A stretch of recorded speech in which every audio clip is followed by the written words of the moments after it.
California, on behalf of standard stations and independent Chevron gas stations throughout the West, invite you to Let George Do It. Another adventure of George Valentine. Personal notice. Danger is my stock and trade. If you need the kind of help you couldn't get from a cautious man, then you've got a job for me. George Valentine. Write full details. Dear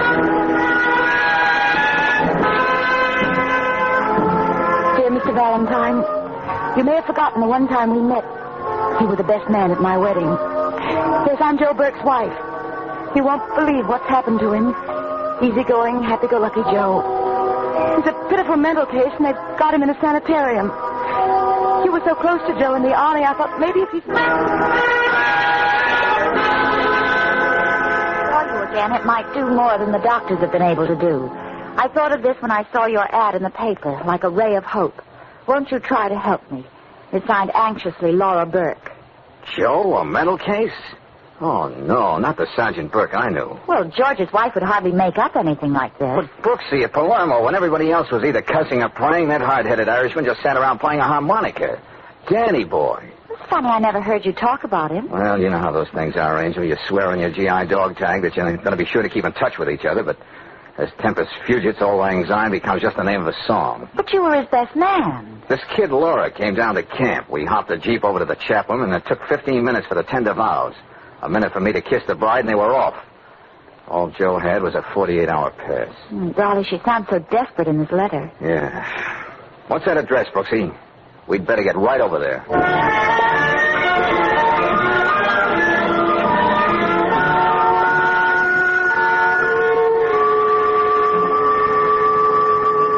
Maybe it's only one chance in 1,000. I had to turn to you, Mr. Valentine. The name is George, remember? He's in that place, getting worse every day, and now he doesn't even recognize me. Laura, we do want to help you. But, honey, you're making it so much harder. Here, sit down. I'm sorry. I know this is tough on you, Laura, but try to tell us the whole thing from the beginning. How did this happen to Joe? When? Well, about a month ago, they brought him home from Egypt. Egypt? What was he doing there? Well, after he got out of the army, he got a job with an export company, Kessling Limited. The money was so good he couldn't refuse it. He planned to keep it for 2 years so he could put some money aside. Oh, it must have been terrible being separated again. Did Joe begin to lose his grip while he was abroad? Oh, he sent letters regularly, wonderful, cheerful letters about the future. And a couple of months ago, he stopped writing. Yes, Laura? And one day he walked in with Dr. Taruk. Wait a minute. Who's Dr. Taruk? Some kind of psychiatrist the company sent back with Joe to take care of him. Mr. Kessling, he's the president of the company. He's been very kind. What did they say happened? Some kind of explosion outside the city. Joe happened to be around, and when he came to in the hospital, he... Now, take it easy, Laura. Hey, you want to knock off and have a cup of coffee? No, go on, I'm all right. I'll never forget it. Dr. Taruk left us alone for a minute. Joe just stood there, right where you are, looking at me, looking through me. He tried to talk, but it seemed to hurt too much, so he just kept staring. Oh, George. He took a box of face powder from his pocket and handed it to me. Powder? I guess he meant it as a gift. So pathetic. A box of cheap powder. Horrible to watch. Okay, Laura. I think we've heard enough to begin with. Where have they got Joe? The Hillcrest Sanitarium. His company's paying all the expenses, and Dr. Taruk says in time he hopes Joe will be all right. Yeah. But he's getting worse, you see. I thought if you saw him and talked to him, maybe by some miracle he'd begin to remember things. He thought so much of you. I know. All right, Laura. You want to come along with us? No, I always seem to upset him. Okay. Yeah, Claire and I'll drop in on Joe. And here's hoping it'll do some good.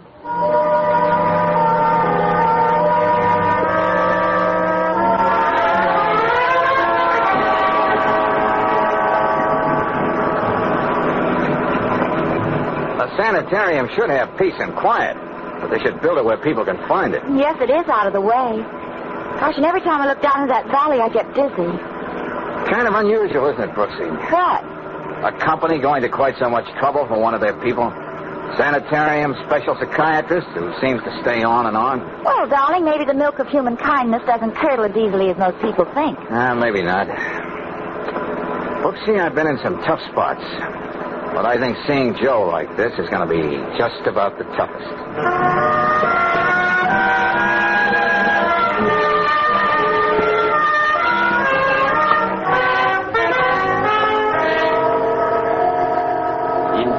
with the mind, Mr. Valentine. One is never sure what will be good or bad for the patient. Yeah, I think I know what you mean, Dr. Turok. Perhaps this visit from a dear friend out of the past may do Mr. Burke a world of good. However, on the other hand... Will we be able to see him soon? In a few moments. But perhaps it would be wiser for a young lady like you, Miss Brooks, not to see him at all. Huh? There are just a few things I want to know, Doctor, before... Dr. Taruk. Oh, Rodney, will you come here? This imposing but very competent gentleman is the male nurse I've hired to be with Mr. Burke, when it is impossible for me to be present. Oh, yeah. He's acting quiet now, Doctor. Good, very good. We can go in this way, Mr. Valentine, Miss Brooks.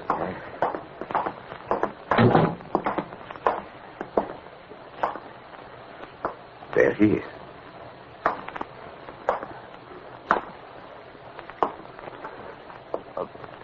Hey, Joe. Danny boy. Don't you have anything to say for yourself? What did you do? Lose your harmonica? Oh, George. Yeah. Rodney, wipe Mr. Burke's forehead. Yes, Doctor. You can see, Mr. Valentine, what an effort it costs your friend to try to speak. I'm not blind, Doctor. Permit me to explain. The blow he must have received in that accident has injured the tiny wires that crisscross in the brain. His thoughts cannot get through a form of motor or phase. Oh, that's good to know, but it doesn't help Joe. Doctor, does he know what we're talking about? I am quite sure he does not. You see, the wires of the brain that are blocked make it more difficult for him to get his thoughts through.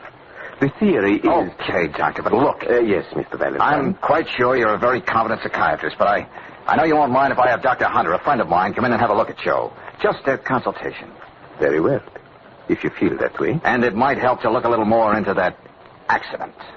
Anything to help your friend, Mr. Valentine. Rodney. Yes, Doctor. The other case downstairs I was so interested in, I think the crisis may come even before I expected. Would you mind being there to do what is necessary? Then let me know exactly what happens. I'll take care of everything, Good. Doctor. Try talking to him again, George. Hey, look, you big oaf. Stop holding out on me. You know who I am. Hey, we got a lot of old times to talk about. You know me, Valentine. Oh, I suppose it's no use. Hey, how is it, Dr. Taruk, that Joe was able to walk when he came home to his wife, and now he's flat on his back and can't use his hands or his legs? I thought he was being cured. It is my hope to arrest the process of the paralysis. Yeah? To shield him from emotional disturbances. Rid his mind of fear. Fear? What fear? Joe was never afraid of anything in his life. This is a different kind of fear. The fear of becoming a mental basket case with no future and no hope. Oh, cut it out, Doctor. Mr. Valentine, I was just stating the facts.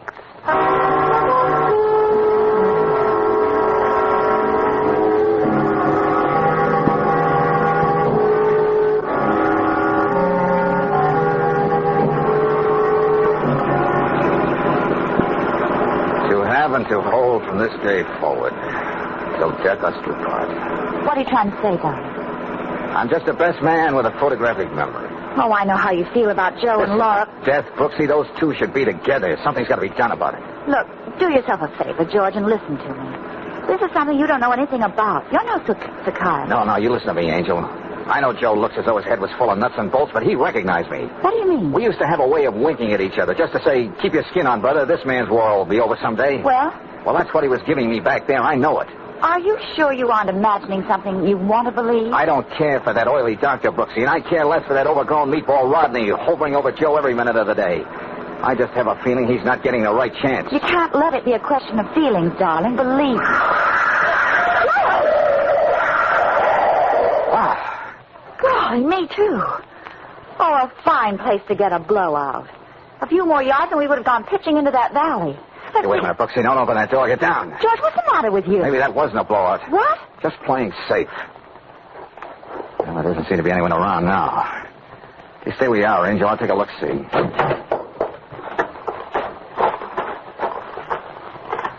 you find anything? Yeah. A neat bullet hole in that tire. What? Somebody shot at us from those rocks up there. But who could it be? It'd have to be somebody who knew we'd be coming back this way. Brilliant deduction, Brooksy, but we'll go into that later. Right now, we fix a flat and then get back to town.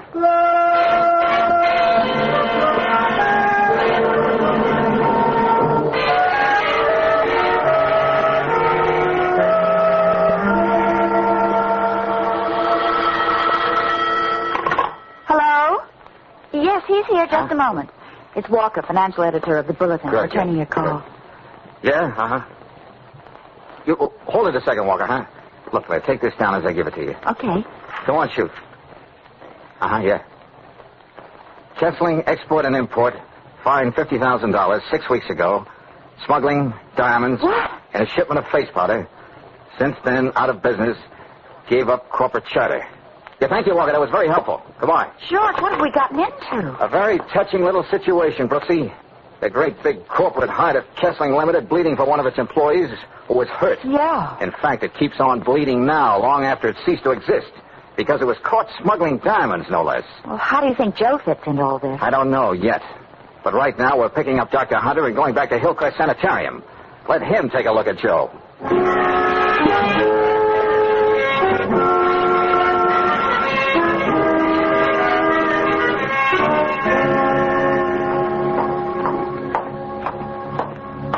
Yeah, Doc? What'd you find out, Dr. Hunter? I took a good look at your friend, George, and had a long talk with Dr. Taruk. Well, Frank? In Taruk's place, I'd have to diagnose the case exactly as he has. Oh. Motor aphasia. Now, progressive paralysis. The whole thing apparently started from some severe shock. I see. Well, now I don't know what to do. His wife told me if we found anything wrong to get him out of here. He's getting all the proper care as far as I can see. Frankly, I wouldn't suggest that he be moved in his present condition. Okay. Okay, Frank, you know what you know and I know what I know. Now, Maybe George. I'm wrong about Taruk as a doctor, I mean. But there are too many other things wrong about this setup, including that bullet in my tire. Yes, and I still say Joe Burke was winking at me.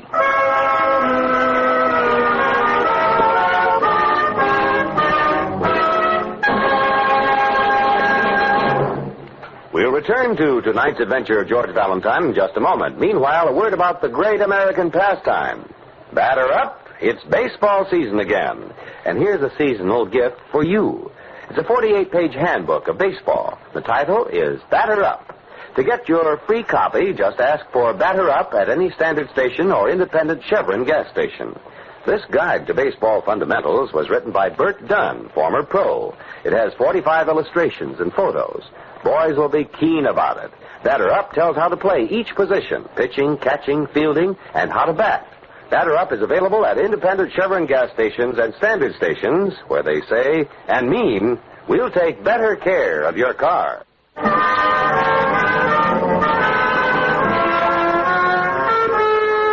And now back to tonight's adventure of George Valentine. Well, you go through the war with a fellow who becomes your buddy.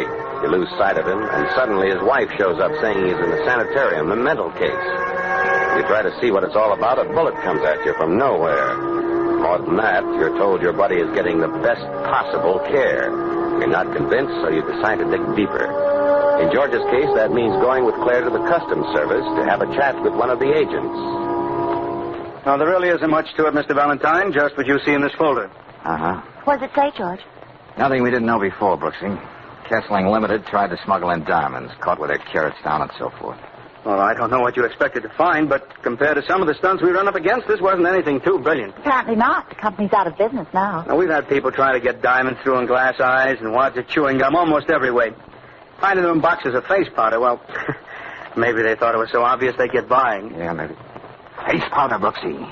Why didn't it hit us before? Of course. Joe gave Laura a box of face powder. What's that? Yeah, it's not important, at least not yet.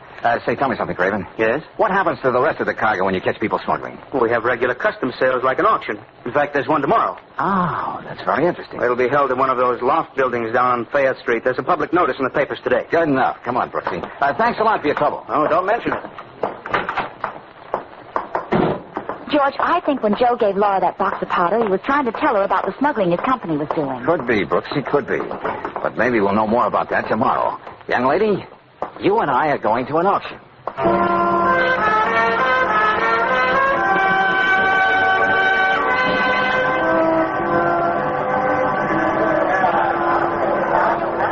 All right, right over here, everybody. Lot 114, 3,000 boxes of face powder, quality second grade, trade name Cleopatra's Secret. Sorted shades. Now, what do I hear for? The whole lot isn't worth $100, Brooksy, but here I go and we'll see what happens. $300, Mr. Auctioneer. How much did you say? 300. If you get stuck with all that powder, I don't know how we're going to get it out of here. Well, I don't suppose there'll be any more bids, so... 400. George. Yeah, no, Angel. I'm going to hit it again just to make sure. 500. 600. The gentleman who said 500, you got another bid, sir? Not me. Count me out. Okay, if the gentleman who bid 600... No one ever did find out Cleopatra's secret, Brooksy. What do you say we go downstairs and see if we can't make history?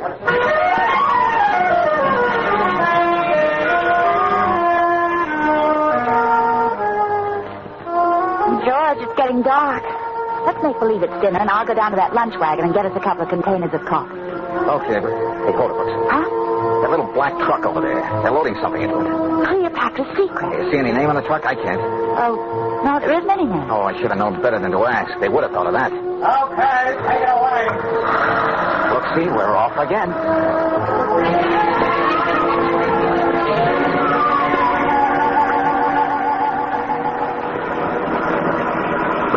We'll keep a good half a block behind them, just like this. Darling, I never want to see another warehouse as long as I live. You could at least put some lights in the windows. Yeah, and some fluffy organdy curtains. The only light I'm interested in right now, Angel, is that little red one up ahead. It's turning the corner. Hey, a dead-end street, no truck. But we were right behind them. Truck can't just disappear into thin air. There's only one warehouse on this whole street. Yeah, and it's all boarded up. Hey, that big overhead door could have been up, just waiting for that truck to get in and then close down. I can't think of any other explanation except magic. Yeah, well, we're not going to go ringing any doorbells and tip our mitt. Look out! Get out of here. That shot came from that warehouse. This is getting monotonous, being used for clay pigeons twice in 2 days. Hey, Brooksy. Yes? Take a good look at that street sign under the lamp, and remember it.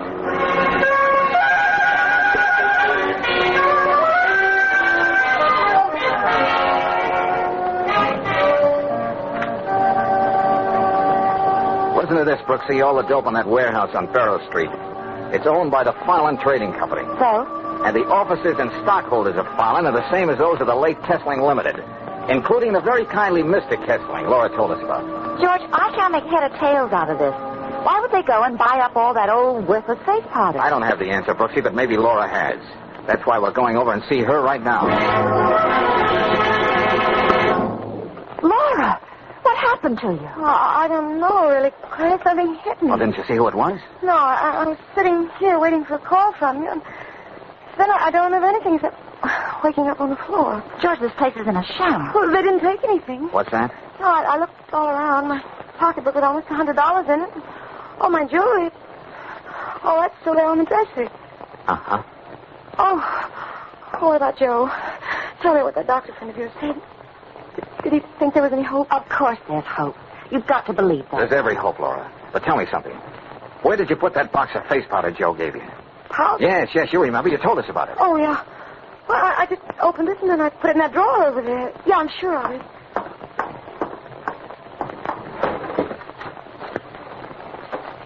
It isn't here now.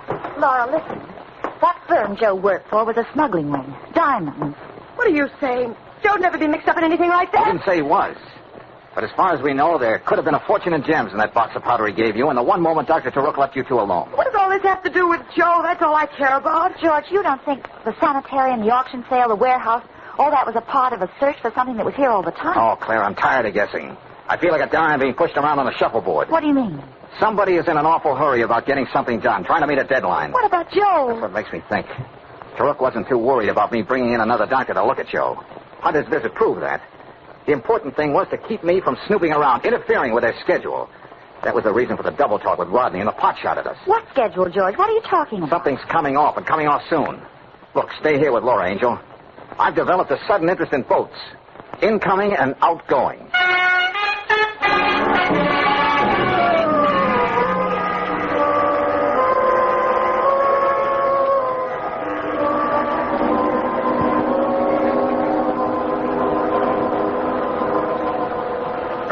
Oh, you again, Valentine. Yeah, Craven, the Customs Service and I are getting to be just like that. I'll be right with you as soon as I clear this manifesto. All right, Darty, you can put that shipment through. Hey, look, fella, this is really important, and time is what we don't have the most of. Huh? Oh, if you've still got that Kessling deal on your mind... No. Same people, but a different name. As far as you know, is there anything coming through for the company known as Fallon Trading? No, I don't know, but I can soon find out. Here, just a minute. Well? No, I don't see anything. Are you sure? Everything points. Hey, wait a minute. Yeah? Here it is. I missed it because the boat's already in. Uh-huh. It's anchored out there in the harbor. Has the cargo been cleared yet? No, that's scheduled for tomorrow. What's Farland bringing in? 3 crates of powdered cocoa beans from the West Indies. Shipping in on the Pandora, Peruvian registry. Captain Martin. No, we can skip that, Craven. How soon can we get out to the Pandora? Why? Tomorrow we'll be told unloaded. you, Kessling and Farland are one and the same trading company. Hey, I think I see what you mean, Valentine. We'll take a speedboat, get right out there to the Pandora.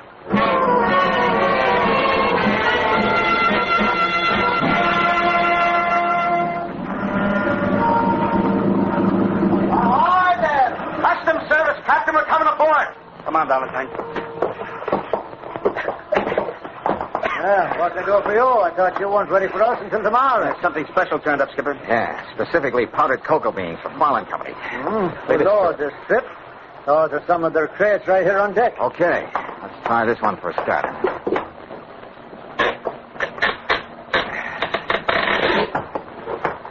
What are you fellas looking for anyway?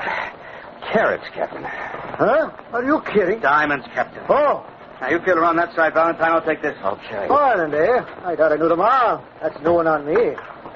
All right, Craven, here we are. Huh? Yeah, it's a beauty, too. Take a look at it. Hey! Nice size. I wonder how many more we're going to find. Oh, just enough, but not too many. What's that supposed to mean? Look, Craven, can I take a sample of this cocoa? Just enough for a cup, let's say? Sure, go ahead. Help yourself. I doubt if they'll miss it when we auction the stuff off. Thanks again for the tip, Valentine. Oh, you're very welcome. But don't be surprised if I get in touch with you again.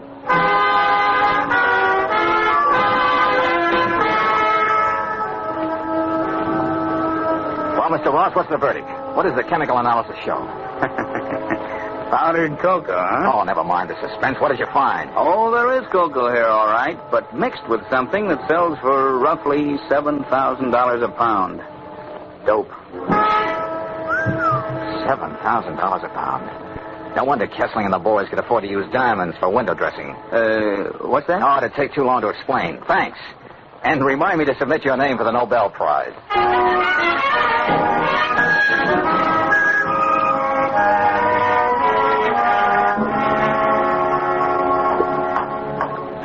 What do you want, Valentine? Out of my way, Rodney. You can't go in there. Nobody sees Burke. Dr. Taruk's orders. You're a sucker for Taruk's orders, aren't you? You shouldn't have missed me when you took a shot at my car on the road yesterday. I was just waiting for that big yap to open like that so I could... Rodney, what is all this? Greetings, Dr. Taruk.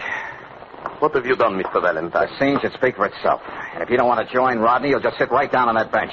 Maybe you should be a patient here, Mr. Valentine. Oh, yeah, sure. I got a persecution complex. I can't rest. I can't sleep. I see things, have bad dreams. I'm afraid there's no hope for me until I hear you and your friends try to explain more than $1 million worth of dope. I have nothing to say. When the police and the customs men get here, Dr. Taruk, you'll have plenty to say.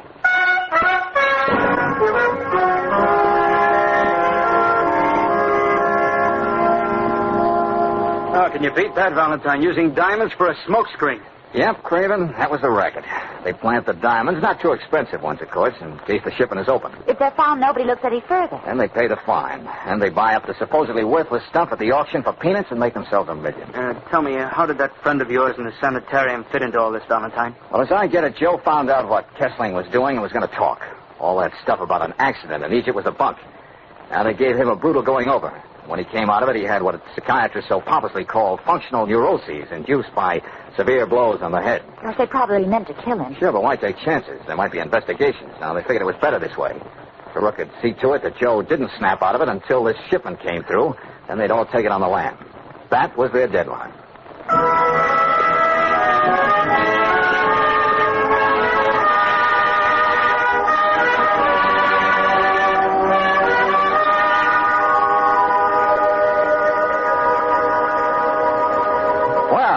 How do you like your new barracks, soldier? Oh, don't try too hard to talk, Joe. We always used to understand each other without too many words. I don't know how we'll ever be able to thank you, Claire. Dr. Honey says Joe's going to be all right. George, what about that wedding present? You know, the one the best man forgot to give? Oh, yeah, that's right, Joe. You and Laura ran out on me so fast that day in camp, I didn't get a chance to give you the usual set of doilies or a percolator or something. Well, now you can at least be the messenger of some good news that may make up for that. This customs man told us. It says right in the book, anyone instrumental in thwarting a smuggling attempt is entitled to 25% of what the Treasury gets on dutiable goods. Yeah. And those diamonds don't come cheap, you know. That's right, Joe. You're really the guy who was instrumental. At ease, soldier. Hey, you know, Brooksy, this time I'm sure he winked.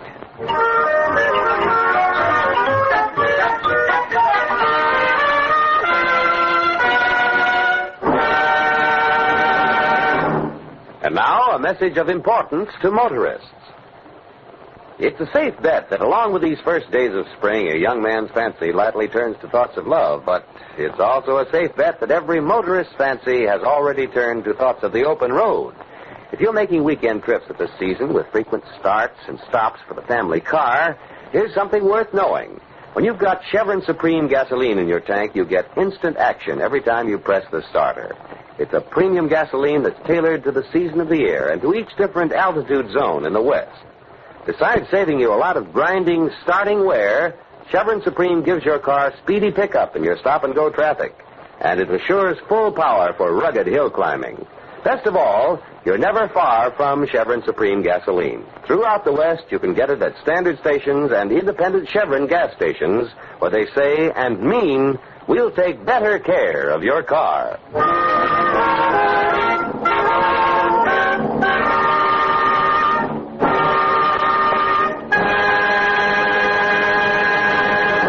Next week, when you tune our way for another adventure of George Valentine, you'll hear...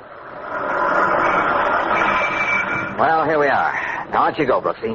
You know what you're supposed to do. Yes, George. But you don't know what you're asking of me. That Renee woman brings out the fishwife in me. Anything can happen. Well, go on now, Angel. That gal in there didn't tell us half what she really knows. Maybe because you do rub her the wrong way, we can find out some more. Well, okay. So good to me. Well, now for Renee.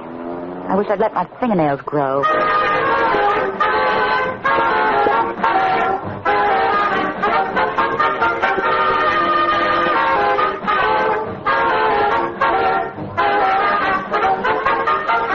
Tonight's adventure of George Valentine has been brought to you by Standard of California on behalf of independent Chevron gas stations and Standard stations throughout the West. Let George Do It stars Robert Bailey as George with Frances Robinson as Claire. Tonight's story was written by David Victor and Herbert Little, Jr. and directed by Don Clark. Also heard in the cast were Betty Lou Gerson, Paul Frees, Jack Cushion, Dick Ryan, Herb Vigran, and Joe Duvall. The music is composed and conducted by Eddie Dunstetter. Your announcer, John Heaston. Listen again next week, same time, same station, to Let George Do It.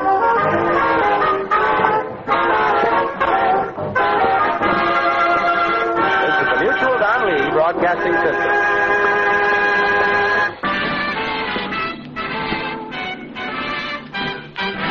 Standard of California, on behalf of Standard stations and independent Chevron gas stations throughout the West, invite you to Let George Do It. Another adventure of George Valentine. Personal notice. Danger is my stock and trade. If you have something that must be handled with complete confidence, then you need me, George Valentine. Write full details.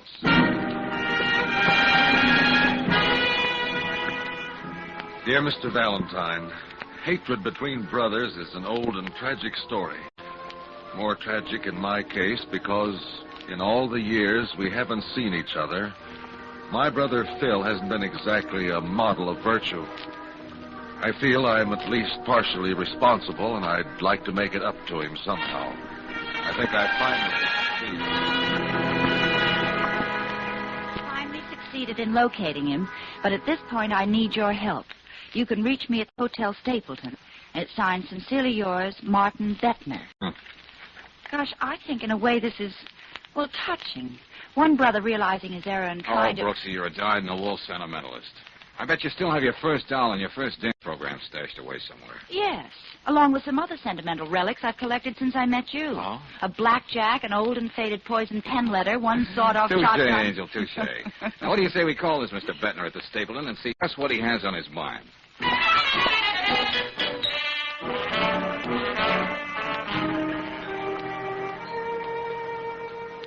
I called you in, Mr. Valentine, because, Well, in a way, you're my neighbor. What do you mean by that, Mr. Bettner? Well, look here, Mr. Valentine, Miss Brooks. Yes? Here in the personal notice column in the paper, your ad is just under mine. Oh, yes, now I remember your ad. You've been running this for a week or so. That's right, Miss Brooks. Oh, I just didn't tie it up with your letter. Oh, let me see that. Philip, let's forget the past. If you'll meet me halfway, we can make up for all that bitterness. There's even a place waiting for you in the family business.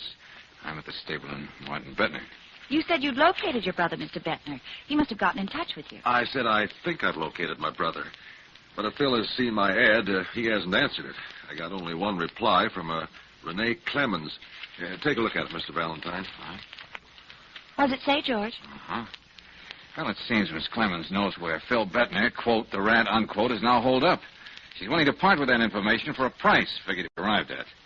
Well, what's the problem, Bettner? Well, back in Waynesville, I know my way around, but here in this town, like a fish over. Back home, I've got my own hardware business. I know everybody to look at, and they know me, but here it's different. Oh, I see. Well, why don't you just drive the best bargain you can with this gal, pay her off with a dated check, then see if her information is the real thing. Oh, it isn't just the money. I don't know the kind of people Phil's been associating with in the last 5 years. This could be some kind of trap. Feel an awful lot better if you came along with me to see this, Miss Clemens. All right, good enough. But look, Bettner, you've been hinting that your brother has been operating a little on the shady side. Well, I'm afraid so. Well, then the police could tell you where he was, just like that, if you got in touch with them. I checked. Phil has no police record, thank heavens. He's been mixed up in gambling, mostly horse racing, and so far he's been lucky. 2 weeks ago, some people in Detroit told me he left for here, and that's all I know. Well, assuming Miss Clemens is a local girl, your brother must have worked pretty fast to make such an indelible impression in 2 weeks. I don't know what to think. But I've got to find Phil and talk to him. Well, first, let's have a talk with Renee. She may know whereof she speaks, but I'm afraid her price won't be reasonable.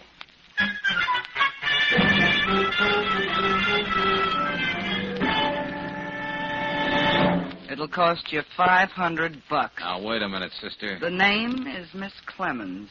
And I should up the price, seeing that all of a sudden I'm dealing with 3 people. Please, Miss Clemens, I asked Miss Brooks, Mr. Valentine, to come along with me. $500. But Mr. Bettner only wants his brother's address. He doesn't want to make a down payment on the house. Oh, I see we've got a Vassar girl here. All right, ladies, enough of this banter.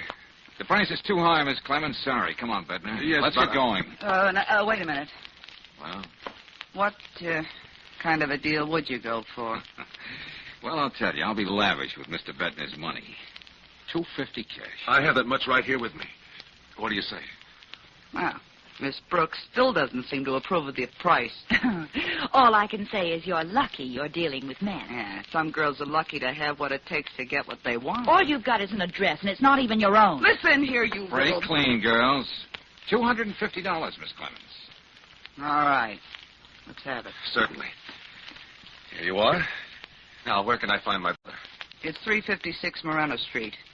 A grimy, broken-down rooming house. It's so dark you need a seeing-eyed dog to get up the stairs. I got you. Just a cottage small by a waterfall. Thanks. We'll find our way. Just be sure you tell him Renee sent you.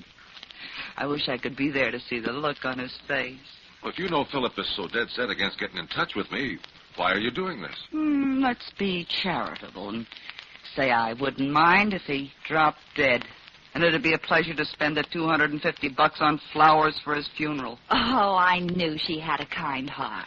Well, we may as well be going, Valentine. I know if I can just speak to Phil, everything will be all right. Yeah, 356 Moreno Street, Miss Clemens? You heard me. That better be Phil Bettner's place, or you'll find his brother is just an Indian giver. Get what I mean?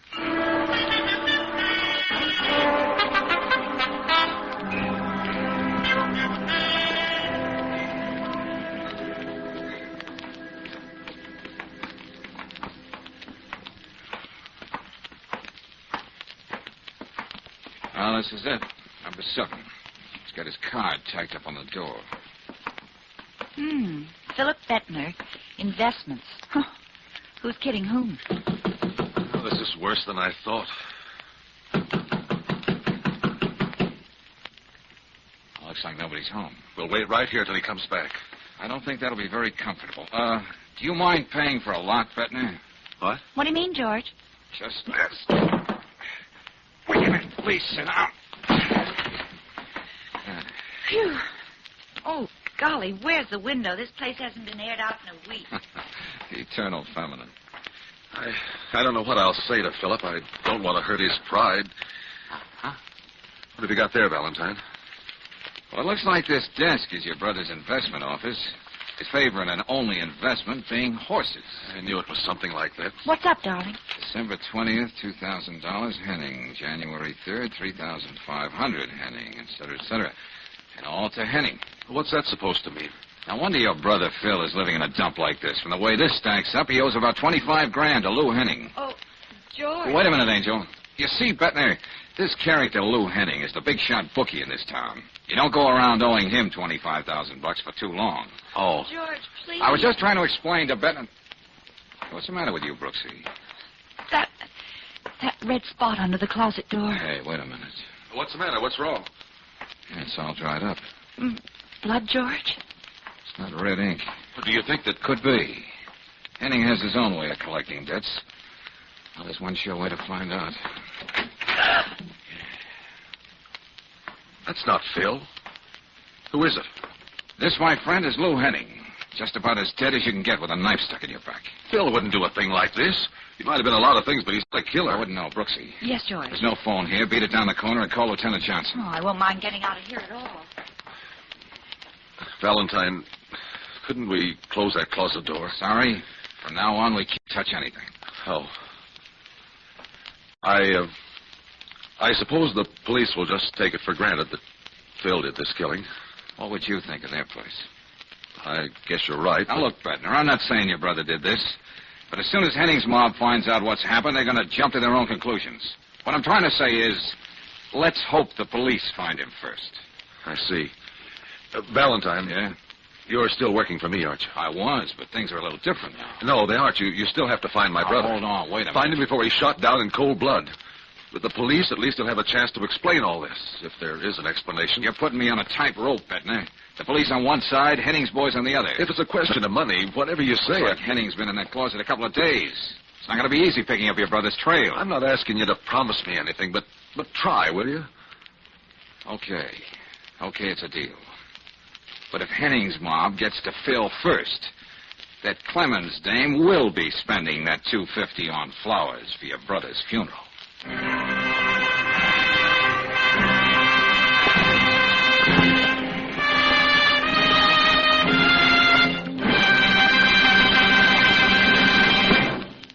We'll return to tonight's adventure of George Valentine in just a moment. Meanwhile, a word about gears. Most folks just couldn't say whether the gears in their cars are spur, worm, spiral, or hypoid, but the men at standard stations and at independent Chevron gas stations know the minute you drive in. And because there are so many different kinds of gears in today's cars, all these service stations carry a variety of lubricants to meet their special needs. RPM lubricants.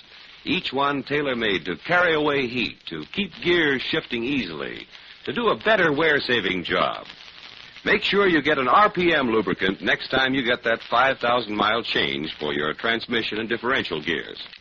While you're at the independent Chevron gas station or standard station, ask for a free copy of Batter Up, the new illustrated handbook on baseball. It's a gift to you from the service stations that say and mean, we'll take better care of your car.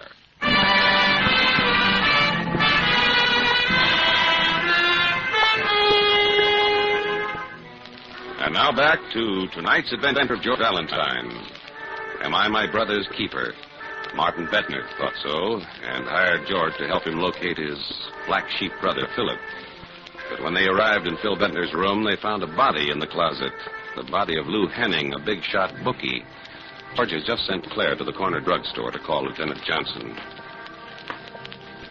Be reasonable, Bettner. I promised you I'd look for your brother, but I can't leave until Lieutenant Johnson gets here. He's going to have an awful lot of questions to ask. But Phil won't have a chance if Lou Henning's men get to him first. You said so yourself. I know. All right, there's one thing I will do, though. Make a phone call. I think I know just the character who might be able to give me a lead on Phil. I'll be back in a few minutes. Say, I just remembered. I think I saw a phone down in the hall when we came in. You could have thought of that before.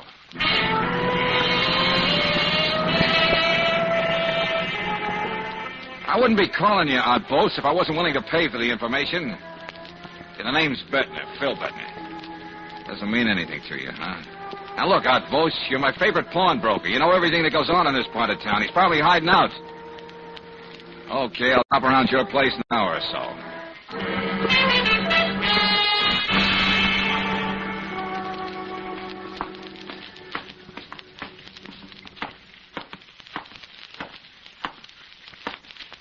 Yeah, that's funny. That hall light's out. Hey, what goes here? Hey, Bettner, open the door so we can have some light out here in the hall, will you?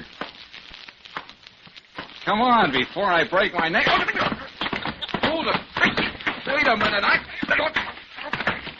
Oh!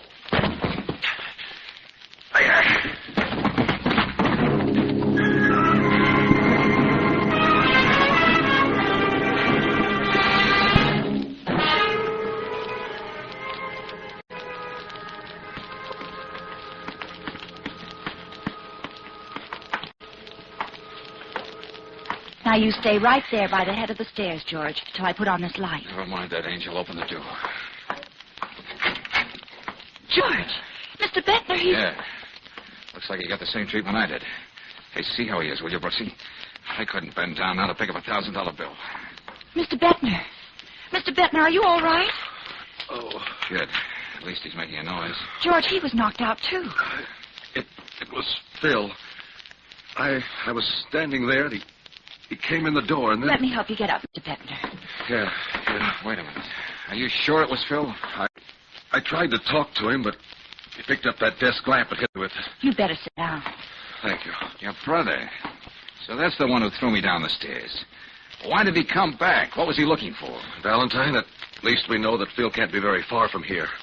That should help you find him. I mean, you're still interested in finding that brother of yours? He didn't know what he was doing. He didn't even give me a chance to talk to him. You stay here in the hall, Hennessy. Okay, Lieutenant. Hey, what is this? The St. James Infirmary? Oh, Lieutenant Johnson. I get your point, Lieutenant. Bettner here and I took a little worse for the wear, but we managed to outlive the corpse. Where is it, Valentine? Over there.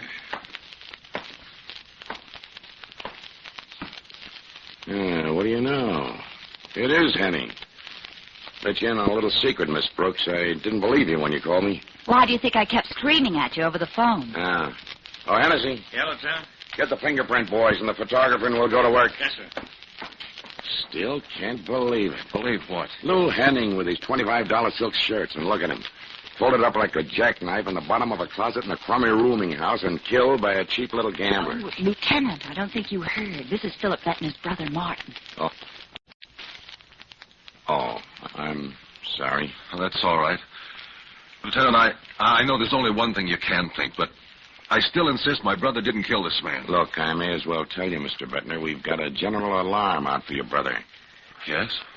I suppose, as usual, Mr. Valentine, you got an altogether different theory about this thing. On the contrary, Lieutenant, I'm in complete agreement with you for once.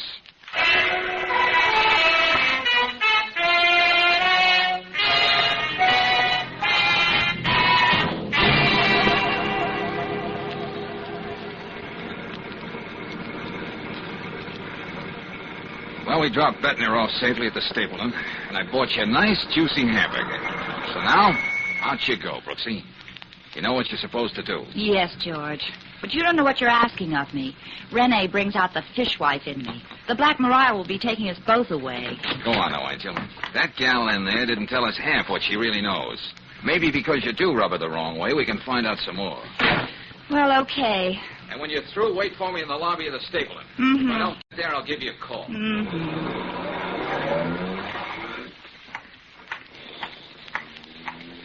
He's so good to me. Now for Renee. Wish I'd let my fingernails grow.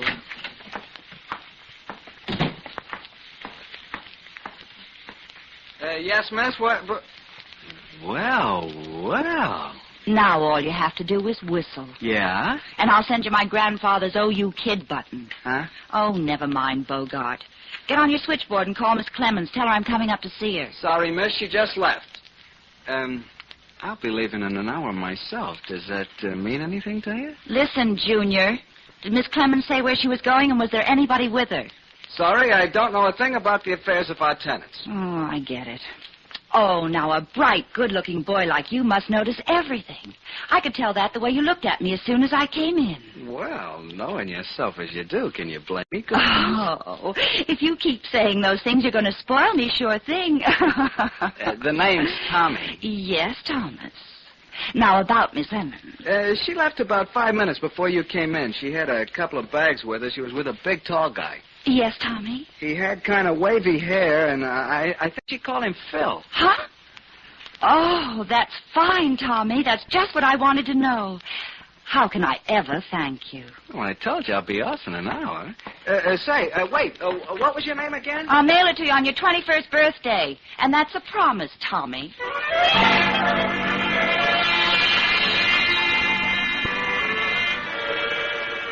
Now, look, Outpost, why are you making like a clam all of a sudden?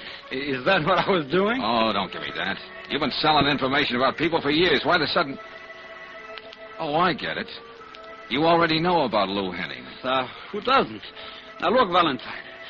Why don't you forget you ever heard of Phil Bettner? If I'm afraid to talk to you, who will?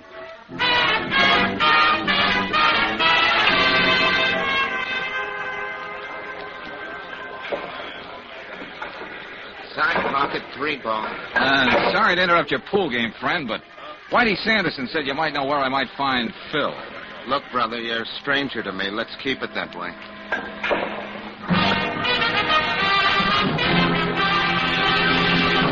Okay, boys, here's the last race, Hialeah. Queen Meg.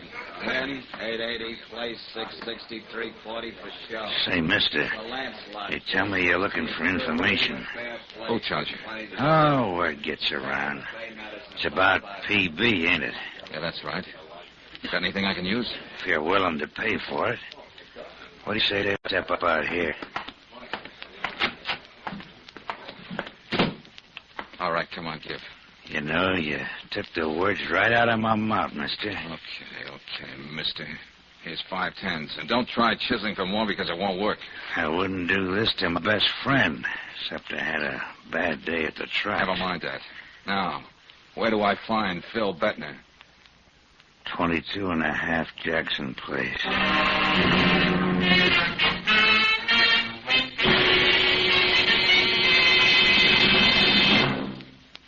Okay, Valentine.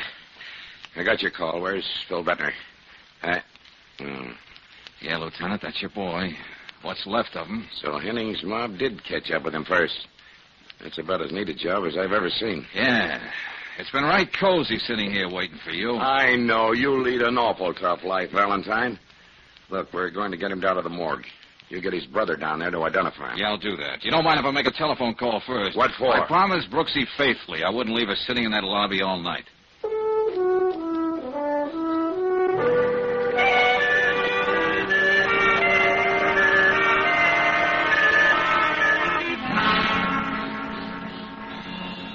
And he's on his way to the morgue, Brooksy. So that just about washes it up. Then I suppose what I wanted to tell you isn't too important now. Renee left her apartment with Phil a few hours ago. Yeah, but look, Angel, tell Martin Bettner to meet me at headquarters. He has to identify his brother. But don't tell him why. I'll take care of that myself. Well, sorry, George, you're going to have to call him yourself. Huh? I just saw something walk across the lobby, and I'm going to follow it. What are you talking about? Tell you about it later, Angel. I'll be seeing you.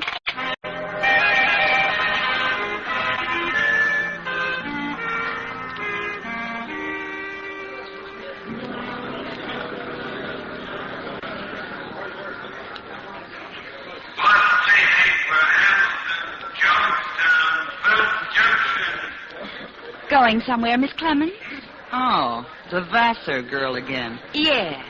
Now, look, dearie, how about you and me going to the morgue together? What are you talking about? Oh, they'll probably want to ask you some questions about Phil. And I'd hate to see you take this bus and have to come all the way back. I'm taking this bus. You're just making things very difficult. And what are you going to do about it? Oh, I'm just going to tear your hair out and scream all over the place. Then they'll slap us both in jail for disorderly conduct. And the jail is right next door to the morgue. You wouldn't dare. Oh, no? Stop it. Okay, you win. I knew you'd be reasonable.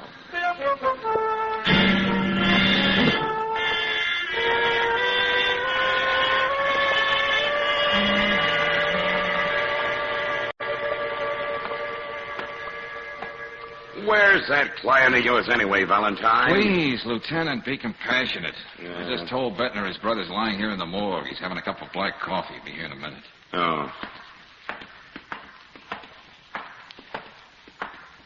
Swanson. Yes, Lieutenant? Got the tag on Bettner all filled out? Just got through making it out. Bettner, Philip, age 36, Caucasian, height 6'2", weight 190, identifying marks, if any. Right arm withered, appendicitis scar, port wine mark of the left knee. Okay, I'll take your word for it. Where have you got him? Down the aisle there, number 302. When you get through identifying him, let me know and I'll put him away. Come on, Valentine. Oh, sure, Lieutenant. Now, don't tell me this place is getting you down. A tough-minded character like you. Oh, no, I was just thinking. Let's see, 302. Right down there, sir. I think they're waiting for you now. Thank you. Oh, there's Bettner now. Yeah. Are you okay now? Yes, I think so. Could we make this as quick as possible? I know, of course. Just necessary routine. Here. Is this your brother? Yes, that's Phil. Well, that's all there is to it, Mr. Beckner. We'll just put the sheet back over. Johnson, he's down there, miss. Open it, miss. Hop this way, Miss Clemens. Now what gives? Yeah, what is it, Brooksy? Look who I found, George. Well, we meet again, Miss Clemens. So that's what you saw walking across the lobby. Who's this? She's the young lady who gave us the information about my brother. Oh. Well, you might as well identify him too, miss. Just for the record. Oh, Phil. I guess that clinches it. I tried to tell him he wouldn't have a chance against Henning, but he wouldn't listen to me. How am I going to go on without him? I can't. Isn't this a sudden reversal, Miss Clemens? Not long ago, you were willing to sell him out to his brother for $250. Yes, and even spend that money on flowers for his funeral. What's that? I didn't know what I was saying. I was sore. I guess I loved him too much. He said he was going to walk out on me, and well, that's why I answered that ad of yours, Mr. Bettner. It doesn't really matter now, does it? Lieutenant Johnson, I suppose I can call down here and make all the necessary arrangements about the body. Just talk to Swanson, that's all. I'd like Phil to be buried in Waynesville in the family plot. Don't worry about a thing. You don't look too well. You better get back to your hotel, get some rest. I'll see you about the bill before I leave, Valentine. Oh, we won't have to wait for it that long. I got it for you right now. What are you doing? I didn't make myself very clear. Oh, George, did you hurt him? What's the matter with you? Are you crazy? Come on, get up, Bettner. Hey, what's the idea? A nice 38 you're packing, bub. Is this what you mean by the hardware business? Are you going to do some talking, or do I have to knock your ears off with this gun? Phil, don't let it. Shut up, you fool. Yes, baby. It is Phil. What's that? Then who's this guy on the slab? Martin Bettner. I think, huh, George? Right, Brooksy. And what do you got to say to that, Phil? Nothing. Okay, then I'll put the words in your mouth. You had a fight with Henning, and you killed him. Who knew that between the post and Henning's boys, you were as good as dead? Oh, Phil. But you also knew your brother, Martin, was in town looking for you, the brother you always hated. So you got in touch with him, killed him in gangster style in that room on Jackson Place, then hired me for this fancy runaround. You don't know what you're talking about. It's beginning to make sense to me. Go on, Valentine. You outsmarted yourself, Phil. You should never have put that light out and thrown me down those stairs. You see, that's something Martin couldn't have done in a million years. Well, You can see for yourself, his right arm. We heard the report of Swanson. There was nothing wrong with Phil. But Martin Bettner had a withered arm.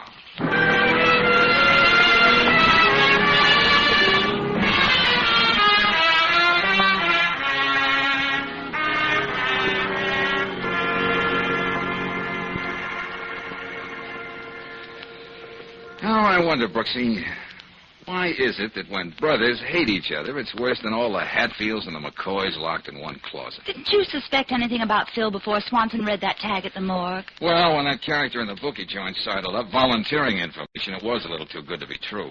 You mean Phil planted him there? But, Sweetface, blood is thicker than water. Brothers should love each other. Well, I thought it was pretty unfeminine for Renee to rat on Phil one moment, then leave with him the way Tommy told me she did. You didn't even listen to me, did you, when I was telling you about that on the phone? Well, maybe with one ear. Then when I saw her in the lobby of the same hotel where Martin was staying, well, I had a hunch, too. Oh, of course, it wasn't one of those scientific hunches you get. Yeah. But about brothers, Brooksy, do you think it's familiarity that sometimes breeds such mayhem? Oh, not necessarily. Now, look at husbands and wives. Huh? They go on for years and years living together. Well, they never think of murdering each other. Oh, Brooksy, you just haven't lived.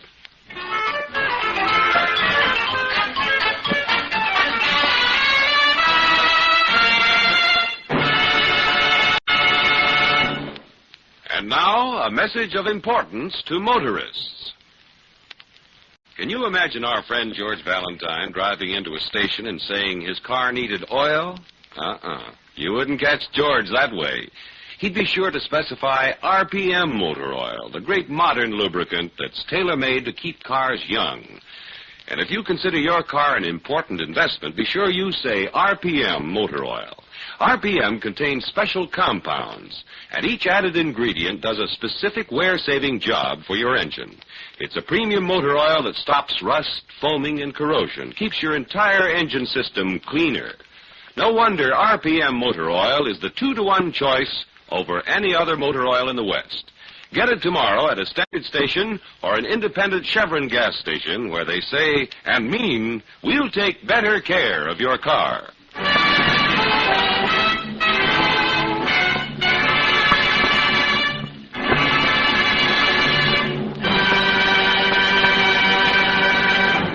Next week, when you tune our way for another adventure of George Valentine, you'll hear... George, do you think if Dr. Wormsley is right and he did see a man push off the roof, he'd be... Nothing like checking, Brooksy. Now, wait a minute. The river's behind that high board fence and only windows from the elevator shafts on this side of the building. That would mean that... Wait a minute. Huh? George, that's a man. I mean, it was. Yeah. Past tense is putting it mildly. Well, Brooksy, it wasn't just Dr. Wormsley's imagination. And the odds are this is the body of our Mr. Dunlap.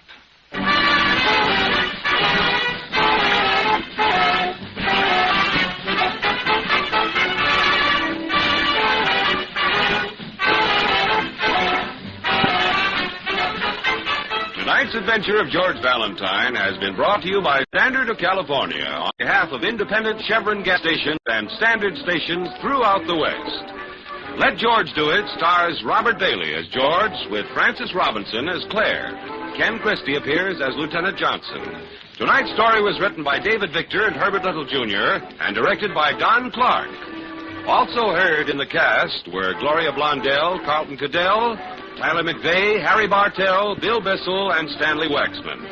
The music is composed and conducted by Eddie Dunstetter. Your announcer, John Heaston. Listen again next week, same time, same station, to Let George Do It. This is the Mutual Don Lee Broadcasting System.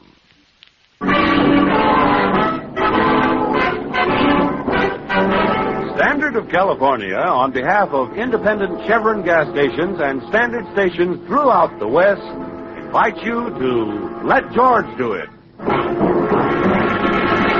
Another adventure of George Valentine. Personal notice. Danger is my stock and trade. If the trouble you're in is way off the beaten track and you need help that's strictly confidential, you've got a job for me. George Valentine. Write full details.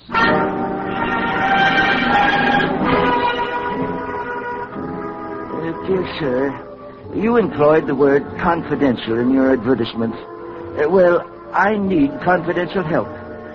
My enthusiasm for birds has led me into a predicament. I was watching starlings, but I saw something that was never meant to be seen, and it keeps haunting me, if I really saw it. Unless my eyes deceive me. My eyes deceive me. I was the witness, the only witness, to an outrageous crime. There's nothing more I can say in a letter. Please contact me at once, and it's signed Elliot Wormsley.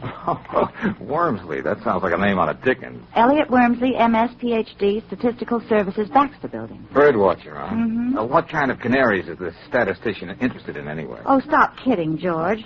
That's a pretty grim phrase. I was the only witness to an outrageous crime. Yeah, and he's in a predicament. That's a twist. What was it he could have seen? I don't know, Brooksy, but let's see what we can see. Let's drop in on Dr. Wormsley.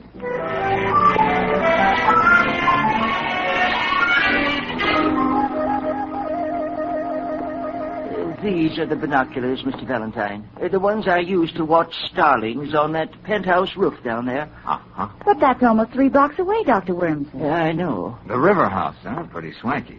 Golly, George. You can see halfway around the world with these binoculars. All right, Angel, stop playing. Back to you, Dr. Wormsley. So you looked for starlings and saw a killer hawk, eh? Something like that, Mr. Valentine. Okay. Now, just what was this outrageous crime? What did you see that you shouldn't have seen?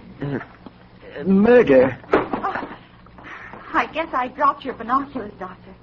Did you say murder? I can't be sure. But I just trained my eyes down there, as I've been doing for weeks. And in that instant, I'm almost certain I saw a man push another man off the roof. Of course, he had his back to me. What do you mean, almost certain, Dr. Wormsley? Well, it was over in a second, and I didn't expect to see what I think I saw. Besides, statistics show that the element of error in visualization over 100 yards is 14 to 1,000. Yeah, well, we'll take your word for that. But why didn't you go to the police with this story? Oh, no, Mr. Valentine. I'm a modest man, and I don't like publicity. Besides, I'm coming up for the presidency of my club. And, well, so many people think bird watching is, a little peculiar. Yes, I know. You wouldn't make it. But murder is a very serious business. Mr. Valentine, if I had seen any mention of what I suspected in the newspapers, I would have volunteered this information to the police. But as it is, no crime has been reported. Well, that's right, George. I didn't see anything about it. Still, the picture of those 2 men keeps haunting me. I'm thinking of my reputation, but I do have some public spirit, and I have to make sure. My conscience wouldn't let me rest if I didn't. Oh, I see. And you want me to check at the river house and soothe your conscience? That's it, young man, precisely. It shouldn't take you more than a day, and I'm willing to pay your usual fee. Okay, it's a deal, Wormsley. Oh, Brooksy. Yes, George? Just on a hunch, get down to the Bureau of Missing Persons. See Finley. Okay. Find out if anybody's been reported missing from the river house. You will keep my name out of this, won't you? Oh, yes, we'll do our best, Professor. I'll meet you back here later, Brooksy. Okay, George. I'm going over to the river house.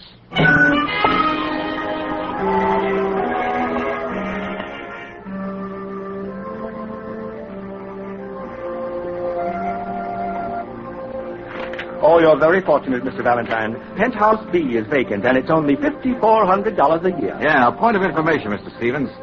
As I get it, the sun deck of this wing facing the river is for the exclusive use of Penthouse A and B. Oh, it's very private. And Penthouse A is occupied by the Dunlaps, Philip Dunlap, the broker. So that would put you in very good company, and only $5,400 a year.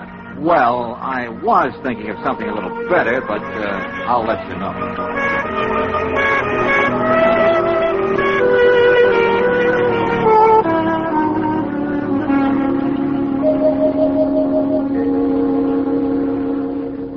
Well, look who went and rang my doorbell.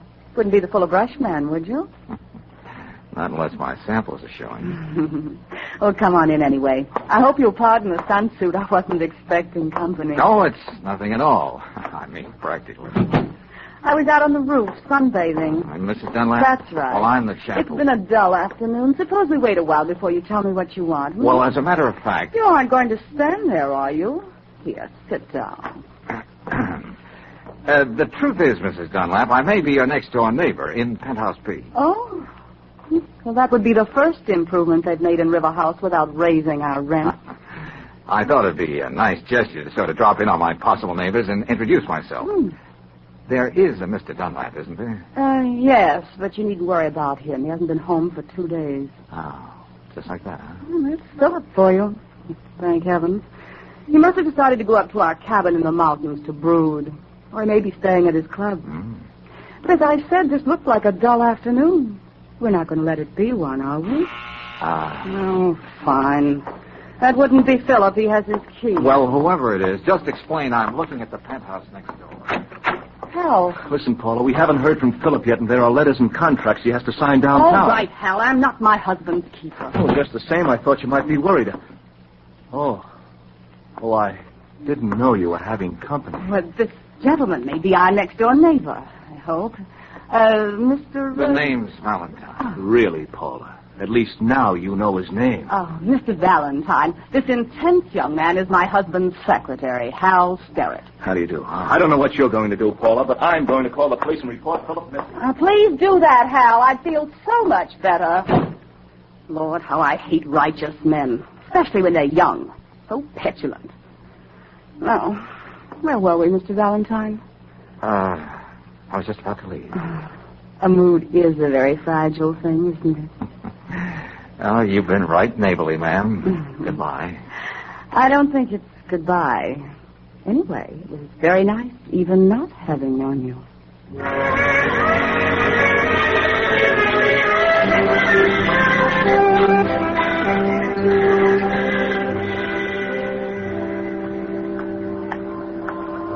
Oh, Mr. Valentine. Mr. Valentine. Oh, Dr. Wormsley. I was waiting for you to come out of the river house. But why? I thought you made it a point you were to be the unknown factor in this deal.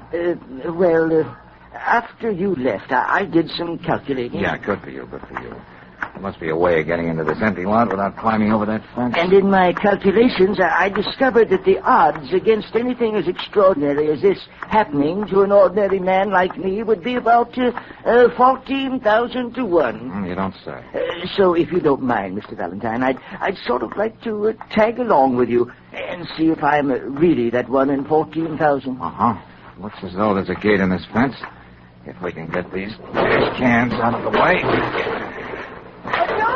George! Hey, Brooksy, you should have brought a friend. We'd have a fort for bridge. Oh, hello, Miss Brooks. Oh, George, there's been no report of anyone missing in this district. Oh, thanks. I was on my way to your office, Dr. Wormsley, when I saw you heading for the river house. So here I am. Well, kids, let's see what we shall see.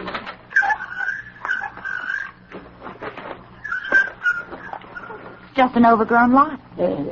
That's right. George, you think that if Dr. Wormsley is right, the man would Nothing like checking, Brooksy.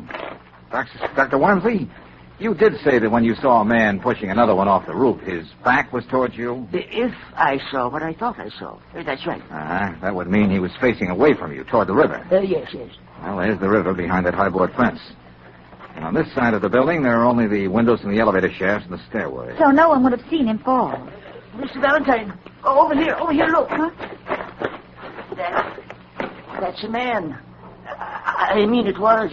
Huh? Past tense is putting it mildly. Oh, George. Then it wasn't my imagination after all. No, Dr. Wormsley, it wasn't. And just to quote a few more odds, it's at least 1,000,000 to 1 this is the body of Philip Dunlap.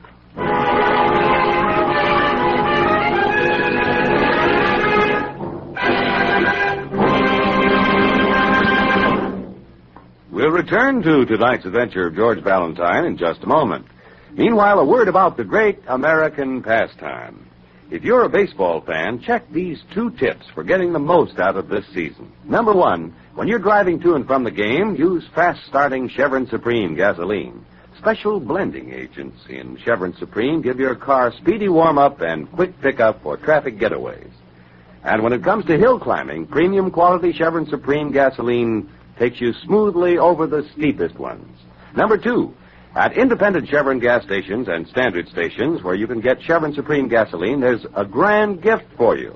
It's a 48-page book about baseball written by Bert Gunn.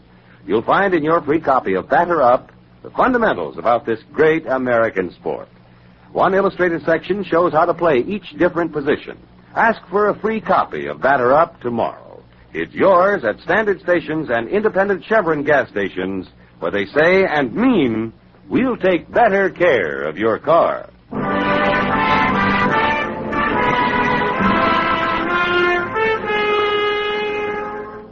And now, back to tonight's adventure of George Valentine. It's only natural for a member of the Bird Watchers Society, even when he's a professional statistician like Dr. Wormsley, to be watching starlings on a penthouse roof. But when instead his binoculars revealed one man pushing another off that self-same roof, well, that's just sort of a case George would get involved in. It's about an hour since George found Philip Dunlap's body in the weed-covered lot back of the apartment building. And now we join George and Claire talking to Lieutenant Riley at Homicide.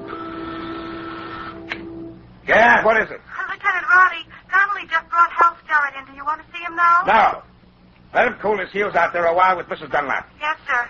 How about Dr. Wormsley, Lieutenant Riley? Okay, Valentine, okay.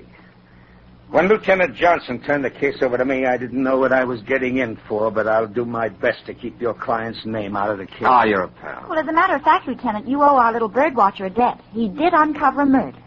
Miss Brooks, I don't want to appear ungrateful. Oh, no. I can always use a new murder. Oh?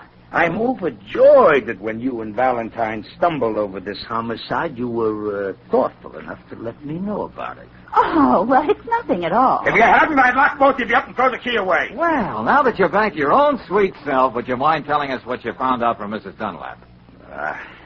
Well, she said she was out shopping all that afternoon, and the doorman is alibying her. When she got back, this kid, Starrett, was still there, waiting to see his boss, Mr. Dunlap. He hung around a little longer and then beat it. Did Mrs. Dunlap suggest that there might have been any bad blood between Starrett and her husband? Well, she wasn't too anxious to admit it, but it seems young Starrett was being fired. Yeah, but what was the reason? Bad spelling or making Google eyes at the boss's wife? I wouldn't know, not yet.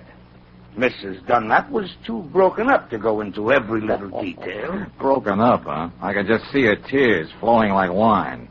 What do you mean by that? Well, just thinking out loud. Yes, Lieutenant? You can send Starrett in here now. Yes, sir. Well, it looks to me as though Mr. Starrett has some explaining to do, or else. Well, we know that he was there that afternoon, and your Dr. Wormsley saw a man push Dunlap off the roof. Come in, son. Come in. Lieutenant, I don't understand any of this. Oh, you. Hello, Starrett. What are you doing here? Just a neighborly interest in the fate of your late employer. Say, what is this? Yes, George, I didn't know you two had met. Well, never mind. Now, what's this about Dunlap deciding to fire you, Starrett? Well, Why? He didn't like my work, I guess. That's the usual reason, isn't it? You'll save a lot of time if you tell us the truth. You asked me a question, and I gave you the only answer you're going to get. You had a fight with your boss, didn't you? No. In the struggle, you pushed him off the roof. No. A man saw you from an office building. He couldn't have. Oh, Lieutenant. Yes, Donnelly. Can I see you a minute? Yeah, okay. I'll be right back. Hey, tell me something, Starrett. Yes? If you were already fired, why were you so worried about Dunlap? Even going to the Bureau of Missing Persons yourself? Because he was the best friend I ever had. It hardly jives with the story Lieutenant Riley is building up. Hey, Starrett. Yes? You're a college man, aren't you? Oh, what of it? Syracuse, 1942? What? Oh, yes, but how did you know? This, Phi Beta Kappa, too, aren't you? That's right. But what are you driving at, Lieutenant? Well, this Phi Beta Kappa key. The medical examiner found it clenched in Dunlap's fist. It's yours. I don't know how it could have gotten there. He must have ripped the key off your chain as he fell off the roof. Okay, Starrett, I'm arresting you on suspicion of murder.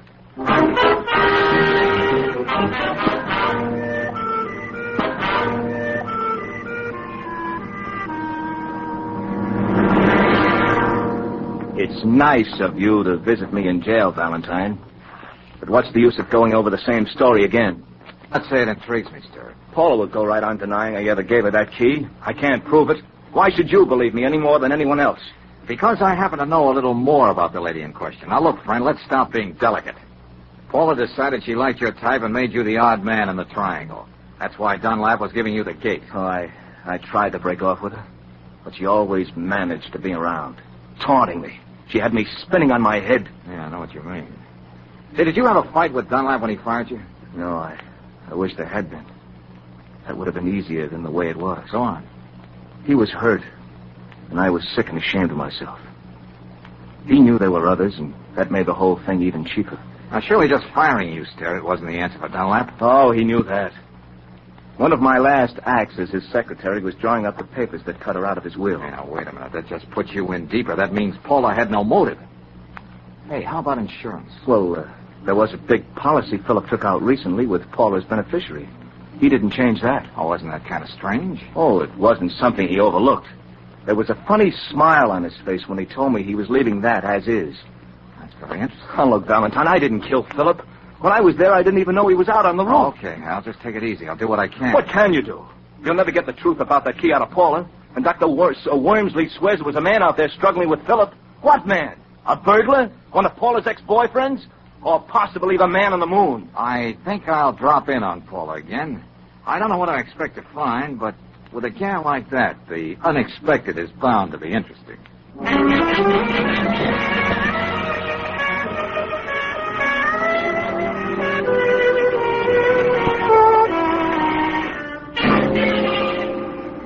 Well, if it isn't my next-door neighbor. What now? Cup of sugar? Couple of eggs? Well, maybe I did make a little fib, but you didn't believe me anyway, did you, Mrs. Dunlap? Paula. Okay, Paula. Too bad about young Sterrett, isn't it? What a thing to say to a grief-stricken widow. Can I get you anything? We may as well make ourselves comfortable. You've got a head start in those lounging pajamas. They're really something. I was wondering when you were going to notice them. Hey, you know, I never appreciated before what lounging pajamas can do for a woman. Didn't you? No. I might say if she were out on a roof and someone happened to see her from Dr. Wormsley's window, he might mistake her for a man. If he'd never seen a woman before. His office is more than 2 blocks away. But to get back to our hypothetical woman, yes. How much do you guess she'd have coming to her if her husband were murdered and there was a nice fat insurance policy, the only thing he didn't cut her out of? You've gotten a long way from lounging pajamas. Oh, I don't know. And I can't help wondering what the lady in question would do if she had a perfect patsy and a difficult young man who was suffering pangs of conscience. She might even do something brash if she happened to remember the Phi Beta Kappa key he gave her in a tender moment. Tell me, have you confided these flights of fancy to anyone else? Oh, no, my sweet. I wanted you to be the first to know. And you, my sweet, will ruin your eyes reading all those pulp magazines. There's another angle to this lady of the rooftop. Oh, what's that? With all the insurance money she's sure to get, with an admiring eye for a certain broad-shouldered character who seems to know what it's all about, she might make life very pleasant for him. Very. You couldn't say he knew what it was all about if he fell for a pitch like that, now, could you? Oh. I'd better get my cigarette before we go on with this little game. Or you can quit playing any time you want to. My dear old father used to play a lot of poker. He used to say the game was never over till the last bluff was called. Huh? Didn't your old man tell you that even one of those effeminate-looking automatics make a loud noise and leave holes when they go off? I have a permit for this gun. Uh-oh. Come on now, Paula. Let's see if you can answer that phone with one hand. You know, Georgie, that could be your next to the last glib remark. When that phone stops ringing, you don't worry yourself into a tizzy trying to guess who it was. We've been supposing a lot of things here tonight. Now let me top it off. Suppose they found you draped on the floor there with a bullet in your head. Okay, what then? I was in bed when I heard sounds in the living room. I opened the door. There was a figure in the darkness. After everything I'd been through, I didn't stop to think. I shot the prowler. I gotta hand it to you, Paula. Skip it. Just sit there on the couch a few minutes till I get my story straight. When I shoot you, I may have to tell the story 12 times tonight, so it's got to be perfect.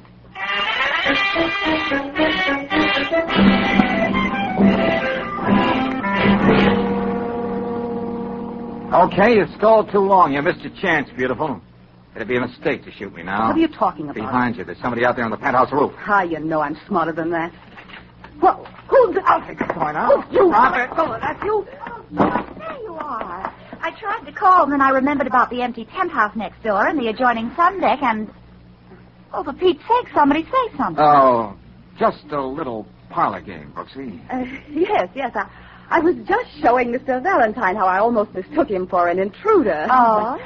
Lieutenant Raleigh will probably find it very amusing when we tell him about it. Oh, that ain't the way I see it. For the time being, Angel, we have to see things Paula's way. But more important right now is to see if we can get a man out of bed.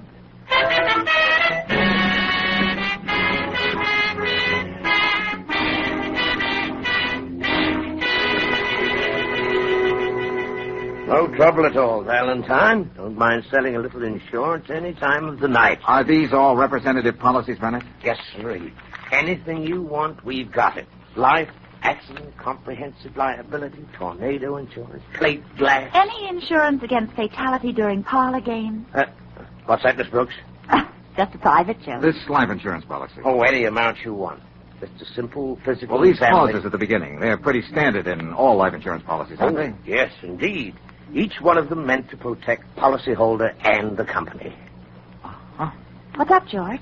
Well, thanks a lot, Bennett. You've been a great help. Yeah, but look, old man. Sorry, shopping around, but I'll keep you in mind. Let's go, Brooksy. Brooksy, first thing in the morning, I want you to check with all the druggists in this section of town around River House, Dr. Wormsley's office, 20 or 30 blocks in each direction. Oh, my aching I'm going to be feet. with Lieutenant Riley. I hate to think of his blood pressure when I mention one little word.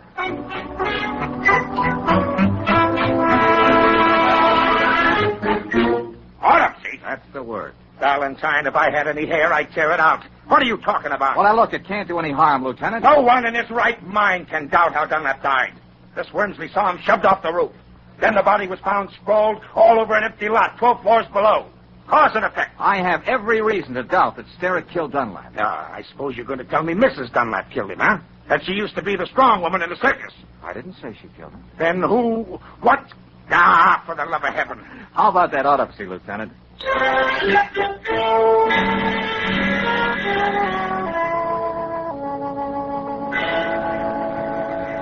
All right, Doctor. Will you tell Valentine here that he's just been wasting our time? I wouldn't say that, Lieutenant. Huh? What'd you find? Enough poison in Dunlap to stop an army dead in its tracks. All right. All right, I can't argue with the laboratory. But I don't get it, Valentine. How many times do you kill a man, poison, throw him off the roof? Ah, it's a wonder we didn't find a knife in his back, too. Doctor, just how does this particular poison work? Instantly.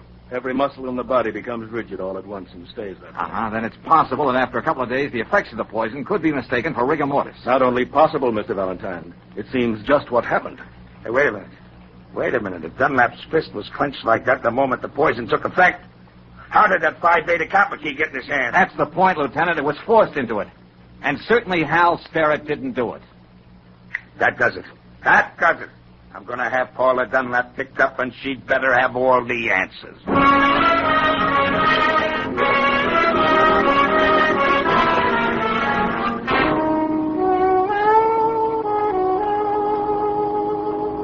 Oh, no. No, Mrs. Dunlap, you're going to have to do better than that. I know how it looks, Lieutenant Riley, but you're wrong, believe me. Paula, you had to be the one who put that key in your husband's hand. Sterrett wouldn't sign his own death warrant. I know, but Here are the facts the jury will hear. You were the man Wormsley saw wearing lounging pajamas. You had the motive, the insurance money, so you poisoned Mr. Dunlap, then pushed him off the roof to implicate an innocent man. All right. All right, I'll tell you just what happened. Remember, Mrs. Dunlap, you're doing this of your own free will. Hal Sterrett left that afternoon. I went out on the roof for a moment. Philip was there, an empty highball glass next to him. He was dead. Oh, don't look at me that way. He was already dead. He'd committed suicide. How do you know that? There was a note, cruel note, saying that I was the cause of all the unhappiness in his life. He was leaving me without a cent. Okay. I suppose you have the note. No, I destroyed it. Oh, no, that wasn't very smart. Don't you see? I had to. So no one would ever find out it was suicide. Now, wait a minute. There was a clause in his policy. It's in most policies, saying that if he killed himself within the first year, the beneficiary wouldn't get a cent. That much is true. What I did was wrong, but I wasn't going to let Philip leave me without a cent. That'll stand up in court, won't it? Even though I did destroy the note, they'll believe me, won't they? Since you asked my opinion, the answer's no. But my job is finished now. Oh, no. George. Hey, how goes it, Brooksy? What luck? You were right. I found out what you wanted to know at the Gotham Pharmacy on Morton Boulevard. Now what? What am I going to do? I've got to find a way to prove I'm innocent. This isn't fair. Remembering that gun you held in my face and Hal Sterrett, I'm tempted to keep my mouth shut and let you stew in your own juice. What do you mean? Me and you both. I don't know what charge you're going to hold her on, Lieutenant, but it won't be murder. What? Did you hear what he said, Lieutenant? What are you talking about, Valentine? Brooksy just found out that Philip Dunlap bought that poison himself at the Gotham Pharmacy. On a doctor's prescription he forged. Oh, George. Oh, how can I ever thank you? Oh, that's easy. The next time you're up on that roof alone, see if you can prove the law of gravity really works.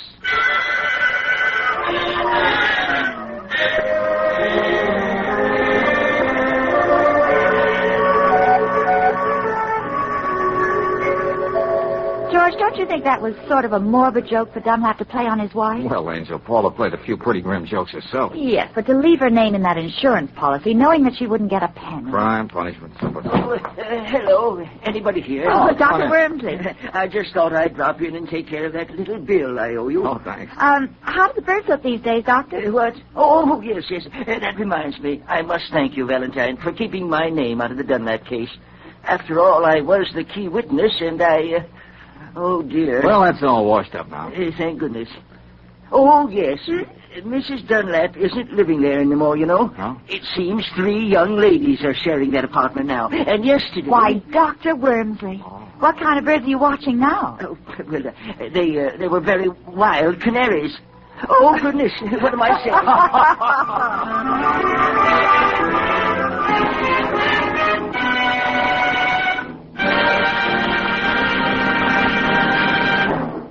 And now, a message of importance to motorists. If this is the time of year your family gets travel-minded, it's probably the time you start thinking about new tires. And you know which make of tire gives you a written warranty against ordinary road hazards? The answer is easy. Atlas tires. That's right. Each new Atlas passenger tire is warranted for 12 months against blowouts, cuts, and bruises that might happen to ordinary tires. And each Atlas tire has a double warranty. First, by the manufacturer, and second, by the distributor. Another thing to keep in mind when you're buying tires is a 2 or 4 wear better than an uneven number. Give you softer riding and easier car handling. For that extra margin of safety, get Atlas tires at standard stations and independent Chevron gas stations, where they say and mean, we'll take better care of your car.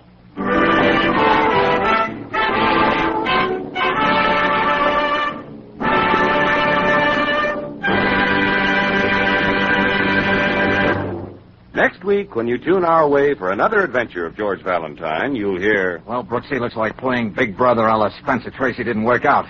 Eddie beat it while I was shaving. Oh, that crazy little kid. Well, he left this note. He's on the prowl. To quote, he's going after Stan Lucas. Oh, no. What can we do, George? I gotta stop him somehow. Hey, listen, you look up Emily.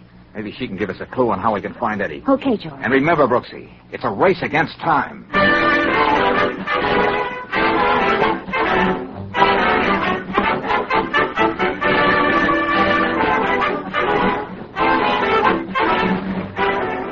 Tonight's adventure of George Valentine has been brought to you by Standard of California on behalf of independent Chevron gas stations and standard stations throughout the West. Let George Do It stars Robert Bailey as George, with Frances Robinson as Claire. Wally Amer appeared as Lieutenant Riley.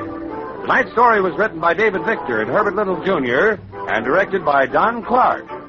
Also heard in the cast were Louise Arthur, Fred Howard, Peter Leeds, Charles Steele, and Charles Lund.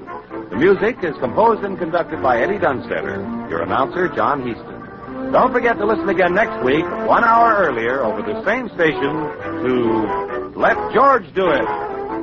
This is the Mutual Don Lee Broadcasting System.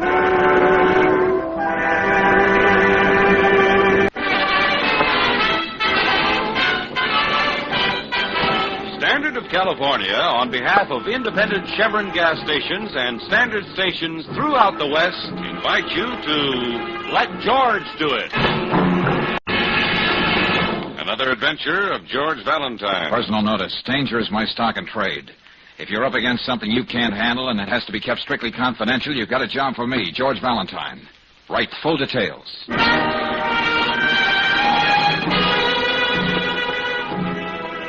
Dear Mr. Valentine, the day after tomorrow, a boy 16 is getting out of a work camp after a year.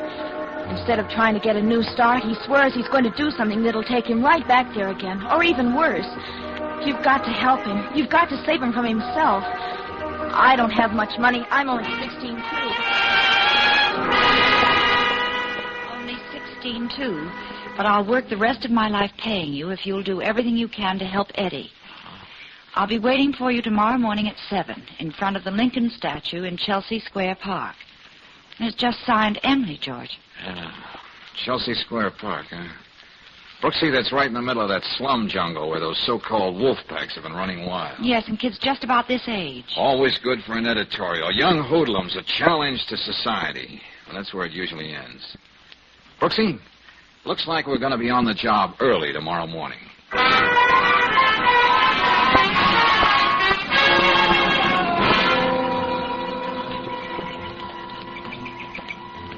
George, wait a minute. What is it, Brooksy? Over there, sitting under the statue of Lincoln. There, feeding the pigeons. Oh, yeah. Looks like our girl, all right. Come on, Angel. Let's see how unlike an editorial we can be when we talk to her. Now, that's all the crumbs I have. No use hanging around. Go on, scoop, go on. Emily? Yes? Oh, Mr. Valentine? Yeah, that's right. Gosh, I didn't really believe you'd come, and I... Hello, Well, Emily. This is Miss Brooks. We work together. How do you do? Hello, Miss Brooks. If things weren't so terrible for Eddie, I'd feel pretty silly.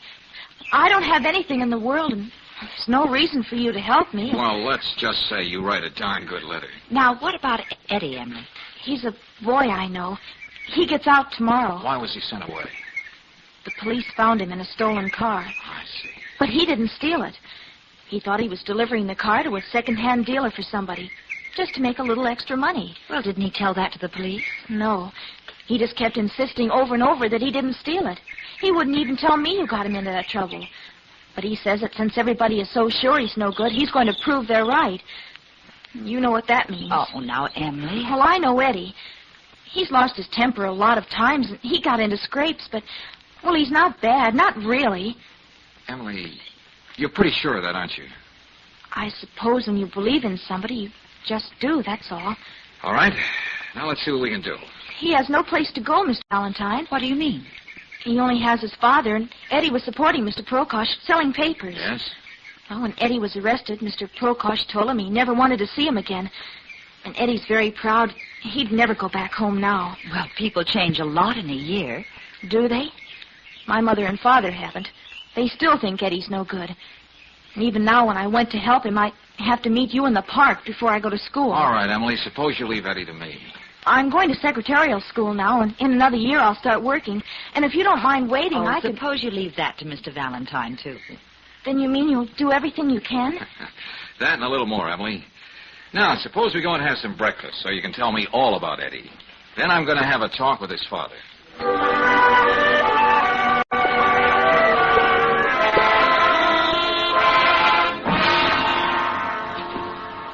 I don't care who you are. I want to hear nothing about my son. I got no son. Now get out of my house. Now, just take it easy, Mr. Prokosh. Look at me, mister.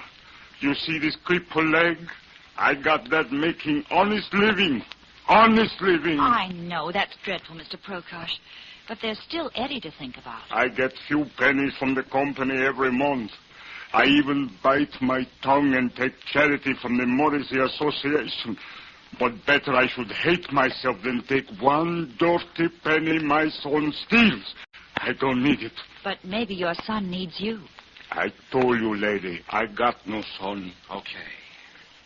Okay, let's just call him another boy, age 16, a boy in trouble and headed for more. But not everybody's sold off in the way you are, his own father. You know, Mr. Prokosh, you can worry so much about being right that you can be wrong. Right? Well, such fancy talk I don't understand. Hey, Prokosh, I want... Oh. So you got company, huh? What you want in my house? Tell these characters a blow. There's something I want you to tell me. Just who is this imitation Bogart? His name is Dan Lucas. He's the worst hoodlum of them all. Look, Pop, Eddie's time's about up. When's he getting out? I gotta know. I tell you nothing. You heard me. I gotta know. And you're gonna tell me. You what? Let go, man. Flash the tie you're wearing. You don't knot it half tight enough, so I'm gonna help you. It's not good manners for a tough guy like you to be pushing helpless people around. You see what I mean, Stanley? George, look out! See the kind knife he carries? Yeah. Not the kind you peel potatoes with. Why, I ought to... George, let go of him. I just got one thing to say to you, mister. Stay out of this neighborhood after dark if you want to live. Which way do you want to go downstairs, on your head or on your feet? I ain't through with you. You need a Prokosh. Beat it. Take that collapsible stiletto with you. Let's hope the cops find it on you.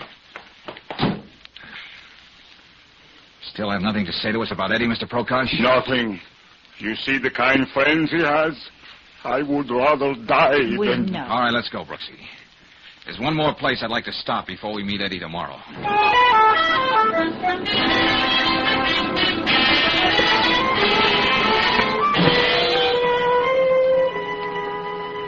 What do I know about Eddie Prokosh?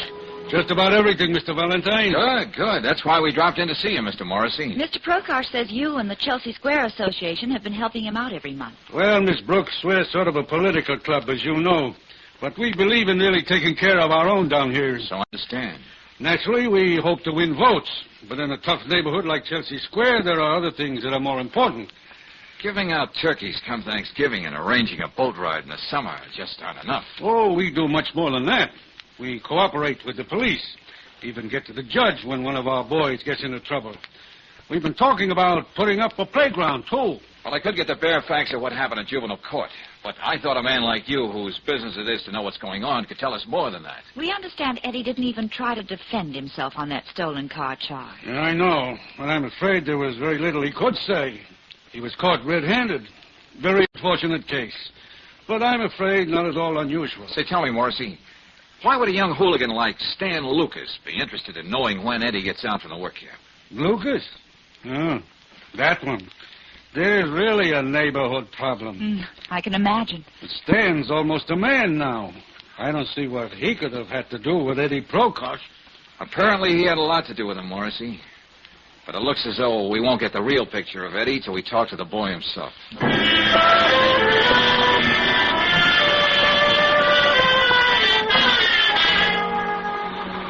Hey, how about a lift, mister, huh? Oh. Hey, you going into town? How about a... Oh. Why knock yourself out, kid? I'm going back to town. I'll give you a lift. What? Oh, I didn't see you parked under that tree. Hop in, Eddie. Okay, thanks. What? How did you know my name? I've been waiting for you, kid. But we'll go into all that later.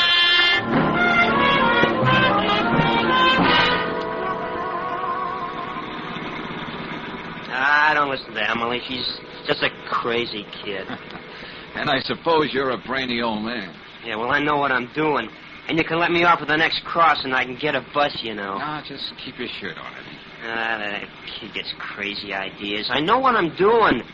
I don't need anybody's help. Okay, so you're on your own. Well, let's set it up this way. Look, I live by myself. What do you say we go home and have some chow? You might decide to bunk over with me until you know what you want to do. I know what I want to do. Hey, mister, you sure you're not a cop?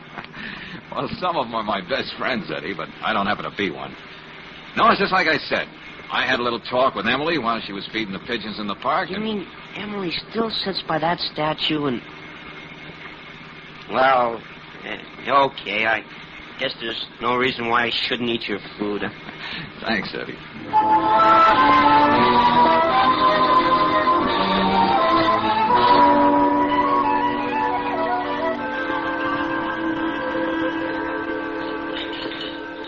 There's only one thing a woman likes better than to see a man clean up that last drop of gravy on his plate. Oh, what's that, Brooksy?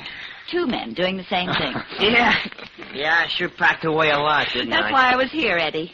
Go on, rave some more about my cooking to Mr. Valentine. It may help. See you in the office in the morning, George. Glad to met you, Eddie. Yeah, me too, Miss Brooks. Well, thanks, Angel, for being chief cook and bottle washer. Ready to see those dirty dishes in the sink. Good night, George. Oh, Mr. Valentine. Yeah, Eddie? Thanks a lot for the meal, but I gotta get going now. No, Eddie, no. You're gonna stay right here tonight. Now, look, I said it. You're stewing about something. You can't wait to get it out of your system without thinking of the trouble it's gonna cause everybody, including yourself. Will you stop preaching at me? You got no right just because you give me a meal. I'm getting out of here. Not tonight, you're not. Now, look, kid, give yourself a chance to sleep on it. You may feel differently in the morning. I'm leaving by that door, so get out of my way. Now, I don't want to have to get tough with you, but... Yes? Okay, you asked for it. No! Asked for it, too. Oh, what happened? Just a little judo trick I had to learn once. Oh. Yeah, it came in pretty handy in Salerno. Hey, you mean you were in that fight in Salerno? That's right. And the guy coming, he wasn't supposed to land on a nice soft couch like you just did. Oh. Well, Eddie, there's no reason why we shouldn't settle down and listen to the fights now. Oh, yes. What? When you do go to bed, just remember, I'm a very light sleeper. So? So, don't get any fancy ideas about running out on me.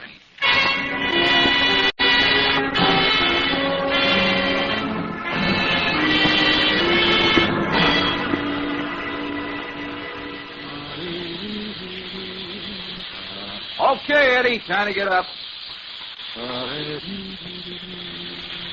Hey, Eddie, did you hear me? Rise and shine. Oh, that's it. Say, Eddie, if you want to try my new electric razor, you can... Why, that little... Now, where? Oh, great. Well, they did leave me a note. That's something. I wasn't asleep like you thought when you went in to take your shower. I even washed the dishes to pay for my room and board. Now, you and Miss Brooks and Emily better stay away from me. You were so anxious to know what I was going to do. Now I can tell you. I'm going to take care of Stan Lucas.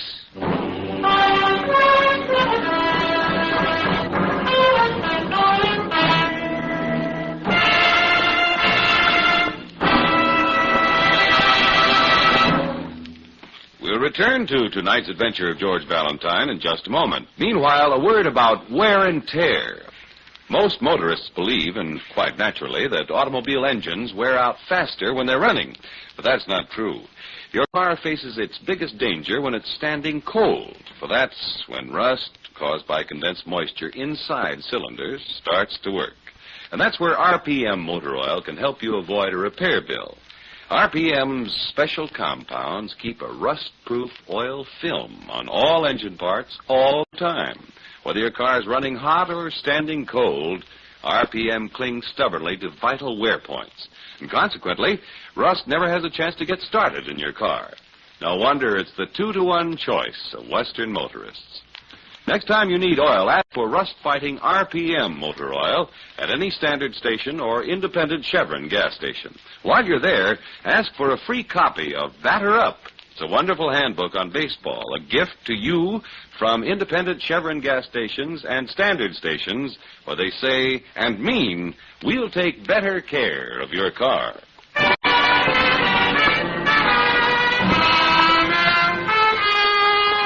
Now back to tonight's adventure of George Valentine and to Chelsea Square, a jungle of tenements in the middle of the city and a wolf pack of boys stalking the streets. That's the background for George's present job. The specific challenge to keep 16-year-old Eddie Prokosh from committing a serious crime as he promised. Good morning, George. Hey, you only shaved on one side of your face this morning. Okay, so that's the side you can kiss me on. But look, we're in trouble, Angel. What? Yeah, playing Big Brother a la Spencer Tracy didn't work out. Eddie beat it while I was shaving. All right, darling, take it easy. He left this little note. He's out on the prowl. To quote, he's going after Stan Lucas. Oh, no. Yeah. I've got to stop him somehow, Brooksy. If I only knew where to find him down there in that Chelsea district. What pool hall, what dark alley, what hallway. And Stan with that knife. What can we do, George? Well, I'm going to have another talk with Eddie's father. Look, you find Emily. But where? Well, she gave us the name of the secretarial school. Call her. Get her to meet you in the park. Maybe she can give us a clue on how we can find Eddie. Okay, George. And remember, Brooksy, it's a race against time.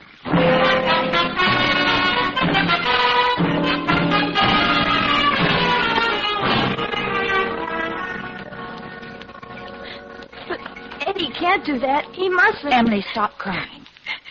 Yes, Miss Brooks. Emily, I'm not going to talk to you like a child. If you're old enough to fall in love with a boy, this is no time to let him down. I know. You came to us for help. Now we need yours. Can you tell us some of the places where Eddie might be looking for Stan Lucas? It could be anywhere, but Yes, dear. I should have told you this before, but I couldn't. I mean about Stan. Stan? Did he have anything to do with that stolen car business? I'm not sure, but that's not what I meant. What did you mean? Miss Brooks, you said you weren't going to talk to me like a child. Well, I'm not going to talk to you like I was one either. All this year, Eddie was up in that work camp. I've been going around with Stan. Oh. But I had to. Everybody does what Stan tells them to. I wasn't afraid just for myself, but what he said he'd do to Eddie when he came out. Does Eddie know that? No, you know how men are. And I wouldn't want him to know. Oh, you poor kid. Well, what could I do, Miss Brooks? Stan said he could even stop the few dollars Mr. Prokosh gets from the association. And he needs that money to live on. Stan was just talking. But you don't have to worry about him anymore. Mr. Valentine knows how to take care of him. I'm only thinking of Eddie. If I could only talk to him. I've got to find him. Wait, Emily, I'll go with you. We'll both look for him.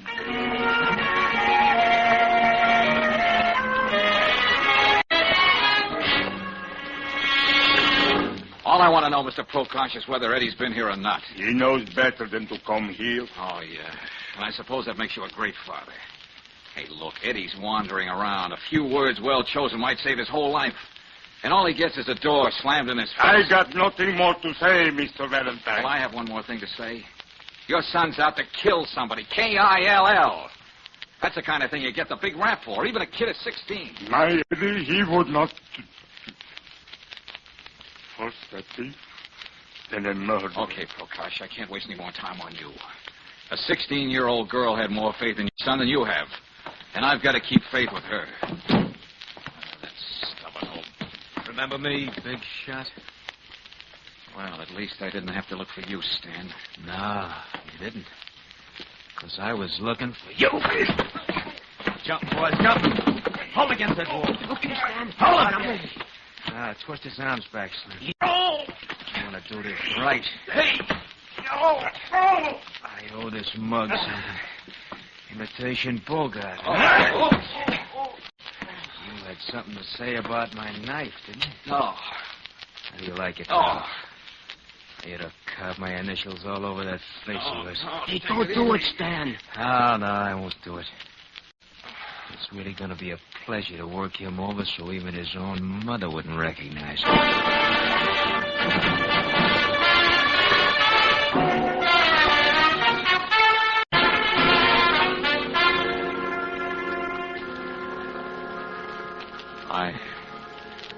I know my diction isn't very good, Lieutenant Riley. Valentine, what's the matter with you? Where are you? Just about got to the hall phone. Look, you got to do me a favor. Yeah, sure. But what's wrong with you? I thought I could keep the police out of a boy's life, but it's way over my head now. I need your help, Lieutenant. Okay, shoot. Look, pick up 2 boys down in Chelsea Square fast. Eddie Prokosh, about 5'8", freckles on his nose, wears a leather jacket, and Stan Lucas. Get it? Stan Lucas, yeah? He's a dirty, vicious little... Oh. Valentine, you stay where you are. Don't worry, Lieutenant. I can't help myself.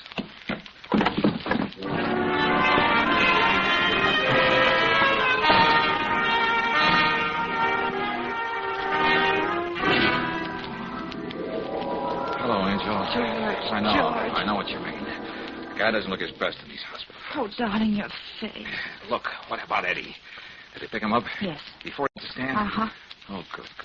Not quite so good. What happened, Brooksy? Lieutenant Riley has Eddie in jail. Huh? They found a gun on him. But if he didn't get to stand, The then... gun was taken from a watchman in a holdup this morning. Eddie? No question about that gun. But, Brooksy, when that guy's wrecking and now this... I know.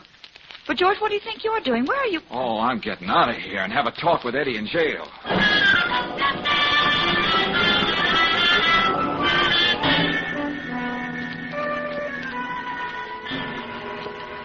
Eddie, you gotta talk.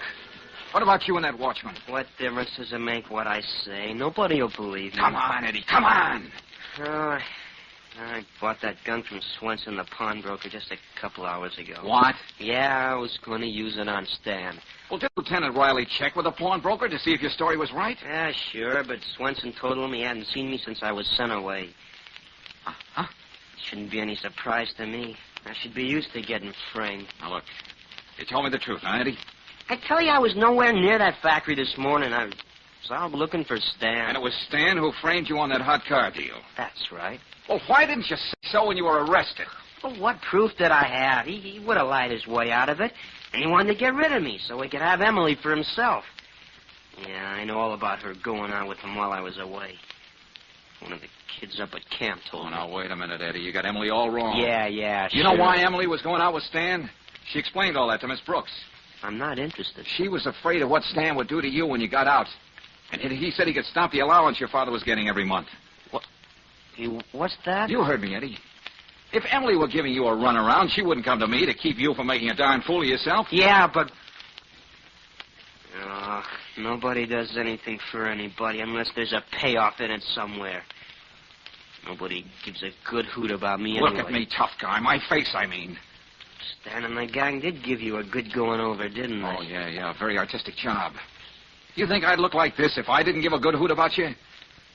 Well, and I suppose the payoff on this for me is going to be $1 million. I'm sorry, Mr. Valentine. Okay, Eddie, we understand each other. Now, I'll show you how much I believe in you. Here, take this. A knife? Yeah, that's right. Wolfpack style. A la Lucas. I don't get it. I'm going to talk to Lieutenant Riley. And you're going to have a chance to talk to Stan alone in his cell when they bring him in.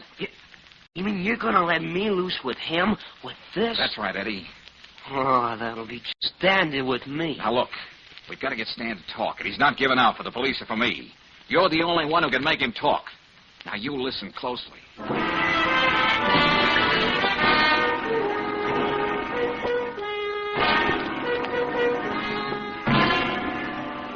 All right. All right, I don't mind playing ball with you, Valentine. I'm all for helping the kid. Thanks, Lieutenant. But you realize the spot I'm putting myself in, letting Eddie have a knife when he talks to Stan? We'll be right next to the cell door. Go right in, Mr. Morrissey. Lieutenant's waiting for you. Thank you. Well, it's good to see you, Morrissey. How are you, Lieutenant? Miss Brooks? Hello, Mr. Morrissey. I see they're keeping you stepping down there at Chelsea Square. I'm afraid so, but we do our best. Well, Valentine thought you ought to be in on this Prokosh case. Eddie's one of your boys, you know. I know. Yeah, we're going to hear Eddie's side of the story. And if it sounds convincing, we know you'd want to help. I'm glad you thought of me. Okay, let's get going. Sergeant, bring the Prokosh boy to cell 9. We'll be right there.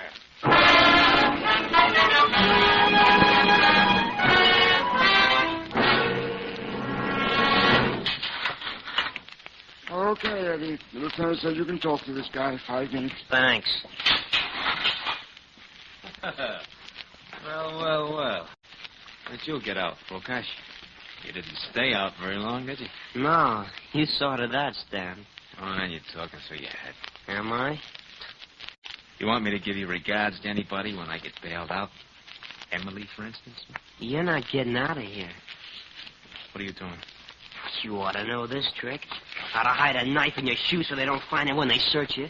Hey, Eddie, put that thing away. I've been waiting to catch up with you, Stan. Look, stay away from me. You framed me running those stolen cars. Well, now you're going to pay for it. Look, kid, take it easy, will you? Didn't you? Look, I didn't mean to frame you, Eddie. It was all a mistake. Help! Somebody help! He's going to... Stop! Help! Yeah, I was looking around for a gun, and sooner or later I'd wind up at Swenson's, so you planted that hot gun there. Yeah, that's right. But look, kid... Help, get this guy out of here. You hear me? Get him out of here. Well, get him out of here, all They was right. trying to murder me. Hey, what are you doing here? You got a good memory for faces, Stan, especially ones you've been working on. Gosh, Mr. Valentine, it worked. Well, you heard him, didn't you? Yes, Eddie, we heard everything. Look what's going on here. You got no... Shut up. Mr. Morrissey, get me out of here. I didn't do nothing. Well, the less you say, the better, Stan. Look, you can't let them railroad me like that. I'll do everything I can, same as I would for everyone else from our district. I guess you're going to stay put, Lucas. And the rest of your gang will be sent to a place where they can learn to do something useful with their lives. Come on, everybody. Wait a minute, Lieutenant. Huh? Isn't it going to be kind of crowded in here for Stan and Mr. Morrissey? What are you talking about, Valentine? What do you mean, George? That was some nice double talk between you and Stan a second ago. The less he says, the better. The better for you, you meant, didn't you, Morrissey? Look, Lieutenant, and you, Stan, you said, you can't let them railroad me or I'll... Well, or you'd give away the whole works, wouldn't you? Morrissey was the real guy behind the stolen car racket and a lot of other rackets down in Chelsea Square. Morrissey, you were using Stan to bully the other kids into line. That's why Stan boasted he could cut off the little money Mr. Prokosh was getting from the association. Well, you don't seem to have much to say, Morrissey. Everybody knows my reputation. Oh, yeah, the big power of the neighborhood. Big enough to make Swenson, the pawnbroker, perjure himself so you could be rid of Eddie. I think you can get Swenson to talk now, Lieutenant. I told you he sold me that gun. You got this all wrong, Valentine. This Lucas boy here has caused all kinds of trouble. If he tries to implicate me, surely no one is going to believe him. Morrissey, you're not going to walk out and leave me holding the bag. Valentine is right. I got lots of proof. Keep quiet, you little rat. See what I mean, Lieutenant? On second thought, it wouldn't be safe to leave them both in the same cell.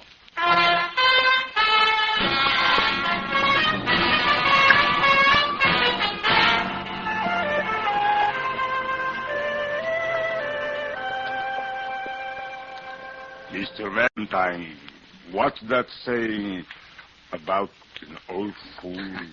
Well, I don't know about that saying, Mr. Prokosh. Why not settle for another one? Better late than never. Except for you, I would have made a terrible mistake. Thank you. George, come here. Oh, what is it, Brooksy? Look down there out of the window. Huh? There's Emily and Eddie sitting on the stoop. Oh, yeah. Offhand, I'd call that romance, ain't it? And offhand, I remember a saying, too. Speak for yourself, John, if you know what I mean.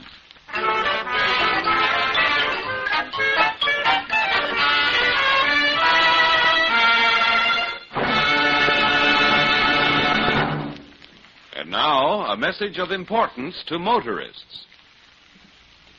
The merry month of May means a merry vacation for a lot of folks. And if you're one of them, here's the way to start out safe as well as happy.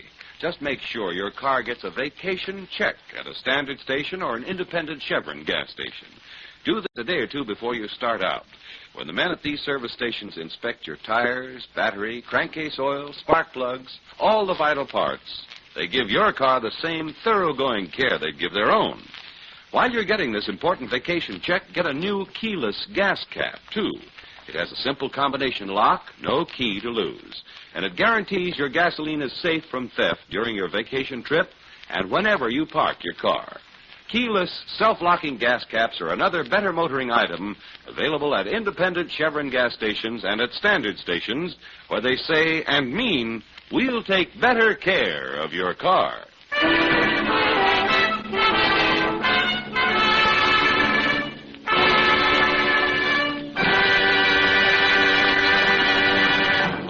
Next week, when you tune our way for another adventure of George Valentine, you'll hear...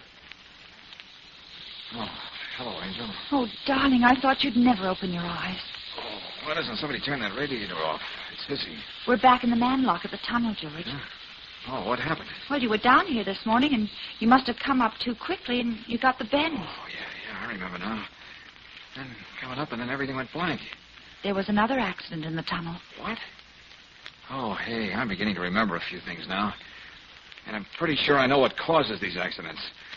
Brooksy, quick, help me over to that phone.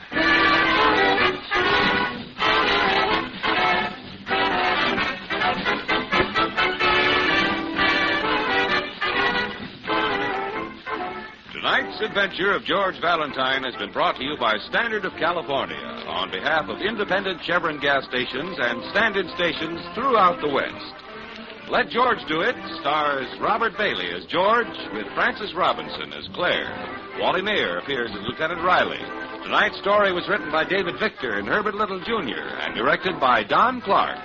Also heard in the cast were Mary Lou Harrington as Emily, Jane Mello as Dr. Prokosh, Tommy Cook as Eddie, Tony Barrett as Stan, and Herbert Butterfield as Morrissey. The music is composed and conducted by Eddie Dunstetter. Your announcer, John Heaston. Listen again next week, same time, same station, to Let George Do It.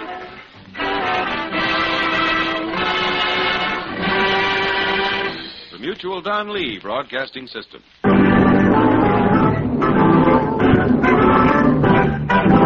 Standard of California, on behalf of independent Chevron gas stations and standard stations throughout the West, invite you to Let George Do It. Another adventure of George Valentine. Personal notice. Danger is my stock and trade. If you're up against something over your head and need help that's strictly confidential, you got a job for me, George Valentine. Write full details.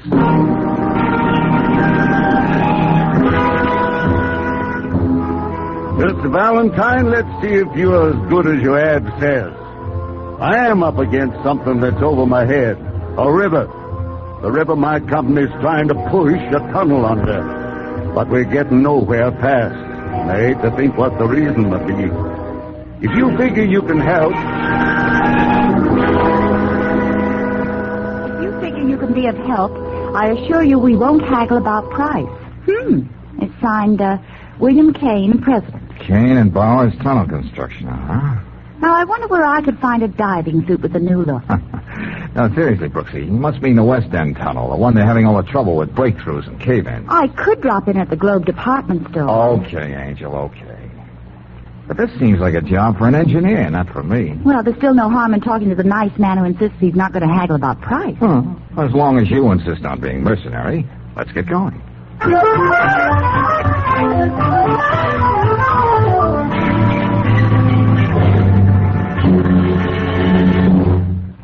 Valentine, you don't know how much it means to a former sandhog like me to wind up building his own tunnel. I think I can imagine, Mr. Kane. It's like a kid with a chemistry set suddenly finding out he has discovered the atomic bomb.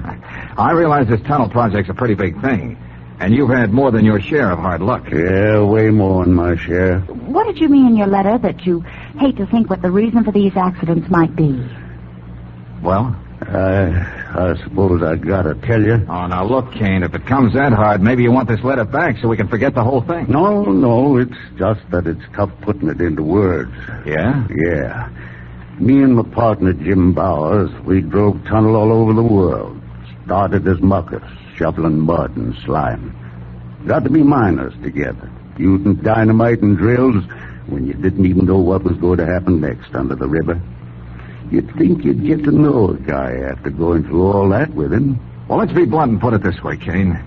You suspect your partner, Bowers, is holding up the works here, is that it? Yeah, but I gotta be sure. What makes you suspect him at all? I found out that the company we outbid to get this job made Jim a big offer to come with them. But if he's a partner here, what's the percentage for him in a deal like that? Well, Jim's always resented that I'm better suited to run the front office up here while he has to work with the men. Oh, I get it. So if he could bunch up this job, we lost it to the Cameron Construction Company, they'd take him in there as a big shot. Well, you certainly must have talked this over with Mr. Bowers. Yeah, I did, miss, and he said that you turned the Cameron offer down flat. But how can I be sure? Now all these accidents. With Bowers always on the spot to make them happen, if that's what he wanted. Frankly, Valentine, I don't even know how you can help me. Sandhogs are a clannish crowd. You can't go wandering around down that tunnel snooping around. Mr. Kane, suppose you let me give it some thought. George. Yeah, Brooksy. How'd you like to buy a for instance? Okay, Brooksy, I'll buy. Well, for instance, if you were a reporter and I were a photographer, we could be doing a story for a national magazine. That would get us down into the tunnel to snoop. Say, that might be an idea, that. Then you could look around. I'll tell Sanders to expect... Oh, now, wait a minute. Hey, look, Brooksy, that's a good for instance, all right. But this business of we... Of course I meant we. Why do you think I came up with the idea? Okay, you arrange it, Kane. I think we're going to take a crack at it.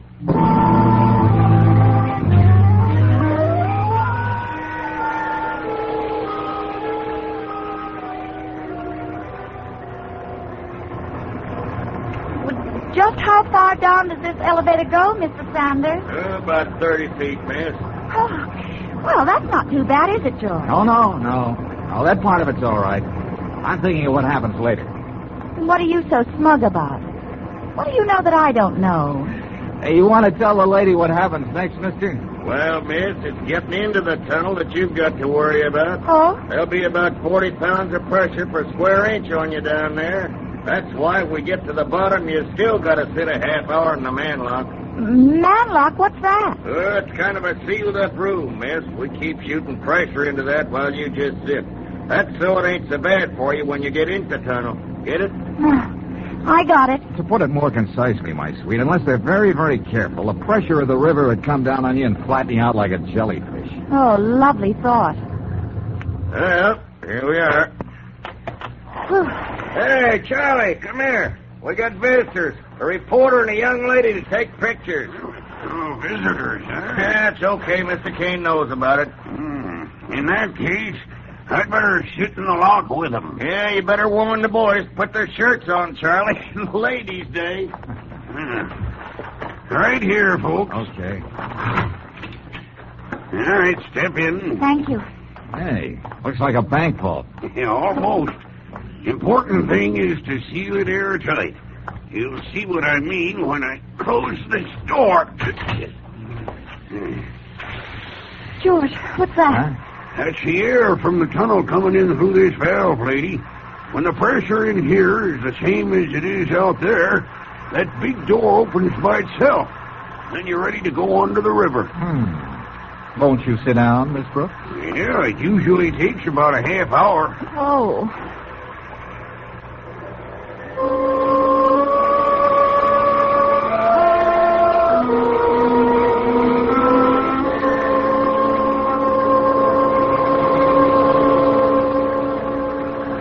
Just about a minute more now. You all right, Brooksy? Why, I'm just swell. But my ears. It's even worse coming out. You're in too much of a hurry. That's when you can get the chokes and the bends. Nothing like having things to look forward to. You'll have to put these little metal tags around your neck. Huh? What are these, Charlie? All sandhogs wear 'em. It's in case you're found staggering around. Tells the cops not to throw you in with the drunks, but to rush you back here to this decompression chamber. If they don't waste much time, you'll probably live. Oh, goody. Hey, you sound like an old sandhog yourself, Charlie. You can't stay away from tunnels, huh? Old Mr. Valentine?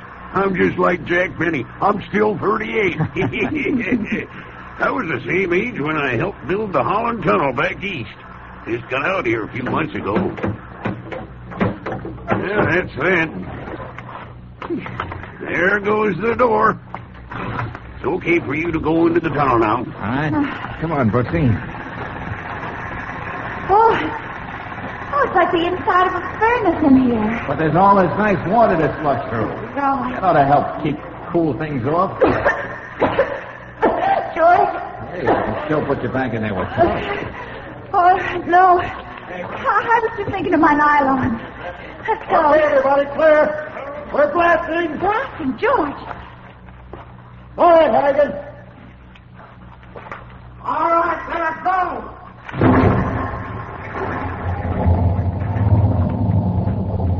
That'll do it. Now we can go up to the other. Hey, where'd you two come from? You Bowers? Yeah, what are you doing down here? With a girl to bring me more trouble. Trouble? Look, Mr. Kane said it was all right for me to do a story about the tunnel. The young lady is here to take the pictures. Story? That old Kane's got us think up there? I'd like to go up and tell him a few things. Howard, hey, what's going on? Howard, Gotta break through at the tunnel head. What? Yes, bad this time. The scaffolding came down with a lot of guys on it. Scaffolds will come down on every job. Young Davis is down there, caught under all that rock and sand. We gotta get him out. I'll get the ambulance, Hagen. But you get back there. Ice up that break. Go on. Davis wouldn't be there now, Bars. If you sent that gang up tunnel far enough when the blast come off. Look, Sandhog, don't tell me how to build a tunnel. I'll tell you anything I want. Okay, if you want to play... pick yourself up and do what I said. Okay, reporter, there's a story. How we lost another day. Yeah, what about the man you just lost? This is one accident they won't blame on me. A woman in the tunnel's the worst jinx there is. Kane knows that. Well, I got to phone upstairs for an ambulance.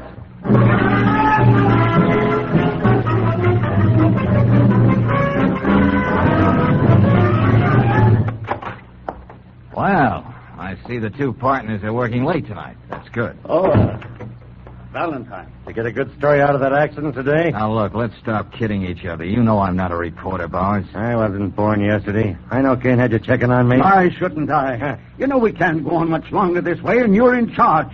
A little bribe from the Cameron Company, and you... Well, not a crack like that, and I'll fix you. Break it up, boys. Break it up. Let me do some talking. What I have to say will be short and to the point. Yeah? Yeah. I did some checking today. Bowers isn't the only one who might profit by these accidents. You could too, Kane. Huh? What are you talking about? Let's hear some more. I had a talk with the city engineer. He said he doesn't know how you can do this job on the bid you put in. I admit I was figuring close to the line, but we would have made it if things went right. So the boy in the stiff shirt comes up with another bad deal, huh? And, Kane, you had the foresight to take out insurance to protect you in case you went broke building this tunnel. Well, that's a natural precaution. Oh, yeah. But it was a personal insurance policy, taken out in your name.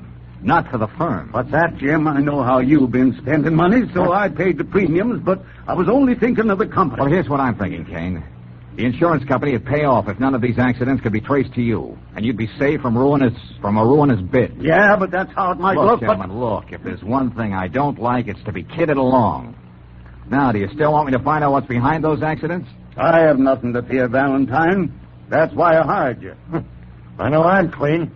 Go right ahead, Valentine. Okay. If you're sure that's what you want. Of course. You heard what I said. Yeah, but just remember, if I dredge up something from the bottom of that river that you don't like, you're the guys who ordered it.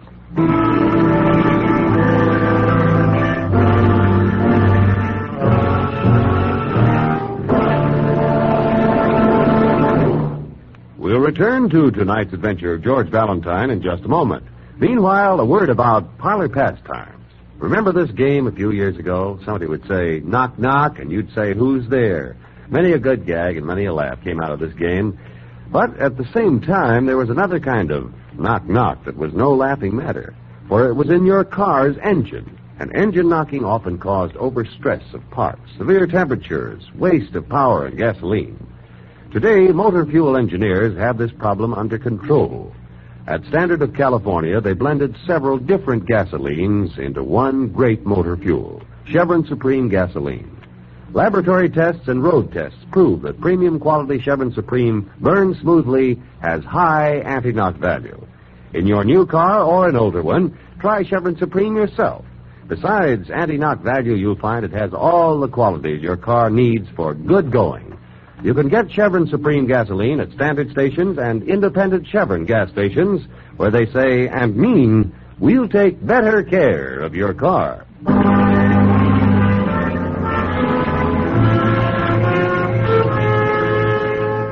Now back to tonight's adventure of George Valentine and a $1 million tunnel burrowing deep under a riverbed. A series of unexplained accidents that stopped the job cold. Why? That's the answer George has to supply. But so far, all he's learned is the rather startling fact that both partners in the contracting firm of Kane & Bowers have their own good reasons for wanting to see the tunnel left unfinished. Right now, George and Claire have just entered Hogan's Hog Pen, hangout of the Sandhogs, where Big Bill Kane is talking to his workers. And I know we've been falling behind down in the tunnel, but you know Jim Bowers and me were sandhogs ourselves. We can lick this job, and I've even hired Valentine here to make sure about them accidents. Now, here's an offer. You make up for lost time, and I pay time and a half to every man from then on. I could swallow that better, Brooksy, if I didn't know about that insurance policy Kane took out. Yeah. Now, look, boys. That offer my partner just made you suits me, too.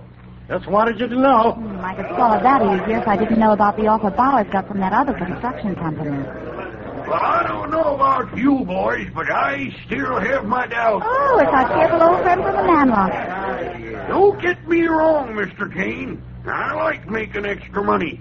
But when a job like this gets off on the wrong foot, it never straightens out. All right, Charlie, you're just getting the jitters. All right, go on and laugh. But I wouldn't be surprised that if we pushed that tunnel another 50 yards, we'd run into a ledge of gravel and hardpan. Boulders will never get past. Just more trouble. Now, what we want to know from you boys is, are you with us or not? Oh, fine. That's all we want to hear. The drinks are on Kane and Bowers. Go and get it. Come on, Brooksy. Where are we going, George? Just riding a hunch. We've got to be someplace before 5 o'clock.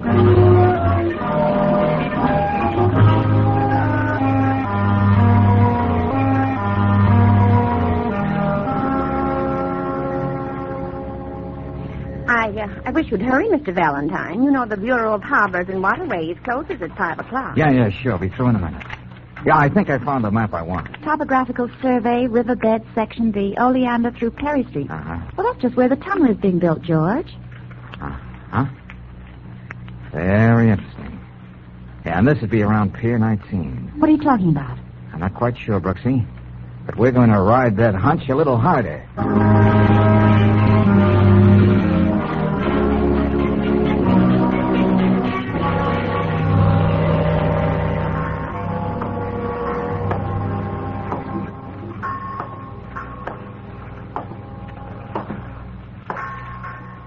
Hey, you the watchman on this pier, Pop? Yep, been here for the last 15 years. Huh?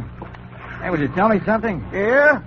Those white bubbles coming up there in the river. Yeah, that's why they're working on a new tunnel, son. That's as far as they got in all these months. Yes, we read they're having a lot of trouble. Yeah, they keep working day and night, too. Can always tell by the position of that trawler out there just where they're working. You don't say. Yep, she's there every night, too. Sort of keeps right ahead of the tunnel. I can tell that by the bubbles that come up out of the water. I wonder what the trawler has to do with the tunnel. Yeah, I don't know. Man goes over the side in a diving suit every night. Suppose that's got something to do with the tunneling job, though. Probably he's kind of a traffic cop down there. Clears out the fish so that they can go ahead. Traffic cop, huh? Hey, Pop, you've been a great help. Thanks a lot. Yeah, you're welcome. Now where, George? Angel, what do you say I hire a motorboat and we take a nice romantic ride on the river?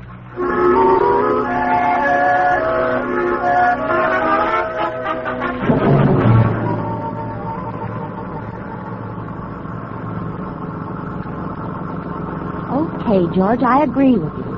A trawler on top of the river has nothing to do with the building of a tunnel under the river. Then, Brooksy, why is it here every night? Always just ahead of the shield of the tunnel. Now, it's more than a coincidence. There it is up ahead. What are we going to say to whoever's aboard?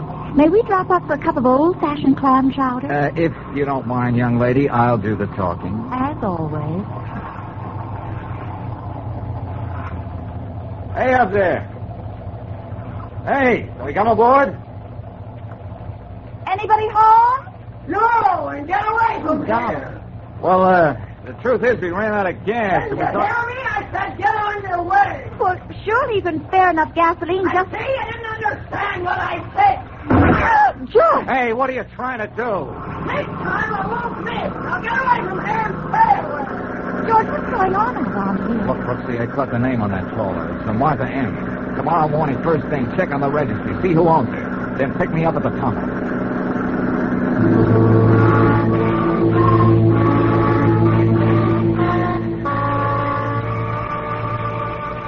You were down in the tunnel early this morning, Mr. Valentine. I had to look around, Charlie. How long have I been sitting here in the manlock? Oh, just about 15 minutes. Seems like I just got in here. And Charlie, I don't feel so good. You'll be okay. You're an old hand at this now. You've been up and down here a couple of times. But it seems like I got hammers in my head, beating away. And you look like 6 guys lined up 6 miles away. You'll be okay when you get some fresh air.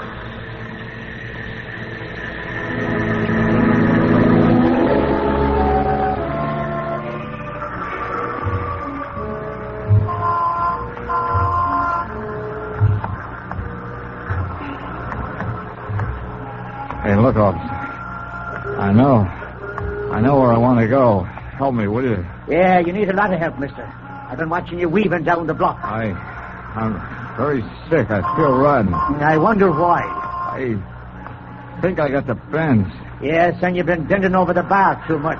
Hey, take me back, officer. The tunnel. There's only one place I'm taking you, to jail, so you can sleep it off. Come along with you now.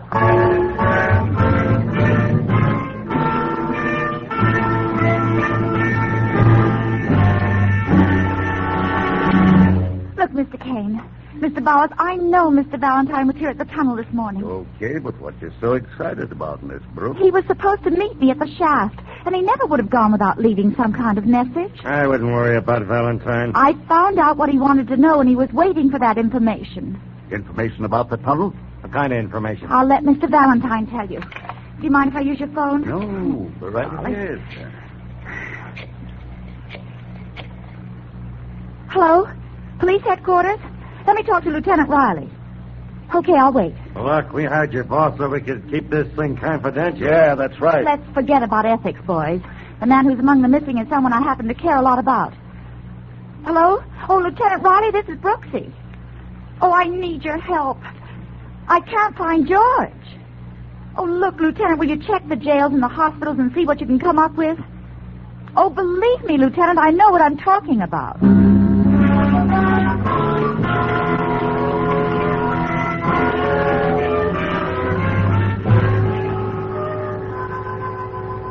We traced him down for you, lady, but you're not taking him out of here. Oh, Brooksy, my oh, head. take it easy, darling. Best thing is to let him sleep it off. Can't you see this man is sick? He's got the chokes, the bends. We've got to get him back to that decompression chamber at the tunnel. Huh? What are you talking about? Oh, I'll show you. Wait a minute. Look, this tag here around his neck. I can't breathe. Oh, so they took it off him. Well, here, they gave me one, too. Here, read it. Huh? This man is a sand hog. Decompression chamber. Rush. Yeah. Okay, lady, you win. And I hope we make it.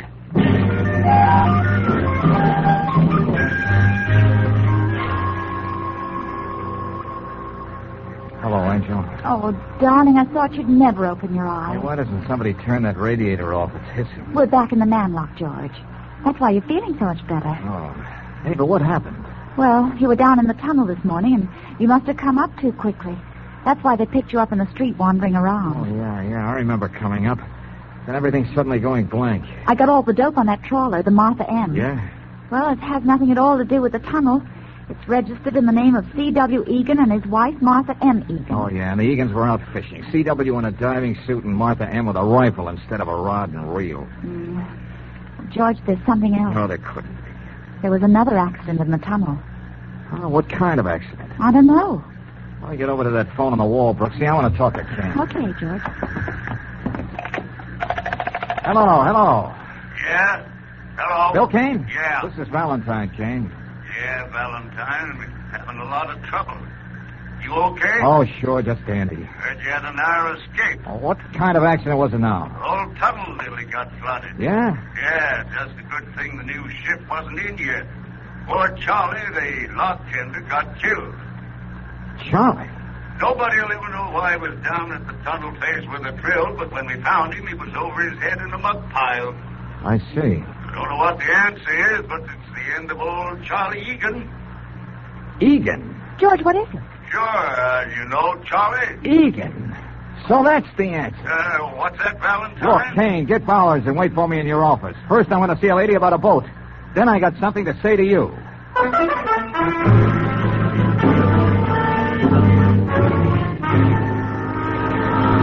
Valentine, you don't know what you're saying. Just the same, gentlemen. It was Charlie Egan who was responsible for all the trouble here at the tunnel. That doesn't make sense. He was just a lock tender. He gave him the job more out of pity than anything else. Okay, then listen to this.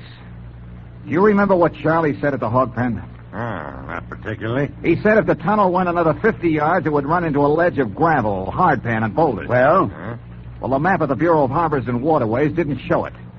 But Charlie knew exactly what he was talking about. How would he know that? That's funny. I asked myself those same questions. How would an ordinary sandhog just in from Chicago know the exact topography of the riverbed? Yeah. He suspected I was getting wise and saw to it that I got a good case of the bends this morning. Just to make sure I was a dead duck, he took that tag from around my neck. Yeah, but why? Was he crazy? Well, that's a matter of opinion. I didn't want to believe the reason myself when I found out. I talked to Mrs. Egan. She's the lady on the boat. Now, she's in the outer office right now. Suppose we have her in and see if it's any easier for you to believe her story. Anything you say, Valentine. Okay. Will you come in, please, Mrs. Egan? All right. I want you to repeat just what you told me. Well, what shall I tell them? That two people wasted their lives looking for a will-o'-the-wisp? A treasure you were always going to find the next day? Treasure? Yes. Sensible people don't believe in buried treasure and sunken ships bulging with gold, but Charlie did. Now, wait a minute. He was the eccentric C.W. Egan, who spent a fortune and 20 years of his life looking for ships that had sunk with treasure aboard. And fantastic as it may seem, gentlemen, he found one. Didn't he, Mrs. Egan? Just a couple of months ago. He went down into the river every night. He kept prowling around the hull of that boat. He knew that there was gold there somewhere.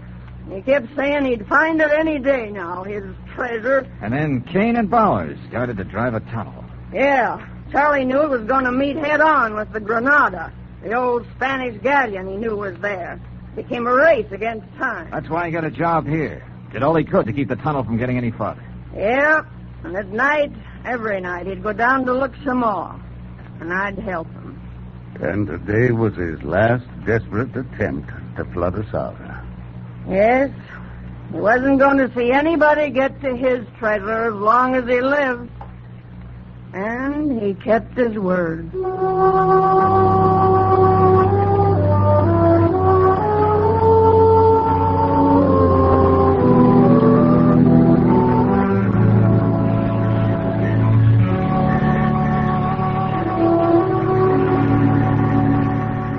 Well, Brooksy, here's the check from Kane and Bowers. That's all washed up. So what do you say we go out stepping tonight? Oh, well, darling. Hey, did you see the paper this morning? No, why? Well, they raised the Granada out of the river last night. They did? And there was a treasure chest, just as Charlie knew all along. Oh, so old Charlie was right after all. Yep, a chest packed to the brim with old Spanish coins. George, how romantic. Oh, yeah, but old Charlie wouldn't have been too happy about it. No, why? No. The whole batch was worth about $100.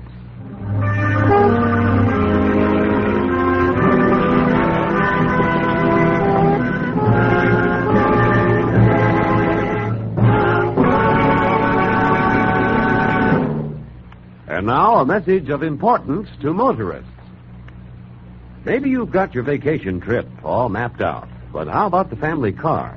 Before you start out, better make sure it gets a thorough vacation check at your standard station or independent Chevron gas station.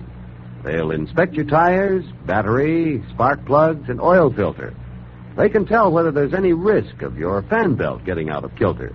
And they'll make sure that each vital lubrication spot is okay. Besides helping you get off to a good start on your vacation, there's another thing about independent Chevron gas stations and standard stations. Wherever you motor in the West, you're never far from their quality products and superior services. And don't forget, whether you're on a vacation or just motoring around town, these are the service stations where they say and mean, we'll take better care of your car.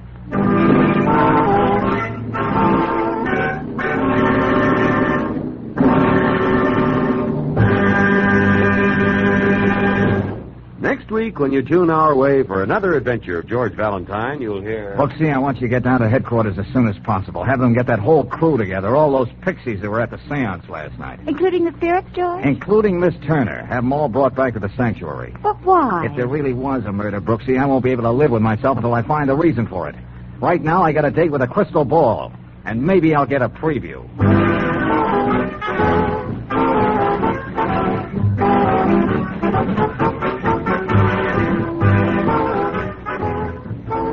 Tonight's adventure of George Valentine has been brought to you by Standard of California on behalf of independent Chevron gas stations and standard stations throughout the West. Let George Do It stars Robert Bailey as George with Francis Robinson here. Tonight's story was written by David Victor and Herbert Little Jr. and directed by Don Clark. Also heard in the cast were Francis X. Bushman as Kane, Herbert Litton as Bowers, Ruth Parrott as Mrs. Egan, Joe Duvall as Charlie, Franklin Pinky Parker as Sanders, and Leo Cleary as Harrigan. The music is composed and conducted by Eddie Dunstetter. Your announcer, John Heaston. Listen again next week, same time, same station, to Let George Do It. This is the Mutual Don Lee Broadcasting System.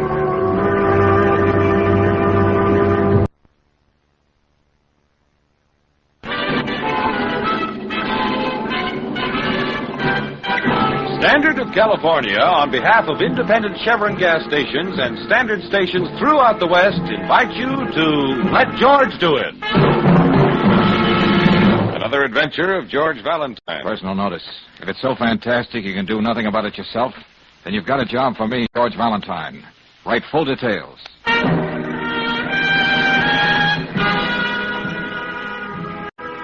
Dear Mr. Valentine, the writing and rewriting of this letter has proved one thing to me, that I can't find the words to convey my desperation.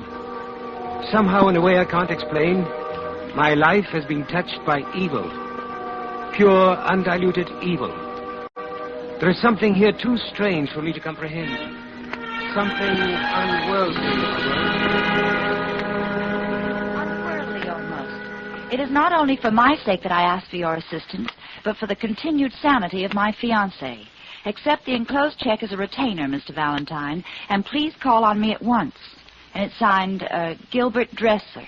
Oh, this doesn't make sense, George. Well, it makes enough sense to show that Gilbert Dressler is pretty panicky. I know, George, but there's something too strange to comprehend. Unworldly. Sounds like he's having trouble with banshees.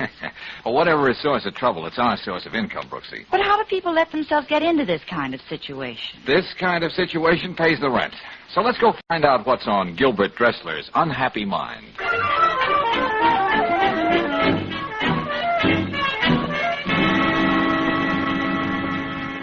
In my 10 years on the desert, Mr. Valentine, I've witnessed events that would freeze the very marrow in your bones. Yes, I'm not doubting your word, Mr. Dressler. Terrifying events.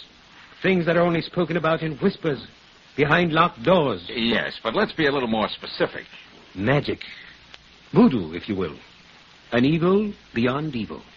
They're right here in your own city. But why are you hiring us? Yes, Mr. Dressler. You mentioned something about a fiancée in your letter.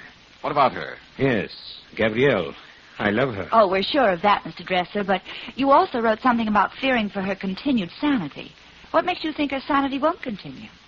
Margot. Margot? What's that supposed to mean to me? Oh, forgive me. I was referring to Madame Margot. She claims she's a medium. I claim she's a purveyor of black magic. Well, now we're getting somewhere. You're trying to tell us Gabrielle, your fiancée, is somehow being influenced by this Madame Margot. Yes. How? Why, she's taking all her money away from her. Oh, how long has this been going on?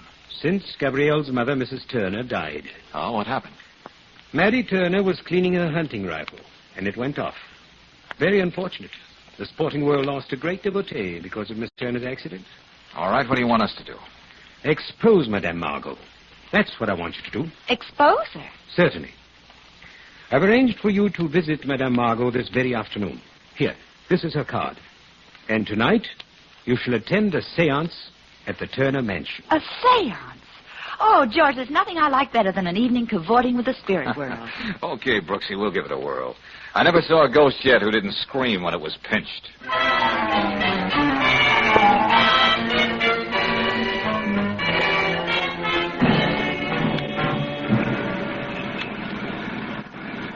There's Madame Margot's place, George, 214. Yep, I'll pull up in front. Well, one thing I'll say for her, George. She's not squeamish about operating in a tough neighborhood. Uh-huh. Well, looks all very proper, Brooksy, even to the neat little sign on the window. Madame Margot, clairvoyant and mentalist, seances by appointment. Okay, let's go. Well, ring the bell, George. Oh, that's a very good idea. Oh, great. Listen to that local color, will you? In a joint like this, I'll settle for nothing less than a swami. Yeah. You have been expected. Please enter, Sahib. Sahib? This way, if you please. Madame Margot offers herself to meditation. However, she will receive you shortly. Straighten your turban, George. Do you mind if we sit down, Mr. Hasim. Upon this level, that is the name by which I am known. Please be seated. Yes, thanks. And now Hasim will leave you.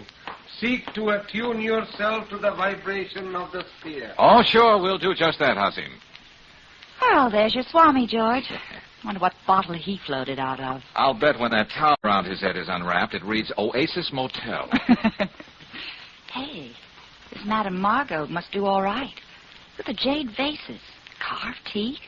Look at this rug. Oh, Brooksy, for a candy bar in North Africa during the war, I could have filled a barracks bag with this junk. Junk? Why, some of these things are priceless, Bargain George. basement gadgets, Brooksy, part of a pitch. Well, I don't want to argue with you, but Look, Claire, I haven't heard of a setup like this yet that wasn't phony. A shrewd operator in a bathrobe and a crystal ball can make a fortune feeding customers the things they want to hear. Yes, but this Madame Margot is supposed to be uncanny. Yeah. Anyway, that's what Mr. Dressler seems to think. Well, I don't know what her act is, Brooksy, but I'm making book that Margot's got a huge investment in trapdoors and mirrors. And one of these days, she's going to trip over her own ectoplasm. George. Huh? Oh. I know, of course, that Mr. Gilbert Dressler sent you to me. He gave no reason for the arrangement except that you were his friend. Oh, well, Mr. Dressler just likes to be mysterious. I understand that 10 years on the desert can do that to a person. He is obsessed with the idea that I bring harm to Gabrielle Turner. He is a stupid man. Yeah. Well, what about this crystal ball here? What can it tell you about me? Very well. Seek yourself in the past and the future. Margot will seek with you. Believe Margot, and the dimness in the crystal will be swept away and will become as a sudden burst of light, revealing all. See? Even now the shadow's clear. The image asserts itself. There has been violence and terror in your life. Well, I can't see you're wrong about that. As if many men had come together to do you harm in a vastness too great for the eye to scan. A vastness? In a desert, perhaps. Many men and many machines. Yes, it is a desert. And you are wearing a uniform. George, that's amazing. Can you tell me where this desert is? In what country? Oh, it is plain. Should it startle you that I know? To Margot, the crystal has no secrets. It is the Sahara. Oh. North Africa, huh? Of course, Mr. Valentine. What made you ask that? Oh, come off it, kiddo. How gullible do you expect one man to be? What are you talking about, Mr. Valentine? Madame Margot, if you get paid for this sort of thing, I'm going out and rent a sarong and a Turkish towel. That's all I need for an easy life. That and a detective phone with a hidden mic. Get out of here. Now, wait a minute. I've got a couple of other things that I would... Get out of here. Hasim! Why don't you let that poor guy alone, Margot? Making him stand behind those drapes all this time? Perhaps one day you will laugh yourself to death on your poor humor, Mr. Valentine. George, he's got a gun. Don't worry, Brooksy. Madame Margot can't afford to get rough. This kind of melodrama sometimes leads to scandal. That wouldn't be good business for her. He wearies me with his glibness, Hasim. You should have kept looking in your crystal ball, Margot. Then you could have warned your number one boy. Always keep that gun close to his side. You fool. Let's get out of here, Brooksy. Okay, George. You will regret this. Oh, look, honey, don't go dramatic on me. Save those pear-shaped tones for Gabrielle Turner. I don't understand, George. How did she know you were in North Africa? Because she had us tuned in with her little detective phone before she came into the room. Oh. Brooksy, when I was telling you about it, I lied to you purposely. I saw North Africa once from an airplane, 10,000 feet up at nighttime. Well, now that we know that Margot reads past, presents, and futures by direct wire, what are we going to do? Have dinner, Brooksy. Oh, fine. And we've got a date with a few assorted ghosts. Oh, fine.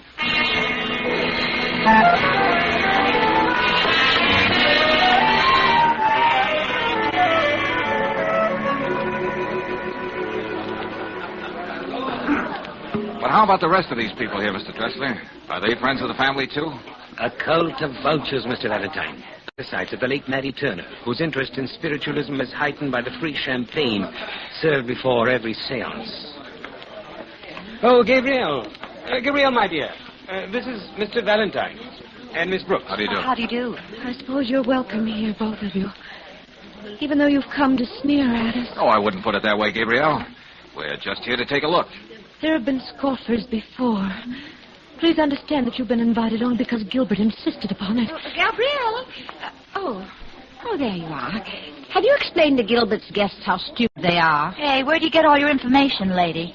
I am Gabrielle's aunt, young lady, Vida Patterson. Oh. I happen to concern myself with the caliber of people with whom Gabrielle is forced to associate. What makes you think Miss Brooks is a bad influence, Miss Patterson? Oh, Gabrielle is emotionally high-strung. People like you, people from the outside, upset her. Ah, from the outside. My dear, the rest of the party is going into the sanctuary. Madame Margot's waiting. Oh, George, not again. Yep. Let's give the old gal another rumble.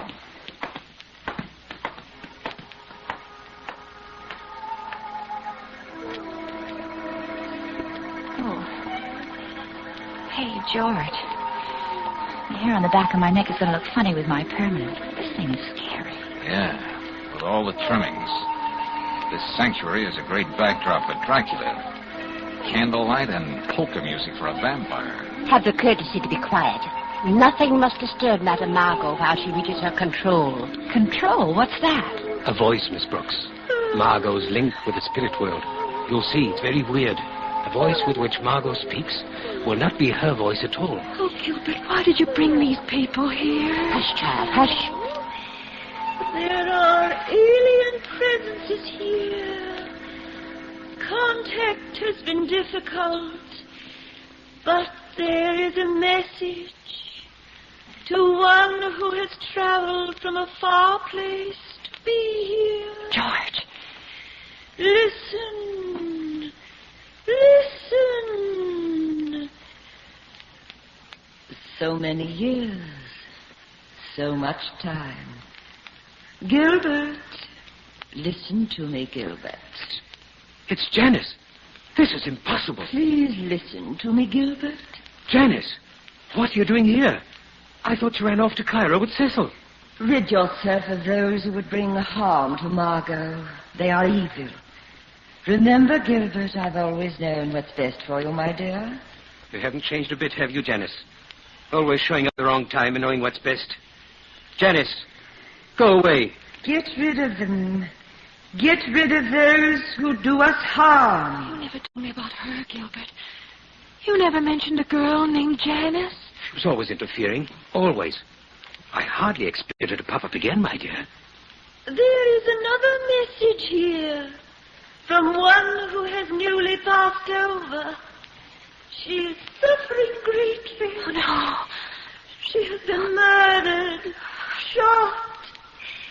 She suffers from the anguish of knowing her murder. Oh, no. I couldn't help it. I couldn't. Gabriel, what is it, child? Her murderer has not been avenged. There is blood on the hands of one who has shed it. Listen. She is trying. Now leave me alone. I killed her. Of course I killed her. Leave me alone, all of you. Oh, George. I've never seen anything like this in my life. Yeah, this time, Brooksy, the spirits had the right word for it. Murder.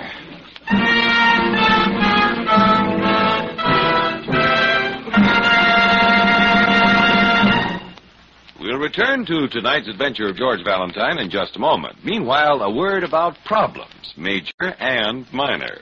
You know, a ring that refuses to come off a finger may seem like a major problem, but usually a bit of soap and water does the trick. Stuck rings in an automobile engine would be something else again, and could be very costly, in fact. But today, compounded RPM motor oil keeps the danger of stuck piston rings at just about zero. Even more important, the added compounds in RPM put a stop to the biggest bugaboo of engine wear, internal rust. They also prevent crankcase foaming and stop the formation of gum and lacquer in your car's engine. And a cleaner engine system means extra life for your car. Add up all these advantages of RPM motor oil, and it's easy to see why motorists choose RPM 2-to-1 over any other motor oil in the West. Try this premium quality motor oil tomorrow. Get RPM at standard stations and independent Chevron gas stations where they say and mean, we'll take better care of your car.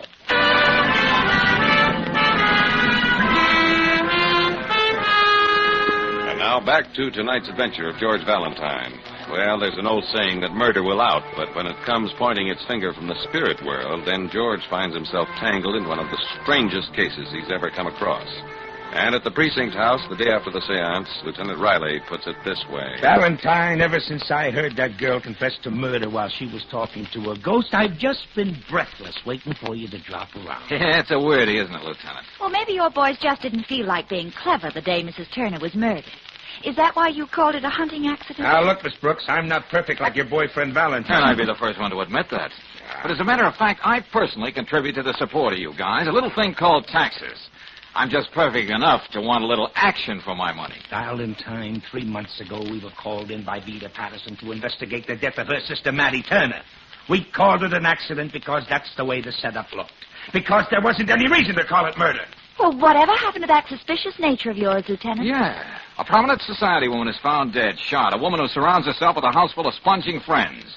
Don't you remember what your correspondence course says about a situation like that? Look. When a person is found dead with her finger on the trigger, we consider the reports of ballistics, medical examiner, and a dozen other experts. Then we fumbling police arrive at certain conclusions. In the death of Mrs. Turner, that conclusion was accidental death. Hear, hear. Bravo, Lieutenant. But how could so many people fumble about the same thing? Yeah. Does that confession mean that Gabrielle is going to stand trial for murder, Lieutenant? Well, I doubt it. In that household of crazy people, she's the squirreliest of the lot. Unless her Aunt Mrs. Patterson isn't just a little bit ahead of her. Then Gabrielle will be committed to an institution. Yep. She's home now under the care of a physician and under police guard. She can't even remember confessing, much less how or why she killed anybody. Uh-huh. You wouldn't mind if Claire and I dropped in on the Turner family, would you, Lieutenant? Sure, go ahead. You'll be in good company. But take my advice and hide when the wagon comes. Those young interns sometimes have trouble figuring who fits the straitjacket. Lieutenant, I secretly love all men who say nice things like that.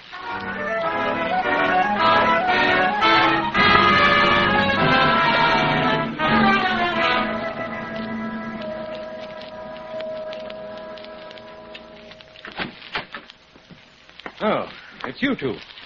I'm beginning to hope that I'd only hired you in a dream. Look, Gilbert, let's both get real grown up and face facts. You really did hire me, and we're both stuck. I'm not in the habit of paying people who bungle their jobs.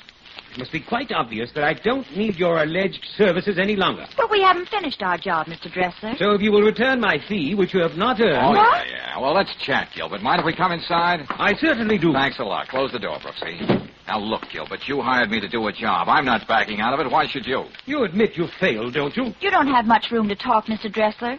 Who was that Janice you were talking to last night? Janice is dead. She died nearly 10 years ago. 10 years? Then how did she... I dislike to say it, but even I am now convinced that Margot is not a fraud. How could she have known about Janice? Oh, it's very simple. You blurted out Janice's name as soon as Margot began to broaden her age. Yeah, it's a good thing Margot didn't drop her H's, Mr. Dresser. You might have come up with the name of some little barmaid in Soho. You're not very amusing, young lady. Now, what about Gabrielle? Where is she? They've taken her away, Mr. Valentine. Poor girl. I was deeply attached to her. Uh-huh. I'll bet her aunt is overcome, too. Vida Patterson is a remarkable woman. She buries her sorrow in her books. Books. Ledgers would be a better word. Where is she? In the library. She explicitly informed me that she wishes to grieve. Well, now, that's very touching. Come on, Claire. What is it, Gilbert? I told you I wanted no interruptions unless it's absolutely necessary. It's absolutely necessary. Oh, it's the intruders again. Yes, I hate to take you away from your tears, Miss Patterson, but there are a few questions I want to ask you. And by what right? You're not the police. Oh, this won't take long. Just a moment of your lonely time, and you can go right back to eating your heart out. What is it you want? I want to know a little bit more about the murder of Mattie Turner. It was murder, wasn't it? Oh, imagine the ingratitude of this child. Killing my poor sister after all the wonderful things we've done for her. Oh, yes. She was so overcome by those wonderful things, she can't even remember killing your sister. Oh, Gabrielle has lapses of memory. An unfortunate trait which she inherited from her father's side of the family. Oh, well, this wealth you were talking about, what happens to that? Oh, how could you mention money at a time like this? Well, let's mention it anyhow. Who gets it? Well, of course, Gabrielle inherited the mother's estate, and now that she will be declared insane, why, I suppose well, I don't know. I've never given it a thought. No, I'll just bet you haven't. Well, thanks a lot, Miss Patterson. I just know it'll kill you every time you spend a penny of all those thousands of dollars. Get out of here! Miss Patterson doesn't like us, George. Yeah, we've got crazy ideas, Brooksy. All right, come on. Let's go see whether one of them will pay off.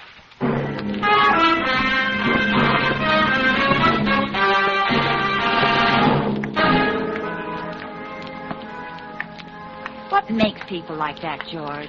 If you're talking about the zanies who wander in and out of the Turner mansion, the answer is money. From here, that's the only way their act makes sense. Well, I don't want to crowd you with funnies, George, but there's Hasim again. Huh? Yeah, he's planted up ahead there. The corner of the house this time. How do you like that? See him in the shadow? Yeah. Let's find out what he's got on his mind. Still looks sinister, even in a pinstripe suit. Well, Hasim, doing a little snooping on your own? You go to great lengths to involve yourself in difficulty, my rash friend. Brace yourself, Hasim. You're no friend of mine. Furthermore, you are in our way. George, he's still got that gun. Watch it, Brooksy. All right, pick up the gun quick. Yeah, George. Here you are. Yeah, you shouldn't carry such things around after dark, Hasim. And so it doesn't accidentally go off and hurt somebody, I'll just take out the clip. And the extra bullet in the chamber. You will be sorry you did this. There you are. Take your plaything. I'll keep the bullets. Now, why did Madame Margot send you here? I know nothing. You're so right. Okay, take off, Nature Boy. Beat it. I'm tired of playing patty cake with people out of storybooks. You know what? It adds up, Claire. It really does. It does? Huh?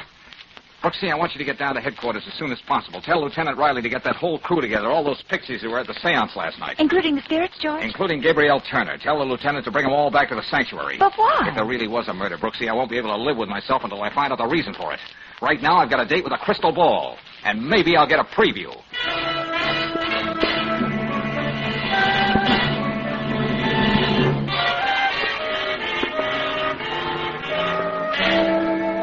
Margot, in the jargon of the street, your chances aren't worth a dime. Stop speaking in riddles, Mr. Valentine. What's on your mind? You are, Margot. Madam Accessory after the fact, Margot. The fact being murder. If I were acquainted with your brand of humor, perhaps I would be amused. I doubt it. Look, you're worried, honey. That's why you tagged that small-time Svengali on me. You could be sent to jail for years and years, and that's really something to worry about. What are you trying to say? Well, I hate to sully those shell-like ears of yours with nasty words, Margot, but Just take my advice and be my buddy for the next few hours. Why do you speak to me like this, as if I'm... As if you're a phony, and you are. You can throw your voice pretty well, but last night you threw it a little too far. What do you want me to do? I want you to finish that seance you started. It never did get done. But for what reason? So you can turn state's evidence. Now, a clever girl like you can appreciate a good twist. I think I understand. Yes, I think you do. So let's not keep the cult waiting, Margot. Besides, Lieutenant Riley is a very impatient man.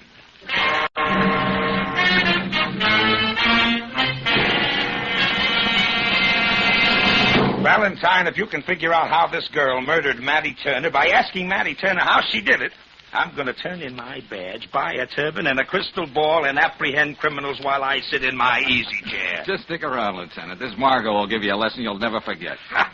You know, that's the wonderful thing about being a police lieutenant. Every amateur I meet wants to give me lessons. But Margot's no amateur. All these people think she's the greatest thing that ever happened to them. They believe whatever Margot says. Valentine, haven't you been the cause of enough suffering for poor Miss Patterson? I feel it is my obligation to defend her against your ill manners. Yes, and I demand to know by what authority you have entered my house. Why have you brought Gabrielle here? I'll have the law. You already have it. Lieutenant, this is Miss Patterson. She lives here. You got troubles, Miss Patterson? Oh, why, no, it's just that it's Gabrielle. Gabrielle's okay. She's in the sanctuary with the doctor. I wouldn't worry about her. Maybe we'd better go in. Margot's had plenty of time to get wound up. Okay.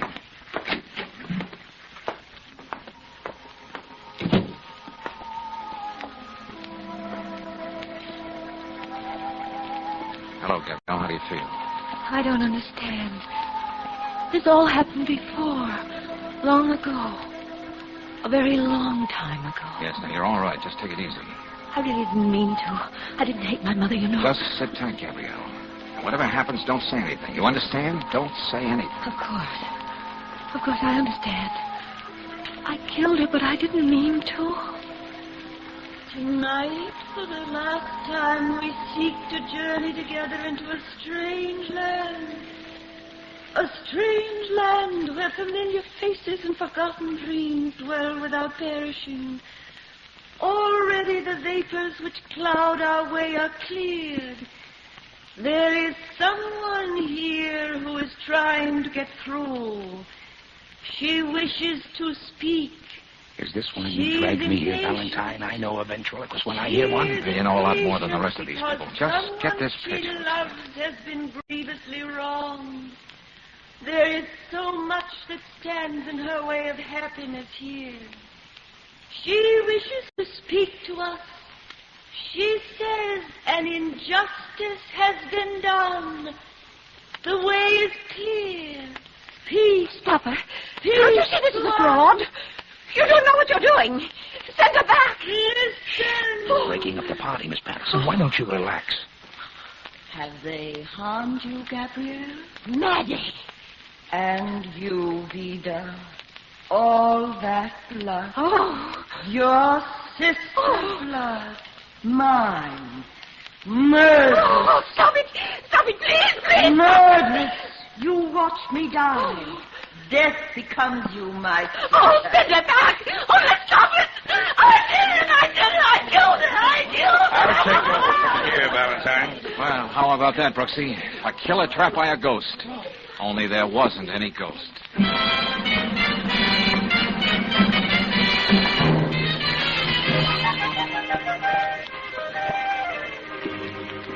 George, if I've got to say it, and I've got to say it, Huh? you're a genius. Oh, that's okay, Brooksy. You can say it. But all I had to know was that Margot was a phony, and Vida Patterson thought Margot was always on the level. Except once, that is. Astound me, genius. What do you mean, except once? Vida paid Margot to produce Mattie Turner and frighten Gabrielle into confessing. Well, why should Gabrielle confess to a murder she didn't do? Brooksy, there's a lot of evil people in this world. Vida Patterson is one of them. She knew her niece had a memory blank the night of the murder. So all this time, she's been making Gabrielle believe that she killed her own mother. So all you did was make Margot produce Mattie Turner again. Yep. Only this time, Mattie smoked. When Vida heard an imitation of her sister's voice, she thought it was the real thing. It was too much for her. Oh, well, there's just one thing I still don't understand, George. What happened when you went back to see Margot? Oh, she read my palm. Yeah, she said I had a wonderful heart line. Oh? Margot looked at my hand and said I was a lover. Oh. Well, I got a pretty good heart line myself. Yeah? Look at it, George. Yeah. Do you know what I think, George? No, tell me what you think. Well, I think we ought to get our heart lines crossed and see what happens.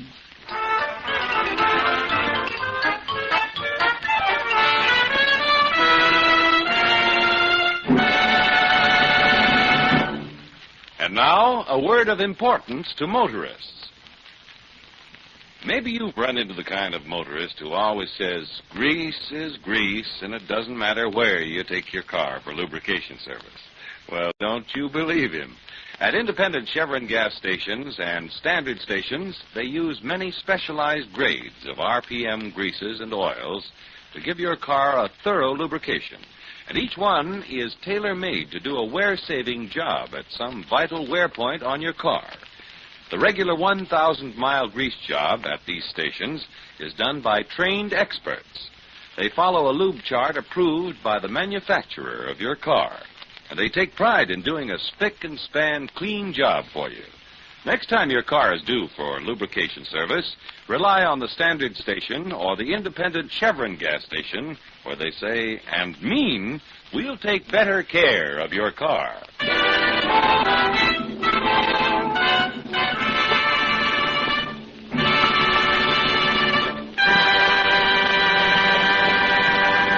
Next week, when you tune our way for another adventure of George Valentine, you'll hear... Hey, Brooksy, tell me something. Yes, George. How would you like to play Cigarette Girl at the Kit Kat Club tomorrow night? You mean in one of those fluffy short skirts and long black stockings? Yeah, the works. Yeah, but what are you talking about, George? We're going to stage a little drama, Brooksy, with a cast of two. A Carnation and Art Gary.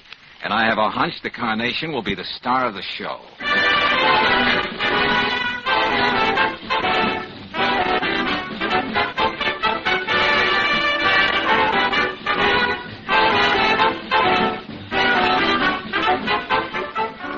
Tonight's adventure of George Valentine has been brought to you by Standard of California on behalf of independent Chevron gas stations and standard stations throughout the West.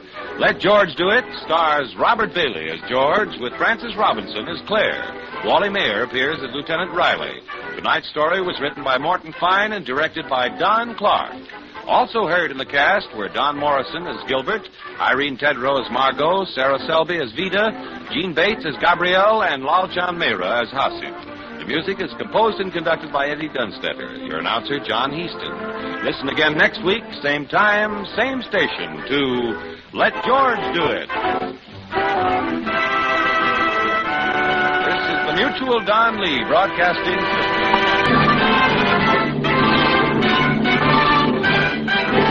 Standard of California, on behalf of independent Chevron gas stations and standard stations throughout the West, invite you to Let George Do It. Another adventure of George Valentine. Personal notice. Danger is my stock and trade.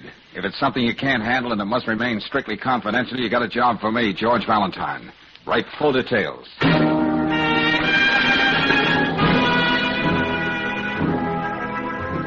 Dear Mr. Valentine, I've worked very hard to get what I want out of life. A successful marriage. A husband who's highly respected in the community. Everything.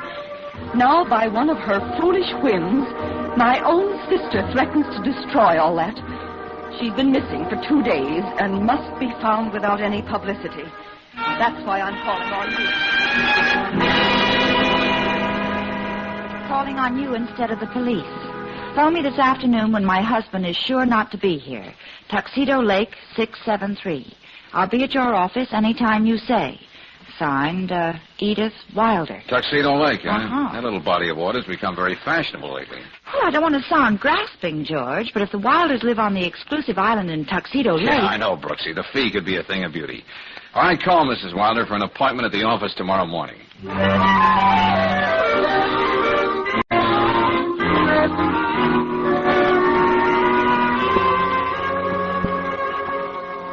After thinking it over, Mr. Valentine, I decided to bring Angela's husband with me. Oh, Edith, you shouldn't have hired this man's services. Angela is free to do anything she chooses now. Leave this to me, Walter. This is my sister's husband, Mr. Philliston. Philliston? How do you do? My assistant, Miss Brooks. How do you do? How do you do? Do you mind if she takes some notes? So far, I'm in the dark about this whole thing. Anytime you're ready. It'll take just a few not very pleasant words. Angela's disappeared again. This time, there's every reason to believe it'll cause a scandal none of us will ever live down. Oh, Edith. Mrs. Wilder, just how old is your sister? Well, she's 2 years younger than I am, 42. You'll get all the information you need, and I'm sure you'll know just how to proceed. You may as well tell him the whole truth, Edith, as long as you've gone this far. Do you want me to put all this down, George? No, Brooksy. I think we'll get to the point right now. Look, Mrs. Wilder, what about the whole truth? Oh, I wanted to avoid that. You see, Mr. Valentine, I'm Angela's third husband. Take it down from here, Brooksy. Right, George. The third man she's married through a matrimonial agency. And now corresponding with another man before she's even divorced from Walter. Oh, I see. No matter what happens, it must never come out. You don't know how people are out at Tuxedo Lake. Even if my own husband found this out... When I put the word confidential in my ad, Mrs. Wilder, I meant it. Now, Mr. Philliston, are you sure your wife was corresponding with another man? Yes, I found a letter from him and his picture in a bureau drawer. I tore it up right in front of her face and threw it in the fire. Well, that wasn't very smart. It might have helped you get a divorce without paying through the nose. Oh, I realize that now. What do you mean by that? Last Monday, I had lunch with Angela. She said she'd settle for $20,000 in cash in our house on Tuxedo Island. And you mean you just shelled out $20,000 like that? Yes, that same afternoon. It seemed the easiest way. She threatened to sue me for desertion if I left her and take all the money I have if she took me to court and tied up my contracts. I'm a builder, you know, and it would cost me much more than that. I just want you to bring Angela back here before she causes a scandal that will wreck all our lives. Mr. Philliston, would you recognize the man in that picture if you ever saw him? I can't be sure. I suppose so. I was so upset I don't even remember the name if there was one. George, don't you think we ought to get the name of that marriage club? I ought to know that. That's the way I met her. It's the Selby Friendship Club. Meet your companion for life. The important thing is this, Mr. Valentine. Walter is staying with me and my husband on the island. So far, we only told Richard that Angela is off visiting some friends. It must remain that way. Okay, I'll do my best. You'd better give me the keys to your place, Philliston. Maybe I can pick up a lead there. Here you are. That's that. When a woman is just over 40, well over 60... This is no time for you to feel sorry for yourself, Walter. Yeah, Brooksy, take these keys. I'll meet you on the landing at Tuxedo Lake in a couple of hours. Then we'll go over to Mr. Philliston's house. Okay, George. Well, what are you going to do, Mr. Valentine? Pay a visit to the Selby Friendship Club. See what I can find out about Angela's unknown suitor.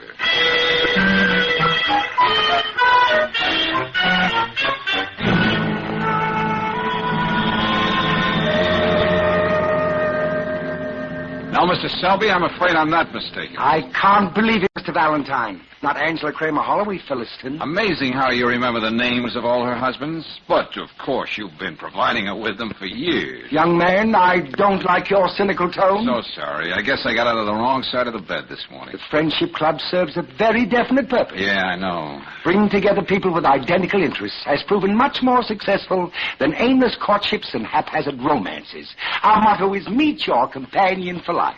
Such as Mrs. Angela Kramer Holloway Philliston. Of course, there are exceptions. All right, but... let's skip the spiel, Cupid. It stands to reason that if Angela got the romantic urge again, she'd patronize the Friendship Club, which gave us such excellent service in the past. Well, I'm sorry to disappoint you, sir. I know of no correspondence between Mrs. Philliston and any of my clients. You sure about that?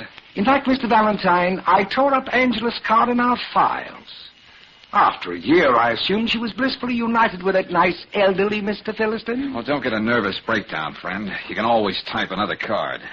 Now, look, you put out a bulletin, don't you, listing the different eager beavers bent on matrimony? Yes, indeed, once every month. Well, if I could get a hold of your latest bulletin, maybe Mr. Philliston could spot the man he saw in that letter. Unfortunately, the new bulletin won't be off the press at the Bixby printers for another week. Then I shall be glad to let you see one. Thanks a lot. Oh, don't mention it. But if you think I'm just one of those fly-by-night marriage bureaus, you're sadly mistaken. I've spent 30 years bringing together people who thought they didn't have a soulmate in the world. Goodbye, Mr. Selby.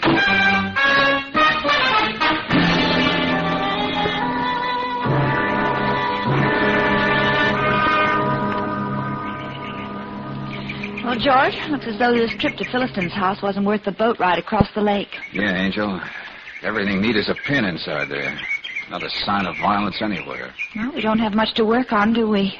Well, I thought I could get something out of Selby. That was a complete washout. Well, George. Yeah, Brooksy? May I say something? I mean, as a woman. I wouldn't have you say it any other way. Oh. Well, did you notice Mrs. Philliston's closets? Like any other woman's? Why?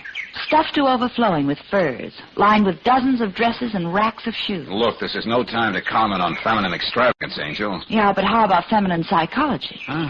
Well, members of our sex just don't leave all those frills and fripperies behind, especially when we're supposed to be running off with another man. Yeah. Hey, wait a minute, Brooksy. You got something. Mm-hmm. Look, get to a phone. Okay, I saw one in the living room. Call the Wilders. If Edith doesn't want to walk over here, ask her for a quick inventory of her sister's things. Of course. She'll know if Angela took anything with her. How do you like that? She can't just be missing. Nothing ever is, my friend. Hey, where did you come from? Who are you, one of Angela's friends? It's hard to tell. Sometimes they're young, sometimes they're old. What have you got to do with Angela? Oh, nothing. I'm just her son. Son? So you see, I speak with authority. Can I get your drink? Well, if you're her son, aren't you at all concerned about what's happened to her since Monday? I haven't been able to sleep one single night. That's obvious. I have the greatest admiration for my mother and her assorted husbands. I'm Bud Kramer. I spring from Mama's #1 marriage club bargain. Are you going to be the fourth, Papa? The name's Valentine. I'm here to see if I can find your mother. Get out. Hey, now, wait a minute. I said get out. If you never find her, it'll be the best break I ever got. This house will belong to me, and I'll come into some money. If you don't stop sticking your chin in my face, son, I'm going to have to do something about it. Oh, it's fine to have a mother you can respect.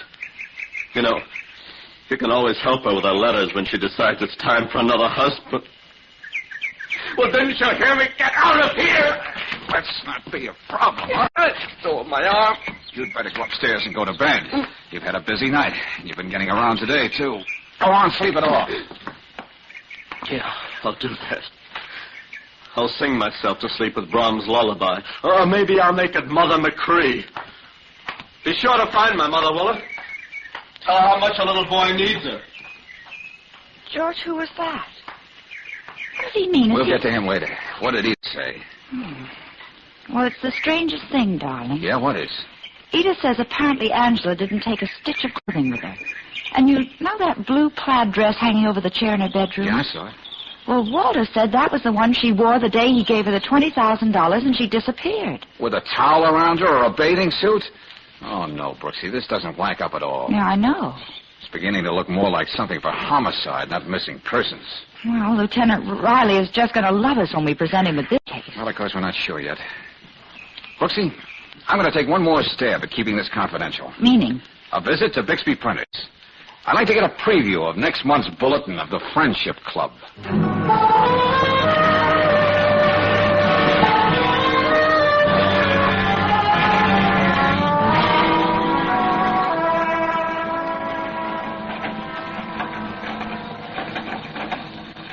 I know Selby's bulletin hasn't come out yet, Mr. Bixby, but could I take a look at the advance proofs? Well, I suppose I could do that for you. They're right over here. Oh, we'll have them back in the morning. We just want someone to take a look at.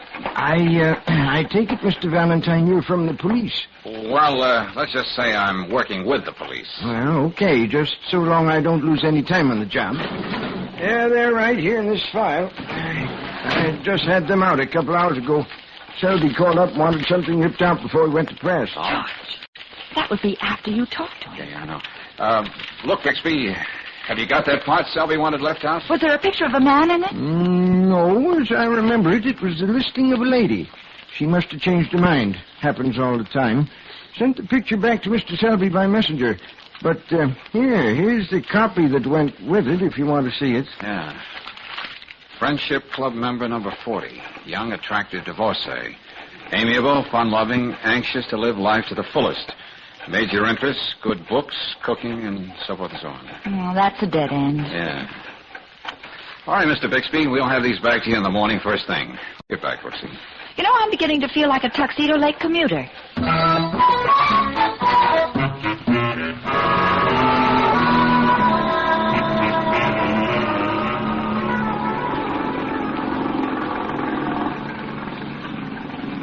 It's all very well to be exclusive, George, but I'd hate to make this trip to the island every time I came home late. Yeah, it is kind of dark, Angel. That green light way up ahead. That's the Philistine dock. Hey, what happens if Mr. Philistine doesn't recognize any of these Romeos in the bulletin as Angela's boyfriend? Well, suspecting what we do, Brooksy, we'll just have to dump the case in Lieutenant Riley's lap tomorrow morning. We won't be giving him much to work on, except our suspicions. And the fact that when a woman walks around with $20,000 in cash, she just naturally... Hey, Brooksy, that motorboat coming toward us. Well, they can see us. They've got their search right on us. Well, I can't see a thing with that glare. Turn, George, turn. They're coming right at us. I'm trying. What's the matter with you? Oh, can't you see it? Brooksy!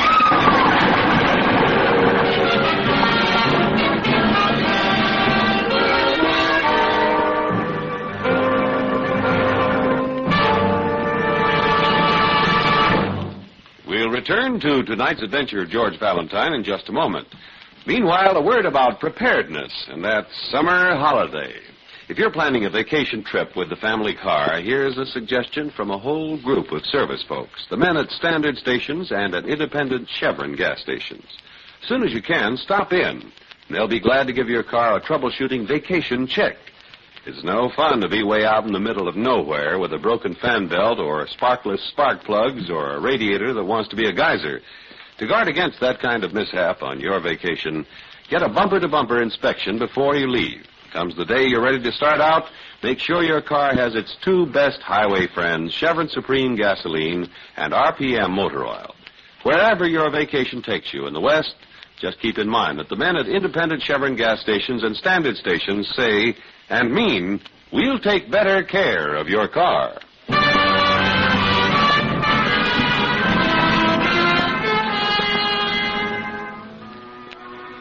And now back to tonight's adventure of George Valentine. A small outboard motorboat heading toward the island in Tuxedo Lake. Suddenly, out of the darkness roars a powerful motorboat, its searchlight blinding George and Claire.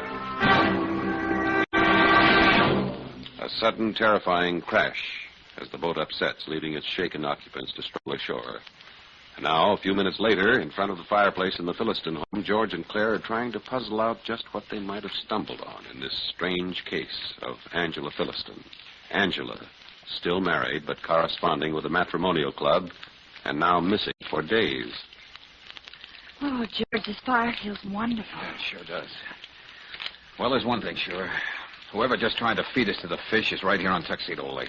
Yeah, but what is it we know that we don't know we know? Oh, Brooksy, at this point, I don't know from nothing. The three people might possibly want us out of the way are right here on this island. Bud Kramer, Angela's son, who hates his own mother. Mr. Philliston, who got such a raw deal from Angela the one and only time he used the services of the Friendship Club. Yeah, that's right. And Sister Edith, who said she'd do anything to keep a breath of scandal from the swank shores of Tuxedo Island. All this doesn't exactly give you a comfortable feeling, does it? Brooksy, before we see Lieutenant Riley in the morning, we're going to check every boat tied up around this lake.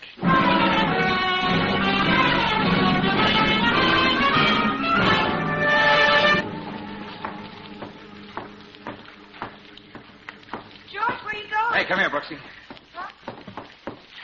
George, the Philliston boat. Yeah, the Angela. Tied up right here in front of the house, as innocent as you please. And look at this big dent right here on her nose. All the paint scraped off. Well, it looks more and more like it has to be one of those three. Hey, what the? there's somebody out there in the lake, George. Oh, what a night. Just hope whoever was using this boat tonight left the keys in it.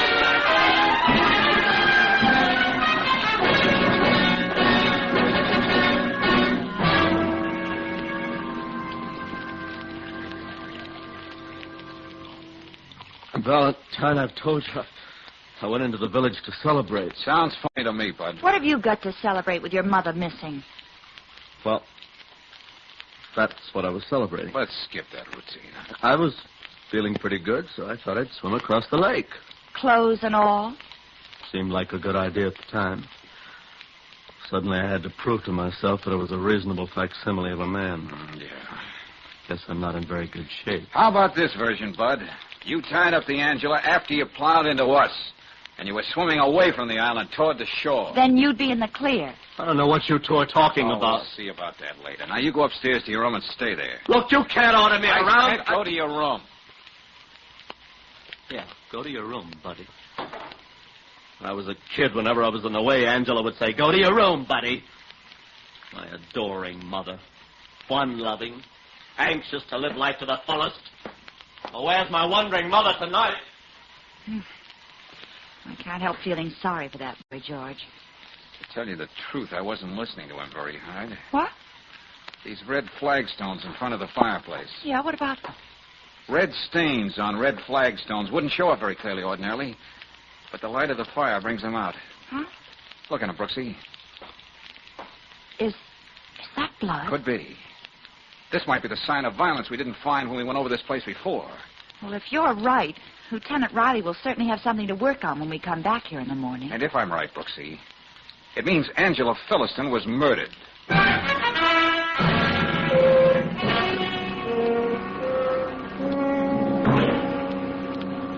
All right, right, Valentine. Where are these bloodstains you dragged me out here to see? But, George, they're gone. Wait a minute, what is this? Someone scrubbed these flagstones clean during the night. You don't say. Oh, what a metal midget I turned out to be. I should have stayed right here while you went back to town, Brooksy. But how could anybody know what we found? Oh, well, at least I'm bright enough to know the answer to that. Somebody knew every move we made last night. Ah! Stop sounding like a bead picture. Next you'll be talking about trap doors and hidden passages. Oh, that's not fair, Lieutenant. I get dragged out of bed. I bring the best men in the department out here with me. They dredge the lake, and all they're coming up with is some undernourished trout. All right, Riley. Give me a chance to think, will you? Hayes here. Look at him. One of the best men in our lab, crawling around on his knees like a charwoman, looking for something that isn't here. I'll be through here in a minute, Lieutenant. Oh, I can't thank you enough for that bracing, invigorating trip across the lake, Valentine, but I've got better things to do with my time. Lieutenant, somebody tried to run us down on the lake last night, and he was using Phillinson's boat. Lieutenant. Yeah, what is it, Hayes? These red particles between the cracks in the floor here. They might mean something. All right, be careful with those, Hayes. Very careful. Got them in this bottle. You want to initial the label, Lieutenant, in case we ever need it for evidence? Yeah, sure. But just remember this, Valentine.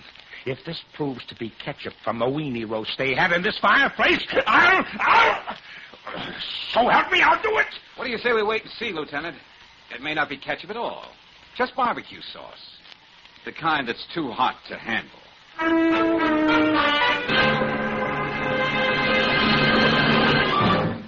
Well, Valentine was right. It was blood, all right. Human blood. Angelus? I don't understand. Who'd want to kill her? Oh, I can't believe it. We found it's the same blood type as your sister's, Mrs. Wilder. Oh, no. No. Now, that's not going to help at all, Mrs. Wilder. I know I may have sounded selfish and petty, just thinking of the scandal Angela might cause, but now that it looks as though my sister was murdered, none of that matters. All right, folks, all right. Let's settle down and do some straight talking, huh? Mr. Philliston. Yes, Lieutenant. Well, this is the way it shapes up. Your wife never left the island. If she did, she was carried out after she was murdered in front of that fireplace. And we'll find the body if we have to dig up every inch around Tuxedo Lake. Lieutenant, I admit I wanted to hate Angela when I found out what she was doing. But I'll give everything I own to find the man who killed her. Mr. Valentine, you were trying to track down the man Angela was corresponding with. What did you find out at that friendship club? I did have some pictures for Mr. Philliston to identify. But they're all at the bottom of the lake now. Yes, very convenient. About the $20,000, Mr. Philliston, that you were supposed to have given your wife. No, what about it? We checked into all of your accounts. There's no record of any withdrawal like that. Well, I took that money out of a safe deposit box. Well, that's not where most people keep that much money, is it, Mr. Philliston? Oh, no, but being in the building game, it pays to be able to put your hands on ready cash. All right, that's your story. Oh, I know what you're thinking, but you're wrong. Maybe it was foolish to resort to a marriage club, but I was lonely. She never brought me any happiness, but I never hurt Angela. Well, we're going to stay right here at headquarters because we got a lot of things to talk about. I'm still checking on Bud Kramer's story. All he does is prattle about his amiable, fun-loving mother. Oh, he's still at it, huh? Look, Brooksy. Yes, George. You stick right here. Lieutenant, you don't mind if I duck out for a few minutes, do you? Oh, I won't waste time asking you why. Oh, but I'll tell you. There's a little angle to this case I overlooked. But I'm going to take care of it right now.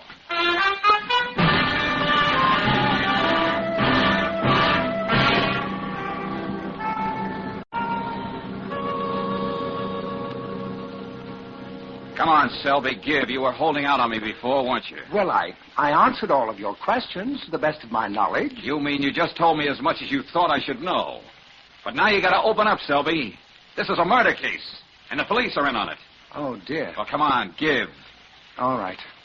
You understand, I had to think of my business, what it might sound like if Angela's disappearance ever got into the papers. You know... Never mind that, Cupid. Get to the point. Yes, of course. I suppose I should have told you that Angela was the second wife of Walter Philliston met through the Friendship Club. Well, surprise. That's the truth. Some names, Selby, some facts. Well, the name of Philliston's first wife was Frida Merritt. She was a widow, pretty well off. Yeah? They were married 5 years ago, and then she... Then what? She was out alone fishing. about 2 years ago. Our boat turned over and she was drowned. But it was an accident, Mr. Valentine. The police said it was. Uh-huh. Better get your hat, Selby. Why, where are we going? Police headquarters. I want you to repeat that story to Lieutenant Riley. I think we found the answer to just what's been happening over there on Tuxedo Island.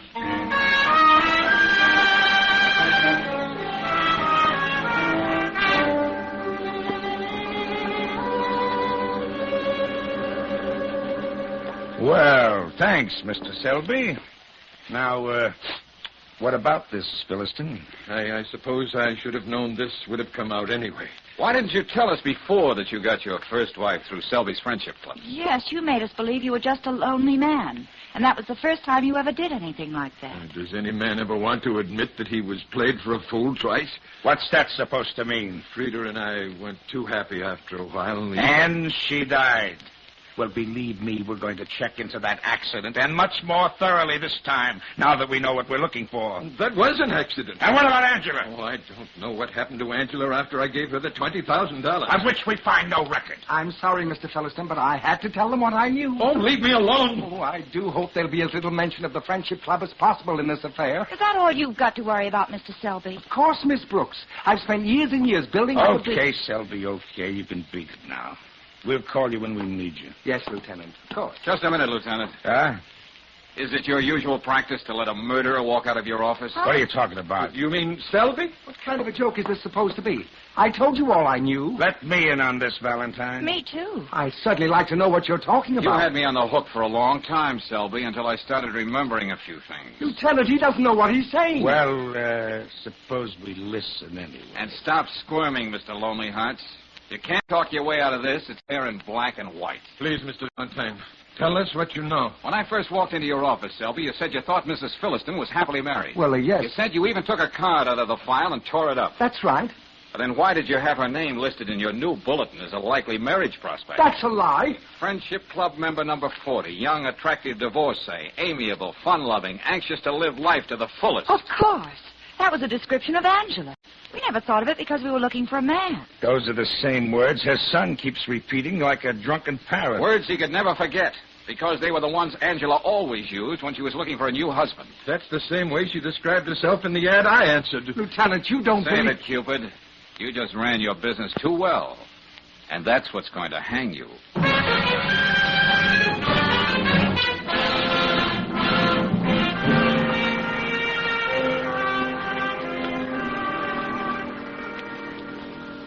George, I still don't understand what reason Selby had for killing Angela. Because Cupid got double-crossed, Angel. Double-crossed? Yep. According to Riley, Selby had quite a little racket on the side. Like Angela, for instance. Oh? He saw she was getting restless with a man so much older than herself. I see. So why not get a nice fat settlement from the old boy? The Friendship Club can always come up with a new husband. They would have split that $20,000, Brooksy. But when she said, no, go, and if you do anything about it, I'll go to the police, he killed her and buried her body. Selby didn't miss a trick, did he?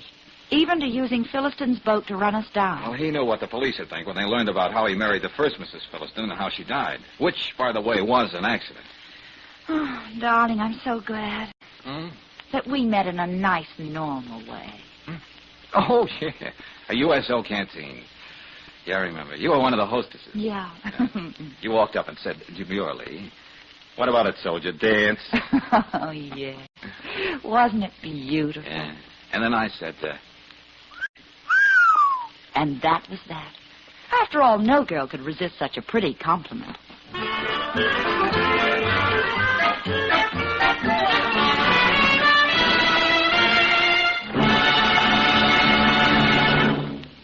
It's after 8 o'clock, and every minute counts. Mary's going to lead the promenade at the senior ball, if she ever gets there. Right now, she's with Roger in his car, and there's a big silence. Roger choked the engine and flooded the carburetor. Too bad. He should have used Chevron Supreme gasoline in his car. Special blending agents in this premium quality gasoline assure instant starts, speedy warm-up, powerful getaway in heavy traffic driving, fast starts, and all the power your car can handle wherever you're driving in the West. That's because Chevron Supreme is scientifically tailored to each different climate and altitude zone. Whether you're driving a new car or one that's many years old, you'll like the new Get Up and Go that Chevron Supreme gives your car. Ask for it tomorrow at any standard station or independent Chevron gas station where they say and mean, we'll take better care of your car.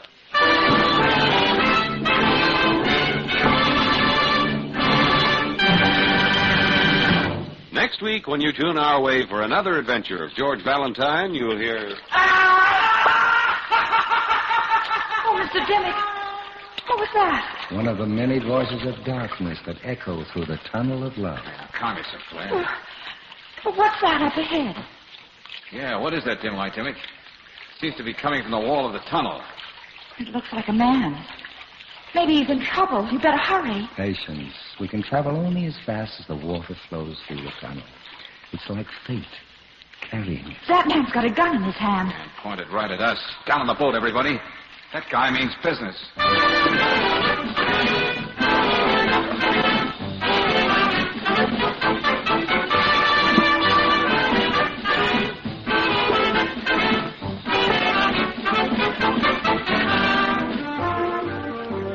Tonight's adventure of George Valentine has been brought to you by Standard of California on behalf of independent Chevron gas stations and standard stations throughout the West. Let George Do It stars Robert Bailey as George with Frances Robinson as Claire. Wally Mayer appears as Lieutenant Riley. Tonight's story was written by David Victor and Herbert Little, Jr. and directed by Don Clark. Also heard in the cast were Irene Tedrow as Edith, Paul McVeigh as Walter, Jack Edwards as Bud, Joe Forte as Selby, and Stanley Farrar as Bixby. The music is composed and conducted by Eddie Dunstetter. Your announcer, John Heaston. Listen again next week, same time, same station, to Let George Do It.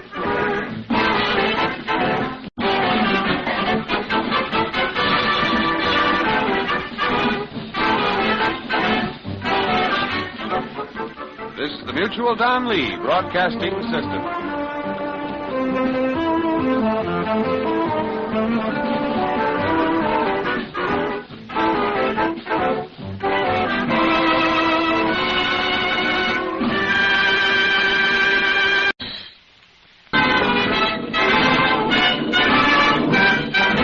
Standard of California, on behalf of independent Chevron gas stations and standard stations throughout the West, invites you to Let George Do It. Another adventure of George Valentine. Personal notice. Danger is my stock and trade. If it's too hot for you to handle and far off the beaten track, you got a job for me, George Valentine. Write full details.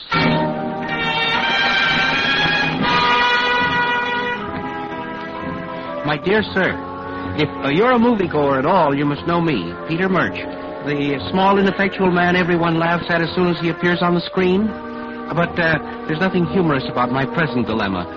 After 30 years, I'm to be starred in my next picture. But unless you can help me, I'll have to say no to this dream of a lifetime. This is hard to explain in so many words. But if you'll meet me at the Farm Food Vegetarian Restaurant at 1 o'clock today, I'll explain everything. Signed, urgently, Peter Murch. Oh, sure, Brooksy. You know, that gnome-like character from the movies? Oh, Casper Milquetoast himself. That's the guy. The hand-picked little man who puts galoshes over his rubbers when it rains. George Valentine, maker of stars. Hey, I wonder how I fit into this. Well, I can't wait to find out. Well, then, on to Mr. Murch. Oh, but just one thing, George. Yeah, what's that, Angel? Well, if we have to have lunch at a vegetarian restaurant, could we stop off for a hamburger first?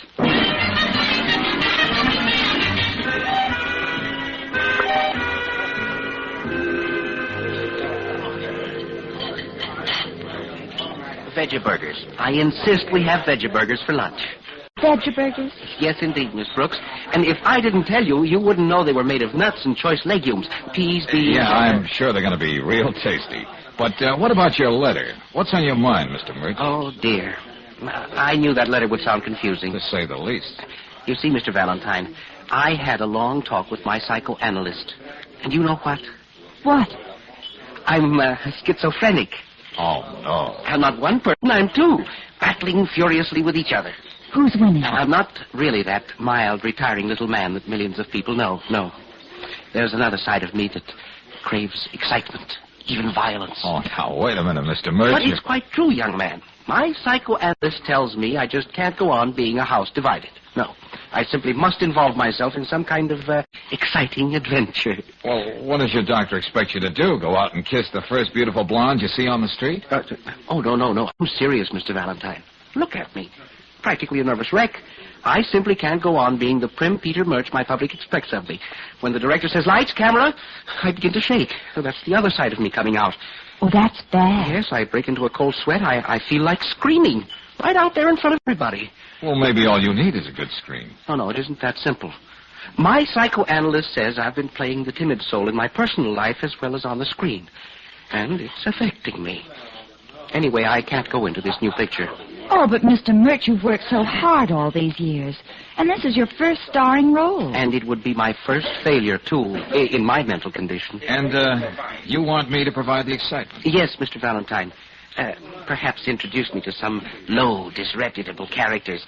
Take me to places where almost anything can happen, you know. You really think that would help? Well, my psychoanalyst seems to think so.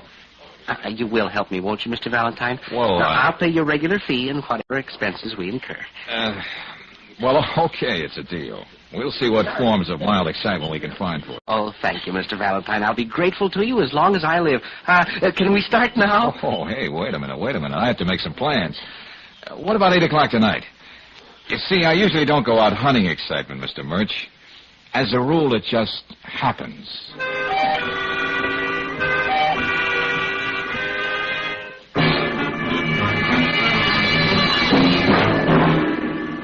Oh, no, George.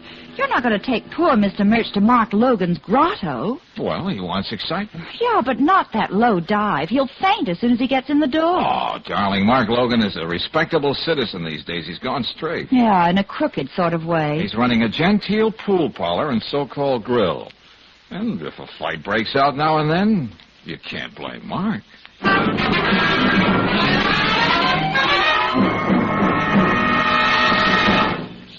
Try and hit me with a pool cue, are you? You had a comedy. I seen you move that number 7 ball when that fella wasn't looking. Why you... Oh, Mr. Valentine. Oh, my goodness. This'll show you. Well, there you are, Mr. Murch. Life on the raw. Oh, my, this is exciting.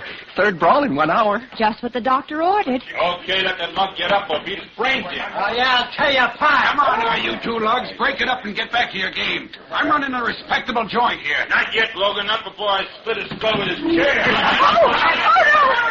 Oh, my goodness. Oh, another inch, Mr. Murch, and that chair would have parted your head. Yeah, and permanently. Okay, beat it, both of you. Finish it out in the alley. All right, Logan, it won't take me long. I'll make her look like a pound of hamburger, brother. Don't forget You gotta excuse him, Mr. Valentine. The boys get kind of playful once in a while. Oh, sure, Mr. Logan. And you lose more pool cues that way. Oh, Mr. Murch, we'd better get out of here before things really get rough. Oh, I wouldn't think of it for a moment. I'm just beginning to feel better. Oh. Mr. Murch. Yes, Mr. Valentine. Here's a nickel. Well, thank you. Why don't you get something on the jukebox over there? I want to talk to Mr. Logan a minute. This is so exciting. Evening after week. Don't pay no attention to them numbers, Mr. Murch. Wherever you put your nickel, all you get is Mother McCree. That's my favorite. George, I'm afraid we've underestimated our timid souls. Can't get enough. Yeah, and you certainly did your best, Logan. Yeah, which brings up a point, Mr. Valentine. I don't want to be mercenary or nothing like that. Yeah? But there's a question of money. Joe and Alex just now almost killed themselves. There's them other 2 fights we framed up. Okay, Logan, here. This ought to take care of the boys. Yeah, thanks. Say, if I knew you was willing to pay this much, I could have fixed up something real messy for the old boy. Oh, that song. Ain't it beautiful? Mother McCree. Yeah, sure. Got any other ideas for excitement, Logan? Well, that little guy don't scare easy. Now, wait. How about this? When you people leave the joint, I'll get the boys to drive up in a big black sedan. Yeah? They grab the little guy and take him out in the country for a spell. You mean kidnap him? Oh, I wouldn't put it that way, Miss Brooks. They lock him in a cellar for a couple of days, keep him tied up. Ain't gonna hurt him, huh? Hey, hold it, Logan. That's going a little too far. Yeah. I've got an idea. Yeah. And I think it'll work, too. What's that? Here's what you do. You take Mr. Murch out to the Seaside Amusement Park. Oh, after this, a ride on the Ferris wheel is going to leave him cold. It's nothing like that. You're going to take him through the Tunnel of Love. Oh, Mr. Logan, I'll admit you can find a certain kind of excitement in the Tunnel of Love. But I doubt if Peter Murch is my type. He was talking to me, Brooksy. He's not your type either. What I was thinking, Mr. Valentine, is I happen to know the guy who runs the Tunnel of Love. His name is Len Dimmick. Oh, goody, George. Maybe we can get a special discount. What I mean is I'll call up Len and have him take the trip through the tunnel with you, personal. He's one of them practical jokers, so he'll play along with the gag. Now, dream up a couple of stunts. Leave it to Len to find a way to scare the pants off you, Mr. Murch. Well, it's worth a try, Logan, and the night's getting shorter. I gotta earn my fee. If you want to get out of that amusement park quick, better take Walton Boulevard. They're tearing up Grayson Avenue. Okay, thanks a lot, Logan. Oh, Mr. Murch. Yes, Mr. Valentine? If you can drag yourself away from Mother McCree, we'd like you to join us in a blood-curdling journey through the Tunnel of Love. Oh, just think of it. The three of us, alone, together. This should be real exciting.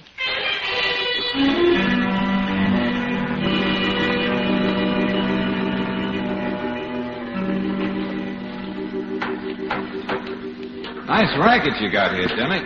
Selling 5 minutes worth of darkness? Darkness is a valuable commodity, Mr. Valentine. It is? Yeah, just like I was telling Mr. Murch here. Well, after all those gruesome things you've been telling us, I don't think I want to hear any more. Well, thanks, Mr. Murch. Dimmick is right. Now, could you find a cozier place for a murder than a Tunnel of Love? Yeah, that reminds me. I remember a happy couple who took a ride through here just for a little innocent smooching. And then... Yes? Suddenly, death struck. A silent, cruel blow. I wish we had some light in here. What? In the Tunnel of Love? Oh, yeah, I remember that, Dimmick. It was an unsolved crime, wasn't it? Often wondered how the poor man was killed, and how the young lady felt when she heard him scream. Here, in the darkness.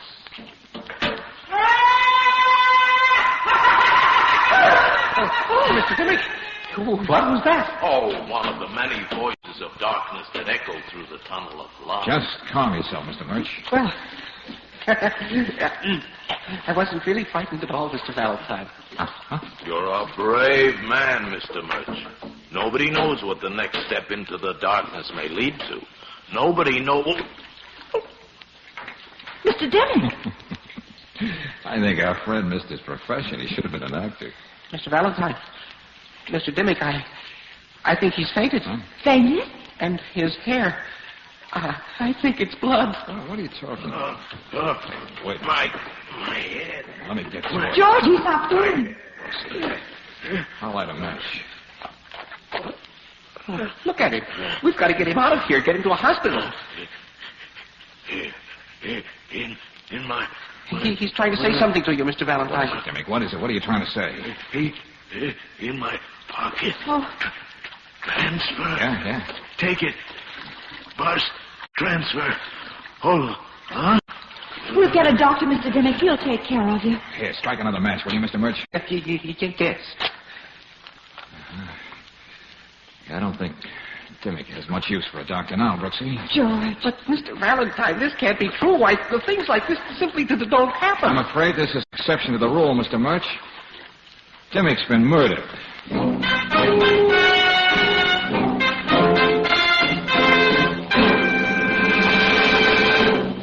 We'll return to tonight's adventure of George Valentine in just a moment.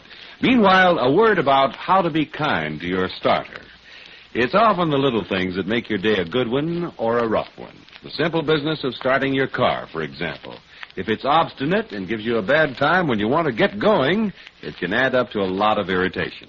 For fast starts every time, and wherever you're driving, just try Chevron Supreme gasoline in your car. This premium quality gasoline is climate tailored, specially adapted to each different climate and altitude zone in the West. Day or night, summer or winter, you can depend upon it for fast starts. And that's a saving, too, of the power in your battery. What's more, Chevron Supreme gives your car smooth acceleration and extra power for rugged hills. Get a tank full tomorrow at any standard station or independent Chevron gas station where they say and mean, we'll take better care of your car.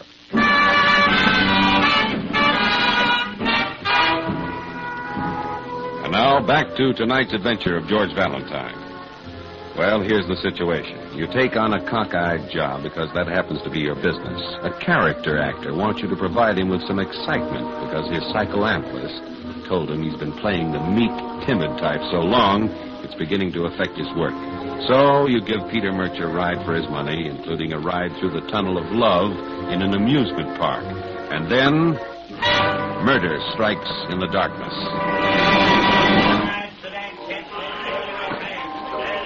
Valentine? Yeah, Lieutenant Riley? Usually people manage to get killed in bed, in their home, or on the street. But Dimmick gets murdered in his own tunnel of love. And you're right there with him. Oh, I know it sounds fantastic, Lieutenant. But believe me, we were just trying to introduce a little excitement into Mr. Murch's life. That's right. It was all very innocent.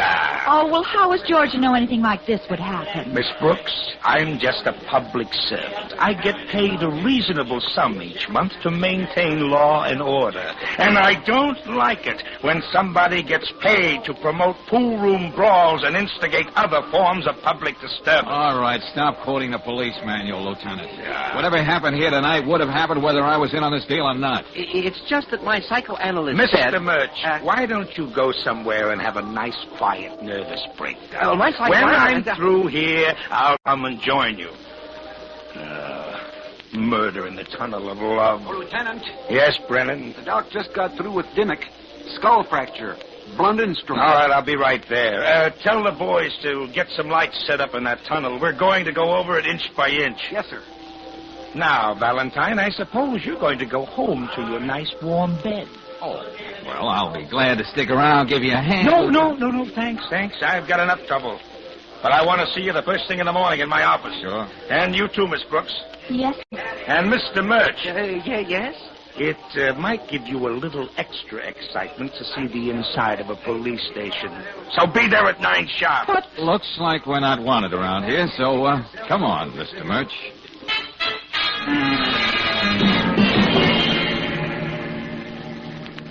I still think I ought to drop you off at your hotel, Mr. Murch. Yes, you've had enough for one night. Well, my wife and I are staying at the Fenmore right here on Grayson Avenue. But I can tell, Mr. Valentine, you're not just giving up this case like that. Oh, no. You're up to something, aren't you? Well, yeah, you stirred up a hornet's nest somehow or other, and I want to see what it's all about. And I'm going to be right there with you. Oh, hey, No, there's no use arguing. George? Yeah, Brooksy? Well, that part of a bus transfer Dimmick wanted you to have, what do you make of it? I don't know yet.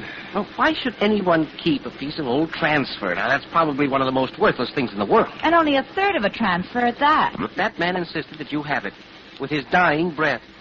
Must mean something.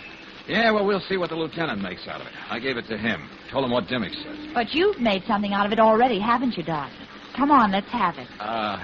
Well, as a matter of fact, you can tell a lot from a bus transfer, Brooksy. Even a third of a one, if you look at it real careful like. Meaning what? That it was issued by the Orange Bus Company, route number 411.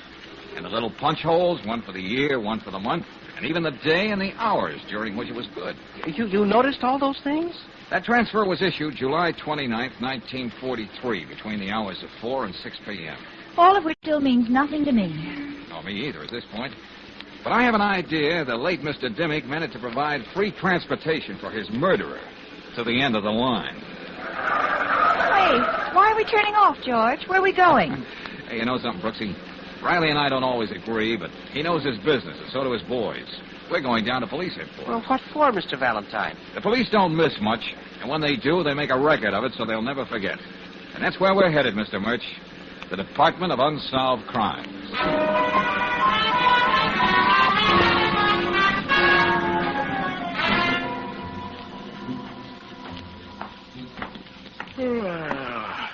Oh, it's you, Valentine. Yeah, and this time I brought you a container of coffee, Dawson. Thought you'd need it. The sleepier we can get down in this department, the better we like it. Who are your friends? Oh, my assistant, Miss Brooks and Mr. Murch. How do you do? What do you want, Valentine? You know these files aren't open to the public. Well, I'm not just the public, Dawson. Your boss, Riley, told me to be down here tomorrow morning and be sure I had the right information. He said that? Oh, yeah, sure. Go on. Call him up. Check for yourself. Oh, no, as long as he said so. What do you want to know? If there were any unsolved crimes on July 29th, 1943. July 43, let's see. Oh, it's that file in the corner near the window. Okay, thanks. What are you looking for, Mr. Valentine? The murderer, I hope. You and I ought to be used to being left in the dark, Mr. Murch. Let's see. Yeah, July 1943. See what we got in this folder. Stolen car, front of Grant and Company, burglary. Yes? And on July 29th, 5:35 p.m., $200,000 jewel robbery at Smith and Allenby Jewelers on 5th Street. The date on the transfer. Uh-huh. And that picture. That's our Mr. Dimmick. Leonard Dimmick, 38, clerk at Smith and Allenby's. No suspicion of collusion and holdup. But Dimmick was operating a tunnel of A love. lot of things can happen in a man's life in 5 years, Brooksy. Let's see that, George. No getaway car used in robbery as far as known. Passerby observed man in gray suit carrying briefcase board orange bus outside jewelry store almost immediately after holdup. Witness positive man was running from store. Oh, dear me. This is just too much for me. Traced bus driver number 602, but no information on man in gray suit. Well, that's that, kids. Now we've really got to work fast. What's the rush, George? If we don't move fast, Brooksy, there's going to be another murder.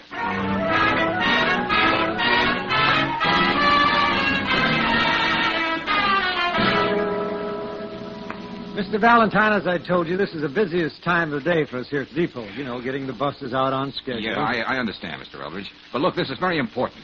Who was your bus driver, number 602, on July 29th, 1943? Oh, very well. If you can't wait, I'll look it up for you. You see, we have a file here on every man who ever worked for us.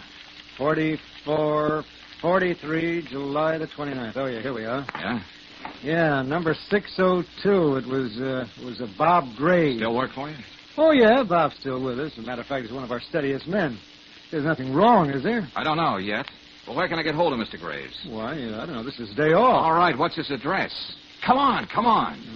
1411 Dever Street. 1411. Looks like a rooming house. Yeah, with the inevitable sign. No rooms.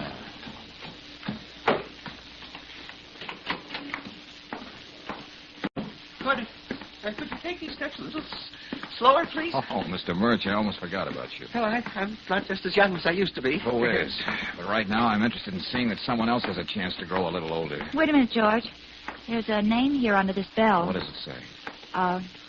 Bob Gray. That's our man. But who is Bob Gray? An honest toiler, Mr. Murch. To be more specific, a bus driver. To be more specific, bus driver number 602, who had a very busy day, July 29th, 1943.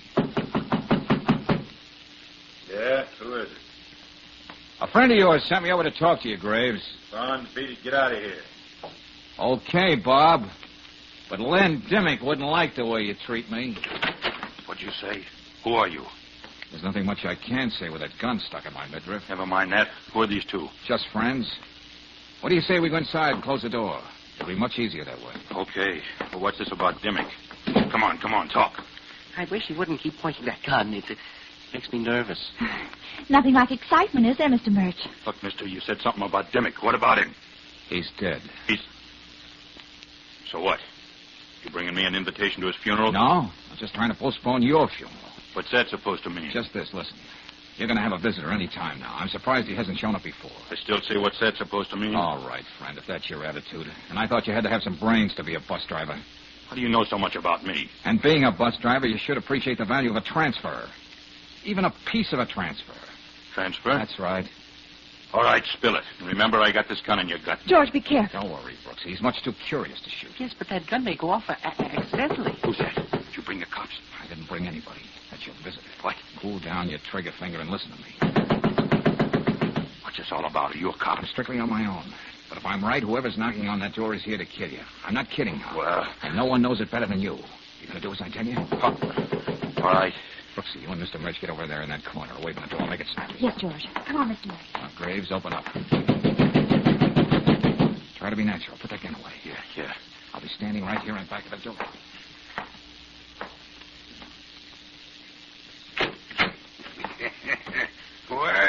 Graves. I was beginning to think you were out. You know how it is, Logan. My day off. I guess I fell asleep. Awful thing happened to Len Dimmick, didn't it? Yeah, I heard about it. Come inside, huh? And just when we were going to split everything 3 ways. Yeah, that's right. That makes the gravy all the richer for you and me, don't it? I don't get it. And if there was only one, there'd be nothing but gravy left. What are you talking about? You want me to interpret? Valentine, you... What Logan means, Graves, is he was going to kill you just as he killed Dimmick. You're out of your mind. Maybe, but you killed Len Dimmick. When I heard about Len, I thought it was something like that. Don't listen to him, Bob. You were just too clumsy about it, Logan. I took Grayson Avenue coming back. It wasn't torn up at all the way you said. So what? You sent us the long way so you could get to the Tunnel of Love before us. That's right, George. And he'd be the only one to know that Dimmick would be inside the Tunnel of Love with us. He arranged the whole thing. Oh, my goodness. You sneaked into the tunnel before us, Logan. You were waiting on the platform for the boat to pass. Yes, but in the darkness, it could have been me. I could have had my head bashed in. I don't think I feel so good. No, it wouldn't have been you, Mr. Murch. Len Dimmick was doing all the talking. Made himself the perfect target. Graves, you're not going to believe this guy, are you? Yeah, I believe him. You killed Len, and you came here to kill me so you could have all the gravy you was talking about. Put that gun down, Bob. Put it down. Double-cross me, will you? Well, let me have it, Graves. You got a big enough rap against you now. George, let's go. He shot Mr. Logan. And the first one who moves will get what he got. I'm getting out. Stay where you are. Drop that gun. Huh? I said drop it. That's better. Oh, Lieutenant Riley. Lieutenant. Sergeant Dawson called and said you were snooping around the Unsolved Crimes Department, so I had you tailed. Now, who's this on the floor here? How bad's he hurt? My arm. You should have blown your head off. Brennan, get this man out of here to a hospital, whoever he is. That's Mark Logan, Lieutenant. Ex-con. Now runs a pool parlor. Now, what's this all about? Well, Logan's one end of a triangle. Len Dimmick, former jewelry clerk, was the second. And Graves here, bus driver, is the third. They're the trio who waltzed through that Smith and Allenby job back in 43. How do you know all of this, Valentine? Lieutenant, I think that if you go through Logan's clothes when he gets to the hospital, you'll find a third of a bus transfer on him. Wouldn't you say so, Graves? Why not? Sure, we pulled that job, the 3 of us. Dimmick, Logan, and me. We decided to wait 5 years because the jewels were too hot to touch right away. Where are they now? Buried under the water in the Tunnel of Love. But those transfers... Yes, what about them? Lots of things can happen in 5 years. Guy can die, get put in jail. So we decided whoever showed up with a third of the transfer from my bus would get his share. Valentine, how did you stumble onto Graves? Well, Lieutenant, why a third of a transfer? Why not a quarter or a half?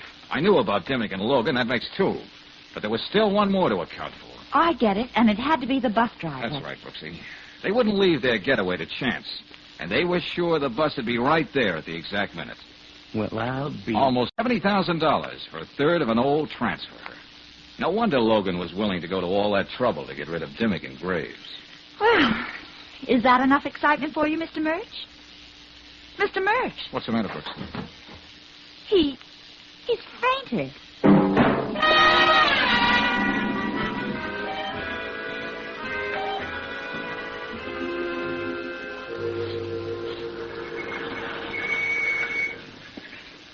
Well, here we are, Mr. Murch. Feeling better? Here's your hotel, Mr. Murch. I don't know what you think about me fainting like that, but I really do feel like a new man. My psychoanalyst was so right. Think you're up to playing that star role now? Oh, yes, of course. Now that I'm convinced I'm the swaggering, masterful type at heart. Good for you, Mr. Murch. Oh, well, just one thing. Yes? Would you two mind coming upstairs with me? But why? I stayed out so much later than I promised. Oh? You see, Mrs. Murch is such a forceful personality.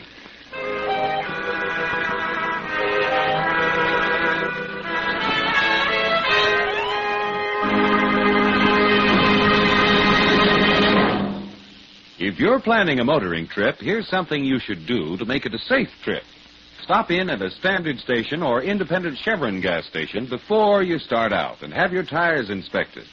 If you find they're worn smooth, have risky cuts or bruises, don't take a chance. Play safe and get a new set of grip-safe Atlas tires. The wider, skid-resisting Atlas tread gives you greater driving protection. There's more rubber to grip the road to give you quick, safe stops and absorb road shocks. With each new Atlas passenger tire, you get a full year's written warranty against damage to the tire from road hazards. No wonder Atlas is the tire known nationally for its safety, long life, and economy. Another tip, when you're on the open road, keep safe by keeping the right amount of air in each tire. And that's a job for the folks at independent Chevron gas stations and standard stations, where they say and mean, we'll take better care of your car.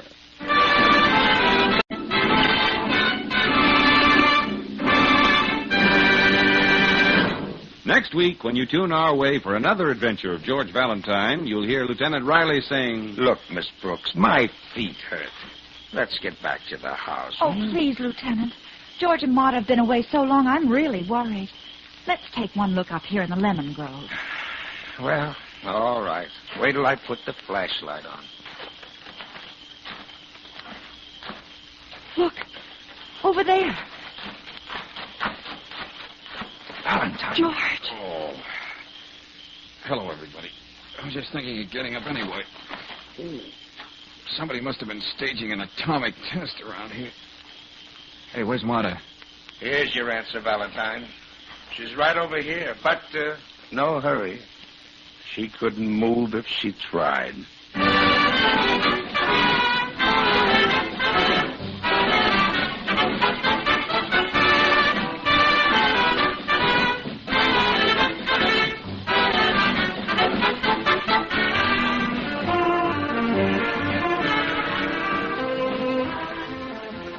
Tonight's adventure of George Valentine has been brought to you by Standard of California on behalf of independent Chevron gas stations and standard stations throughout the West. Let George Do It stars Robert Bailey as George with Frances Robinson as Claire. Wally Mayer appears as Lieutenant Riley. Tonight's story was written by David Victor and Herbert Little, Jr. and directed by Don Clark. Also heard in the cast were Louis Van Ruten as Mr. Murch, Joe Duvall as Logan, Paul Frees as Dimmick, Arnie Phillips as Graves, and Dick Ryan as the manager. The music is composed and conducted by Eddie Dunstetter, your announcer, John Heaston. Listen again next week, same time, same station, to Let George Do It.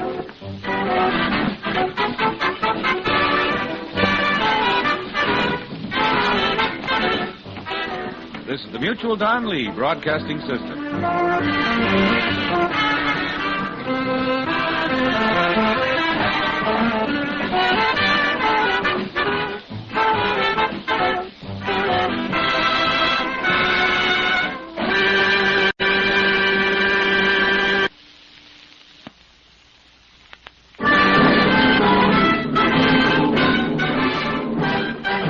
Standard of California, on behalf of independent Chevron gas stations and standard stations throughout the West, invites you to Let George Do It.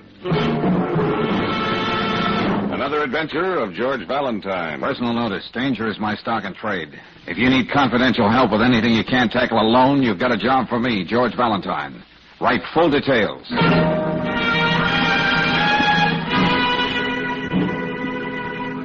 Dear Mr. Valentine, no doubt you have heard of me.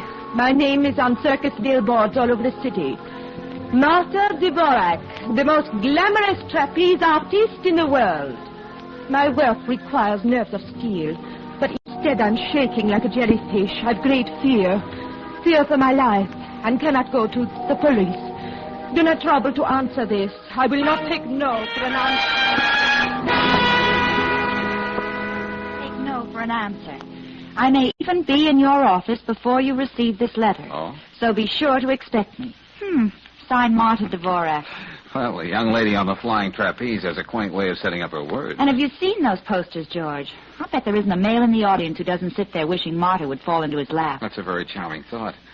But I wish she was more specific about this great fear for her life. Well, I'm giving odds there's a rejected suitor involved. Oh, come on, woman. Stop acting like a woman. If you read the tabloids, darling, you'd know Martha's left quite a trail of broken hearts. A femme fatale, huh? Mm-hmm. Very interesting. I am Martha Dvorak. If you are Mr. Valentine, please ask this young lady to leave. We want to be alone. Oh, now look, Mr. Frank, this is Miss Brooks, my assistant. You have no objection to being alone with me? Besides, that is the only way I will discuss this business. Oh, honest, Mr. Dvorak, I'm over 21, if that's what you're worried about. Well, Mr. Valentine. Amscray, Brooksy. Huh? Well, now, Mr. Warwick, what can I do for you? First, You can call me Martha. Oh, how nice. Martha. Well? From now on, until the death-defying Dvoraks leave here, you must be with me at my side all the time. Oh, no, wait a minute. That's a tall order, Martha. Here. Read this note. Huh? Get $5,000 in small bills and wait for further instructions. You will either pay or meet with a bad accident. Don't take this to the police. You are being watched. Well, that's certainly to the point. So you see, I'm helpless, George. I'm like a little girl in a bad dream. Yeah. And as I get it, you want me to act as your bodyguard. Yes. You will bodyguard me every minute. Look, why don't you stick close to your family, the other death-defying Dvoraks? They wouldn't let anything happen to you. My family. They're not my family at all. Oh, well, live and learn. It just looks good on the circus posters. The three others. Sometimes I think they hate me. Oh, they're jealous. They know the people come to see me and not them. I see what you mean. I do not even stay at the same hotel with them. I've rented a little house up in the canyon. Well, look, this may turn out to be just a crank note. The words are all cut out of magazines and newspapers. Somebody wishes to see me die, crushed, defeated. You would not let that happen to me, would you, George? Oh, no, look. You will bodyguard me. I will be so grateful. Many dollars grateful. Oh, well, okay, it's a deal. You've convinced me. Oh, that is wonderful. I think I will kiss you. Huh? No, I will not even think. I will kiss you. Oh, no. Wait a minute, Marty. Oh, please, Marty. I'd rather have you as a friend. Oh, you're cute, George. Always you joke. Yeah. Now, what are your plans for the day? I have a rehearsal right now at the circus. Will you meet me at the matinee? Yeah, I'll be seeing you. Come early so you can see my act. Oh, sorry. Of course, you were not listening at the door. Oh, of course I was. In fact, I was peeking through the keyhole. Really? Au revoir, George. Yes, so long. Well, Casanova? Oh, that kiss. Well, you know, Brooksy, these artists, so impulsive. Nice fight you put up. George. Oh, no, Angel, it's all business. Well, if you think I'm going to let you traipse around with that high-flying she-wolf, temper. I'll be on your heels every minute. Oh, now, Brooksy, you can't do that. Oh, can't I? From now on, I'll be known as the Shadow. Oh.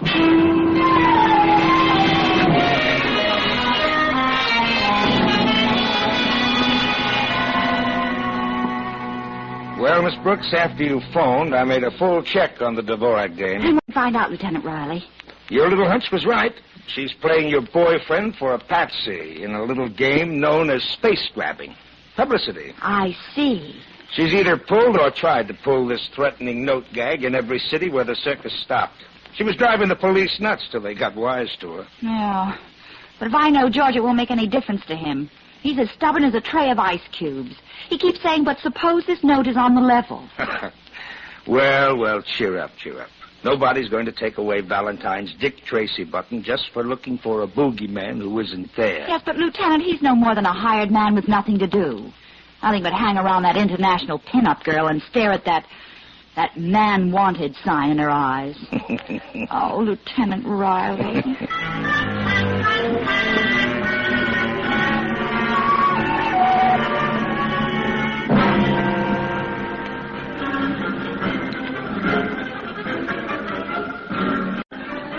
I know it's almost time for your act to go on, Mr. Dvorak. Whatever you want to know about little Martha, I can tell you, Mr. Valentine.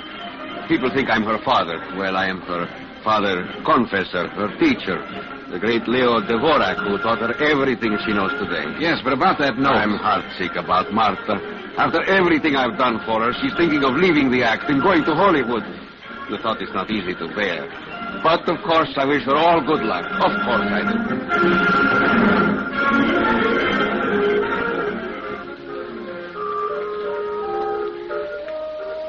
I don't know anything about that note, Mr. Valentine.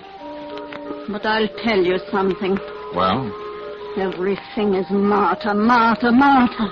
But does anyone know there's a girl named Risa in Act 2? Did I go up there every performance? Yes, I'm sure you'll have a very important place in the act, Risa, but... Yes. I help the others build suspense for her big moment. So people will think of nothing else but what would happen to that beautiful body if she fell. Oh, don't talk to me about Martha. Teresa, you were going to tell me something. Yes, Mr. Valentine. I hate her.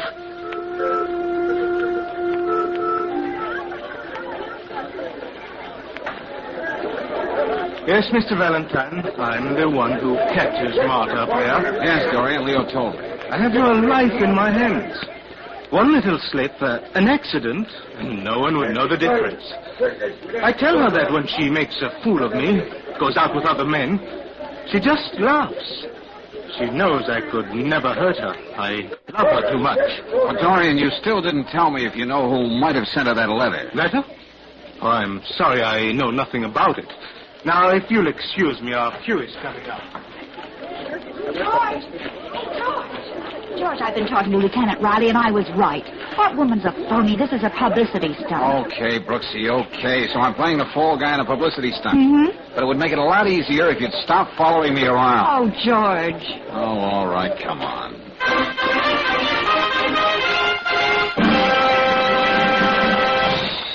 Ladies and gentlemen, your attention, please, for the thrilling highlight of the afternoon. That sensational European act, a breathless duel with the law of gravity.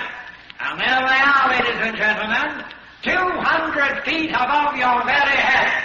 The one and only death-defying Dvorak.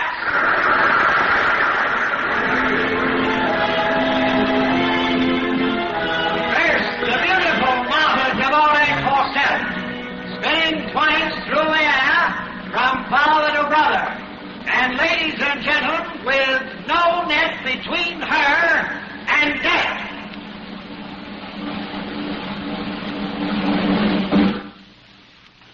George.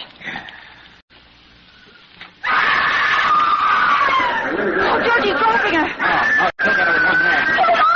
Hey, somebody lower the trapeze. Oh, George, he can't look.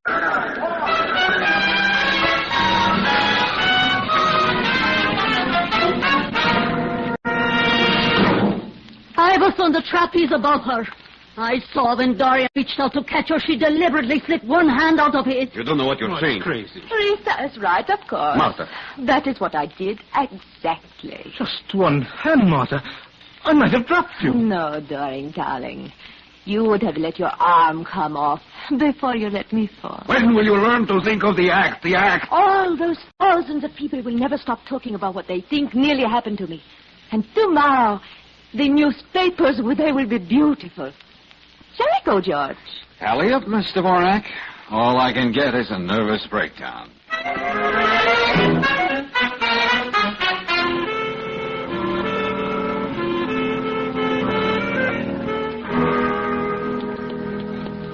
I just love camping out in the lobby of your apartment house, darling. I suppose you think you're cute giving me the slip tonight.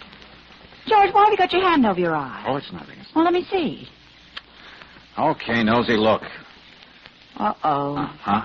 A black eye, an overgrown mouth. Oh, I can see that, but where did you get it? Well, it seems someone else besides you decided to follow me. Oh? And after I dropped Marta off at the canyon, he caught up with me. Who's he? Oh, I don't know, Angel. I was tripping gaily past a dark alley, and I encountered a king-size fist. Well, I wouldn't put it past Marta to have someone pop you like that, just to keep you interested till the circus leaves town. Well, Brooksy, you'll be happy to know I told Marta I was off the merry-go-round. Well, it took you a week to say uncle, but congratulations. George! Uh-oh, the call of the wild. Oh, now, don't tell me. Is it fire, flood, or pestilence? Another note, George. Oh, no. Found it in my mailbox. Look, Marta, dear, won't your bodyguard's black eye get you enough space in the papers tomorrow? What? Oh, George, I was so upset. I did not know. Yes. Got a spare filet mignon in your pocketbook? Okay, what about the note? Here. Oh, what do you know? So far, you have obeyed instructions. We know there is no circus tomorrow, so be at your house with the $5,000 and be there alone. But, George, I cannot be alone. I'm too frightened. Pardon me for being cynical, but you don't frighten easy. Am I supposed to forget what you did on that trapeze to get another publicity story for your scrapbook? But I'm so sure something terrible would happen to me. Frankly, Marta, I don't believe a word you've told me. Hallelujah. George, how can you say that? However, Yes? I will stay with you out at the canyon tomorrow. But you just said you didn't believe a word I know, she... Brooksy, I know. But you see, I've had one eye closed for me tonight. Well? Well, strangely enough, I'm beginning to see things a lot clearer now with the other one.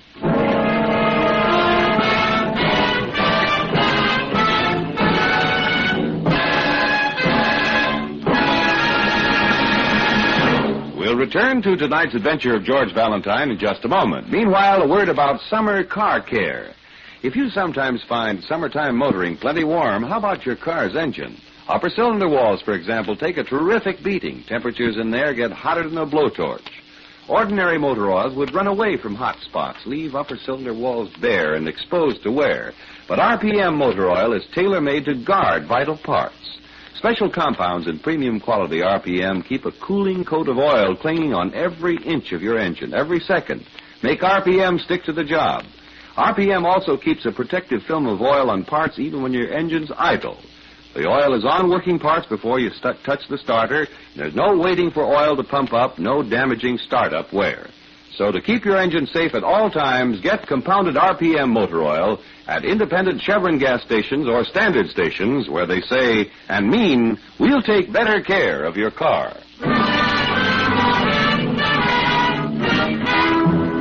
And now back to tonight's adventure of George Valentine. Well, George was convinced that Marta Dvorak, glamorous trapeze artiste, hired him as a bodyguard strictly for the sweet uses of publicity. Then a black eye, administered in the darkness by a person or persons unknown, strangely enough, opened his eyes to something that still remains to be seen. At any rate, George is back on the job. And he and Marta are alone now in her house on Canyon Road, just outside of town. Look, Marta, stop waving that $5,000 around like cigar coupons. It makes me nervous. Oh, I just thought I would have it ready for those people so there would be no unpleasantness. Yeah. How is it that last night you were quaking in your little open-toe sandals and today you're a blithe spirit? How can I be afraid of anything when you are so near me? Yeah. But not half so near enough. Now, if we were like this, I could laugh in the face of anyone who came in that door. Anyone. Oh, hello, everybody. Now, isn't this just too cozy? So, you, Miss Brooks. Uh-huh.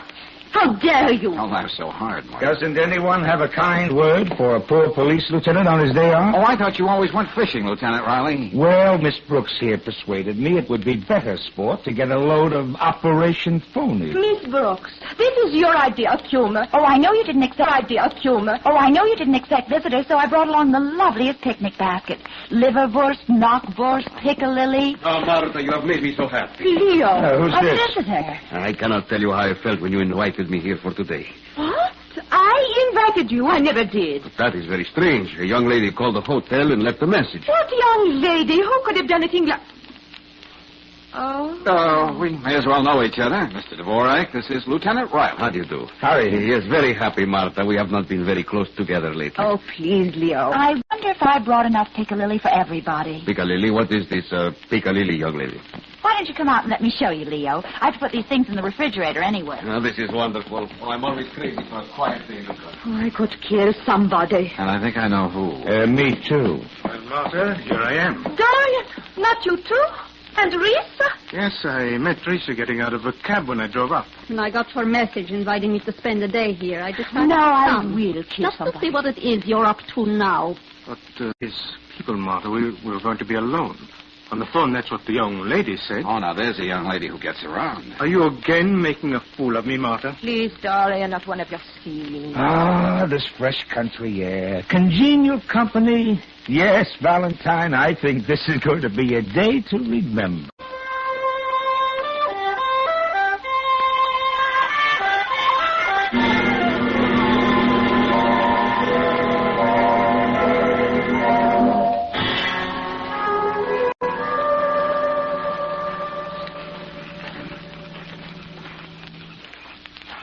George, I will not go back into that house. Oh, now, Marta, that's not being a charming hostess. It is already evening and they just sit there. Well, that should be all right with you. Have you forgotten that note? There's safety in numbers, you know. Now, come on, let's get inside. All right. Hey, hold it. Didn't you take in your mail today? Of course. What? Here's a letter in the mailbox. I'm in no mood for letters. Huh? Yes? Another one of those little love notes. It's silly. Impossible. Yeah, but here it is. But I told you, It is impossible. It cannot be. I did not... You didn't what? Never mind. Let me have it. Huh? What does it say? It says you did not live up to the bargain. You invited a house full of people. You know what to expect now. George. Oh, look, you don't have to put on that act for my benefit, Marta. We're all troopers now. But I tell you, this is real. You've been writing these notes to yourself, haven't you? I know I will not make you believe me, but I've got to get away from here. I'm afraid. Wait a minute, Marta. Afraid of everybody. Hey, don't be a fool. I've got to get away from here. Okay, if you want to see who can run faster. But this is your last temperamental fling with me.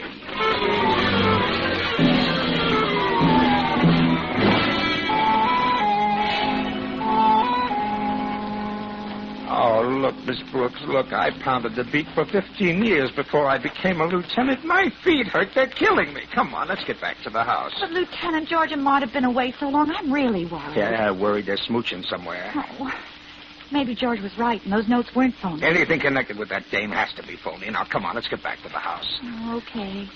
Well, let's take one look up here in the lemon grove. All right, but take it easy. Wait till I put the flashlight on. Lieutenant, What? look, over there. Valentine. George. Wait till I have a look at him. Hello, everybody. Oh, George. I was just thinking of getting up anyway. What happened? I was with Marta, trying to talk some sense into her. Yeah? Suddenly, somebody staged an atomic test right in back of me. That's all I know. Hey, where is Marta, anyway? Here's your answer. She's right here. How is she? I'll tell you in a minute.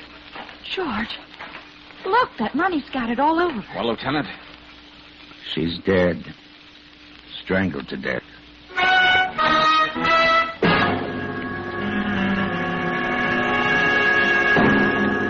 Okay, the holiday's over now. Now you better get ready to answer a few questions. George, you want me to get you something for your head? Yeah, no one, Brooksy. Well, we'll start with you, Leo. You admit you were out of the house when someone ran berserk in the lemon grove. Yes, I began to worry about my little Martha. I walked everywhere looking for her. She meant so much to me. Oh, admit it, Leo. You knew that without her there would be no act. That's all she ever meant to you. Didn't you happen to be outside too, Risa? What have you got to say? I can afford to be frank. I kept walking and walking, trying to forget how much I hated her. As long as we are all being so honest. Dorian, why do you not tell the lieutenant what you were doing out of the house? Tell him how jealous of Martha you always were. Well? Why not? Everyone knows about it. I loved Martha, and I was jealous of every move she made. Jealous of every moment except when she was flying through the air, her hands reaching for mine, depending on me of all men. I would never see her hurt. You remember when she said that, Valentine? Yeah, I remember. What about the question, Dorian? Why did you leave the house? Where did you go? Looking for Martha. We didn't have a minute together all day. She was always with Valentine. Oh, fine. Everybody's out for a walk when mayhem breaks out. You aren't even listening, George. Doesn't any of this interest you? Brooksy? What are you doing with your nose in that magazine? Oh, it's the show world. Huh? I've learned some fascinating things from it. Oh, meaning what? Well, for instance, Brooksy and you were right, Lieutenant. Martha did send herself those 2 notes. You mean 3 notes, don't you? The 3rd note was the real McCoy, Lieutenant. Eh? Business. What? And you found that out just looking at Martha's legs in that magazine? Well, in a way, Brooksy. Now, here. Just take a look at these 3 notes. I'm all eyes. What about them? All addressed to Marta Dvorak. Yeah, Canyon Road 58. Canyon Road 58 and 58 Canyon Road. That's a what? Now, take a close gander at this 3rd note. The words for it were cut out of this page of the Show World magazine. Well, so Oh, that's right. I turn over said page, and presto, we have a full-page photograph of Martha herself. Yes, one of the most beautiful she ever took. But what are you trying to say, Mr. Valentine? This magazine was sent to Martha. Knowing her as well as we all do, I doubt that we can imagine her cutting up a picture of herself. Not in a million years. That is right. She kept scrapbooks of the smallest items about herself. She lived on publicity. All right, So you so see, what? that's why she was so terrified when she received that 3rd note. It was one she didn't send to herself. Any ideas who did? Ideas? The way I feel? No, Lieutenant. It's all yours from here on in. Stepping aside, George? That roughing up you got must be more serious than I thought. You sure you're all right? Oh, well, gosh, I don't know, Brooksy. I'd better find out.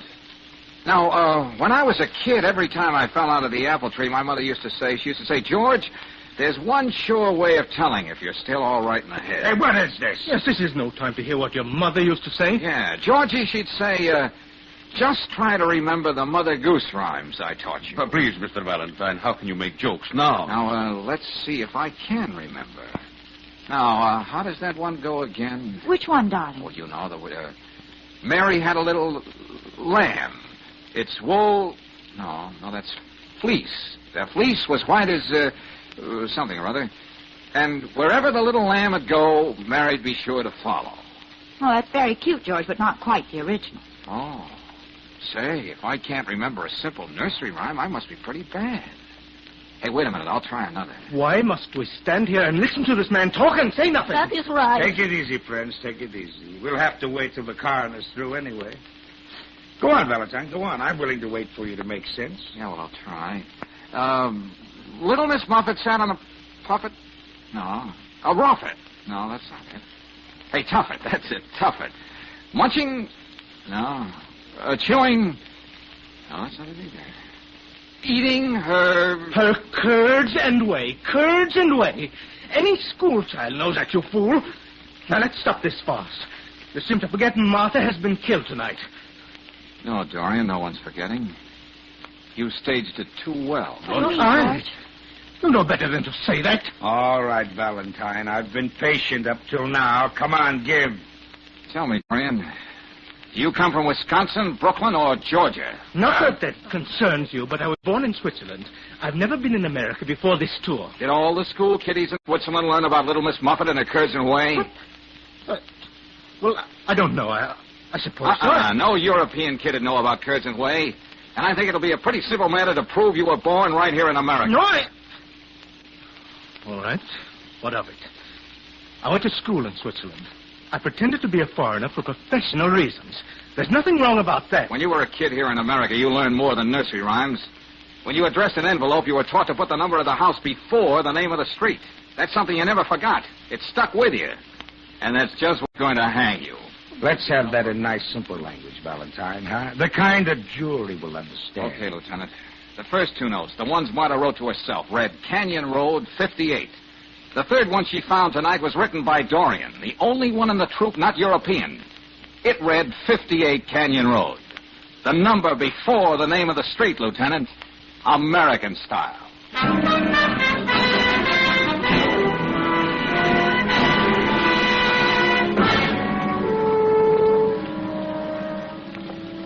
You know, Valentine, in my job, I see a lot of human nature, but this Dorian guy is a breed all his own. No, it was Marta I couldn't understand.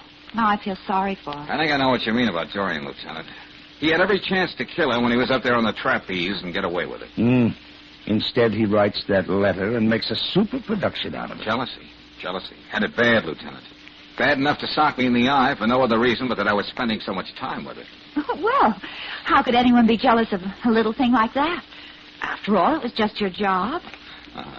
Now, the truth is, Lieutenant, a simple accident wasn't good enough for Dorian. Marta had to know she was dying and that he was killing her. That's the only way it would satisfy his bruised and battered ego. As good an explanation as any. You know, it's strange. Marta dreamt of having a story about herself in every newspaper in the country. She certainly tried hard enough. Yeah, Brooksy. And when she finally made it, it was only to let the world know that she'd never be heard of again.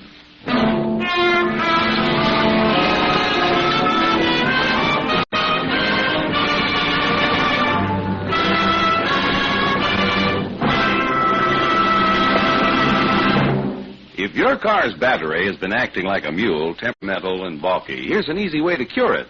Have your battery serviced at a standard station or independent Chevron gas station. They'll inspect the water level, cables, terminal clamps, and test the battery's condition. And they'll be frank.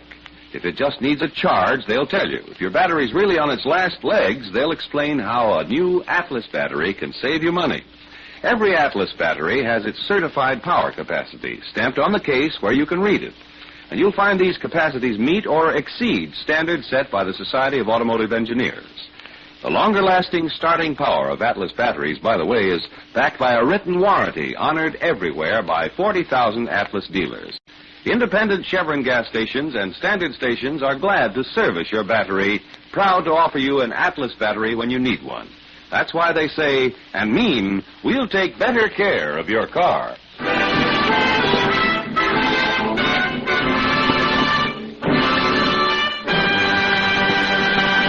Next week, when you tune our way for another adventure of George Valentine, you'll hear... I got here as soon as I could, Brooksy. Edward's still in the club there? Yes, George, and getting very fidgety. All right.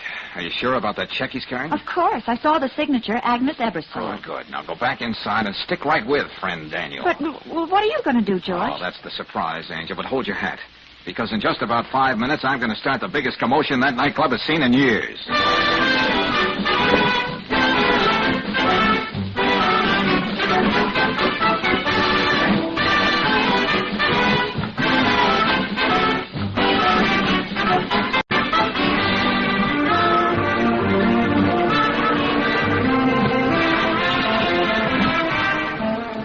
Tonight's adventure of George Valentine has been brought to you by Standard of California on behalf of independent Chevron gas stations and standard stations throughout the West. Let George Do It stars Robert Bailey as George with Frances Robinson as Claire. Wally Mayer appears as Lieutenant Riley. Tonight's story was written by David Victor and Herbert Little, Jr. and directed by Don Clark. Also heard in the cast were Gene Bates as Marta, Louis Van Ruten as Leo, Don Diamond as Dorian, Peggy Weber as Rita, and Dick Ryan as the ringmaster. The music is composed and conducted by Eddie Dunstetter.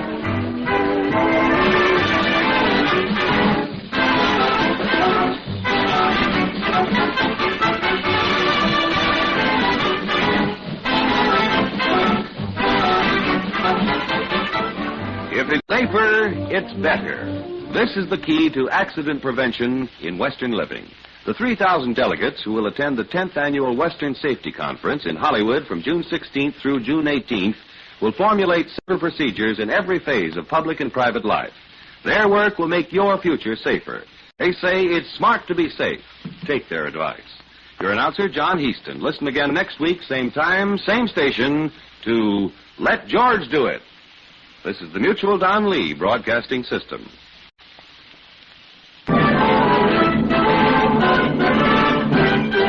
Standard of California, on behalf of independent Chevron gas stations and standard stations throughout the West, invite you to Let George Do It. Another adventure of George Valentine. Personal notice. Danger is my stock and trade. If you feel that you're one against the world and the help you need must be discreet and confidential, call on me, George Valentine. Write full details.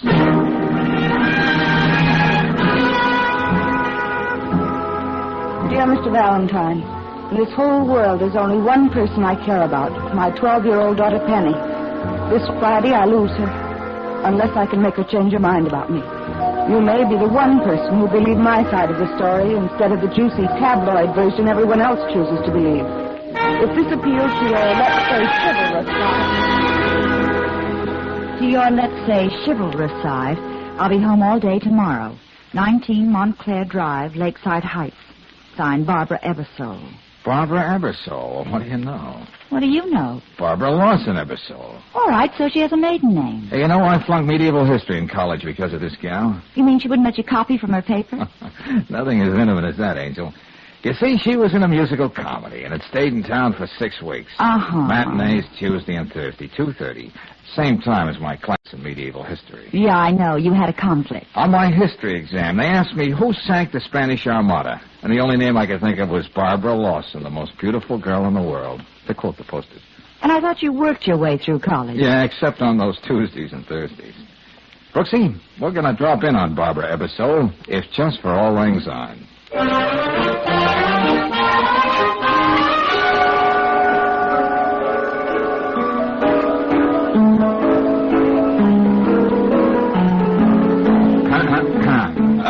Pardon me, young lady. Yes? The maid showed us in. We're looking for Mrs. Ebersole. She's my mother.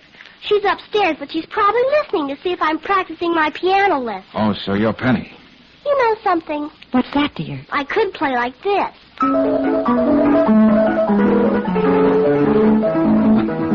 Well, that's a great improvement on what we heard when we came in. That's the way she'd like to hear me play. But when she's in the house, I play like this. Oh, you're a real nice kid. I think so. Oh, Mr. Valentine? Oh, yes, Mrs. Eversole, and this is Miss Brooks, my assistant. How do you do, Miss Brooks?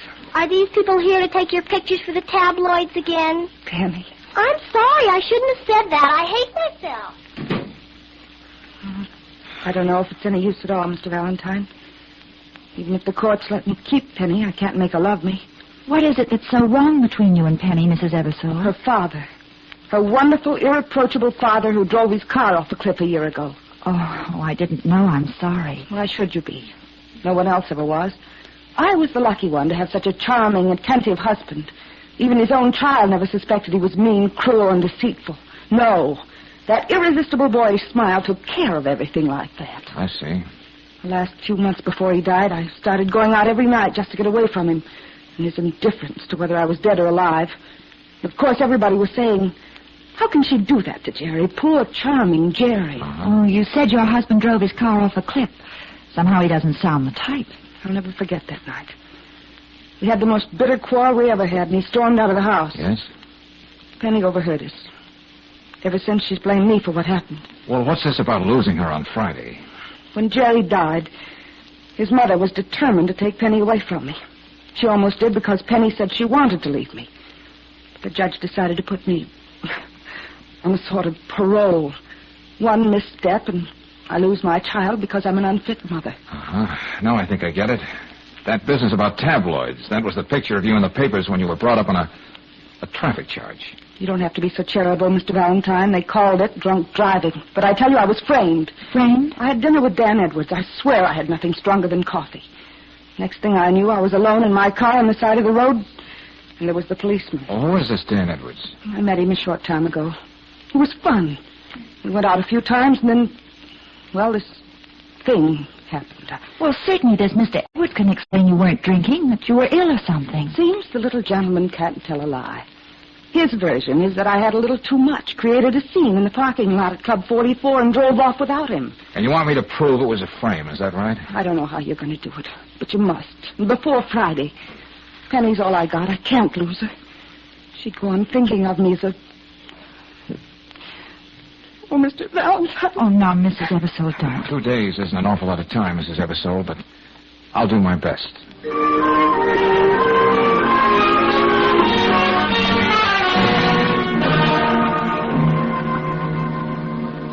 I won't be hypocritical, Mr. Valentine, Miss Brooks.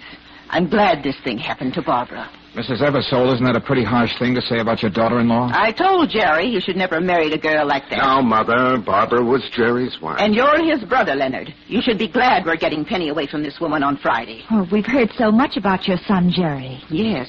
When Jerry walked into a room, the other men there stopped existing. You could tell that just by looking into the eyes of every woman. Yet he was kind and gentle. And when he smiled... Yes, we've heard all about that smile. I can understand your skepticism, Miss Brooks, but Mother's quite right. My younger brother was admittedly perfect. Mrs. Eversole, I just dropped in to tell you I'm playing on Barbara's team. Young man, you're wasting your time. There's no other explanation for what happened to Barbara that night, except the obvious one you'll find on the police blotter. I'm afraid, Mr. Valentine, my sister-in-law hired you to make her story sound a little more plausible. Could be. I'm going to have that child if it's the last thing I do. And I'm going to see that Barbara gets an even break if it's the last thing I do. Come on, Brooksy. Yes, George. Hey, look, Brooksy. How would you like to go to Club 44 tonight? I can recommend the food, and the music's not too bad. Oh, I'd love it, darling. What time do you pick me up? You're going to be there alone. Alone? Well, not exactly. If I've got the right slant on this thing, you'll be with Dan Edwards most of the evening. Dan Edwards? Uh-huh. I'll be waiting at Barbara's for your call. Well, what am I supposed to do? Mostly be your beautiful self, Brooksy. But to be more specific, here's the deal.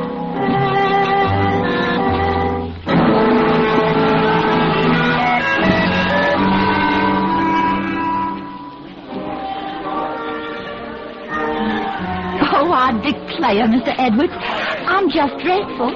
I mean, being here alone in a nightclub in a big city with a strange man. Not a strange man, Claire. Just a lonely man. Oh. When Edwanda, the head waiter, told me that you were here all alone, I couldn't resist coming over to your table and introducing myself. And I wouldn't have it any different, Mr. Edwards. It's Dan. Yes, Dan. Oh, I wonder what Daddy would say if he could see me now. Daddy? He's always saying, Claire, honey, people with our position and money have to be mighty careful whom they meet. Oh, and he's so right. Would you believe it? I slipped out of the hotel after Daddy and Mother went to bed. Aren't I just awful? Let's compromise and say you're the sweetest thing that ever walked into my life. Oh, Daniel. And I'm going to find out a lot about you. What your daddy does, that great big house you must live in. Yes, Dan. And I'm going to find out a lot about you, too.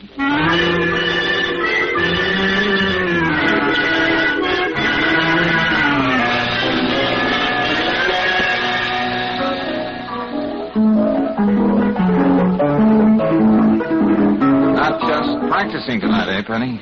Oh, Mr. Valentine. Anyway, she can't hear me. She's in her room, and the door's closed. Penny, you love to play the piano, don't you?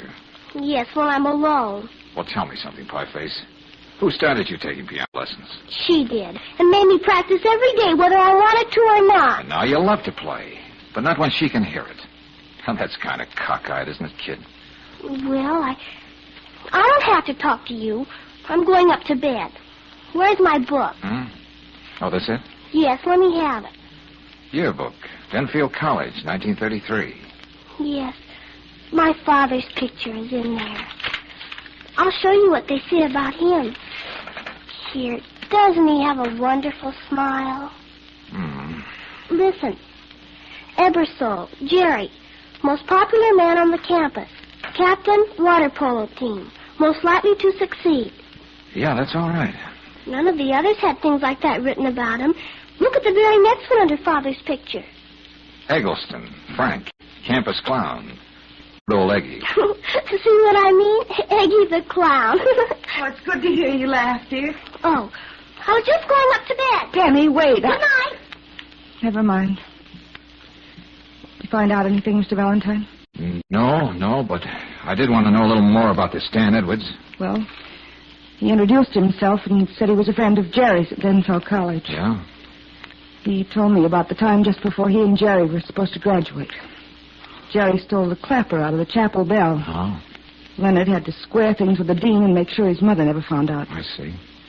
Mr. Valentine, there was nothing wrong with my going out with Dan. For a year, I kept myself cooped up in this house, trying to be the perfect mother. Always remembering Judge Blanchard saying, "One misstep, Mrs. Ebersole, and Penny goes to her grandmother." And having dinner with Dan once in a while sort of helped take the pressure off. That's right. I can't think of any reason Dan would lie about what happened that night. But what'd you find out about him? Not much, Mrs. Ebersole, not much. But I have an idea that even at this distance, I'm learning more and more about Dan Edwards every minute.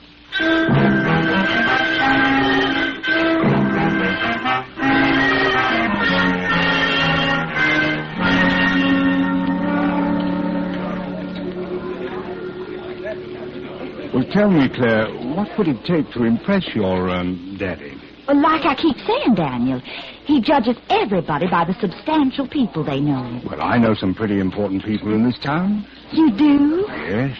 I advise them on their investments, help them spend their money. Here, just look at this check. Oh, my goodness. $5,000.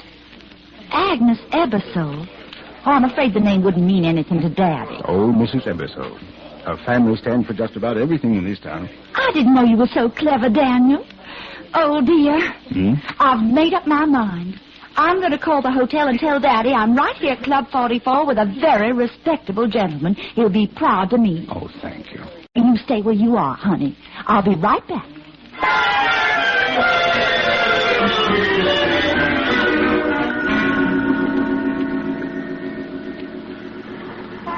I got here as soon as I could, Brooksy. Edwards inside? Yes, Daddy.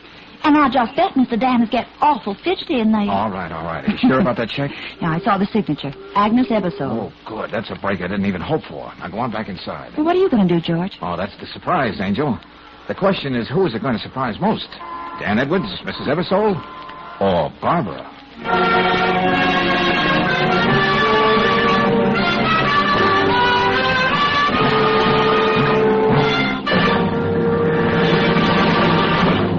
We'll return to tonight's adventure of George Valentine in just a moment. Meanwhile, a word about an extra service. When you're on your vacation trip, you don't expect to find everything just as convenient as it is at home. But when you stop at independent Chevron gas stations and standard stations, you can be sure all along your trip of restrooms that are spick and span. Folks have said that one of the things that makes a long trip more pleasant is knowing there are clean and tidy restrooms along the way. That's why these restrooms are cleaned thoroughly every day, inspected often, and well supplied with soap and towels. The men who offer you this service never want you to feel obliged to buy something when you stop. Just drop in any time at standard stations and independent Chevron gas stations where they say and mean, we'll take better care of your car.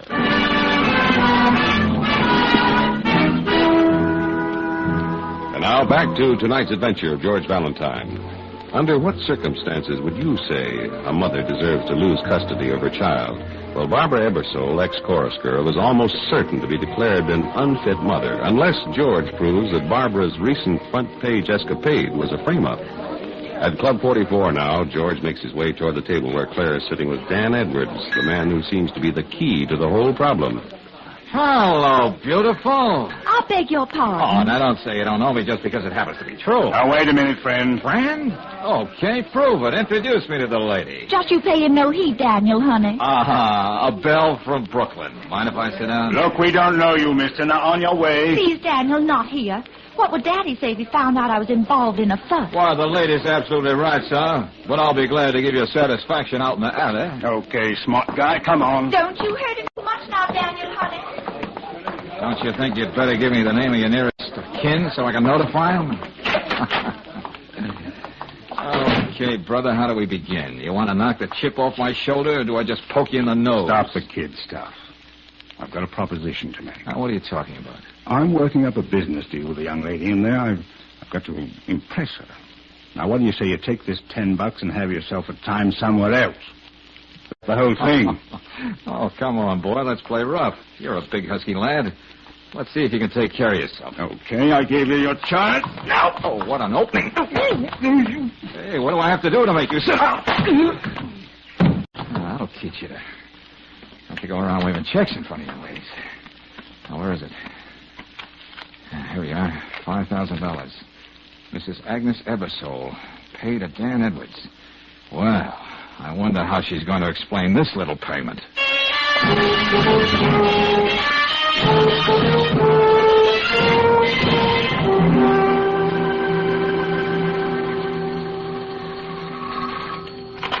Yeah, hello? George, what happened to you? I've been calling your apartment for an hour. I know, Angel. Just came in. I went out to see old Mrs. Ebersole. Oh, then you got the check. What did she say? Nothing, because she wouldn't see me. Oh.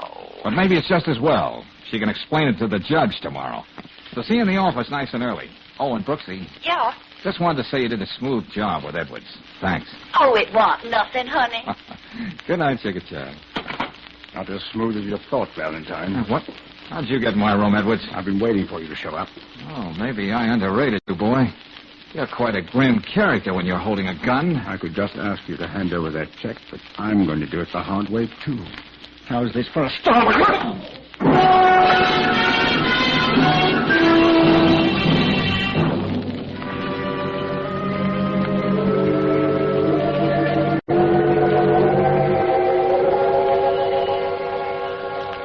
George, you said nice and early in the office this morning, and I... George! Now, no comments on my appearance, Brooksy. Let's just say I overslept with somebody's help. What? The important thing is I don't have that check anymore. Huh? Hey, wait a minute. Hello, Valentine. Yeah, Barbara? What's that? Well, when'd you miss her? Well, look, getting hysterical isn't going to help. Penny? Just a minute, Brooksy. Yeah, I have an idea where to find her. So stay where you are. I'll get in touch with you.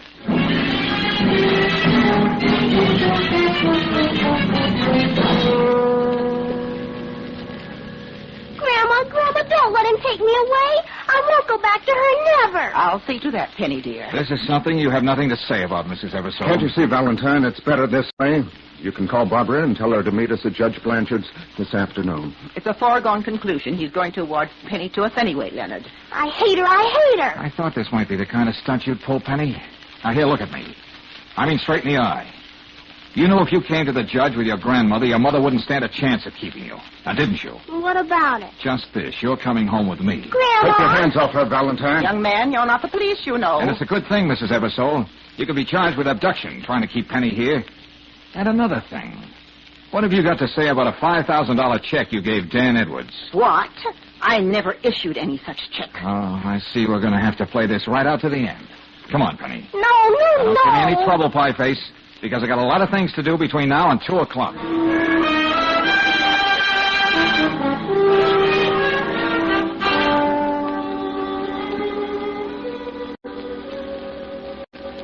Dean Bronson, young Jerry Eversole was quite a big man here at Denfield College, wasn't he? Well, Mr. Valentine, he had one of those rare personalities that ingratiated him to everyone he met. Yeah, I know, that charming smile. That's right.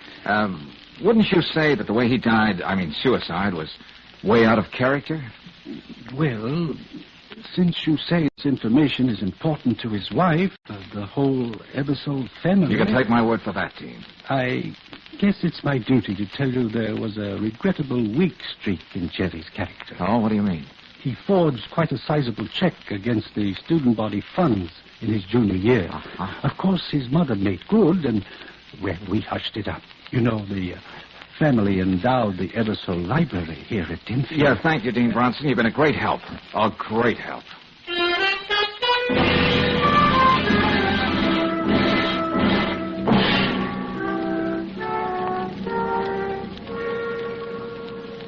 Mr. Dunlap, Jerry Eversole was working for your brokerage firm when he committed suicide, wasn't he? Well, yes. He was one of our best contact men, Mr. Valentine. He made that Eversole personality go a long way. Well, I've heard enough about that. Let me ask you a simple, direct question. Yes? How much did Jerry Eversole steal from your firm? What are you saying? I don't understand. There are two big reasons people commit suicide. One's love, the other's money. Everybody loved Eversole, the personality boy. Now, how much money did he steal from you? I don't know how you ever found this out, Mr. Valentine. His mother made good. Oh, Grandma to the rescue. We never prosecuted, and I do hope there won't be any publicity at this late date. The firm of Dunlap and Willett is very conservative. How much was it? A shortage of $20,000 in his accounts. I see. I've always thought poor Jerry began to loathe himself so much he just couldn't go on anymore. That was the real reason for his suicide. You're a good psychologist, Mr. Dunlap. Thanks a lot.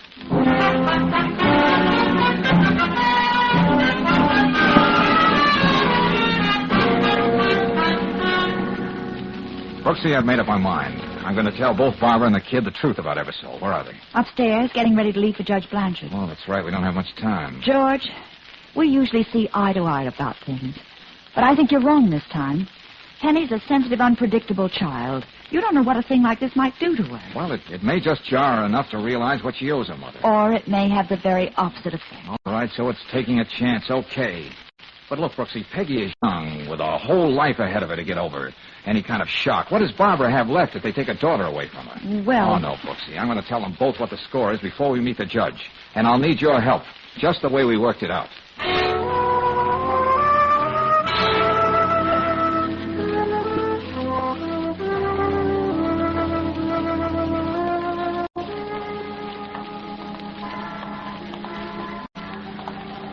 Barbara, we still have a few minutes, and the courthouse is only across the street. Yes? Well, there's something I must tell you. What's that, Mr. Valentine? Suppose we go into this little park and sit down.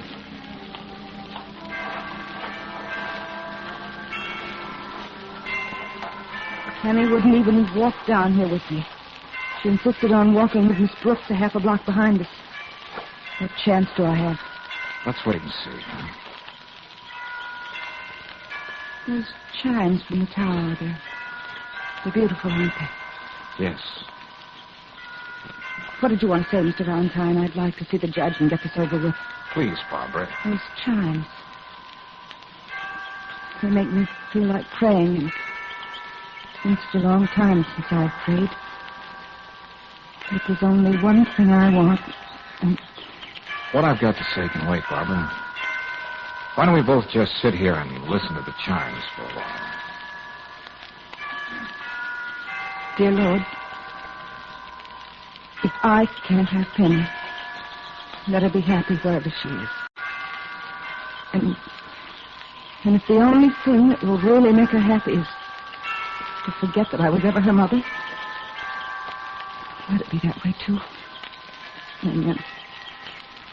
Barbara, this is what I wanted to tell you. I found out today why Jerry killed himself. What? He stole $20,000 from Dunlap and Garrett. Oh, no. That's the truth.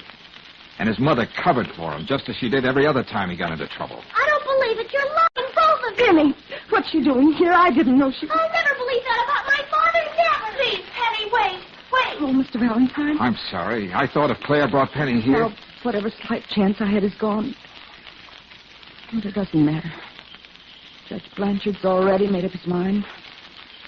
Let's go and get the formalities over with.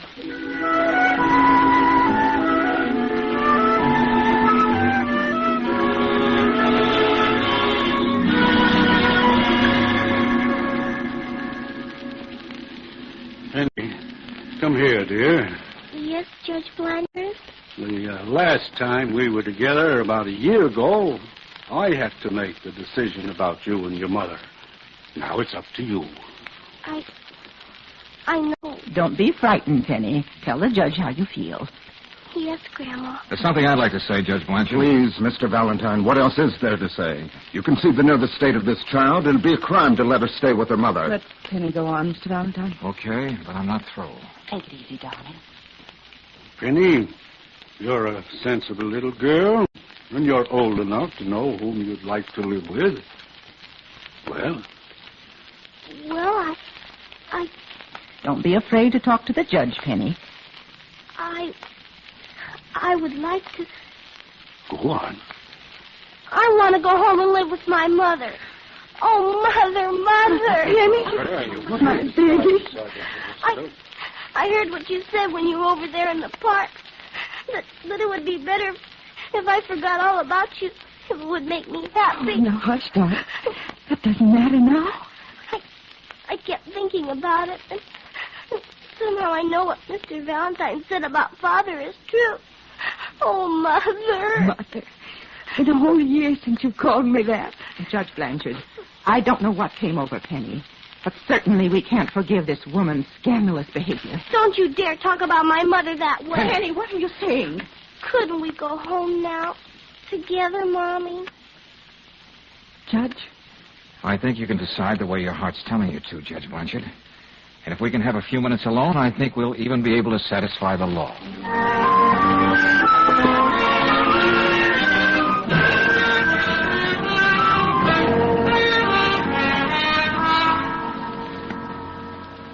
Yes, Judge Blanchard. Leonard hired Dan Edwards to have Barbara conveniently drugged that night. But what would be Leonard Ebersole's reason for doing anything like that? Well, the old girl was prepared to leave her entire fortune to Penny. She could get her legal custody. Leonard wanted to be in the position to administer the estate. After all, Penny doesn't come of age for 9 years. But what about this check to Dan Edwards? You said it was signed by Mrs. Ebersole. Some fancy blackmail, Judge. When Edwards was through with Leonard, he started on his mother. The Ebersole. It's hard to believe. George, how did you suspect Leonard? Edwards never graduated from Denfield with Jerry. In the college yearbook, it was Ebersole and then Eggleston. No Edwards. Then who could have told Edwards about that little escapade Jerry had in his senior year? The one with the chapel bell. Well, that was all hushed up, see. The mother never knew about it. It had to be Leonard. Pretty good work, Valentine. You know, when I was district attorney, I would have a job for you. Oh, well, thanks. George may be able to return the compliment and have a job for you someday soon, Judge. I hope. Beg your pardon? Oh, of course, we could go to a church. Oh, no. I'll be more than glad to say the all-important words, Miss Brooks. Oh, wait a minute. Now who's getting framed? Come on, Brooksy.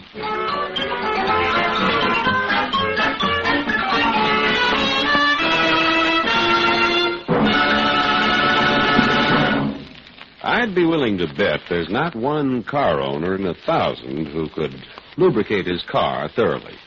For there are more than 20 vital waypoints on the average car, and if most of us tried to find them, it would be pure guesswork.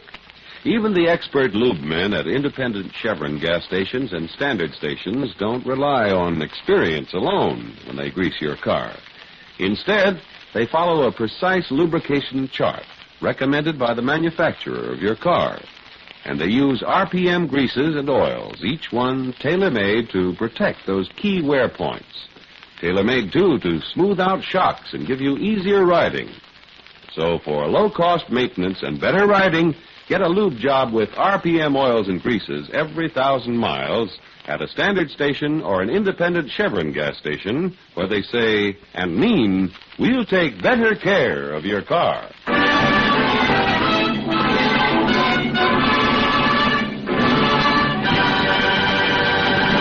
Next week, when you tune our way for another adventure of George Valentine, you'll hear... George, the door isn't locked. Yeah, wait a minute, Angel. Put the light on. George! Well, they couldn't have done a better job in this room if they'd used a bulldozer. Mr. Karofsky! Mr. Karofsky! Hey, don't be naive, Brooksy. They didn't make rubble out of this place just for exercise. Yeah, they gave Karofsky this little party and took the guest of honor away with them. George! Oh, come here, look. Huh? Oh, yeah. Blood. They couldn't wait, could they? Oh, but he's such a little man. You're up against a racket that thrives on little people, Brooksy. And we're going to keep at it until we find out what it is.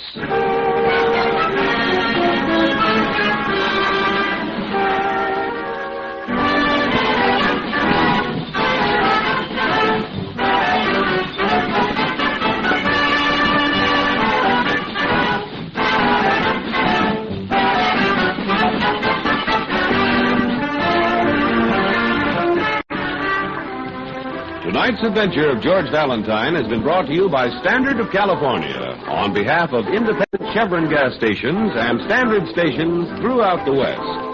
Let George Do It stars Robert Bailey as George with Frances Robinson as Claire. Tonight's story was written by David Victor and Herbert Little, Jr. and directed by Don Clark. Also heard in the cast were Virginia Gregg as Barbara, Dawn Bender as Penny, Noreen Gamil as Mrs. Ebersole, Stan Waxman as Leonard, Jay Novello as Edwards, and Herb Butterfield as Judge Blanchard. The music is composed and conducted by Eddie Dunstetter. Your announcer, John Heaston. Listen again next week, same time, same station, to Let George Do It. This is the Mutual Don Lee Broadcasting System.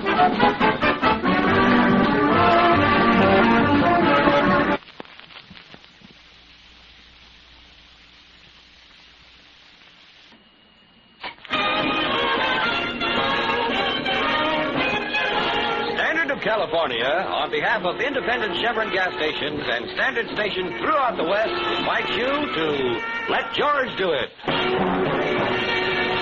Another adventure of George Valentine. Personal notice. Danger is my stock and trade. If you're in trouble and need confidential help, call on me, George Valentine. Write full details.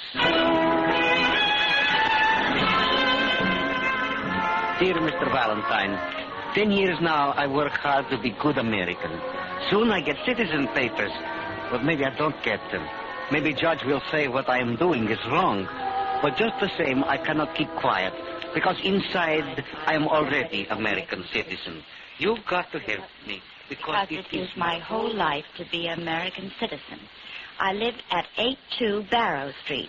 I am yours respectedly, Stepan Karofsky. Well, I'd say that's a little on the pathetic side, Brooksy. Yes, but what can it be that he doesn't know is right or wrong? Oh, probably nothing at all. Chances are Stepan Karofsky is just over-worried about getting his citizenship papers. Well, it's pretty clear they mean everything to him. Well, Angel, anyone who can write a letter like this, and I don't mean the grammar, deserves a few minutes of another citizen's time.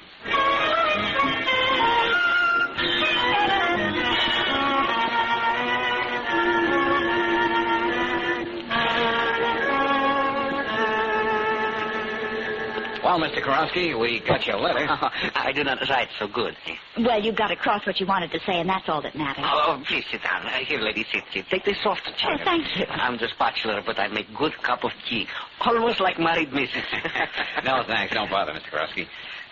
In the letter, you said something was worrying you.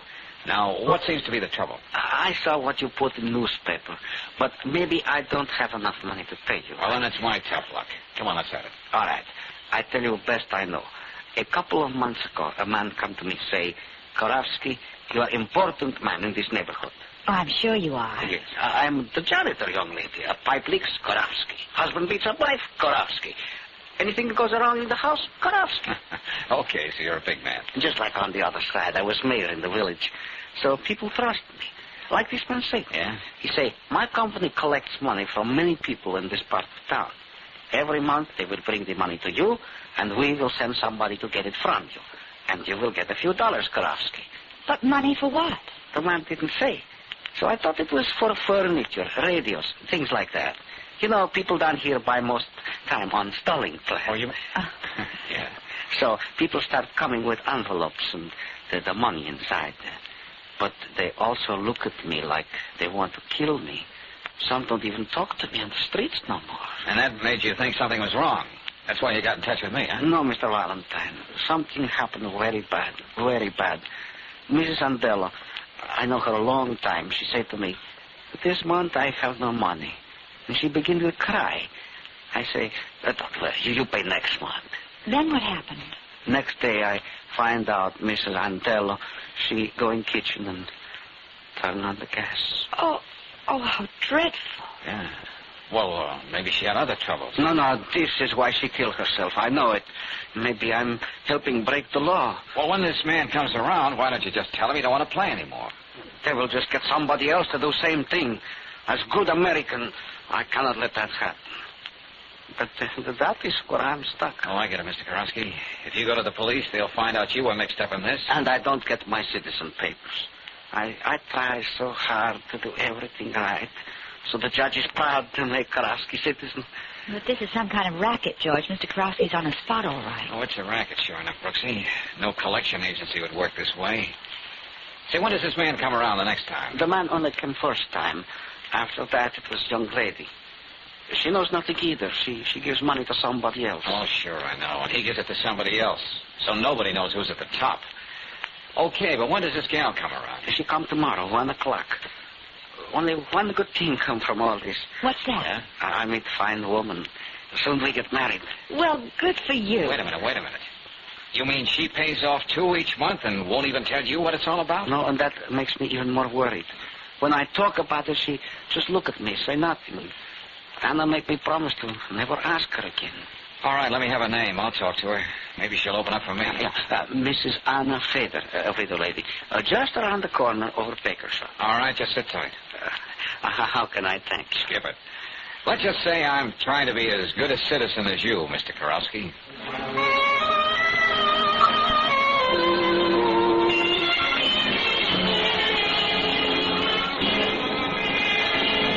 I tell you nothing.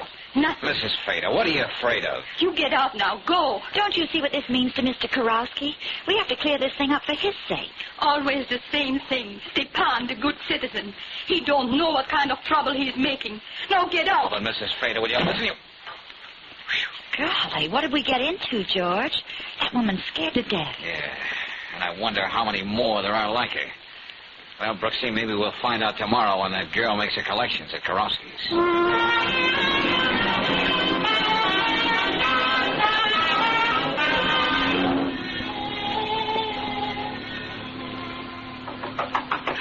That's Miss Cover now. Always right on time. Okay, come on, Brooksy. Behind this curtain. And don't sneeze. Well, why'd you have to say that? Now I know I... Just a minute. I'm coming, please. How are you, Mr. Korovsky? Fine, Viola. You look better today. Not so worried like always. What's the use of worrying? Have you got the envelopes? Yeah, they're right here. Good. I'll see you next month. Viola, wait, please. Yes? Don't you know even a little bit who gets this money and why? You look frightened like others. Worried. Frightened. Why do you keep saying things like that, Mr. Korovsky? Well, How many times must I tell you? I don't know any more about this than you do. No, I don't care to know. But we might be doing something wrong. Is it wrong to make a little money when you need it? You know, I can't work much. Certainly delivering some envelopes, they can't hurt nobody. Well, I am sorry. So am I. Mr. Korovsky, it would be better for all of us if you don't ask questions. Much better. Goodbye. Goodbye, Viola. Well, that certainly didn't tell us very much. She sounds as though she's in the same boat as Mrs. Fate. See what I mean, Mr. Valentine. Yeah, come on, Brooksy. Let's make sure we don't lose her.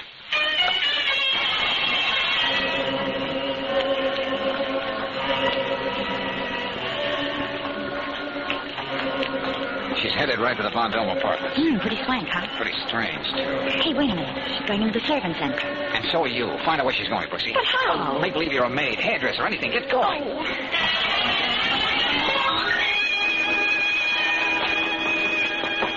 Just a minute, going up. I'll wait for you any day, sister. I'll even bring my own lunch if I have to. Oh, you're cute. Oh, hello. You work for someone in this building, too? Sometimes. This is my first day on a new job, and I'm just a bundle. You're so right. I meant a bundle of nerves. Well, as I was saying, the first day you're always nervous. That's just natural, isn't it?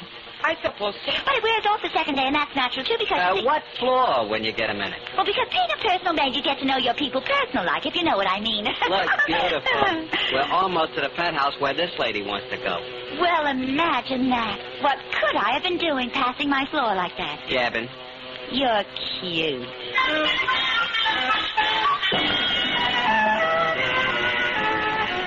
George, Viola might be doing housework in the Armstrong penthouse and won't be down for hours yet. Yeah, well, I don't intend to wait for hours. Besides, it won't hurt to find out just who Maurice Armstrong is. And who are you going to be? Well, I'll think of something on the way up.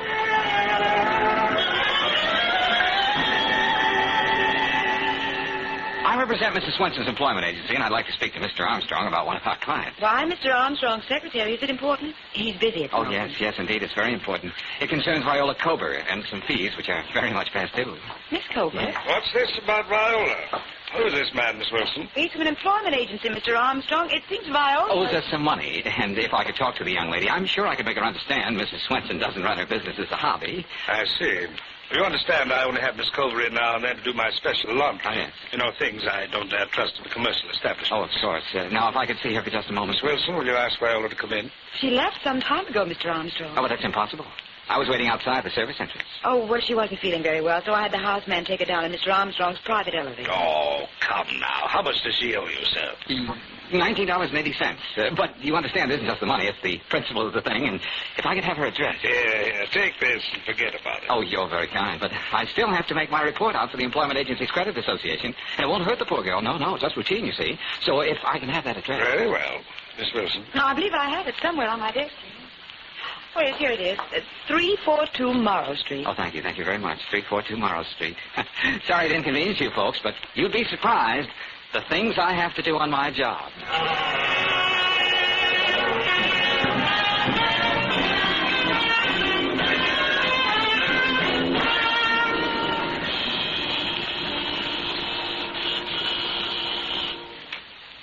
Hey, this is strange, Brooksy. You mean Viola's not being home? Yeah.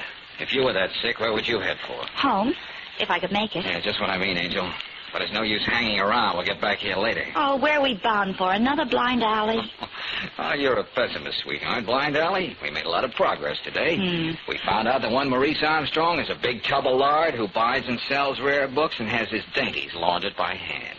Oh, I know how you feel, darling. We're going to talk to Mr. Karofsky some more. Let him do the talking. He might say something which seems unimportant to him, but maybe just what we need to see some light in this case.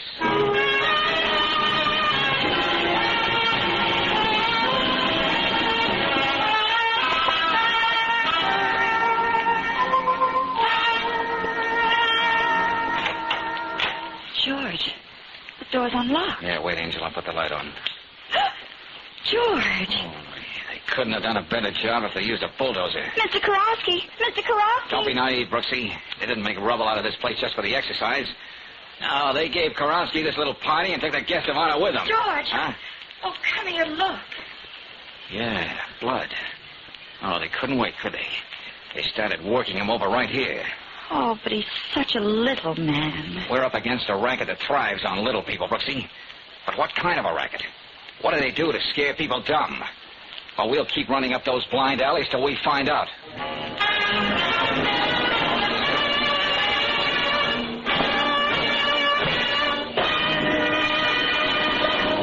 We'll return to tonight's adventure of George Valentine in just a moment. Meanwhile, a word about preparing for your vacation. A friend of mine found he was robbed on his vacation by a handful of weak spark plugs in a dirty air cleaner. He discovered that dirty, cracked, or chipped plugs can't fire properly, that they can waste up to 1 gallon of gasoline in 10. He learned, too, that a dust-clogged air cleaner can waste as much gasoline as driving with your choke out. Before you start on your vacation, prevent gasoline robbery by doing this. Have your spark plugs inspected at an independent Chevron gas station or a standard station. If your present spark plugs have given you 10,000 miles of service, you may be money ahead by getting a new set of Atlas Champions. Atlas Champion spark plugs are precision-made for accurate timing, full flash sparking, and trouble-free service. And don't forget to have that air cleaner serviced. It's a quick, inexpensive job.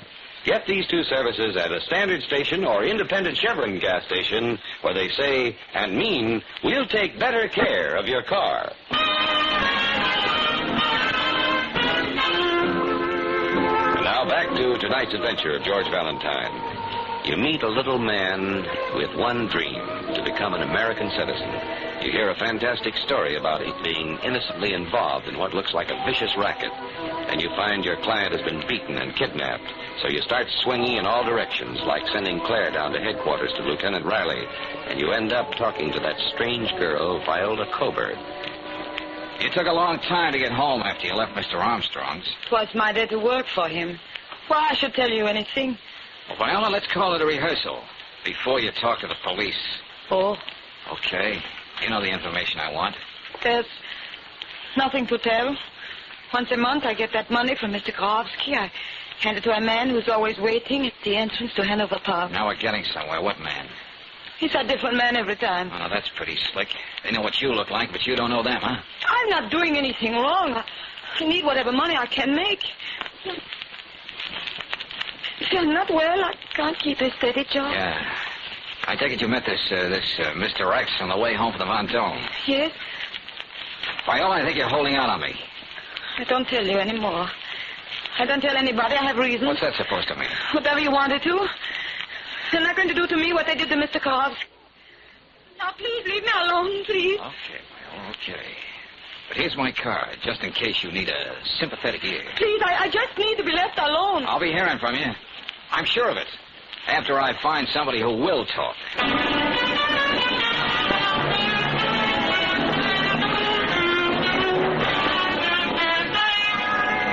Well, how's it going, Bennett?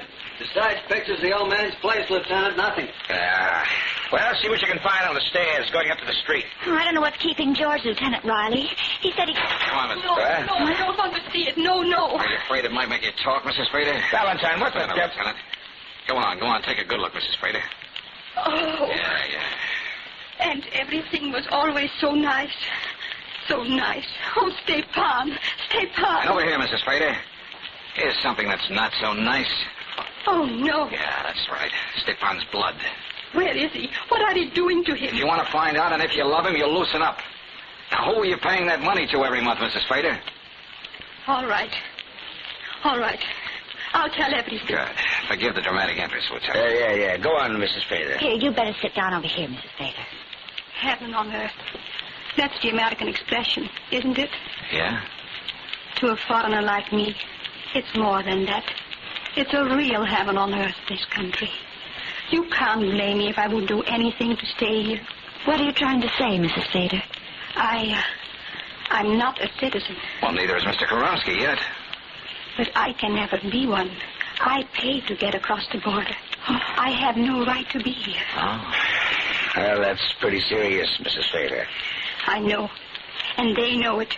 That's why they make me and the others pay. All my life I would have to pay, or they would tell on me. Uh-huh.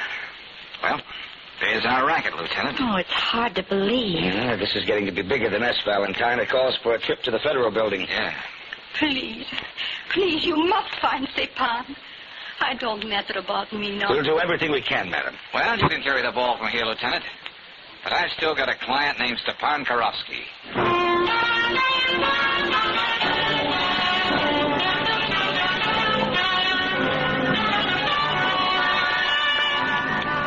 See, I'm going to stay right here in this office all night till I think of something.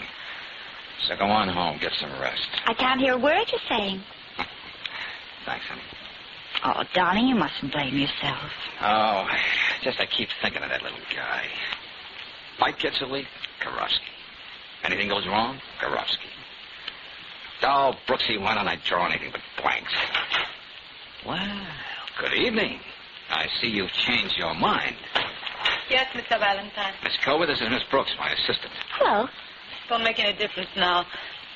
I read the papers. Why those people paying all that money. Oh, come now, Viola. You knew that all the time, didn't you? Yes, but I couldn't say nothing because I was just like all the others. Okay. Now we both know. So what? The immigration people, they get me soon enough now. May as well tell you everything. Perhaps you can still find Mr. Karofsky before... What's everything supposed to mean? I know who his man at the top. George. Go on. I lied about meeting those different men in the park. I always brought the money directly to Maurice Armstrong. Why, that fat pig. Bigger than you think, Mr. Valentine. He takes all he can get to smuggle people in the country and then blackmails them for the rest of their lives. Anybody's guess in how many other big cities he does the same thing. Uh-huh. Shall I call Lieutenant Riley, George? No, Brooksy. We'll pick him up on the way to the Von Dome. It's his party, but I want the pleasure of making Armstrong tell me what he's done with Karofsky. Mr. Valentine, I'm afraid of what they do to me. You'll be okay, Viola. We'll drop you off at your place first. Lock yourself in and stay put till you hear from me. Now, come on, let's get going.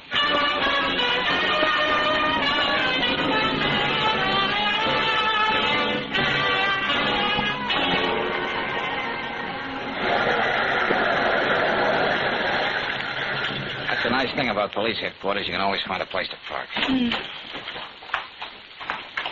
Oh, I feel so sorry for Viola, George. She looks so cowed, beaten, always looking down, away from you. Well, she's been under a lot of pressure, Angel. She doesn't even care how she looks. Isn't there anything that can be done for her? Besides sending her to a beauty parlor, I don't know, Brooksy. It's not our job. Hey, put me through to Lieutenant Riley's office, will you, Hennessy? Sure thing, Valentine. Take it on that phone over there. Okay, thanks.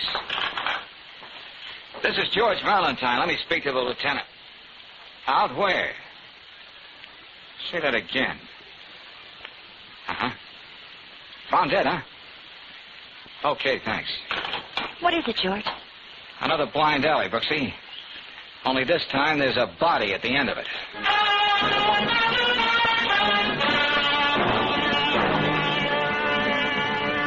Well, Valentine, there he is, sprawled over his desk, the gun still in his hand.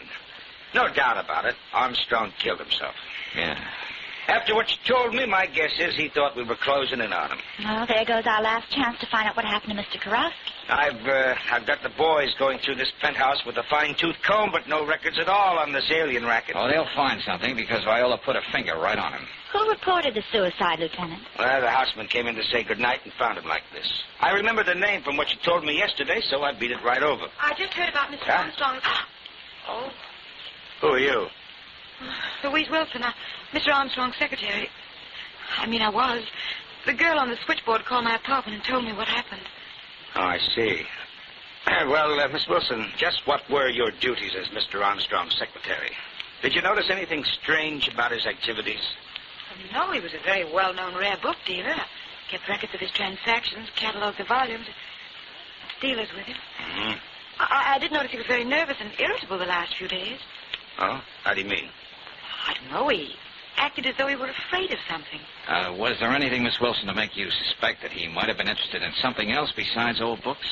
Well, to tell you the truth, Mr. Valentine, I've sometimes wondered about some of the people who came to see him, Huh? Oh, yeah? They were practically all foreign-born. Of course, so many book dealers are. Well, okay. Now we'd better get a hold of that girl, Viola, so she can identify Armstrong before we take him down the morgue. Oh, I'll pick her up, Lieutenant. Oh, I just thought of something else. Well, let's have it, Miss Wilson. About a week ago, Mr. Armstrong gave me a package to keep in my place. He told me if anything ever happened to him, to mail it to a certain address he gave me. Well, for the love of heaven, why didn't you think of that before? I could have it here in a half hour. All right. Get going, please. Yes, Lieutenant. Well, what's the matter, George? Why don't we get going for Viola? Oh, there's no hurry, Brooksy. What do you mean there's no hurry? We want to get through here tonight. Well, that's been the trouble with me up to now, Lieutenant. I've been trying to cover too much ground too fast. But now I'm beginning to get a nice, clear picture of this whole deal. If you don't stop talking in riddles, I'll... In a little while, Lieutenant.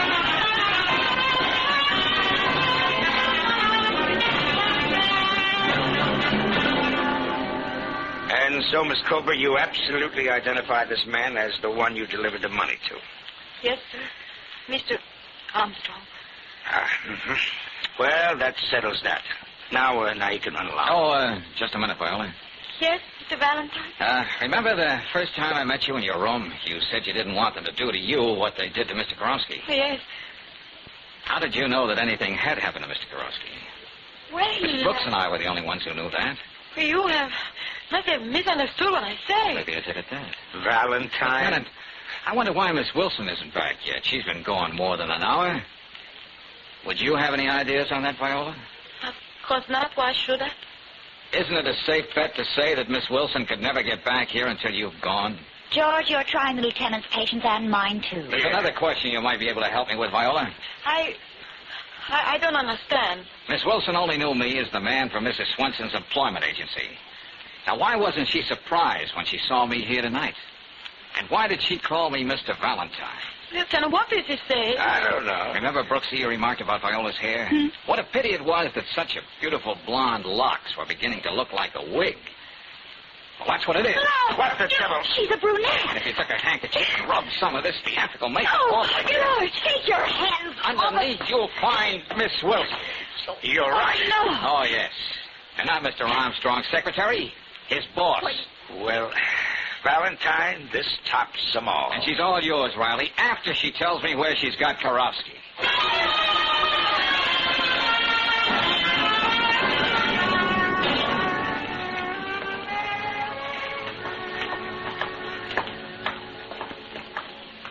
Oh, this is it, Brooksy.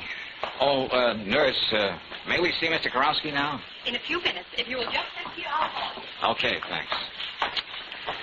Oh, still hard to believe. What's that, Angel? The whole elaborate plan. Miss Wilson, killing Armstrong and making it look like suicide. Well, think of what she had at stake. A nationwide racket, smuggling in aliens, then bleeding them for the rest of their lives. And the silence of the victims almost guaranteed, until Karofsky's conscience began to bother him. She fooled me completely. So then she got rid of Armstrong, who was just a figurehead. Everybody'd think the trail ended there.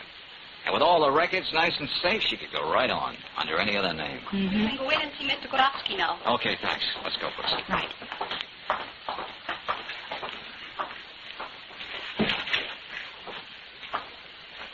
How do you feel, Mr. Karofsky? Oh, outside, not so good, Miss Brooks, but inside, beautiful. Thank you, Mr. Valentine. Oh, thank me. Coming from a guy who took the beating you took? That's a laugh. We spoke to Lieutenant Riley, and you don't have a thing to worry about, Mr. Karofsky. You've practically got your citizenship papers now. I am very happy.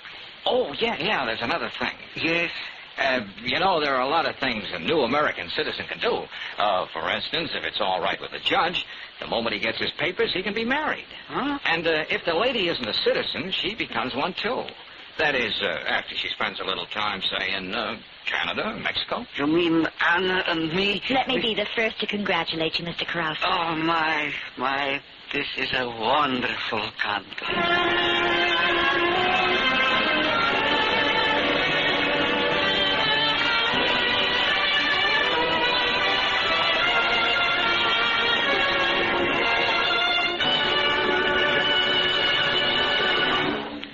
Experts say hidden rust inside coal cylinders causes as much as 80% of motor wear.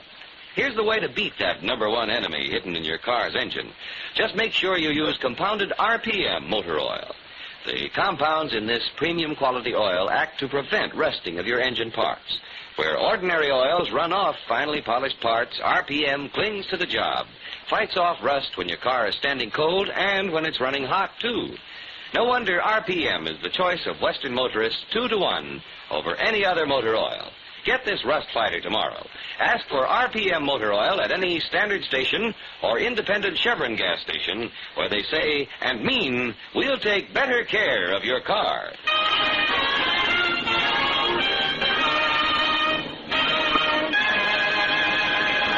Next week, when you tune our way for another adventure of George Valentine, you'll hear... Now, look, Thorpe, I don't like to return such a very pretty check, but I'm here to call it quits.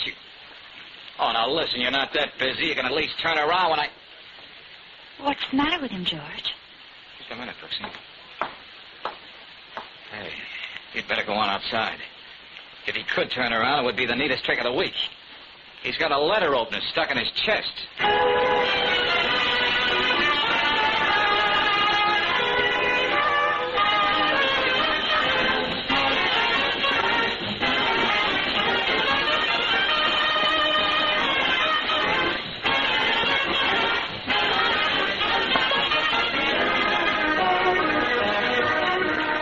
Tonight's adventure of George Valentine has been brought to you by Standard of California on behalf of independent Chevron gas stations and Standard stations throughout the West. Let George Do It stars Robert Bailey as George with Frances Robinson as Claire. Wally Mayer appears as Lieutenant Riley. Tonight's story was written by David Victor and Herbert Little Jr. and directed by Don Clark. Also heard in the cast were Betty Lou Gerson as Viola, Louis Van Ruten as Kurowski, Yana DeLos as Mrs. Fader, Alan Reed as Armstrong, and Harry Bartell as the elevator boy. The music is composed and conducted by Eddie Dunstetter. Your announcer, John Heaston. Listen again next week, same time, same station, to Let George Do It.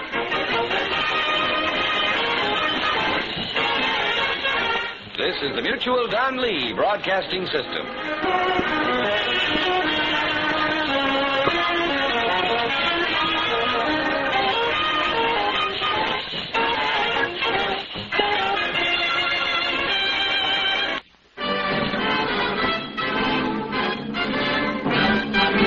Standard of California, on behalf of independent Chevron gas stations and Standard stations throughout the West, invites you to Let George Do It. Another adventure of George Valentine. Personal notice. Danger is my stock and trade. If it's way over your head and you need discreet, confidential help, call on me, George Valentine. Write full details.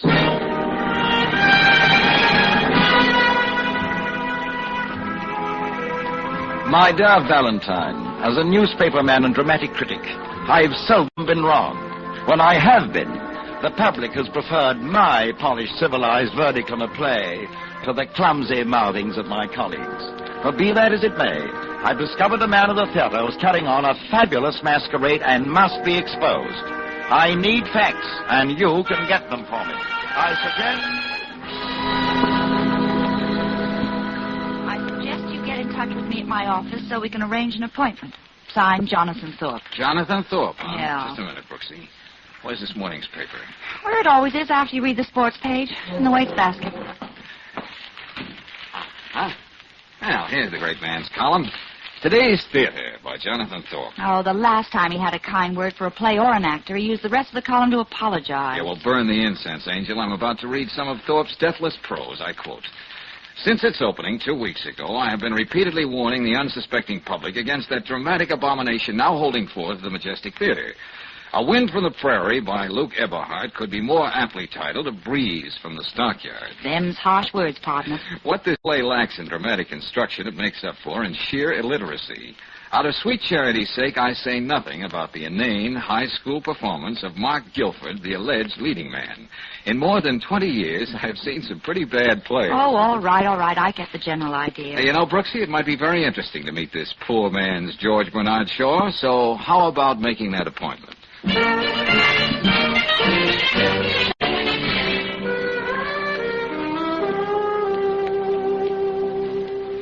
I'll ring Mr. Thorpe and tell him you're here, Mr. Valentine. Now, that's okay. We're expecting. Oh, but he likes to be warned. He never can tell whether to expect an actor he's roasted in his column or just a blind man he tripped on the street. I'm his first line of defense. Oh, the perfect receptionist. I see you're a member of the Down with Thorpe Society. What have you got against Jonathan? Oh, nothing. He just won't stop breathing. Right down the hall here on the main floor, the last office. Come on, Brooksy. Okay. Mr. Thorpe, there's a Mr. Valentine on his way to see you. Oh, I bet he's just a little runt with a Napoleon complex. Please, Angel, please. You're talking about our client. Valentine, come in. This is my assistant, Miss Brooks. How do you do? It's a pleasure. Sit down. Sit down. Thank you.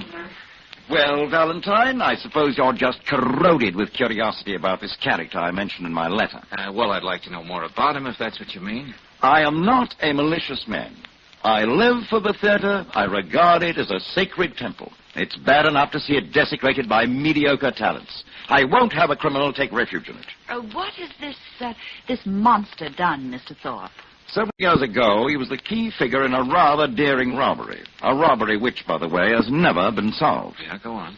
This worthy young man donned a bank messenger's uniform, hypnotized a dim-witted lady cashier with his charm, and walked out with $10,000. Well, tell me, how did you get this information, Thorpe? I came up from the ranks as a reporter, Valentine. I have a great many, shall we say, unorthodox contacts. Well, let's have the name of your man. Mark Guilford. What? You mean the star of Luke Eberhardt's play? The one you've been panning for the last 2 weeks? That wasn't the reason that I panned it, Valentine. But that is the man. When he decided to take this fling at crime, he was just another unemployed actor. Mark Guilford, oh, that's hard to believe. Oh, Miss Brooks, you're just like my wife, Evelyn. Hmm? Here, look at the picture. Very young and beautiful, but equally naive. You see, things like this do happen. Excuse me. Yes, Peggy? Who? Oh, tell him up. I want to talk to you, Thorpe. Never mind, Peggy. The wind from the prairie just blew in. What can I do for you, Eberhardt? I don't remember your making an appointment. Why don't you lay off me, Thorpe? You got something else to write about besides my play. What do you got against me? Nothing personal, my dear fellow, except that I find your brainchild particularly offensive. Now, please, I have business with Mr. Valentine here. Oh, don't mind that. The other critics didn't think it was so bad. You're deliberately murdering it. If I am, it's a mercy killing. I don't know why you're doing this, but I'm warning you. Lay off. If you don't... Bravo! You should be playing Mark Guilford's part. It would be an improvement. Good day, Mr. Eberhard. Why, you... His first play. One is tempted to be kind, but that would only encourage him to write another one. Now, where were we, Valentine? Tell me, Mr. Thorpe, this business about Mark Guilford. Why don't you go to the police with it? Maybe that's so simple you didn't think of. I'm a newspaper man, Miss Brooks. When I'm sure of the story, all the facts, I'll write it up. Then the police can take it from there. Now, Valentine? Yeah? This list. Unsavory individuals, to be sure, but they'll give you the information you'll need about Guilford. And, this check. It'll do as a retainer, I'm sure. Okay, thanks. Now, how about a couple of passes for the Majestic tonight? I wasn't wrong when I called you in, Valentine. You're a brave man. I just want to see if a wind from the prairie could possibly be as bad as you say it is. Besides, I'd like very much to get a load of Mark Guilford in action.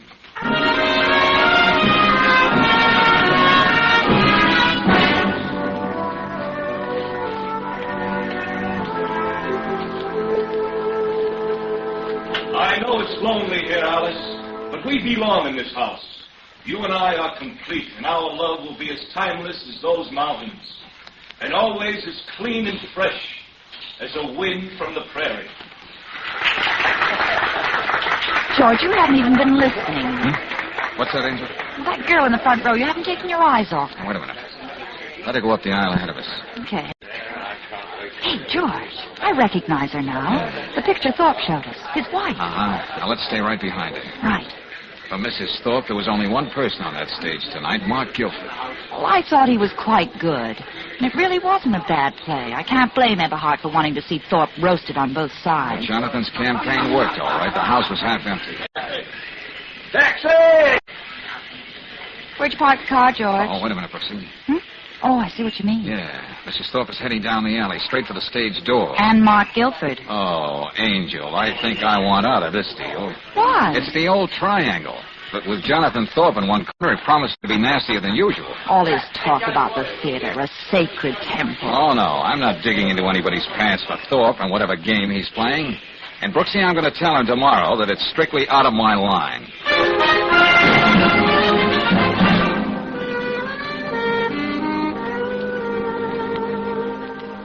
Oh, it's you again.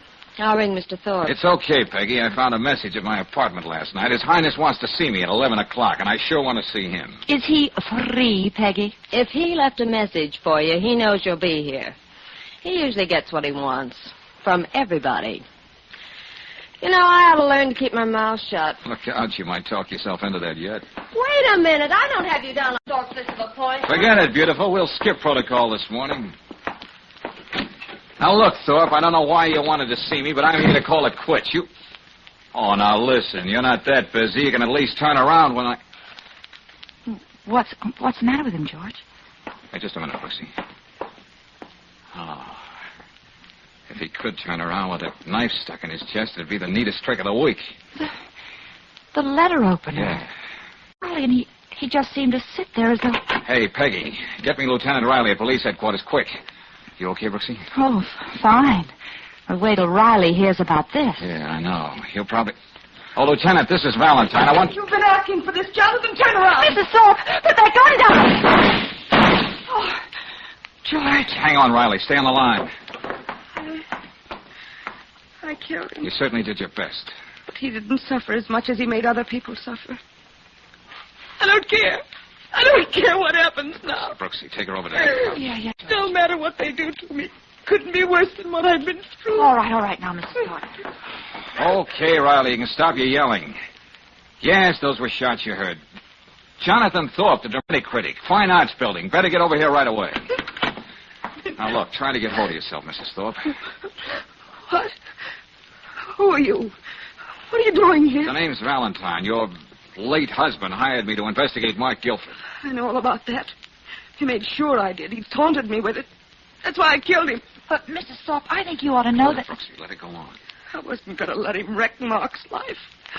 I asked him for a divorce, but he couldn't stand the thought of my finding any happiness. Oh, it was all right for him to humiliate me whenever his ego needed some woman to fawn over him. And that girl Peggy outside was one of them. I suppose I should feel horrified at what I've done. But I don't. George, you've got to tell her. Tell me what? You didn't kill your husband, Mrs. Thorpe. What are you saying? Just that. Somebody beat you to it.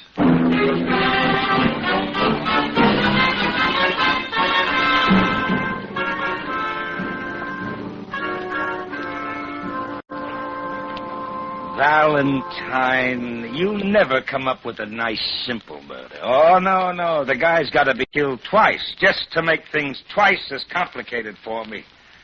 Oh, why do you do this to me? You flatter me, Lieutenant. I didn't arrange all this just to keep you from getting bored. What about Mrs. Thorpe? I still feel as though I killed Jonathan. I meant to. I had murder in my heart. Well, you'll have to work that out with your own conscience, Mrs. Thorpe. The simple legal fact is that he was already dead when you shot him. Well, then there can't be any charges against Mrs. Thorpe. Oh, Lieutenant. Yes, Valentine. Now, if I promise, honor bright, not to complicate things, how about me playing along? Well, okay, but just stay out of my way. Oh, that'll be easy, Lieutenant. I'm pretty sure what I have in mind would be much too weird for your tastes.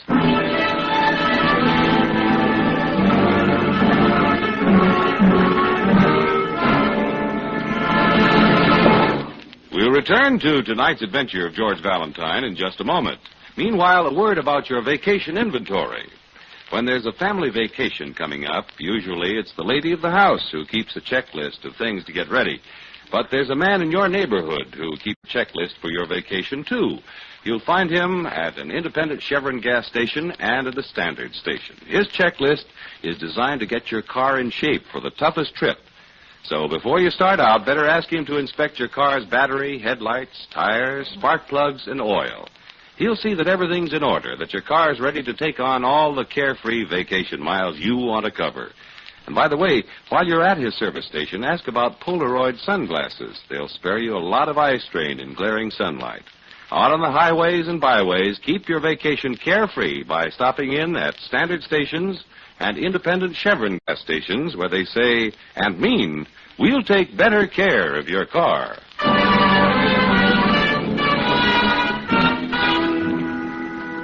And now, back to tonight's adventure of George Valentine.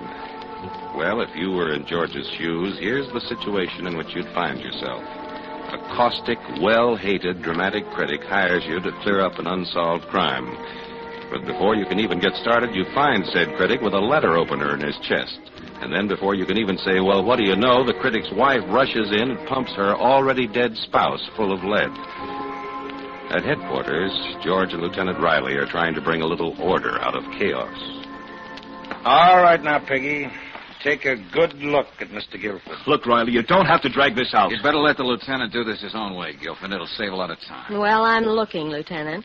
All right. When was the last time you saw him? 10 o'clock this morning. He breezed past my desk and headed straight for Thorpe's office. And words began to fly. Not being a lady, I'd be glad to go into detail. I've already told you, Thorpe and I had a quarrel. He knew the trouble I was mixed up in 3 years ago and was holding it over Evelyn so she wouldn't divorce him. I told him to go to the police with it. Get it over with. And what did Thorpe have to say? What did he ever have to say? He sat there and made with epigrams. You're on the spot, Guilford. You were in love with his wife and he was digging into your past. That's an awful lot of motive. Oh, Peggy.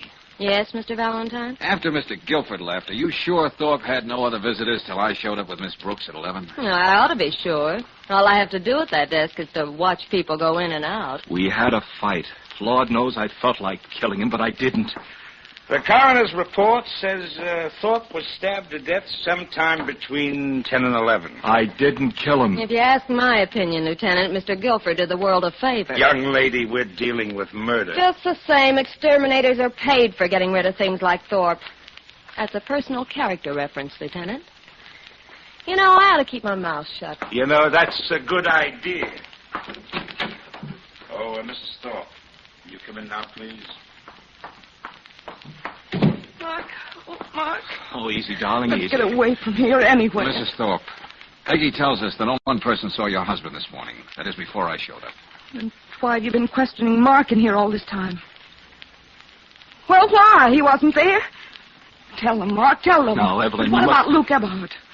Jonathan had an appointment with him at 10:30. He mentioned it at breakfast. He never kept it. I still don't know what that has to do with Mark. I was there, darling. Well, you promised you wouldn't. Sorry, Mrs. Thorpe, but there's no question about his being there. Evelyn, you've got to believe me. I didn't kill him. I had to talk to him about us once and for all. I'm afraid I'm booking you on suspicion of murder. Come on with me. And if you have any more talking to do, you'd better wait till you see your lawyer. Wait, you can't lock him up. I'll raise bail for him. This is a murder charge, Mrs. Thorpe. Oh, that'll be all for now, Peggy. You can go. And thanks. And to think he once said he might make me the second Mrs. Thorpe. Boy, was I lucky. When will I ever learn to keep my mouth shut? Oh, I can't believe it. I won't believe it, Mr. Valentine. Mark couldn't have done anything like that. Well, unfortunately, Mrs. Thorpe, the faith that moves mountains doesn't move the police. They're sticklers for evidence. Mr. Valentine. Yeah? You were willing to work for Jonathan. Well, as a matter of fact... All he wanted to do was hurt people. Won't you help me now? Prove that Mark is innocent. You mean you're putting me on the payroll, Mrs. Thorpe? Yes. Oh, please. Okay. Okay, we'll call your husband's retainer check the down payment. Now, you understand, of course, I may only come up with the kind of evidence that'll build the case for the police. Oh, you won't. I'll take that chance. Mark is innocent. All right, Mrs. Thorpe, all right. I'll do my best. And I think I'll start by having a chat with Luke Eberhardt, the man who didn't keep his appointment.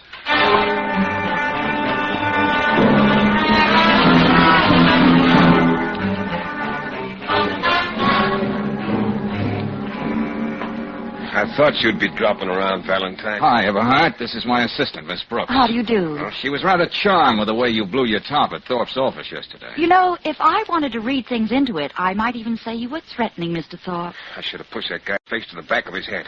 Now, get out of here, both of you. Oh, now, look, friend. Put a lid on that temper of yours. Here, have a cigarette. I roll my own. Sure, George, like they do on the rolling prairies. But I don't understand how with all that wind you can... Now, she stooge for you like this all the time. Anyway, the routine leaves me cold. Go on, get out, Valentine. Wait a minute. Don't crowd me, Prairie Boy. I'm here on business. Now, what about that appointment you had with Thorpe this morning at 10:30? Who made you a cop? Show him your Dick Tracy badge, darling. Come on, answer the question, or you will be telling it to the cops. I don't know anything about an appointment. Get going. Thorpe was a prissy, methodical man. He kept an appointment book, and he also gave a list of expected visitors to Peggy, the receptionist. You were on that list, Eberhardt. Okay. I didn't keep the appointment. I was afraid I'd lose my temper and kill him. Can you prove you weren't there? Can anybody prove I was? Look, I read the papers. They got Guilford, and they don't want me. Now, out you go. Wait a minute. You're going to straight arm me once too often. Look out, George. I'll do more than that. And stay out. Well, I'd say Shakespeare Jr. has a tough guy complex. Yeah, well, next time, Brooksy, remind me it needs psychiatric treatment. Yeah, something therapeutic, like a haymaker. Oh. Well, now where? Thorpe's office. There must be something there we've overlooked. Anyway, that's the way I've got to play it.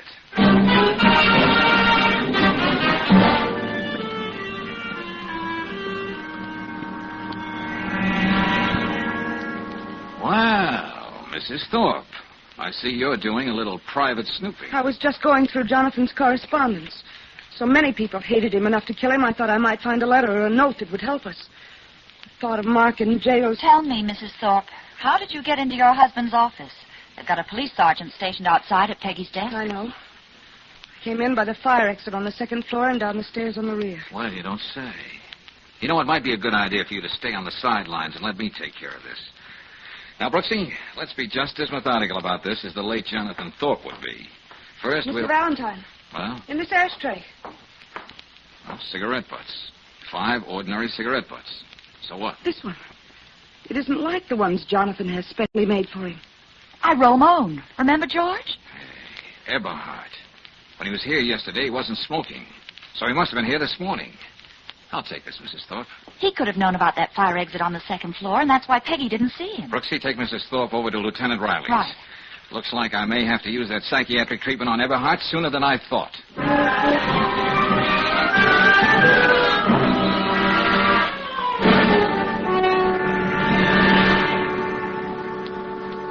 So come on, Mr. Eberhard. You and I are going visiting. What are you talking about? We're going to have a little coffee clutch down at headquarters. And you may turn out to be the guest of honor. See, I'm going to have to throw you out again. Oh, brother, if you do, I'll bounce right back in your face. Let's see how you bounce. You're wide open, sucker. Chin up. Now, you were lying through your teeth before, Eberhard. You were in Thorpe's office this morning. We found a butt of one of your hand-rolled cigarettes. Oh, you're out of your mind. That's right. Come on now, get up and be sociable. Now, you made a natural mistake. Most times people pinch out a cigarette and don't even realize they're doing it. You're not pinning anything on me.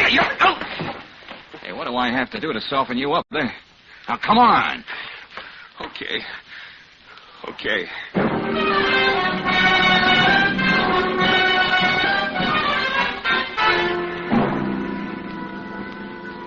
Yes, Lieutenant Riley. I was there, just like Valentine says. Then why did you lie about it when we first questioned you? Well, I was playing it safe. A lot of people knew how I felt about Thorpe, the way he was needling my play. Yeah, you were pretty specific about what you'd like to do to Thorpe when I was there yesterday. Lieutenant, why don't you ask him why he used the fire stairs in the first place? Oh, Miss Brooks, what would I do without you? And why don't you give me a chance to find out? Touchy. Yeah. Well, what about that, Eberhard, huh? Well, Thorpe really went to town on me in this morning's newspaper. I didn't want that receptionist to come barging in, not before I was through taking him apart. With the help of a letter opener? No, he was alive when I left him. In fact, I didn't even touch him. Why the change of heart? I suppose he begged your pardon, pretty please, huh? He said he was going to stop writing about my play. Didn't fit into his plans anymore, whatever he meant by that. I think we know what he meant by that, Lieutenant. All Thorpe was ever interested in was giving Mark Guilford the works. With me on the job, he thought that was in the bag. Eberhard, you know what your story's done for you, don't you? Well, how do you mean? If Thorpe was alive when you left, that lets Mark Guilford out. Peggy saw him leave the building at 10:15. Oh, wait a minute, Now you're the last known person to be in Thorpe's office before Valentine got there, and just a few minutes before that at that. I don't care how it sounds. I told you the truth. I'm afraid I'm going to have to hold you. Oh, do what you want, but it won't get you anywhere. Would it be all right if I went outside and told Miss Thorpe you're releasing Mark Guilford? Hold it, Brooksy. Lieutenant. Yes? How about keeping the status quo for about a half hour, huh? Well, forgive my curiosity, but why? And would you mind getting Peggy, the receptionist, over here? I still say why. And would you call the boys in the photo lab and ask them to extend me the courtesy of the profession? I won't ask why. One of these days, I'm going to say no to you, even if I have to eat crow for it. Thanks, Lieutenant. The truth is, when I told you I had something in mind that was on the weird side, well, that was understatement.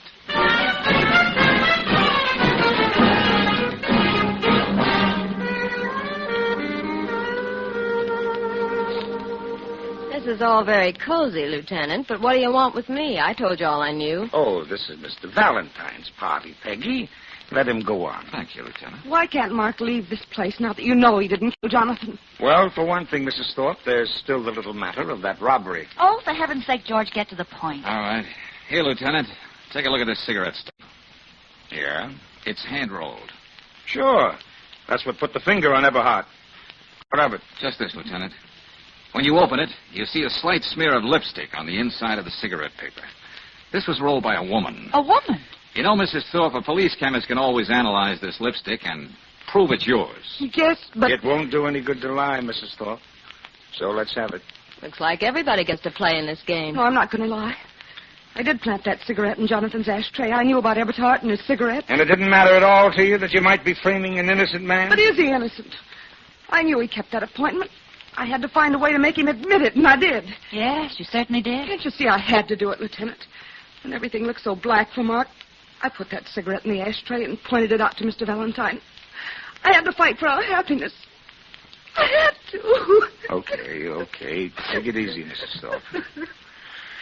All right, Valentine, so she framed the evidence. But it still leaves Eberhard just where he was. This is just like a movie, Mr. Valentine, but where do I fit in? Oh, you play a very important part, Peggy. Oh? If Mr. Thorpe was so scrupulous about giving you a list of the visitors he expected, now why do you suppose my appointment for 11 o'clock wasn't there? How would I know? It was just a message left at your apartment, George. Somebody else could have made the appointment. Ah, you're so right, Brooksy. Come on, get to the point, will you, Valentine? Here is the picture police photographers took of Thorpe's desk as soon as they arrived on scene. There are 5 cigarette stubs in the ashtray, see? Yeah, that's right. 5 stubs, huh? Mrs. Thorpe, you couldn't have planted another one at the time you said you did. That would have made it 6, and there were never more than 5. In fact, here it is right in the picture. Gee, that's right, George. It happened just the way I told you. Oh, no. You left it when you stabbed your husband after Eberhard left. No! It was the added touch to make sure Eberhard was connected with the crime. Yes, and you made that appointment for me. You needed a witness to say that you shot Thorpe after he was already dead, almost automatically eliminating you as a suspect. Now, wait, Valentine. The second time doesn't count, Mrs. Thorpe, but the first time calls for the works.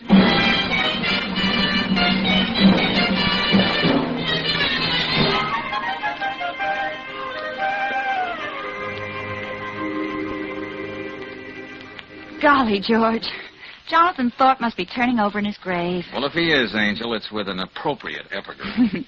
Here in the paper, after the panny he gave a win from the prairie, all the publicity is making it a box office smash. Ah, the little ironies of life. This case was full of them. Huh? What do you mean, darling? Well, Mrs. Thorpe, with all her well-laid plans, never dreamt Mark Guilford would blunder in that morning and make himself the #1 suspect. Mm-hmm. And the cigarette she planted. Instead of clearing Mark, just placed the guilt on her. One final bit of irony. The biggest slip she made was the most obvious, but one we overlooked at the time. Oh, what was that? Well, look, Angel, when you come in and send 3 bullets in the general direction of a man's back, you're bound to wonder whether he's still alive. Yeah, that's right. Well, Evelyn Thorpe didn't. Now, she went right into hysterics. You see, Brooksy, she already knew he was dead.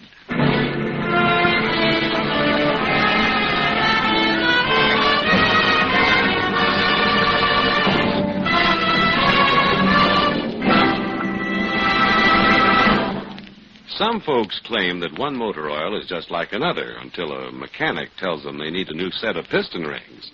But folks who use RPM motor oil find piston ring troubles are few and far between. This premium quality motor oil is compounded to keep a cooling lubricant on upper cylinder walls at all times. Whether your car is standing cold for hours at a time or running hot, RPM clings to vertical engine parts left bare, exposed to wear by ordinary oils. And because RPM is always on the job, your chances of engine trouble caused by rust are reduced to about 0. That's mighty important when you remember that hidden rust causes as much as 80% of engine wear in the average car. No wonder RPM motor oil is the choice of Western motorists 2-to-1 over any other motor oil. For trouble-free operation and longer car life, get RPM tomorrow at independent Chevron gas stations and standard stations where they say and mean, we'll take better care of your car.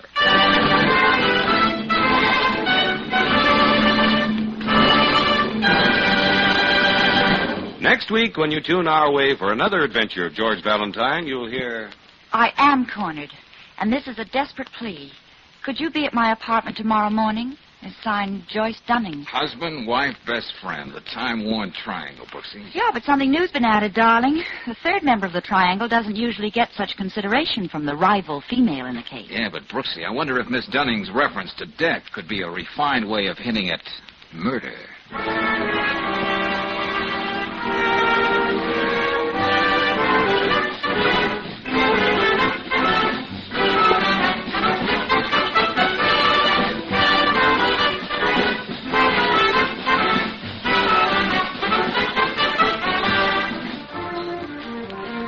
Adventure of George Valentine has been brought to you by Standard of California on behalf of independent Chevron gas stations and Standard stations throughout the West. Let George Do It stars Robert Bailey as George with Frances Robinson as Claire. Wally Mayer appears as Lieutenant Riley. Tonight's story was written by David Victor and Herbert Little, Jr. and directed by Don Clark. Also heard in the cast were Ramsey Hill as Jonathan Thorpe, Virginia Gregg as Evelyn Thorpe, Betty Moran as Peggy, Peter Leeds as Mark Guilford, and Jeff Chandler as Eberhard. The music is composed and conducted by Eddie Dunstetter. Your announcer, John Heaston. Listen again next week, same time, same station, to Let George Do It.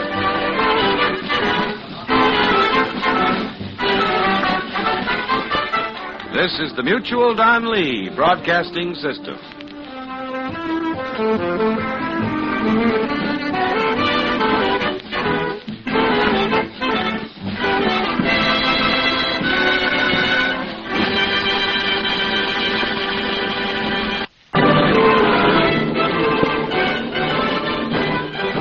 Standard of California, on behalf of independent Chevron gas stations and Standard stations throughout the West, invite you to Let George Do It. Another adventure of George Valentine. Personal notice. Danger is my stock and trade. If you're cornered and need confidential help, you've got a job for me, George Valentine. Write full details.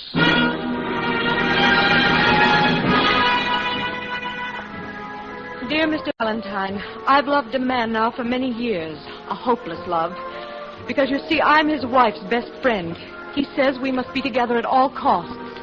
And I know that would almost certainly mean her death. I couldn't build any kind of happiness on that. I have an answer, but I need your help to carry it out. I need your help to carry it out. Could you be at my apartment tomorrow morning? Signed, Joyce Dunning. Husband, wife, best friend. The time-worn triangle, Brooksy. Yes, but something new's been added, darling.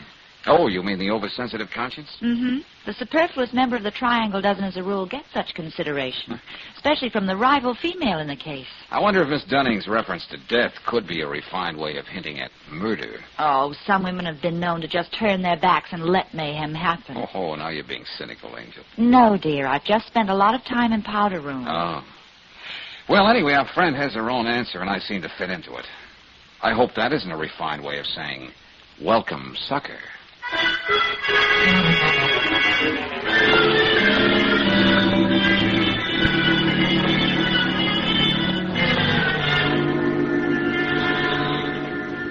Yes, Mr. Valentine, you're in love with me. Like it? I am. He is. It's obvious to everybody. Your every action must show it. Oh, now, just a minute, Oh, Miss don't Dunning. you see? It's the only way. I've got to make Lawrence despise me. Miss Dunning, I'll admit Mr. Valentine has certain qualities that might arouse jealousy in other men. Thank you. But just why are you going to all this trouble? As a stand-in Romeo and potential punching bag for your Lawrence, I'd like to know that, too. Lawrence Putnam isn't an easy man to convince. That's why it must look like the real thing between you and me. Oh, wait a minute. Hold on. Did you say Putnam? Oh, yes.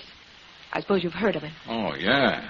Lawrence and Bernice Putnam. In deepest Africa, in fabulous Somaliland, in timeless Tibet. Lawrence and Bernice Putnam, one of the ideally mated couples of our time, sharing adventure and romance side by side. But he loves me. And for years I've fought against my love for him. But it's there. And, Bernice Putnam? She doesn't know. And she mustn't know, ever. Well, she doesn't sound like the kind of female who'd keel over when she found out her husband had fallen in love with another woman. If she found out, it would mean her death. What? Yeah, you mentioned that in your letter, Miss Dunning. Now, what's it supposed to mean? Bernice's heart. Dr. Llewellyn, the family physician, told Lawrence a few weeks ago just how bad it is. I see. Almost any kind of exertion or shock might mean... Anyway, you can imagine what would happen if Lawrence told her he wanted to be free to marry me. Uh-huh. And you think that if you and I were seen going places and doing things, people would say we're in love. Especially Lawrence. I am Bernice's best friend. And she needs Lawrence now, even more than I do. Dr. Llewellyn says that if she's to go on living, they've got to go away and settle down in some quiet place. You know, on a farm or a small town. Well, not a very easy change for either one of them. Bernice knows she has to do it, and she's positive Lawrence loves her enough to go along with her. If it's the last thing I do, I've got to make it work out that way. Well, have you tried breaking off with Putnam? Women usually know how to imply. I've tried everything. Lawrence just thinks I'm being noble about Bernice. That's why I've got to make him believe there's someone else. Well, now look, this deal, Miss Dunning, it's way out of my You can't line. turn me down, Mr. Valentine. It means her life. Well, You understand, don't you, Miss Brooks? Yes, I believe I do. You're trying to do a pretty decent thing. Okay, well, how do we work this? Well, tonight, for instance. Yeah? Lawrence is meeting a circus man for dinner at the Croydon. He's selling some of the animals from his last expedition. He keeps them on his estate at Mount Webster. And? Lawrence doesn't think I know about the appointment. So if he saw us there and we were playing our parts, it might help bring this thing to the head. Convince him that I'm only thinking of myself. Okay, Miss Dunning, okay. But as I said before, this is something new for me, so I may need a little coaching. But I'll keep Tyrone Power in mind and do my best.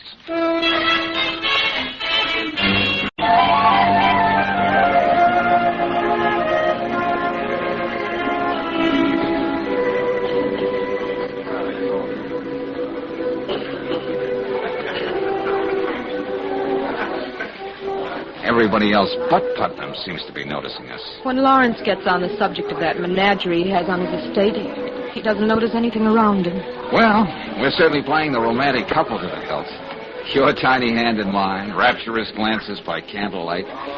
You know, all we need is a gypsy violinist at our table playing Zagonia. I never thought anything could hurt so much. Oh, I'm sorry, Joyce. Dr. Llewellyn told Lawrence he has to get Bernice away in a matter of days. This has to work. Wait a minute. What? Don't look over, but I think he spotted us.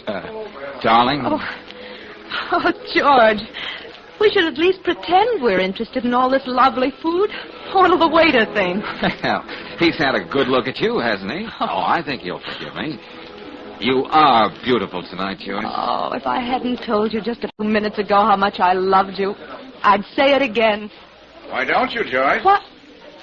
Lawrence, What does one say in a situation like this? What a coincidence, or fancy meeting you here? Joyce, darling, I don't believe I've had the pleasure. Lawrence, this is... I was just having a most interesting discussion with Mr. Folsom, my guest, but, I just had to come over and pay my respects. Well, I hardly expected to see you here. But, Lawrence, I did try to tell you before, in so many ways. Great animal man, Folsom. We were talking about living in the jungle, which isn't too unlike civilization.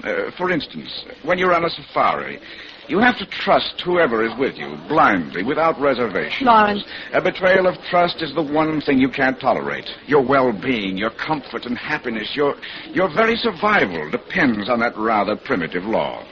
So you do something about it. Well, that's a rather grim conversation for such pleasant surroundings.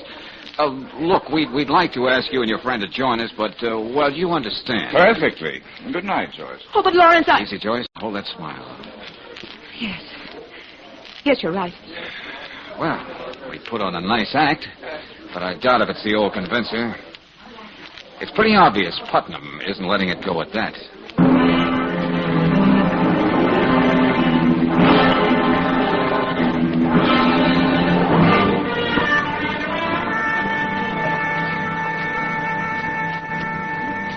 Miss Brooks, I believe? Why, yes, but Mr. Valentine isn't here. I know. I made sure of that. What? I waited till I saw him leave the building. Oh, I'm afraid I don't understand. I'm Lawrence Putnam. Oh, yes, of course. I should have recognized you from your picture. Miss Brooks, how much is Joyce Dunning paying Valentine to help her stage this phony romance? What are you talking about? Please. I've taken the trouble to find out all about Valentine and this, unorthodox business he's in. What? Yes, and I've also learned that he's not just your boss. He means a great deal more to you than that. I don't see where that's any of your business. Everything about Valentine is my business now. Oh, I'm sorry. George might have meant something to me once, but in the last few weeks all that's changed. Oh? I don't know where he met Miss Dunning, but I know he hasn't been the same man since. All he can think of is when he's going to see her next. Well, I don't care what he does now. I have my pride. Maybe I had this thing lined up wrong at that. All right. You're interested in Valentine. I'm interested in Miss Dunning. Suppose we work together. Oh, I'd be willing to do almost anything. Good. Now, why don't you tell Valentine that I feel very bad about my rudeness at the Croydon last evening? I'd like him and Joyce to spend the weekend at our place on Mount Webster. And while I was here, I suggested that you come along, too. Oh, but wouldn't that be rather awkward? Well, why? After all, we don't live in the jungle. We're civilized people, and Mrs. Putnam and Joyce are very close friends. And you and Mr. Valentine both having the same interests. Yes. Yes, it should be a very pleasant weekend. Come Monday morning, we should all know just where we stand.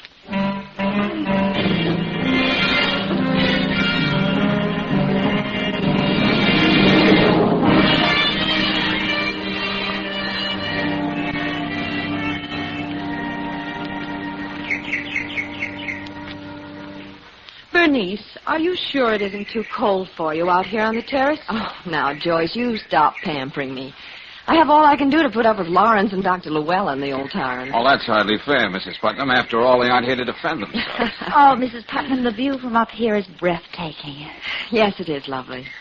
No matter what forsaken part of the world we might have been in, this was always home. Although some people refer to it as the Putnam Zoo. It's not easy for Lawrence to be giving it all up. Oh? Then he has decided. Yes. He's selling some of the animals to circuses and others to zoos. Then we'll just be two homebodies. Oh, but this couldn't possibly interest Mr. Valentine and Miss Brooks. Oh, here comes Lawrence and Dr. Llewellyn. Good. Time for your nap, Bernice, and no wheedling out of it. He's right, my dear. Do you see what I mean by the thin line between thoughtfulness and tyranny? Come along, Bernice. I'll go with you. Now, Dr. Llewellyn has me billeted in Lawrence's study on the ground floor. I don't have to climb stairs. But whenever I wake up, it's so big, I feel as though I'm sleeping in the middle of a gymnasium. I think I'll curl up with a good book while the gentlemen pay tribute to the animal kingdom. Oh, yes, Lawrence. Mr. Valentine made the fatal remark. He'd like to look around. Give him the special $1 tour. I'll do that, Bernice. I think you might learn a lot from this little tour, Valentine. Come along. This way. Okay. I could never understand anybody living in the middle of a zoological garden. Not only the infernal noise, but, the odors. Say, in that cage, what are those birds? Parakeets, Valentine. Probably the most beautiful ever brought into this country. Oh, this is nothing. On the other side of the hill, he actually has cheetahs, jaguars, and crocodiles. You don't say. Oh, here's something for you to see, Valentine. What's that? Here in this big cage, a bird that very few people know anything about. Wow. He's an ugly character. Looks like a buzzard or a vulture. Yes. The condor. The killer bird of the Andes. Oh, Juan. Si, senor. Open the cage, Juan. Tomorrow, maybe, senor. Tonight he has very bad temper. He looks harmless enough. Well, don't let appearances fool you. Those wings can spread more than 10 feet. The talons are larger than your hand. You know, I've seen how condors lie in wait for a pack train or a herd of cattle. They single one victim out, blind it with their claws, and go at it even before it's dead. Yes, they can eat 18 pounds of meat in one day. Good heavens. The facts you don't learn in a movie travelogue. Huh? Let me have that machete, one. Now, this is the only thing as sharp as his talons, Valentine. I made him learn to respect it. You must not go in tonight, Senor Putnam. Look here, Lawrence. I thought you were going to sell all these things and give up all this nonsense, Llewellyn, I'm not the invalid. Yes, but... Perhaps you'd like to join me, Valentine. It'll be an experience. Oh, yeah, sure, I bet. But, frankly, I could live without it. Oh, it'll be quite safe. Now, this condor hates me, but that's only because he fears me. You'll be safe, unless, of course, your taste runs to parakeets or canaries. Okay, Putnam, I'll play along. As long as you say it's safe. Well, I'll stay here, but really, Lawrence, you shouldn't. Look at that condor, Valentine. Isn't it a beauty? He's beginning to spread his wings. You're up to something, aren't you, you beady-eyed mutt? Watch him. He's coming at me. He is like the devil. He's coming at me. Lawrence, Hey, Putnam, don't stand there. Putnam, wait! Get away from me. All right, get back. Get back. That's enough. I'd kill you if you weren't worth so much. Hurry, senores. Come out, quick. Are you all right, Lawrence? Yeah, he's all right. And I'm all right, too. Well, you were correct, Putnam. That was an experience.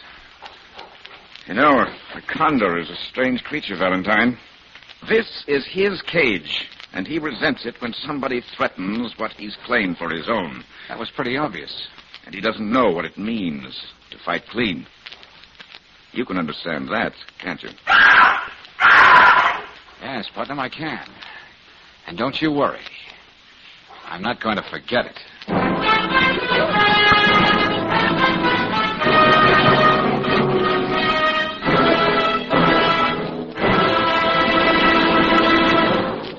We'll return to tonight's adventure of George Valentine in just a moment. Meanwhile, a word about a summer motoring precaution. If you're planning a trip, better get those worn tires inspected tomorrow at an independent Chevron gas station or a standard station. That's where you'll find your best value. Atlas tires, famous for giving more mileage and safer mileage. Besides having more rubber to grip the road and a road-tested design for safer stops, Atlas tires give you greater riding comfort, too. And each new Atlas passenger tire is backed by a written warranty. For a whole year, this warranty covers damage to the tire from ordinary road hazards and guarantees the materials and workmanship for the life of the tire. Best of all, your Atlas tire warranty is honored by 38,000 dealers, coast to coast and in Canada. For safer, better driving, go on Atlas tires. And for expert tire care, rely on standard stations and independent Chevron gas stations where they say and mean, we'll take better care of your car.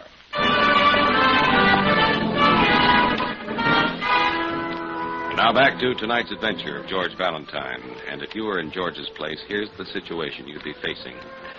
A lady asks you to help break off a hopeless love between her and the husband of her best friend. Pretty corny, you say. But then she explains that the wife has a heart condition. The shock would most certainly kill her. So you pretend to be the man who supplanted the husband in your client's affections. But then there's a thinly veiled threat from the husband. He won't hesitate to kill you if you stand in his way. Still, being as stubborn a character as George Valentine, you play along even though you can't help asking certain questions, such as... Hey, Putnam, isn't this a lot of trouble to climb all the way to the summer house just for a cup of tea? Oh, it'll be worth it, Valentine. From the upper terrace, you can look down and see all the trophies of a lifetime. Birds and animals you've risked your life to find in every corner of the world. Oh, take it easy, Lawrence. It's a steep climb, and there's not that much of a hurry. Dr. Llewellyn, This has been my whole life. This one last look before I give it all up means a great deal to me. Are you all right, Bernice? Yes, dear, fine. Joyce and Miss Brooks said they'd have tea already when we get there. And Joyce promises a special surprise. Wonder what it could be. What's the matter with you people? Tea's getting cold. Yeah, we're coming, Brooksy. We set the table up right out here on the porch. Oh, it's beautiful, Joyce. And all these flowers. Why, this must be an occasion. It is. Please, Miss Brooks, will you help me serve? Of course. I feel like a romantic schoolgirl. But I know you've already guessed, Bernice. And the rest of you will find out anyway. Yes, Joyce? I'll never know how it really happened. Just what is it that makes two people suddenly realize they're in love, George? I suppose you just call it the sweet mystery of life or something like that. What I'm trying to say, everybody, is that George and I are engaged to be married. Lawrence! Just not used to such world-shaking announcements. I'm sorry. Let me be the first to congratulate you both. Oh, thank you, Brooksy. I know how much you mean it. My best wishes, of course. Well, isn't it wonderful, Lawrence? Just the thing we've always wanted for Joyce. Yes. Lawrence, where are you going? What's the matter? Lawrence!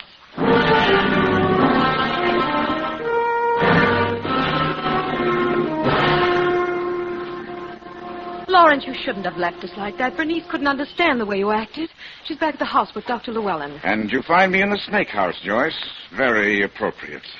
It seems I have a morbid fascination for things that crawl and are likely to strike without warning. Lawrence, don't. Look, Putnam, let's stop kidding each other. I know how you feel about Joyce. She told me. Really? But we love each other. That's the way it turned out. And there's nothing that can be done about it. That's right, Mr. Putnam. I'm a sort of casualty in this little drama, too. Please try to understand, Lawrence. Of course, dear. As long as I'm sure it's the real thing between you and Valentine, I'm sorry. Well, let's forget about it, huh? Oh, sure. But now you must really allow me to play the gracious host. What do you mean, Mr. Putnam? I'm going to show you my rarest prize. I think you ought to go and talk to Bernice. Bernice would want you to see it. The king cobra. We trapped it together in the Nepal just last year. Oh, how nice. The pale killer. That's what the natives called it. The color almost white. The only time you could hope to capture it was at night, when there was no moon. He's over here in this cage. Come over and take a look at him. You'll never get another chance. They're coming for him the first thing in the morning. You know, George, I could skip this. He's playing some kind of a game, Brooksy. I've got to find out what it is. Lawrence, you've showed me that cobra before. You can tell the others about it. Why do we have to look at it tonight? Because it's the best time, my dear. Wait a minute. What's the matter? Why, he's not in there. Or is he? Hey, Putnam, close that door. He's not in there. Juan! Where are you? Oh, if he let them take him away tonight before I had a chance to see him, Well, we'll just have to go through life without seeing the pale killer. It's tough, but we'll have to bear up under it. Let's get back to the house, George. Yes, I'm worried about Bernice. Let's go. George! What is it? There! He's out of the cage, the cobra! Huh? He's coming toward us! Brooksy, out of the way. Run for the door. What's I say, Brooksy? He's coming toward me! Now, get back, Joyce. He's raising up to strike. Oh, be careful! Look, stand behind me. I'll try to hold him off with this rake. It's a snap lock. I can't open the door. George, he struck your leg. I've got him pinned down. But he bit you. I saw him. Keep pounding on that door, Brooksy. Somebody's got to hear us. Get us out of here.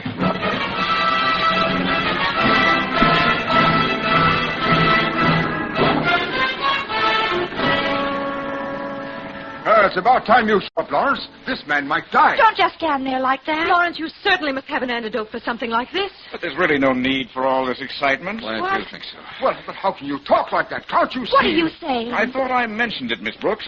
We had the poison sacs of that cobra removed. Oh. He'd be much too deadly to have around otherwise. Well, I guess you could stop pampering me now and I can get up. Yes, I'm sorry about this, Valentine. I could have sworn the cage was empty. That cobra must have been coiled up in a dark corner.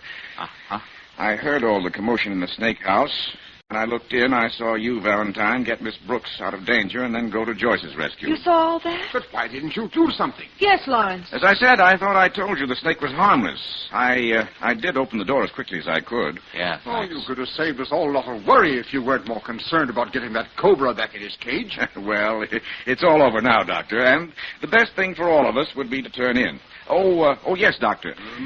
On the way to my room, shall I stop in and give Bernice those pills for her heart? I've done that, Lawrence. She's probably fast asleep. Oh, it's a good thing, too, considering all this excitement. Mr. Putnam, I suppose this little incident should make a chapter in the next book you write. Well, you may have something there, Valentine. It was quite an experience. The kind of experience we learn a lot from, whether we realize it or not.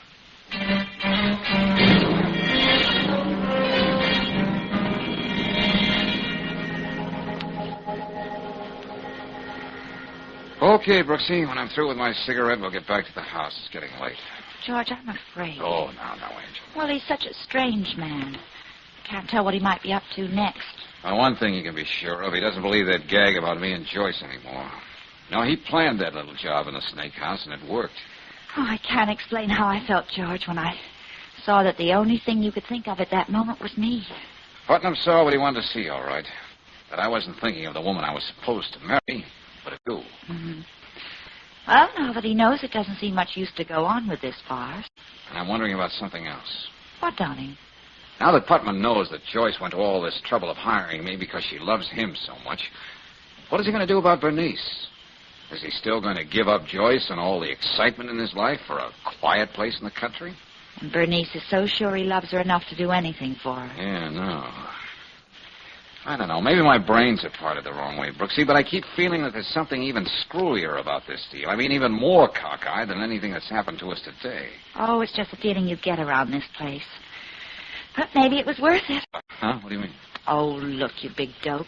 What makes it so hard for you to say you love me? Much easier than pushing me out of the way of cobras. Oh, Angel, there are things you don't have to put into words. Now, you know. Well, that's coming from the house. It's Bernice. Oh, and I don't know how he got loose. That's the condor.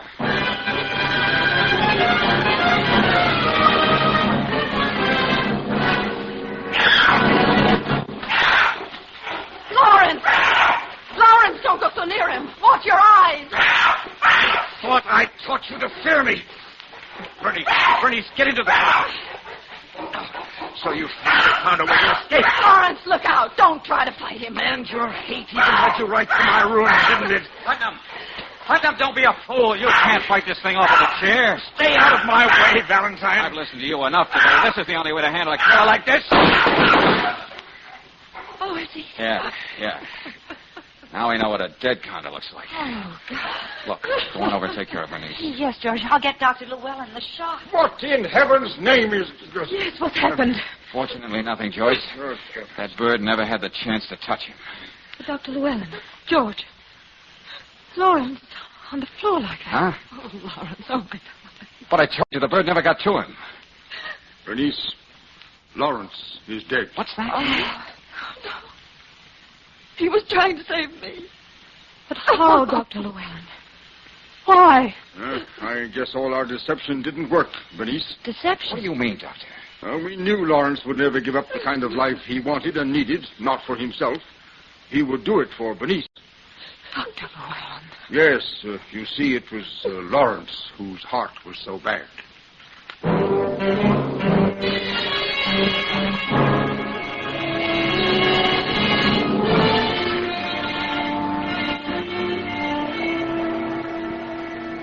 But, George, you and I know that what happened was no accident.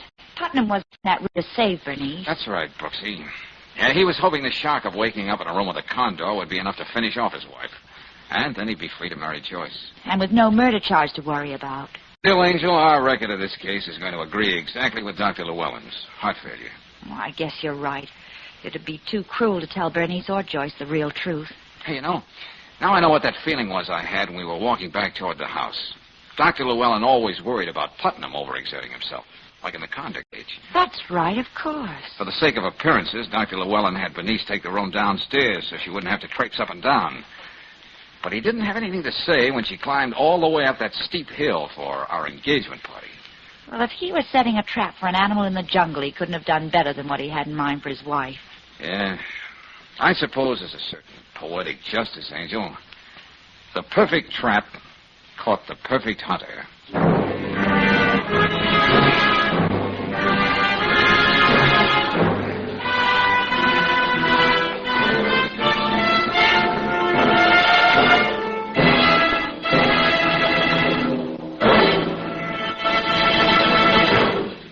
Maybe you've run into the kind of motorist who always says, grease is grease, and it doesn't matter where you take your car for lubrication service. Well, don't you believe him. At independent Chevron gas stations and standard stations, they use many specialized grades of RPM greases and oils to give your car a thorough lubrication. And each one is tailor-made to do a wear-saving job at some vital wear point on your car. The regular 1,000-mile grease job at these stations is done by trained experts.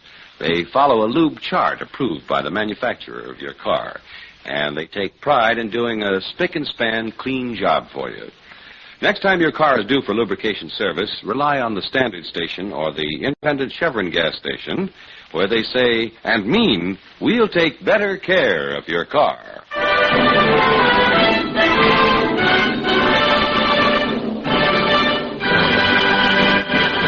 Next week, when you tune our way for another adventure of George Valentine, you'll hear George saying... Take another look down the highway, Brooksy. What do you say? A pretty highway. Yeah. One lane going east, the other going west. Uh-huh. And an island of trees in the middle. Yeah. Joe Logan left this place and started to walk down the highway on the right-hand side, walking toward the Half Moon Motel, not away from it. Well, if you're right, George, Logan never even got there to kill Potter. Which should simplify things for us, but it doesn't. I've got a hunch whoever killed Potter ran Logan down. And, Brooksy, that's what we've got to find out.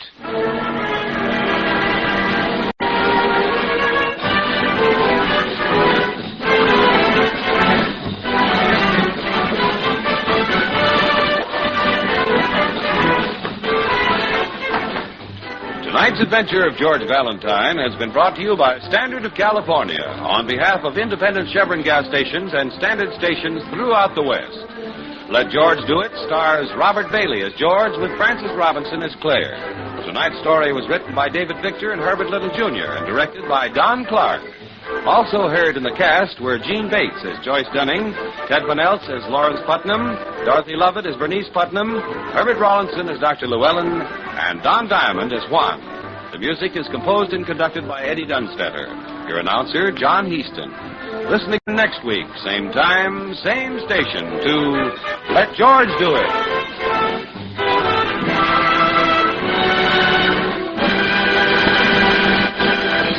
This is the Mutual Don Lee Broadcasting System.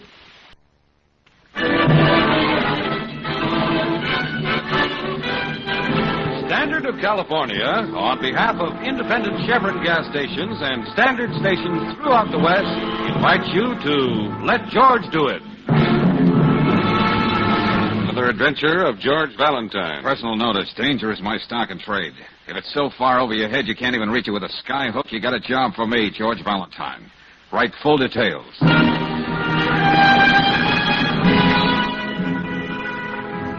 Dear Valentine, here's a laugh. A private dick falling for that screwy ad of yours. Her name is Joe Logan. We ran across each other a couple of times, but that's not important. Here's the deal. I'm meeting somebody at the Half Moon Motel tonight. I'm not the sensitive type, but something about this ring's phony. So if you read about me in the obituary column tomorrow, I want you to cry murder, good and loud. Enclosed with $100. $100 for your trouble. But if you hear my sweet gravel voice over the phone before noon tomorrow, forget the whole thing and buy yourself a drink. Signed, Joe Logan. I'm not buying that, Angel. It's too pat. Joe Logan knocked off by a hit-and-run driver last night of all nights. Yeah, but don't forget it says here that Mr. Logan had his customary snootful when he was clipped by that car on a deserted stretch of Whitman Highway. And not too far away from the Half Moon Motel. Better put your ear stoppers in, Brooksy. Huh? Yeah. I'm going to cry bloody murder the way my client wanted it. Good and loud.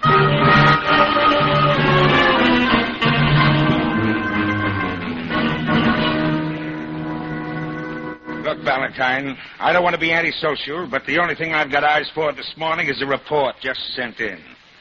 Frank Potter, prominent banker and philanthropist, was murdered. How about one Joseph Logan? I think he was murdered, too. You think, but this I know. Frank Potter was murdered, and he happened to be a close friend of the police commissioner. Oh. Yes, sir, and the commissioner doesn't like his friends being bumped off unless I can produce the miscreant 5 minutes later. So call me tomorrow. Oh, that's a fine attitude, Lieutenant. The only safe way to get murdered in this town is to be a friend of the commissioner's. Now, look, Miss Brooks, why don't we talk this over on my day off when I can afford to be a gentleman? Huh? Right now, I want... now what? Yes, Riley. Huh? Okay, I'm on my way out there now. What's that? What's the name of that place? Go on, I'm listening. And you say this Mrs. Cronin identified the man she saw with Potter? Okay, Sergeant. Okay, I'm as good as there right now. Well, Brooksy, I guess they're too busy for us today. Yeah. We'll be back, Lieutenant, when this storm is over. No, you don't, Valentine. You're not leaving here. Well, what's the matter with you anyway? Do you know where Frank Potter was murdered? Look, I'm not my usual psychic self this morning. Where? The Half Moon Motel. George. Go on, Lieutenant. Yes, the Half Moon Motel. And a dame out there, a Mrs. Cronin, identified your client, Joe Logan, as the man who did the killing.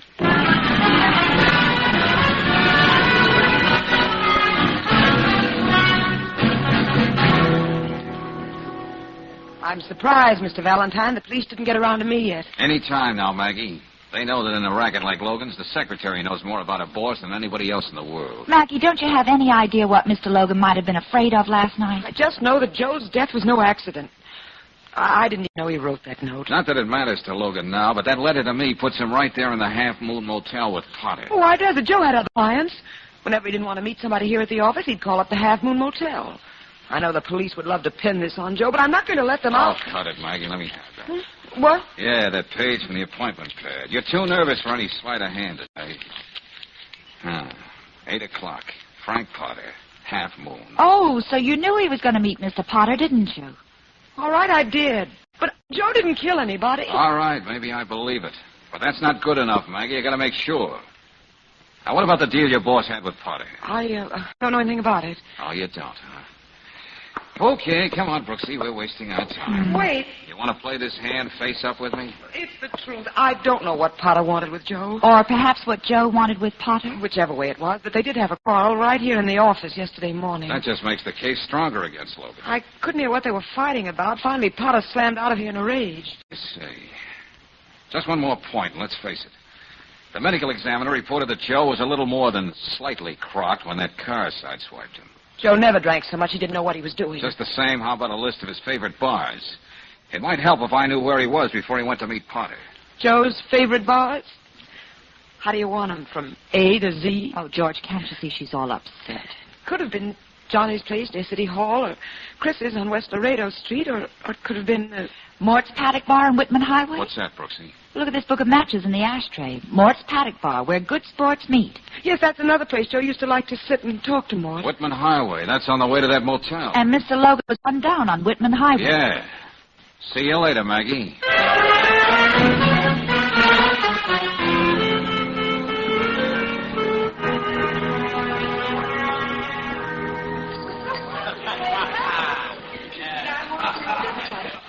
Well, Mr. Valentine, should I be forthright? Oh, by all means, Mort. If it was anybody else, Mr. Logan, I would have said he was well under the influence when he left my place last night. But seeing it was Mr. Logan, what would you say? Well, you see, he's one of those good-looking, strapping men who, well, just get convivial, so to speak. Well, that's a nice way of putting it, Mort. You know something, miss? Mr. Logan's going to leave an empty place at my bar. You know, he was a swell talker. I picked up a lot of new words from him. Yes, I guess you'd say Mr. Logan was epigrammatic when it came to repartee. The poor fella. Yeah, I see what you're trying to say. But tell me, Mort, what time did he leave here last night? Oh, about 8, I'd say. Before or after 8? Well, couldn't be sure, but he did say he was leaving his car in my parking lot till he got back. Well, didn't he say where he was going? No, miss, but it must have been near here because he said he was going to walk it. Ironical, isn't it? Just this time, when he decides not to use his car, he meets up with a pedestrian's fate. Not just ironical, Mort. It's more than that. Yeah, now you see right out that window? Down the highway a couple of 100 feet? That's where it all happened, on the right-hand side there. Just by that first telephone pole.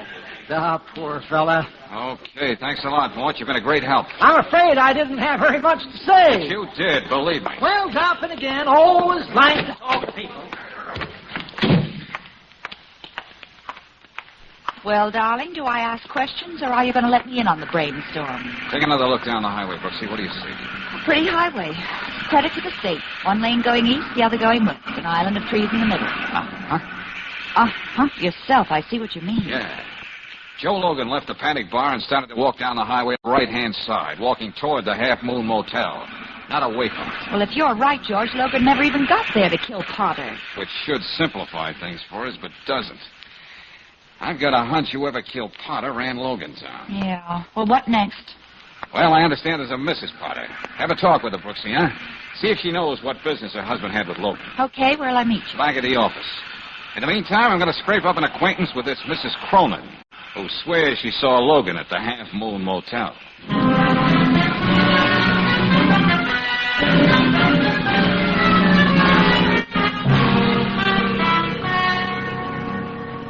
Look, Bob, since you ain't a dick, beat it. I got business with Mrs. Cronin. So have I, goon boy. I said beat it. Now, boys, remember, I do have neighbors. You leave this to me, Sheila. Are you getting out of this doorway, or do I have to step over you? Look, you do as I told you. So I step over you. You know how to make an impressive entrance, don't you? I don't think I'm forgetting this, mister. If you do, I'll be glad to refresh your memory. Oh, you shouldn't have done that to Charlie. Huh? After all, he's just a bookie trying to squeeze out a living. Well, from all these racing forms around, you seem to be one of his best customers. I owe him $3,000 just for yesterday. And Charlie's getting a little impatient. You don't have $3,000 on you, have you? Just a few pennies shy. Now, Mrs. Cronin. If you were to call me Sheila, what would I have to call you? Well, that depends on your vocabulary. After I called you a liar. I liked you the moment you came in. Can I get you a drink? You didn't see Joe Logan here last night, did you? Strange how it happened. I just looked out the window, and there he was in that cabin across the court. How come you knew Logan at all? What did you ever have to do with him? I needed a private detective once. Someone told me about Joe. What kind of a deal was it? Strictly confidential. Had nothing to do with this. The police let it go at that. Why don't you relax? You're still lying, Sheila. Whatever you say, George. No one who could afford to lose $3,000 a day at jungle up at a cheap motel like this. Oh, you're so understanding, dear. But why don't you forget it? It'd be easier if I knew how come you were here so conveniently to identify Logan. That was just an accident. I'm supposed to be with a girlfriend in Seattle. That's what my husband thinks. Oh? I gamble too much. Just like other people do other things too much. Once in a while, I take a room like this and splurge. Bet on anything. Bet all the time. The bigger the odds against me, the better. It's in my blood. It's like a disease. Must be an expensive disease. Oh, poor darling. I talk too much, don't I? I want you to make me forget that I never win. I bet you can do that. What odds do you want? That's very nice, Sheila. But not good enough. What better odds do you want, you? Oh, thanks. Now that you've cleared the air, we can get back to business. Oh, George, I'm so sorry. Did I hurt you? What time did you tell Lieutenant Riley that you saw Logan? 8 o'clock. How come you're so sure? Well, Charlie just phoned to give me the result of the last dog race in Miami. I haven't noticed the time.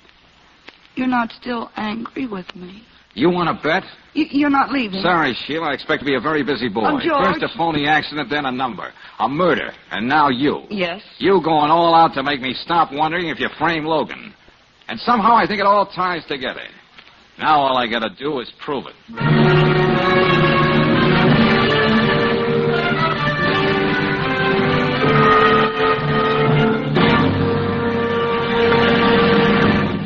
We'll return to tonight's adventure of George Valentine in just a moment.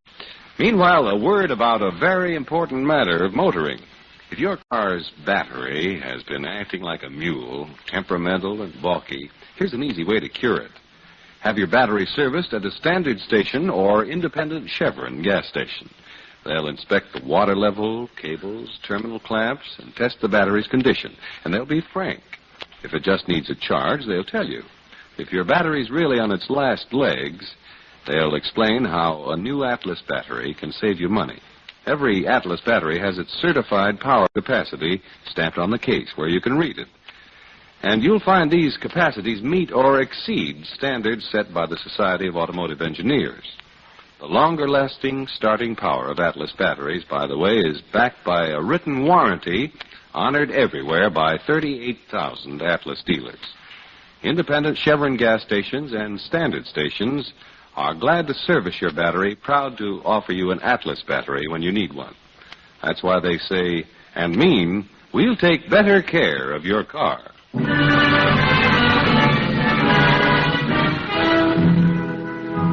now back to tonight's adventure. George Valentine, a private detective of all people, mails you $100 and tells you to cry murder if he's among the missing tomorrow morning. Sure enough, the gentleman, one Joe Logan, is run down by a car during the night. Then a prominent banker is found dead in a cheap motel. And an incredible blonde who prides herself on betting on anything puts the finger on your dead client as the murderer.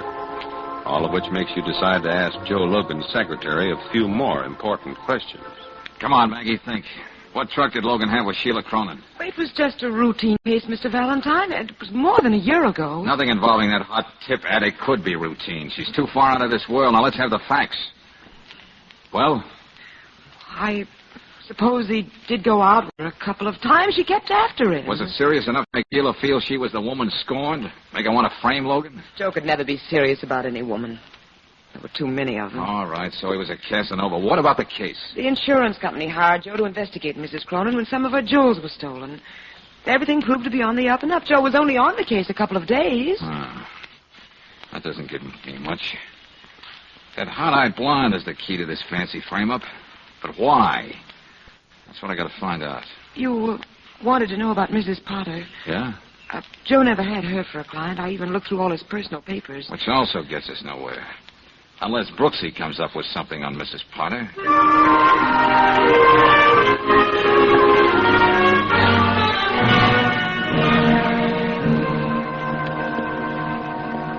Miss Brooks, can't you see I'm dressing to go out? Oh, I just thought, Mrs. Potter, that since your husband had some dealings with Joe Logan, you might know something about him. I told you. I never heard of Joe Logan. Anyway, what right have you to question me like this? I just thought you might be interested, if it might help solve Mr. Potter's murder. I'm sure the police are doing all they can about it. Well, you might make it easier for them if you told them all you know about Logan. What makes you so sure I know this? Whoa. This Joe Logan. He was killed, you know. Well, that's just too bad, but he's not the first man to be knocked down by a hit-and-run driver. Now, get out. Oh, then you did know Joe Logan. What? Well, that's pretty obvious. There were only a few lines in the paper about his hit-and-run accident. Not the sort of thing you'd remember about a stranger. You know, Miss Brooks, I should have obeyed my first impulse and had the butler throw you out. All right. I hired Joe Logan once. Why didn't you tell that to the police when they questioned you? It has no bearing on this case. Does that satisfy you, Miss Brooks? Oh, not quite. It's a good beginning. Well, I won't keep you any longer. I know you're anxious to get out and celebrate. What did you say? Get out of here. Go on, get out.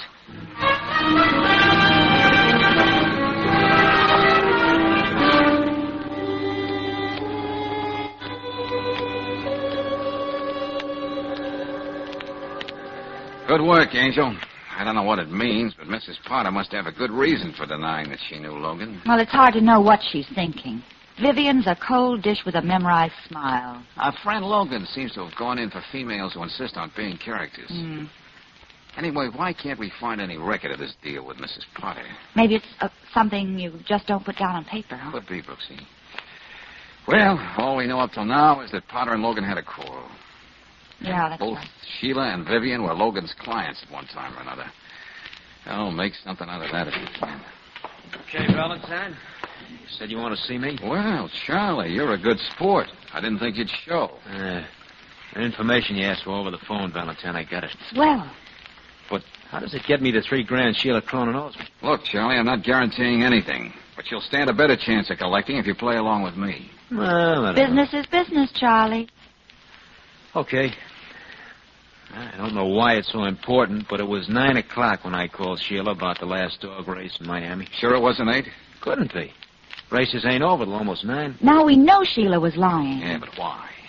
What answers have we got if she just says I made a mistake? Now look, chum, about the $3,000. Talk to you later, Charlie. Right now I got to get over to that paddock bar and see what use I can make of Mort Fisher's garrulity. There's what? Don't look shocked, Charlie. That just means love of conversation.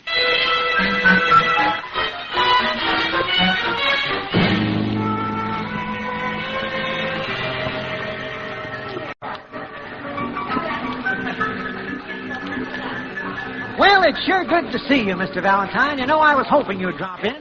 How are you, miss? Hi, Mort. Say, look, you like to talk, Mort.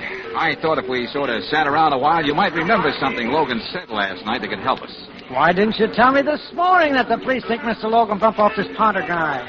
Then, ironically like, meeting up with an accident. Oh, you found out, huh? Oh, sure. Why, it's in the evening papers, miss. And piling irony on irony. Yeah? Look what happens to here, right here in my own bar tonight.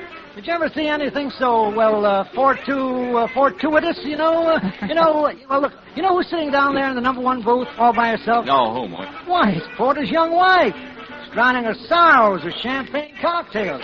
Except she doesn't look too unhappy, if you ask me. Then you know Mrs. Potter. That's more of the irony, miss.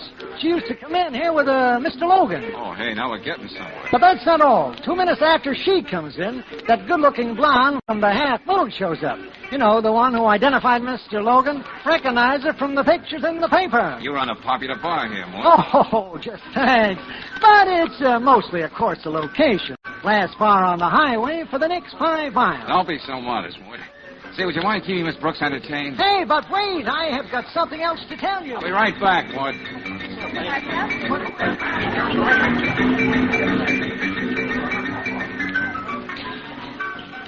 Hello, Sheila. Well, look at you. Now, George, I was just getting lonely. No, thanks. What I've got to say won't take that long. Besides, you got to make another stop. Do you want to bet I can make it more interesting? Why did you lie about Logan? You never saw him at the Half Moon Motel. He never reached there. I like my story better. The dog races aren't over in Florida till 9. So I made a mistake. Why did you lie? Did somebody make you do it? I'm getting fed up with this place. Let's go somewhere else, George. Or did you frame Logan because he had something on you? Was that jewelry holdup a fake with Logan playing both ends against the middle? What are you talking about? I mean, get the insurance money and sell your jewels. So you could pay off characters like Charlie the Bookie. You know something? I'm betting you could never prove that. Here. Hey, where are you going?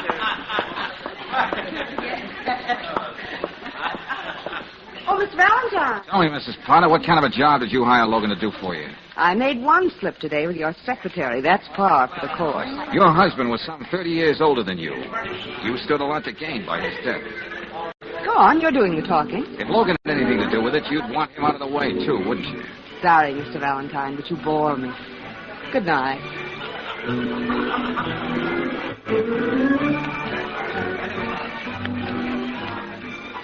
Well, what'd you find out, George? Tell you later, Brooksy. You didn't let me finish before, Mr. Valentine. What's that, Mort? You know, talking about quirks of fate, last night about a half hour before he left, I was right here at the bar, with Mr. Logan. So you said.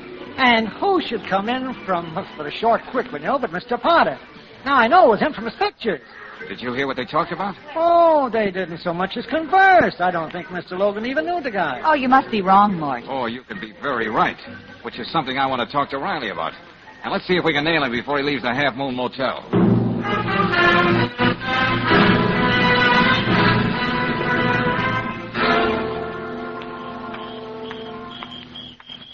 Why didn't we take the car, George? Well, it's just a short walk, Angel. Yeah. Anyway, I have to have time to think. Try and make some sense out of this thing. So it doesn't sound too fantastic to Lieutenant Riley. Better keep it side of the road, darling. Yeah. Brooksy, when we get to the motel, call Maggie at home. Yes, George? Tell her to meet us at Logan's office. There's just one thing I want to clear up. Then I think we'll have this thing licked. George, look out that car. Get on the driver.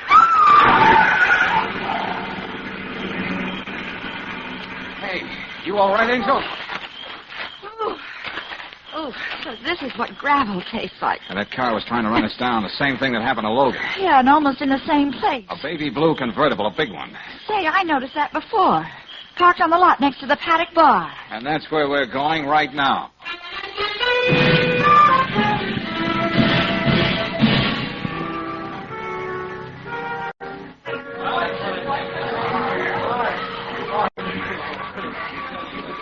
Tell me something, Mort. Yeah, Mr. Valentine? In the short time I was away, did you notice whether Mrs. Potter or Mrs. Cronin left your place?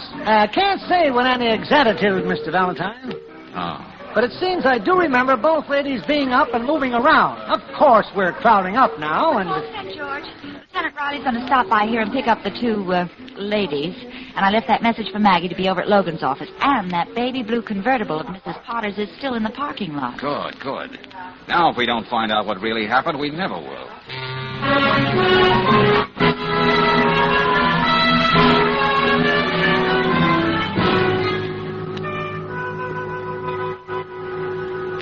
Okay, Valentine, what's your story? The one we got says Logan killed Potter, and the commissioner likes that version, too. Just a minute, Lieutenant. Oh, Brooksy. Call into the outer office and see if Maggie's ready to take all this down. Okay, George. So you think this is a photo finish between me and Mrs. Potter?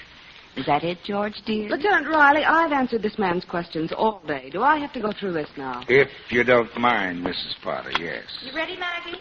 Yes, Miss Brooks. Okay, go ahead, George. Okay, Riley, here's the way I see it. Joe Logan makes a deal with a woman who always needs money because she bets too much. Cooks up a deal with her to cheat the insurance company, then blackmails her. But I didn't kill him. Logan also talks to a pretty young matron, much younger than her husband. So you think I'm pretty? Thank you, Mr. Valentine. She wants Logan to help her get rid of her husband without involving her, and so she can still get a big chunk of his money. I discussed that with Logan. That's as far as it went. Keep going, Valentine. Well, a wonderful plan is born, Lieutenant. Somebody makes an appointment for Logan to meet Potter at the Half Moon Motel. When Potter arrives, he's murdered. Then Logan is deliberately run down on the road. And you know, Lieutenant, dead men tell no tales. Yes, that much we know. Yes, do get to the point, George. Then enters what Mort would call the ironical touch. We're told that Logan and Potter had a violent quarrel the very day of the murder. Who should know better than the secretary who overheard it? Is that right, Maggie? That's right, Mr. Valentine. Then Mr. Potter does a very human thing. On the way to his appointment, which he knows he has to do with his wife, he stops in for a quick drink at Mort's bar. He stands almost next to Logan, but they don't say a word to each other. Because they've never met before. Look, you gotta make more sense than this, Valentine, because I don't get it. Oh, you'll get this, Lieutenant. Why were we told there was a quarrel? Because that would supply the motive for Logan to kill Potter. And who'd know enough about Sheila to force her to place Logan at a motel when he wasn't there at all? A lot of questions, Mr. Valentine. How about some answers? Coming to that, Mrs. Potter, coming to that. But just one final question. If Logan were proved as your husband's murderer, who would be in the position to hold you up for the rest of your life? What? Someone who had the proof that you were dickering with Logan. Maybe you weren't talking murder, but it might sound like it. Getting all this down, Maggie? You got that proof, haven't you? That's why you committed 2 murders. Maggie! What? Didn't you, Maggie? Yes, you've got your facts all straight, Mr. Valentine. They make a wonderful confession. I may as well sign it now.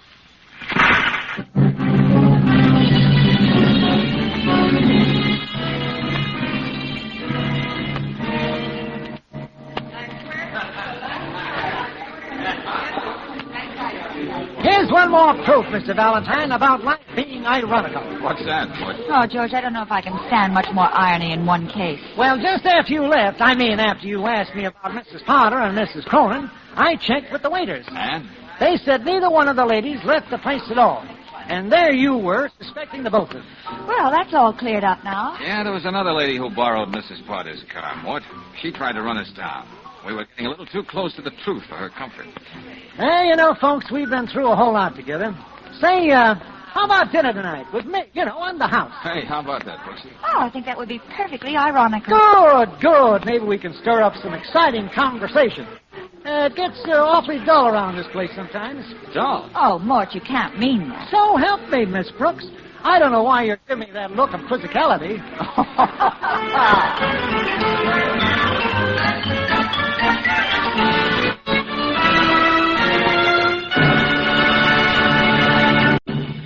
I'd be willing to bet there's not one car owner in 1,000 who could lubricate his car thoroughly. For there are more than 20 vital wear points on the average car, and if most of us tried to find them, it would be pure guesswork. Even the expert lube men at the independent Chevron gas stations and standard stations don't rely on experience alone when they grease your car. Instead, they follow a precise lubrication chart recommended by the manufacturer of your car. And they use RPM greases and oils, each one tailor-made to protect those key wear points. Tailor-made, too, to smooth out road shocks and give you easier riding. So for low-cost maintenance and better riding, get a lube job with RPM greases every 1,000 miles. Get it at a standard station or independent Chevron gas station where they say and mean, we'll take better care of your car.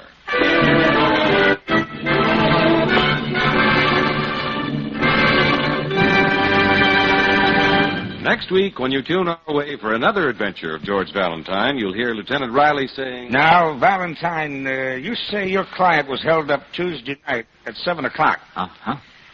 Well, according to this report, the only crimes that took place in our fair city on Tuesday night were a pickpocket apprehended at 7th and Duncan, and... What's the matter, Lieutenant? I should have remembered myself. The Hathey murder. Killer still at large. Victim previously married to... Here, Valentine, you can have the honor. You've earned it.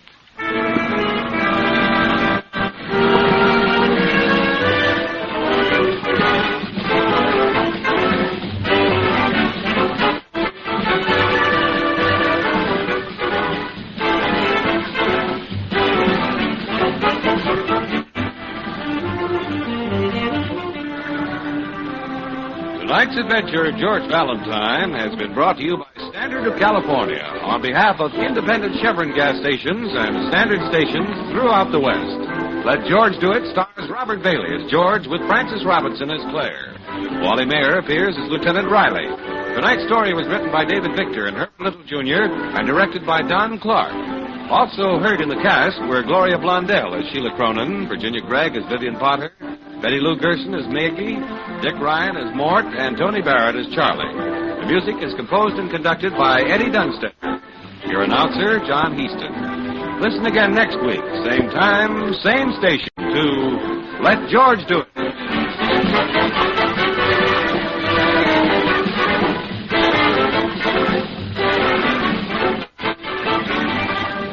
This is the Mutual Don Lee Broadcasting System.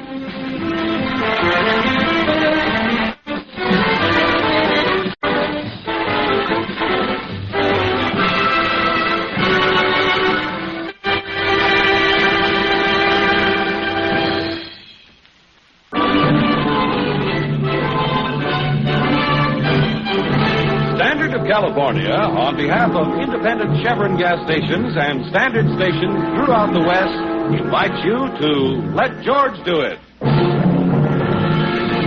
Another adventure of George Valentine. Personal notice. Danger is my stock and trade. If it's too hot for you to handle and you need confidential help, you got a job for me, George Valentine. Write full details.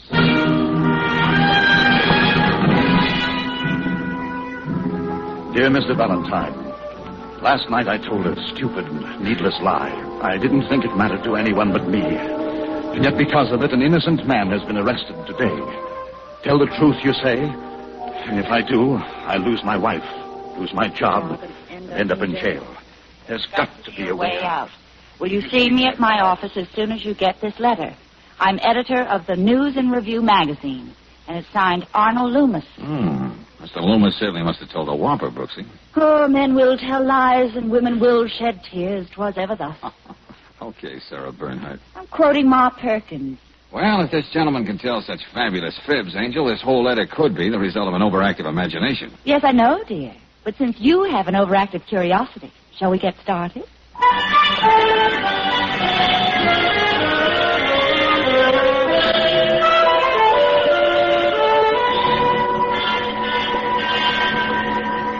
Well, Mr. Loomis? Mr. Valentine, I like to gamble. It's the only thing that stood between my wife and me for years. I thought I had it licked. Yeah? Well, the day before yesterday, I left the office early and drew $1,000 from the bank. 10 crisp $100 bills, practically all of our savings. To gamble with? Oh, no, Miss Brooks. Martha and I were going on our second honeymoon. We planned it for a long time. Oh. But, well, you can guess what happened. Oh, yeah, I know. The best intentions. What was it, a poker game or a bookie? The racetrack. I see. And the bank tails made off with you $1,000. Naturally, I'd have to explain it to Martha, and she'd never forgive me. She'd leave me. Well, then I had what I thought was a brilliant idea. I went to the police. The police? Can they arrest horses for not coming in first? I made up a story. I told them I was driving along Randall Boulevard. A man asked me for a lift, and when he got in, he stuck a gun in my ribs and took the money. Oh, hey, playing games like that with the police doesn't come under the head of innocent merriment. Go on, Mr. Loomis. Well, they questioned me. Well, I had to give them some sort of description of the man. I made it as vague as possible. 5'10", dark complexion, medium build, age mid-30s, a grayish suit, you know. But your letter, Mr. Loomis. Don't tell me they found your mythical man. Yes, I had to go down to headquarters yesterday morning to identify him. Hold it, my friend. Hold it. Fun is fun.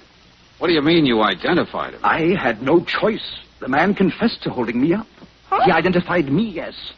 Not only that, they found 10 $100 bills in his pocket. I tell you, Mr. Valentine, it's... Yeah, I know. Absurd, incredible, etc. And was this man dark complexion, medium build, mid-30s, etc.? Yes, everything fitted. Well, I couldn't tell the police. I just dreamt up the whole thing, and, of course, there's still Martha.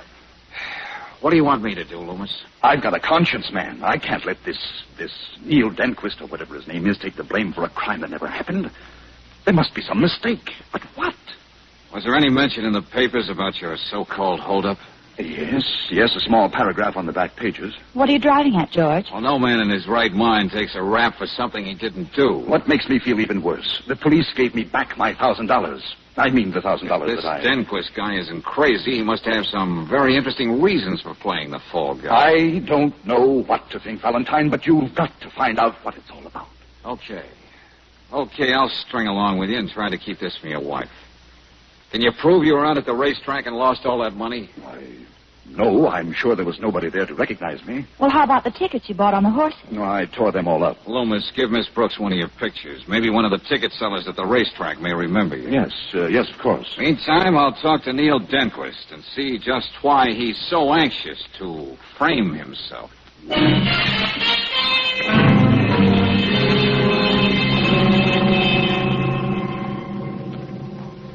You're the lawyer they assigned to me?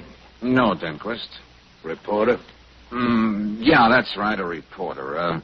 It's my job to find out what really happened. You can get that from the desk, Sergeant. Oh, I'd rather get it from you. Well, I just didn't get the breaks. That's why I'm here in this cell. I tried to get rid of the gun in Fairview Park. Some woman saw me and told the cop he picked me up and found the money in my pocket. Very interesting. I had my description from that man, Loomis, and that's all there is to it. This is your first offense, isn't it, Denquist? Yeah, you know how it is. A guy gets strapped for money, he thinks he can pick it up the easy way. He gets caught. End of story. Quite a story, too. Huh? What do you mean? Oh, nothing. Crime doesn't pay. Honest toil is its own reward. You know, you think of the others. Oh. Maybe seeing you again, Denquist. In fact, I'm sure of it.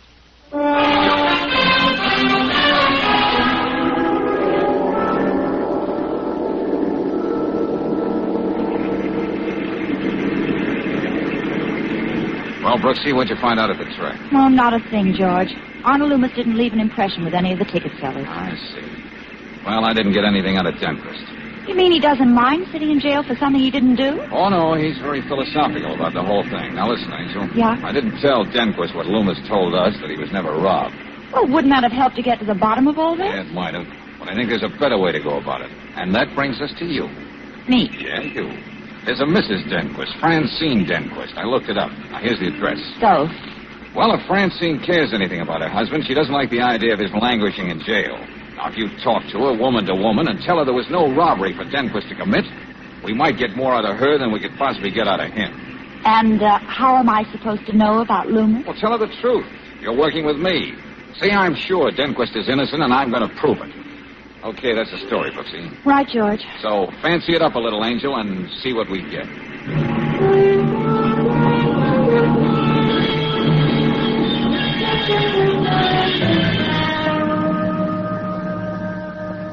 Miss Brooks, I don't know why this man Loomis told you what he did. But doesn't it make you happy, Mrs. Denquist? It might, if I could believe it. But I know what Neil has told me, and he's never lied to me. Well, there might be the first time. Although I can't imagine why. He stole that money from me. We never more than scraped by with that job. He has. I told him again and again I was happy, but he kept saying I deserved better things. Oh. Neil told me he wants to take what's coming to him. Serve his sentence, get it over with. I want it that way, too. Then we can forget the whole thing and start all over again. Isn't there anything I can say to convince I you love that... Neil enough to stand by him and wait. Then we can build some kind of real happiness together. But enough has been said about what he did. The best thing you and Mr. Valentine can do is leave us alone. Mrs. Denquist, why would Mr. Loomis make up such a weird story, insist your husband couldn't have robbed him? Why would Neil take the blame for something he didn't do and part with $1,000 we haven't even got? Oh, I know, but... There's nothing more to say, Miss Brooks.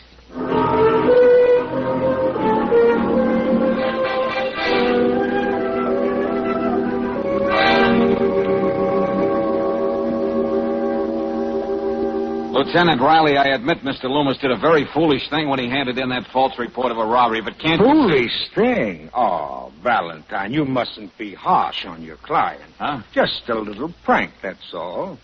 We love to send out alarms. Oh. It's lucky for you and Loomis it wasn't a prank, and that we found the man who robbed him. Well, frankly, I'm confused, George.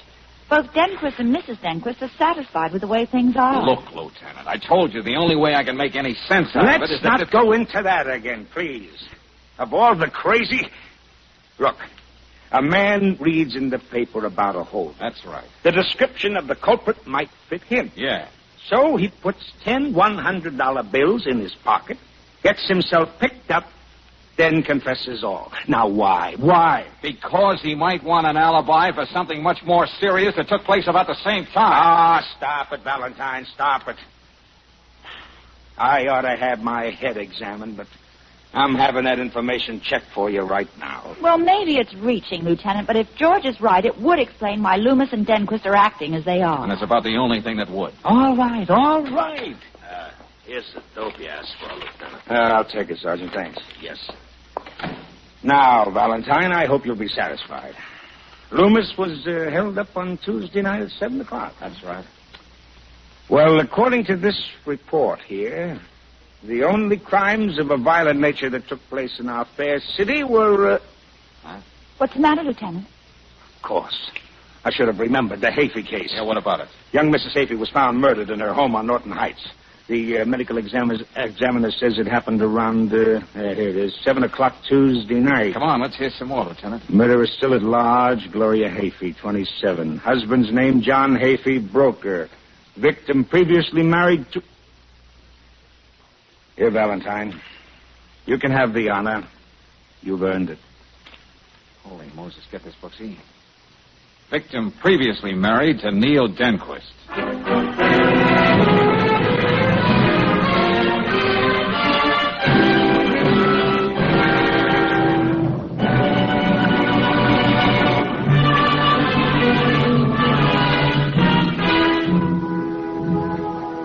And now, back to tonight's adventure of George Valentine. Well, just put yourself in George's place. Your client, Arnold Loomis, tells you he made a great big fib about being robbed. Why? So his wife wouldn't find out he lost $1,000 on the ponies. Then he tells you that a man, one Neil Denquist, has confessed to this crime that never was. You learn that a murder's been committed about the same time of the alleged holdup. So what else would you be talking about now to Lieutenant Riley? Yeah, Lieutenant, this was an alibi for the books, all right. If the police insist Denquist was committing a felony on Randall Boulevard Tuesday at 7, he couldn't possibly be at Norton Heights committing murder. Well, all I have to do now is sweat the truth out of Denquist. Oh, Lieutenant, if you can, go easy with Loomis, would you? So his wife doesn't find out that he lied. I'll do what I can. Oh, yes. You can tell your client that he owes Denquist $1,000. Yeah, that's right, isn't it? And I have an idea Denquist is going to need it for a lawyer to keep him out of the gas chamber. Okay, Lieutenant. I'll pass that on to Loomis right now.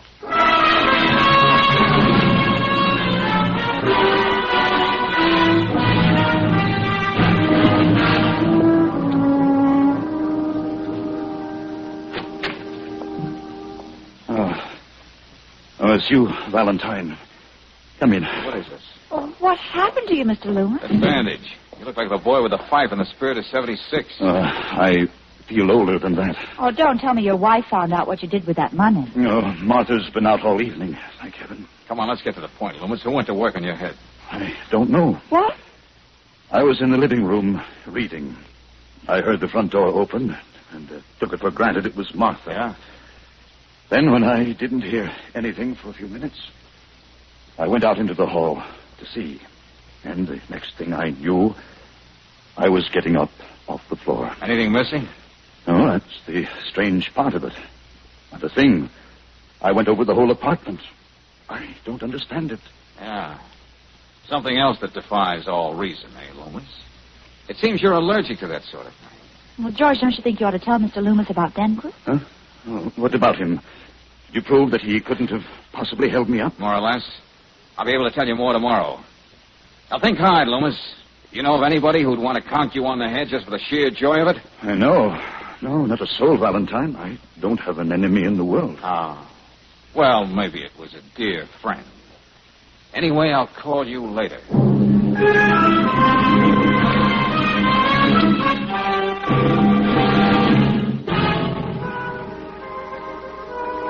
When a guy gambles as heavily as Loomis did, there might be a lot of people who'd want to give him a good going over. And maybe one of them did tonight. Sorry, Lieutenant, I can't throw it away like that. I think George is right. Somehow it ties up with this whole case. Case? Yeah, this thing is turning out to be a Chinese puzzle. My boys have been taking turns talking to Denquist, but he just sits there and sticks to his story. Hey, wait a minute. Come to think of it, Lieutenant, very little has been said about Gloria Hafey's present husband. Well, you can rest easy about John Hafey. He was nuts about his wife. He's a respectable broker, and he has an alibi for Tuesday evening. Now, what kind of an alibi? Well, he was in several hotel bars before going home to dinner. There were a lot of people to prove it to. Oh? Do you happen to have any pictures of the late Mrs. Hafey? Well, Just these. The one the boys took at the scene of the crime. Oh. Must have been beautiful. Yeah, and took care of herself. Looks like she'd just come back from the beauty parlor when she was killed. Hadn't even combed out her hair yet. Well, I won't take up any more of your time, Lieutenant. Miss Denquist here to see you, Lieutenant. Good. I want to see her, too. Tell her to come in. Yes, sir. Go right in, Miss. Lieutenant Riley, you're trying to frame my husband for Gloria Hafey's murder, aren't you? We're trying to get the truth out of him, Mrs. Denquist. No, you aren't.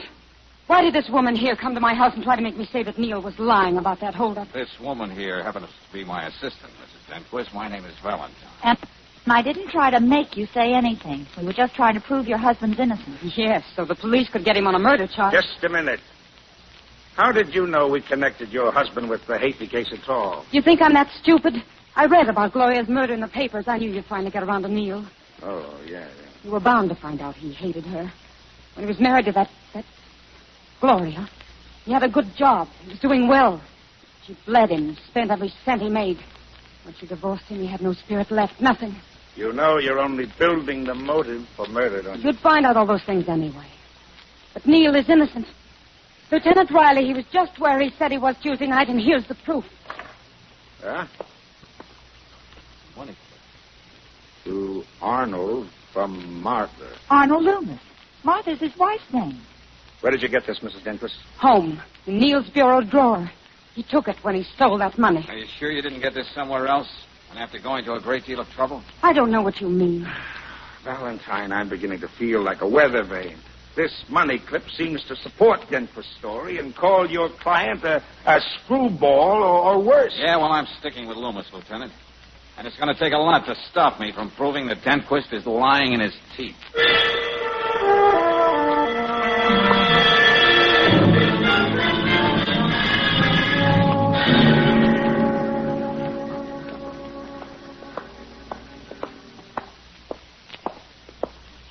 Mr. Valentine? Oh, yeah. I was wondering when you'd get back. I'm John Hafey. Oh, yeah, I've been thinking a lot about you. Come on, let's go in the office. Okay. Grab a chair, Mr. Hafey. Thank you. This is my assistant, Miss Brooks. How do you do? How do you do, Miss Brooks? May I get right to the point? Wish you would. I had a talk with Lieutenant Riley.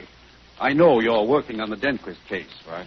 I also know your sentiments, and they're mine exactly. What do you mean? Well, naturally, I know a great deal about Neil Denquist. I'm as sure as you are that he's lying about holding up that man on Tuesday night. Yeah? What makes you so sure? The things Gloria told me about it. He isn't a very stable character. He could never hold a decent job. It was a terrible struggle for Gloria while they were married. Oh, really? Finally, when she just couldn't stand it any longer, well... Go on. I won't say he threatened her, but he was very bitter. Let's see. Well, thanks for the information. It was nice of you to go to all this trouble to tell me. It's more than that, Valentine. If Denquist is lying about Tuesday, he killed Gloria. I want you to do everything in your power to see if you can break his alibi. That's what I am doing, Mr. Hafey. I mean, don't spare the cost and keep at it, no matter how long it takes. I'd like you to consider me a client. Well, I have no objection to being paid twice for the same job. You keep in touch with me, then. You can count on that. You can reach me at my office until 5 o'clock every day. Talk about your split personalities. Glorious, sinner, or saint? You pays your money and you takes your share. Hey, what a deal, Brooksy. The guy decided to lie to his wife, and now look what we've got. 2 clients. Hello? Yeah, Lieutenant. Hey, wait a minute. Hold it. I want Brooksy to take this down. Hey, Angel. Yeah, go ahead, George. Telegram. Phone in from Hastings House. 3:30 p.m. Tuesday. Go ahead, Lieutenant. Neil, be at my house at 7. I'll expect you. I think you know better than to cross me. Signed, Gloria. George. Now, what does Denquist have to say about this, Lieutenant? Sticks to his story, huh? Yeah, okay. Call you later. Thanks. Who dug up the telegram, George? A girl at Western Union. She read about the case and remembered the wire. That's real bad for Denquist. Brooksy, where did you ever get your rare insight? What? I mean your uncanny gift of putting your finger on the one thing that lights up the whole situation, brings order out of chaos. Just like pressing a light switch in a dark room. Oh, stuff like that. Oh, now, look, what did I say? What are you talking about? Before we go into that, Angel, let's see if I'm right.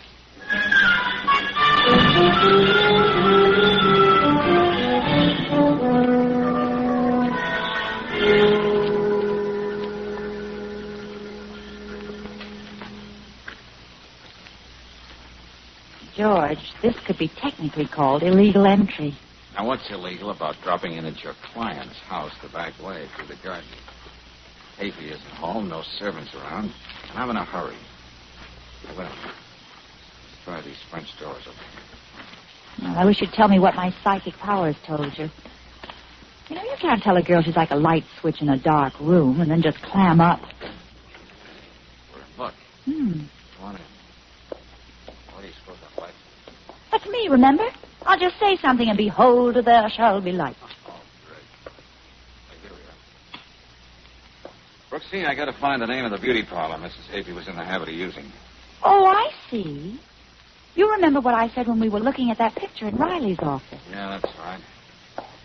Oh, it must be in an address book or on the telephone pad. Yeah. Can't wait till tomorrow, and it could be anywhere in the city. Valentine, look out! Get down! You all right, Brooksy? I guess so. Stay just where you are. I'll switch the lights back on and see if everything's all right. Hafey? Yeah, just a minute. Hey, what goes, Hafey? I guess it's okay. Whoever it was has disappeared. Well, what happened anyway? I just came home, Miss Brooks. I saw you two standing here in the center of the room. I was about to say something. Then I noticed someone standing in the door to the garden with a gun in her hand. Her hand? I think so. It was hardly more than a shadow, but it looked like a woman. The only thing I could think of was to turn off the light and shout. Well, it's certainly a good thing you did. Hey, come out here, Hafey.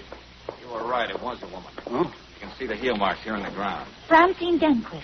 She's the only one it could be. It's fantastic that she should go this far to keep you from smashing her husband's alibi. She's a desperate woman, Hafey, and she's in love. Well, it's lucky you came along. We owe you our lives. Don't you think we ought to call Lieutenant Riley? No, I've got a better idea. What's that, George?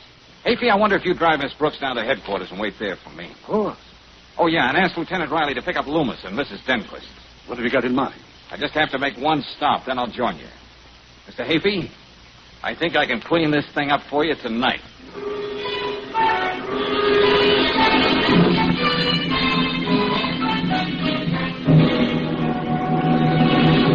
Oh, Sergeant. Yes, Lieutenant.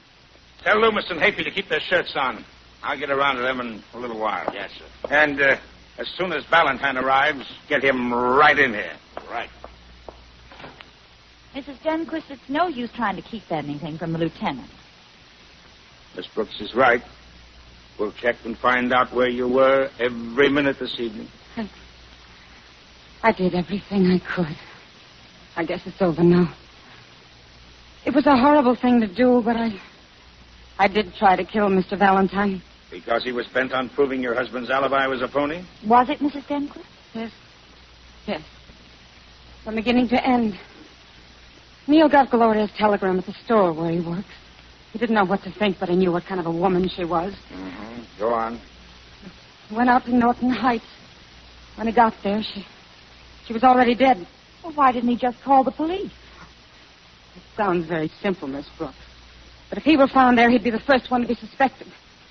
Luckily, no one saw Neil, so we came home, and the next morning, together, we thought of a wonderful, foolproof scheme. The Loomis business. We read about Mr. Loomis being held up. The description could fit Neil, and you know the rest. Funny. One time in a million, a man would lie about being robbed. He would be the one we picked on. Had it been a real robbery, no one would have denied Neil the honor of being the criminal. Well, we've got that straightened out. But the question of whether your husband killed Gloria Hafey is something for the DA's office and the jury to decide. May I see Neil a minute? I know he needs me. Yeah, sure. But I'm not forgetting the attempted murder charge against you and the little matter of assault and battery on Mr. Loomis to get that money clip. Sergeant! Yes, sir. Take Mrs. Denquist down and let her talk to her husband. Yes, sir. Thank you. And tell Mr. Hafey to come in. He might as well know what happened. Yes, sir. Now, Miss Brooks. I know. Where's George? When he disappears like this, I tell you just... Oh, Mr. Hafey, come in. Yes, Lieutenant. I think we've scotched Mr. Denquist's alibi, but whether he's guilty or not remains to be seen. I see. I guess I'm too tired at this point to have any reaction to that. Oh, I'm sorry to be so long, Lieutenant. Oh, what gives, George? Well, I just had a very interesting conversation with Michelle, Mrs. Katie's hairdresser. Well, how nice. Yeah, Michelle was doing her hair from 2 to 4 last Tuesday. You remember, Lieutenant. Brooksy remarked that Mrs. Havey must have just come from the hairdresser. Say, wait a minute. Did you say from 2 to 4? That's right. But that telegram was phoned in from the Havey house at 3:30 and signed Gloria. Which means she didn't send the telegram, Lieutenant. What? It was sent by someone else who belonged in that house. Someone who wanted Denquist to be found there with the body. What, George? What could that mean, Mr. Valentine? Who?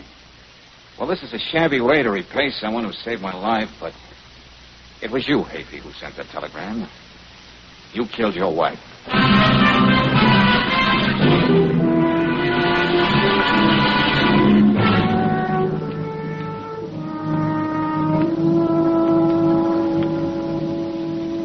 How many twists can one case take, Brooksy? Well, I stopped counting the ones this one had.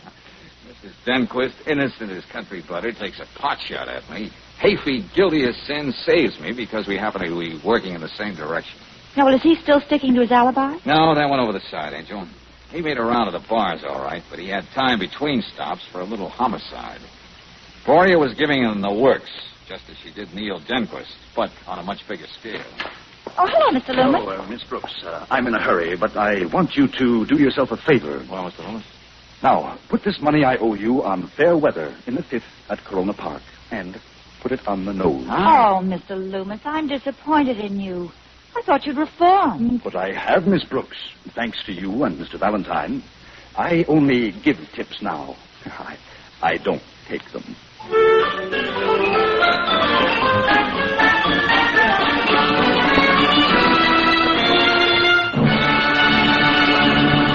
Next week, when you tune our way for another adventure of George Valentine, you'll hear... Couldn't wait till you got here, Valentine. Oh, it's so good to see you, George.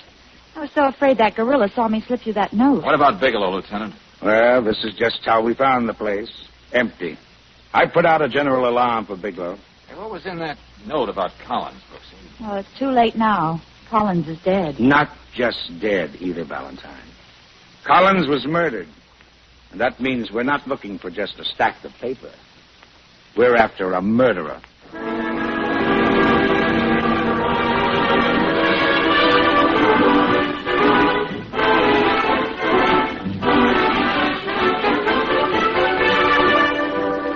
Tonight's adventure of George Valentine has been brought to you by Standard of California on behalf of independent Chevron gas stations and Standard stations throughout the West.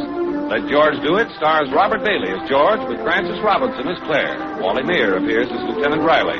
Tonight's story was written by David Victor and Herbert Little, Jr. and directed by Jaime Del Valle. Also heard in the cast were John Daner as Arnold Loomis, Bill Conrad as Neil Denquist, Georgia Ellis as Francine Denquist, and Herbert Butterfield as John Havey. The music is composed and conducted by Eddie Dunstetter. Your announcer, John Heaston. Listen again next week, same time, same station, to Let George Do It.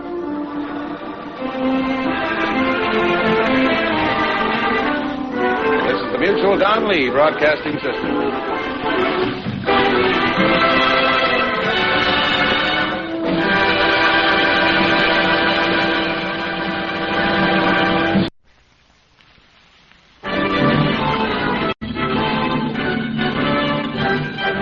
Standard of California, on behalf of independent Chevron gas stations and Standard stations throughout the West, invites you to Let George Do It.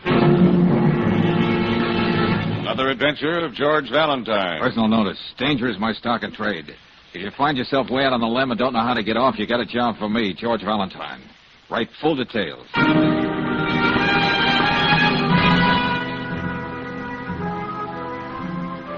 Dear Mr. Valentine, if ever a man needed help, I do.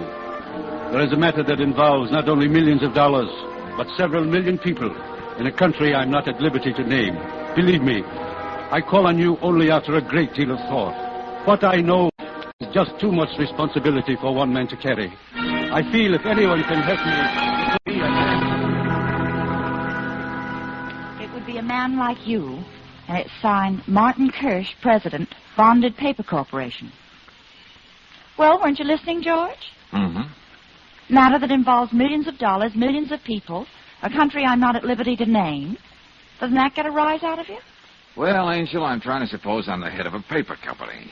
I make paper for water cups, greeting cards, confetti, brown paper to wrap bologna in. I doubt if any of that covers Mr. Kirsch's problem, whatever it is. Now, just what kind of paper would cause a sedately hysterical letter like this one? Your hat, Mr. Valentine? Brooksy, if I didn't have you to read my mind, I wouldn't know where I was going next. The Bonded Paper Corporation.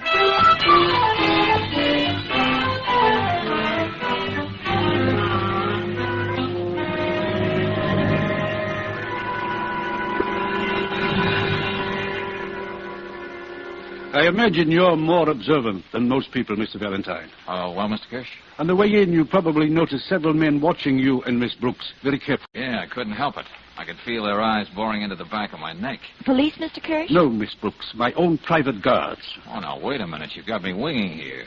I can understand the precautions if this were a bank or a mint. It's a little of both. But maybe I'd better explain. Yes, I wish you would. This isn't just a paper mill, Mr. Valentine. Ours is a very special organization, one of the very few of its kind in the world. Oh?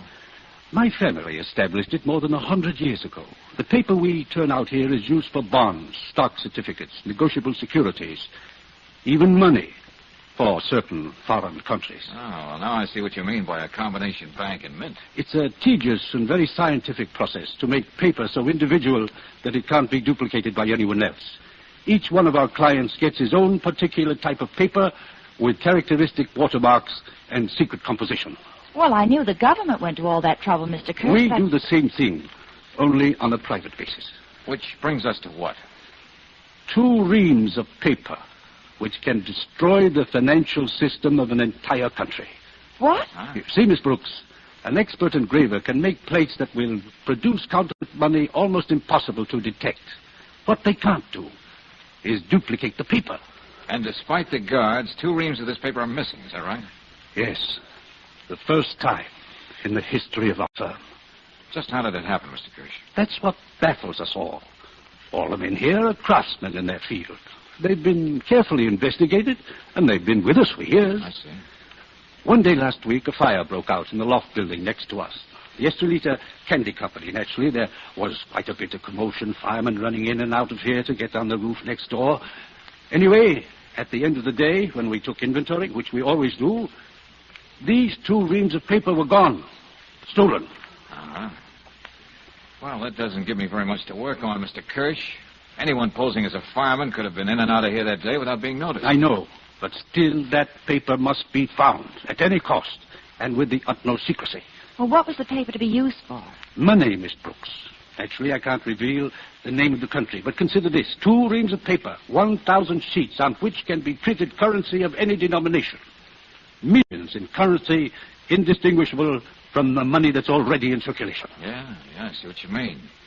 All that lucre suddenly dumped into a country could start one whale of a panic. The mere rumor of this paper being stolen could cause wild speculation. That's why I thought it would be best to deal with one individual like yourself. Oh, I'm flattered. The thing to remember, Mr. Valentine, is that time is of the essence. Whoever stole that paper either has the plates already made or is working on them now. Well, at the moment, I don't even know where to start, Mr. Kirsch, but I'll do my best.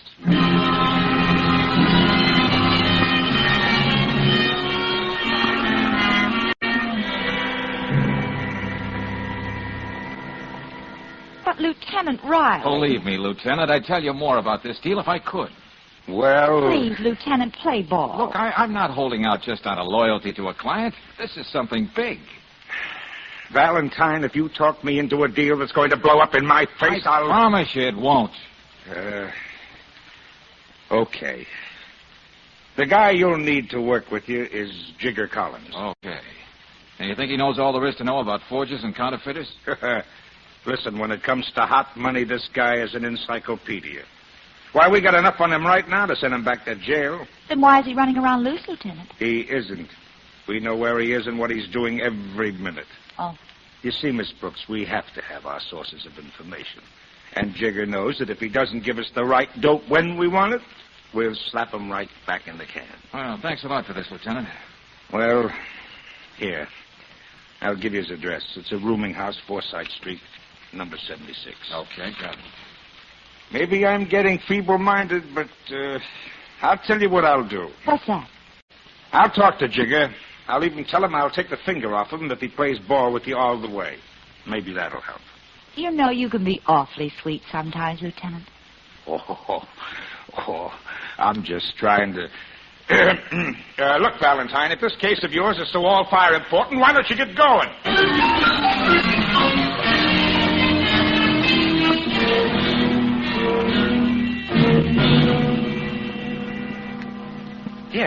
Here. I spoke to the lieutenant, Mr. Valentine. Yeah, Chicken?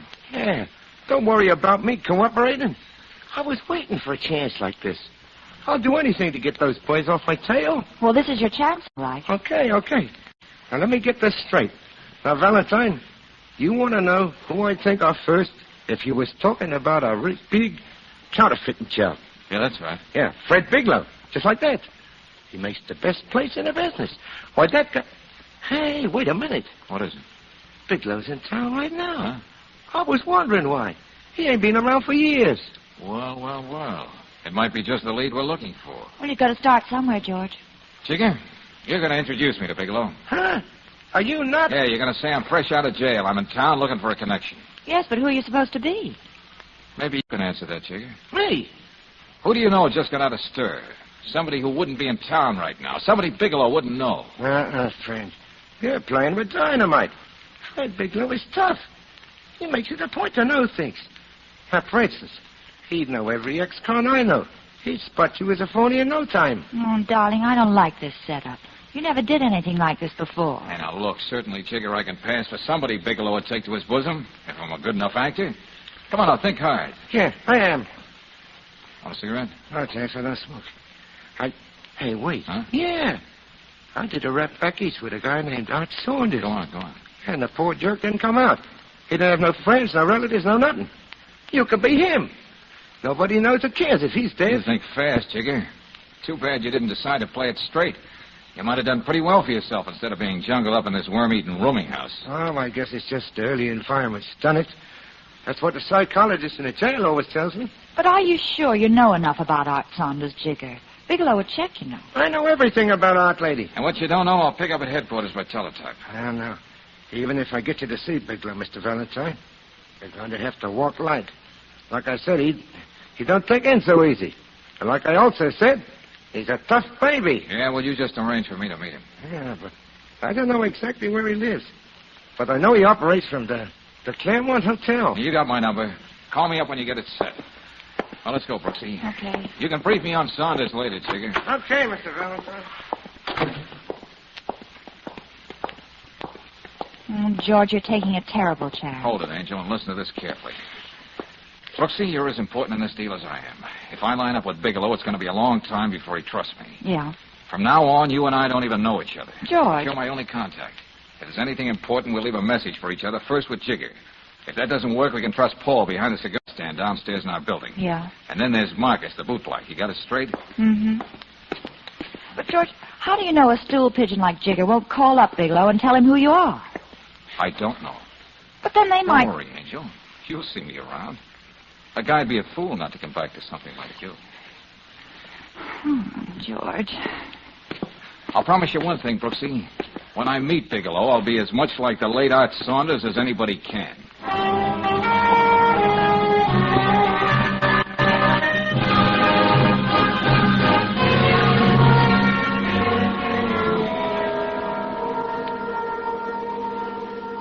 Jigger told me all about you, Saunders.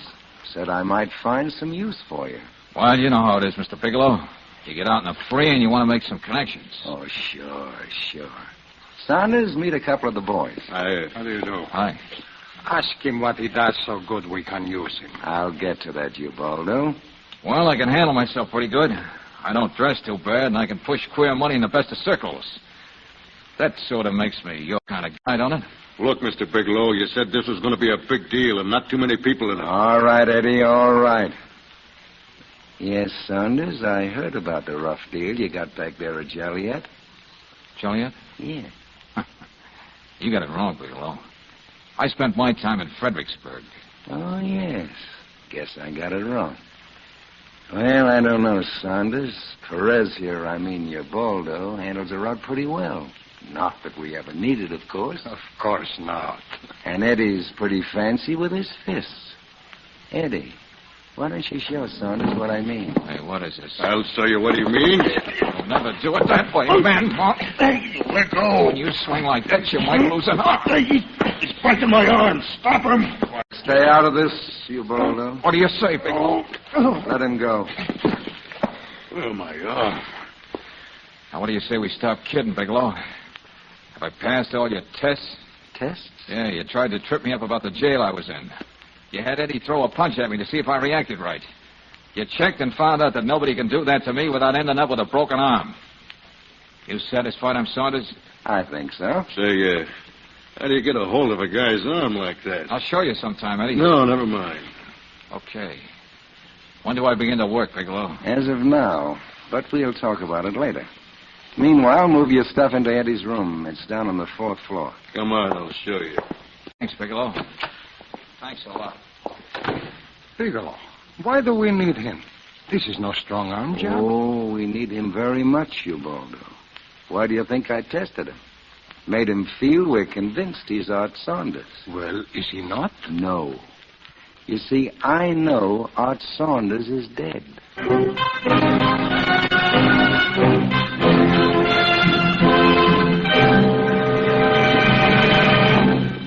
We'll return to tonight's adventure of George Valentine in just a moment.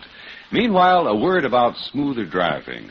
If you've picked August for your motoring vacation, here's a suggestion for making your trip more pleasant.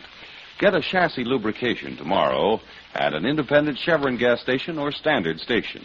Here they have more than a dozen different RPM oils and greases. Each one is tailor-made to save wear on parts, to seal out grit, dust, and moisture, to eliminate noise and give you smoother, cushioned riding. And at any of these stations, a thorough grease job is also a clean job. No smudges or smears to worry about. So for happier riding and real economy, get a chassis lube tomorrow at a standard station or independent Chevron gas station where they say and mean, we'll take better care of your car.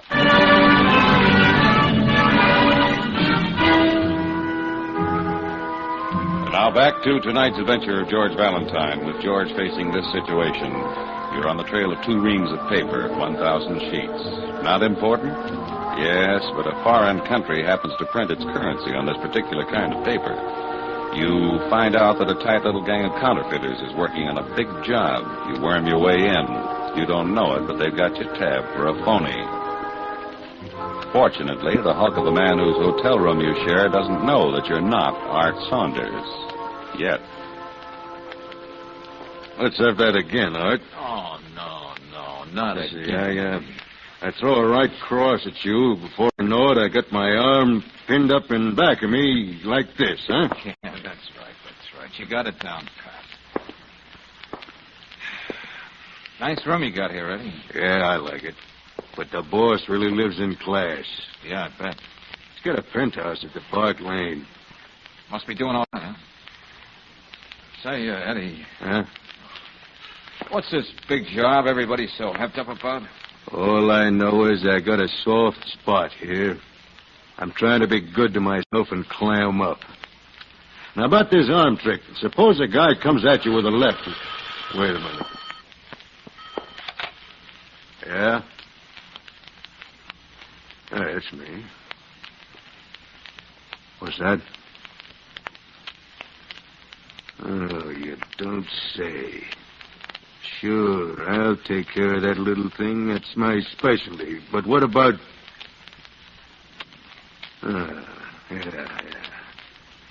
Don't worry, boss. Every minute. Yeah. What is it, Eddie? Something for us to do? No, Saunders. Just something for me to do. Oh, wait a minute now. Bigelow didn't put me on the payroll just to hang around like this. How about me coming along just for the ride? No, you stay here. But when I come back, I'll be with you every minute. That's a promise.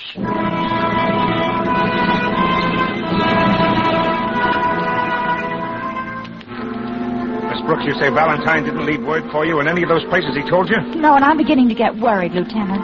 I'll tell you what you do. Try Jigger Collins again. If there's still nothing, then we'll decide what to do next.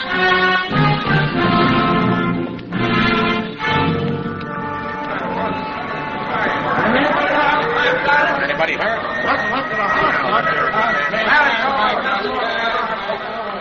Mister! Hey, wait a minute, mister! Yes, please. You live in number 76, don't you? Yeah, before this fire, I was the janitor. Well, have you seen Mr. Collins? No, and I ain't likely to. What do you mean? It was his room where the fire started, the poor man. What are you talking about? He was dead before anybody could get to him. The fire marshal said he must have fallen asleep with a lighted cigarette. Plain carelessness. But that couldn't have been it. Mr. Collins didn't smoke cigarettes, I know. Maybe it was a cigar then. But the way it ended was the same. The poor man.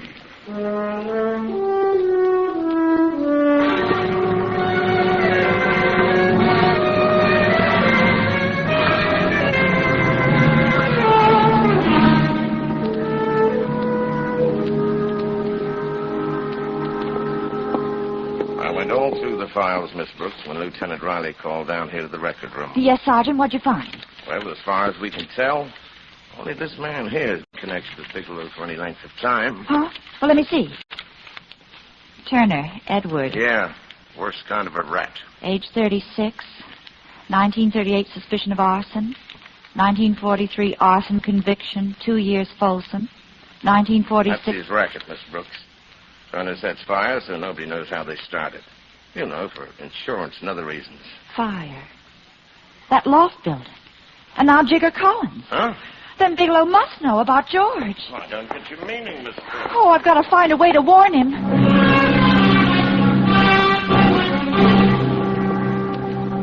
Paul, are you sure Mr. Valentine didn't leave some kind of message here at the cigar stand? I surely would have remembered it, Miss Brooks. Say, where's he been keeping himself anyway?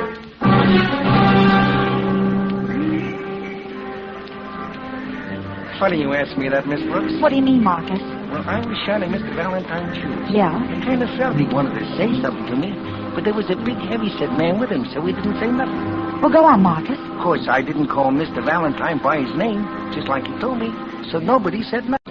Well, when did they leave? Couldn't have been more than 15 minutes ago.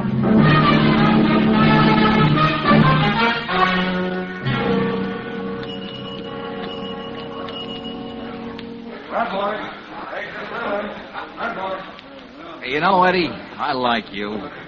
But there are times when a guy likes to be alone. I like you too, Saunders. I just want to be around in case you get into any trouble. Yeah. Come on, let's get upstairs to the room. Hey, incidentally, Eddie, what was the job Bigelow sent you on today? Oh, nothing much. Just gave a guy a hot foot all over. Huh? Oops! Oh, I'm sorry. I guess I wasn't looking where I was going. Oh, that's all right, miss. No harm done. Oh, it was so clumsy. Oh, here, wait a minute. You dropped your pocketbook. Oh, thank you very much. Let's get going. Mm-hmm. Nice dish. Hey, Eddie, I could swear I saw her somewhere before. Skip it, Romeo. Let's get upstairs.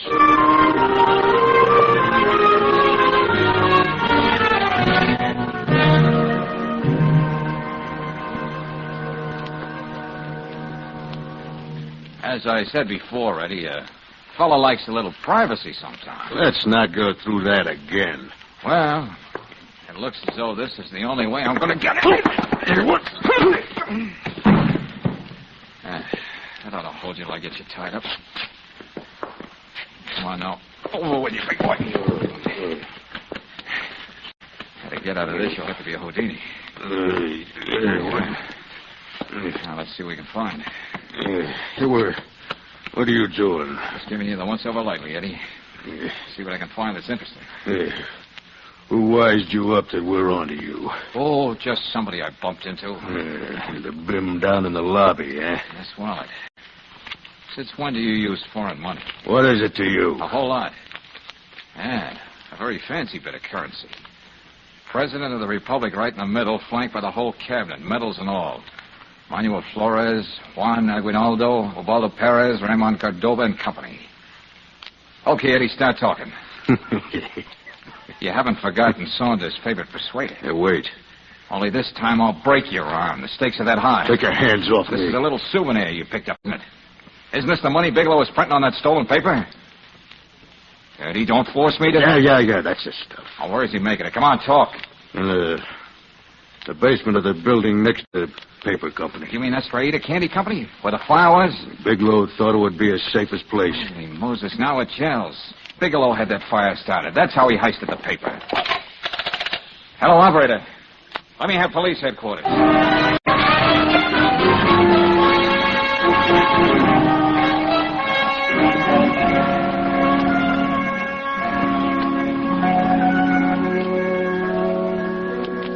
Couldn't wait till you got here, Valentine. Oh, darling, it's so good to see you.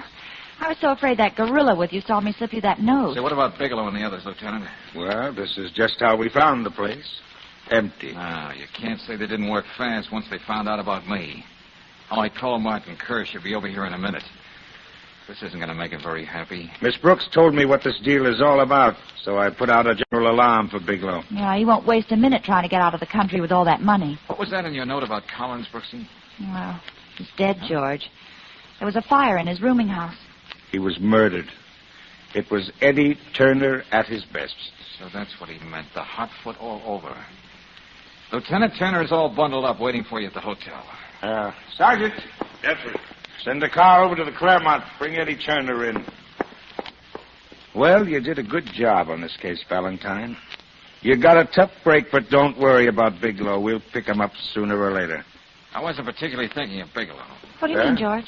Good work, Valentine. I understand you traced the paper to the men who stole it. Yeah, Mr. Kirsch.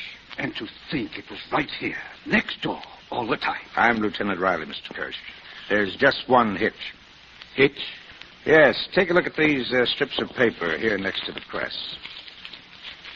Yes, that's our paper, all right. That's all that's left of the 2 reams, Mr. Kirsch. You mean they already printed the money? They have it with them, wherever they are. I'd better sit down. I'm afraid we won't have time for that. Well, meaning what? I gathered from Eddie Turner that the boss lived at the Park Lane. You don't think he's still there, do you? We'll see when we get there, Brooksy. But I think you'd better come along with us, Mr. Kirsch.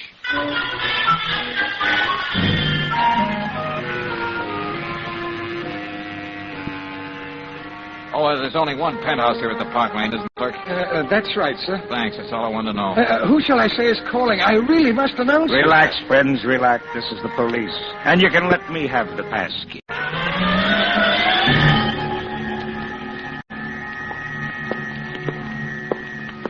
Really, Valentine, I wish you'd tell us why you brought us here at all. I don't understand it.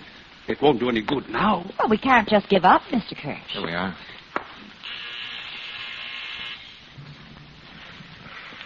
Huh? What was it? Hey. Oh, that was a shot. Nice guessing, Mr. Kirsch. Miss Brooks, you better stay back with Mr. Kirsch. Wow. Knocked himself off, whoever he is. Yeah. Did a good job of it, too. Who is he, Valentine? Do you know him? His name's Ubaldo. Who? Ubaldo Perez. How do you know who he is, George? Look, the money. Scattered all over the desk. That's the stuff Bigelow turned out. What in the name of heaven is this? Those half-packed bags should speak for themselves, Lieutenant. Well, this Perez, where does he fit in? Eddie Turner said the boss lived here at the Park Lane. Huh? Well, you're looking at him right now. But Bigelow was... Here, take a look at one of these bills. Thank goodness they're here. When I think what would have happened if... just a minute, Mr. Kirsch. What about this bill, Valentine? Lieutenant, there in the center of the picture is the President of the Republic. Yeah. With all the members of his cabinet. Now take a good look at the third man from the left, the Secretary of War. Let me see it. That would be General Ubaldo Perez, the boss.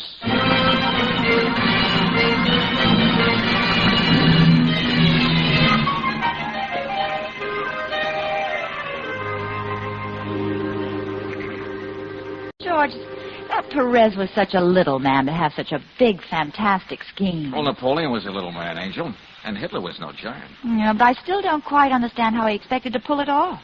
Well, it's not as complicated as it sounds. Perez was an exile for being overambitious.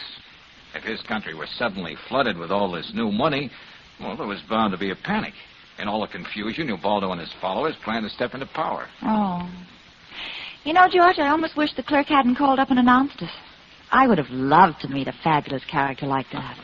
Don't be romantic, Brooksy. He was cornered, and he made the grand gesture, that's all. Oh, yes, darling, I spoke to Mr. Kirsch. Huh?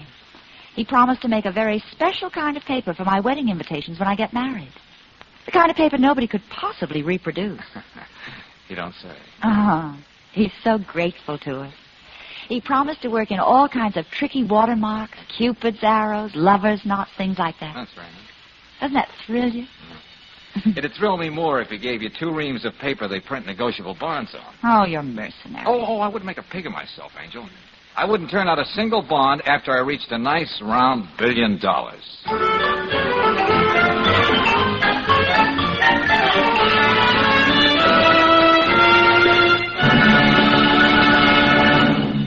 Do you know why marching soldiers break step when crossing a bridge? To counteract the weight and force that comes from marching in rhythm. Atlas Tire engineers use the same principle to give you quiet running tires. By changing the frequency of brakes in the tread, they got rid of the hum.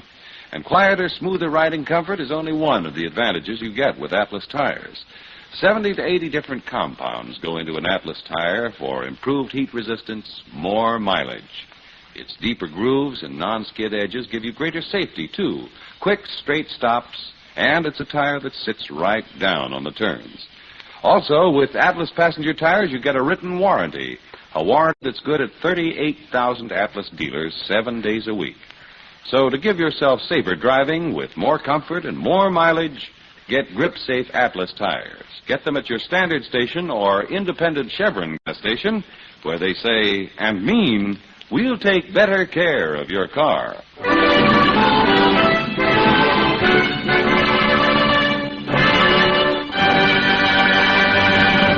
Next week, when you tune our way for another adventure of George Valentine, you'll hear... Hello, George? Yeah, Brooksy? Well, I've only a minute to talk. I made an excuse to get away from Eric for just a moment. Yeah, go on.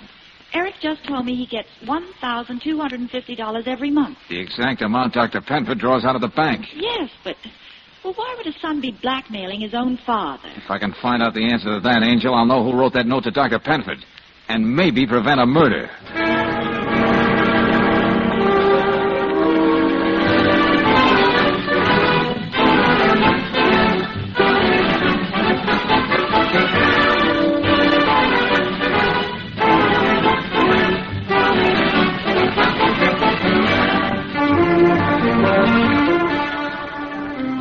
Tonight's adventure of George Valentine has been brought to you by Standard of California on behalf of independent Chevron gas stations and Standard stations throughout the West.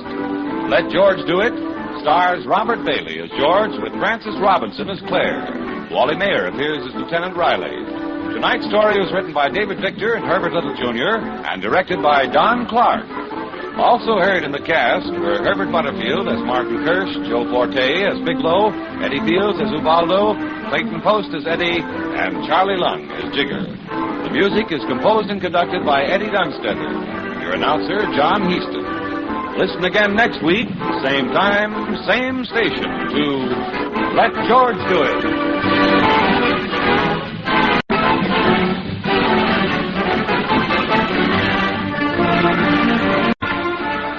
This is the Mutual Don Lee Broadcasting System.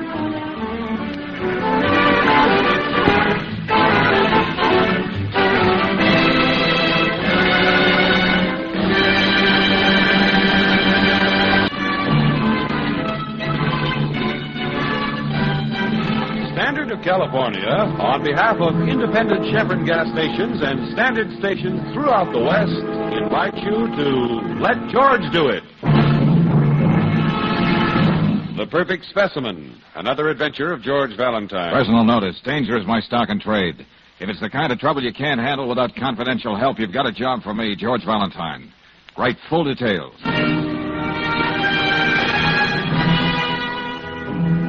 Dear Mr. Valentine, as a doctor, I've had to tell many people that they were doomed to die. Well, today, I was told the same thing myself. I was even informed of the time and the method. All the facts were there, except who is going to kill me and why. I suppose I should go to the police, but they would only scare the killer off. Next time, he may not be thoughtful enough to warn me. I don't know what you charge for a service like this. Don't know what you charge for a service like this, but whatever it is, I'm willing and able to pay. My executioner hasn't allowed me much time. So you can understand I'm anxious that you meet me at my office as quickly as possible. It's signed Dr. Norman Penford. Here, Brooksy, is something that makes no sense at all. Well, how can you say that, George? A man expects to be murdered, and the notion doesn't fill him with too much enthusiasm. I think that makes a lot of sense. It's the note within the note I'm talking about, Angel. Yeah, why did the so-called executioner announce the date of the event and apparently supply a blueprint of his intentions? Is he some kind of a newborn fool? Well, maybe he's so sure of himself he thinks he can't get caught. Now, that's the kind of self-confidence I like to see in people, Brooksy. Except in murderers. What was the address of Dr. Penford's office again?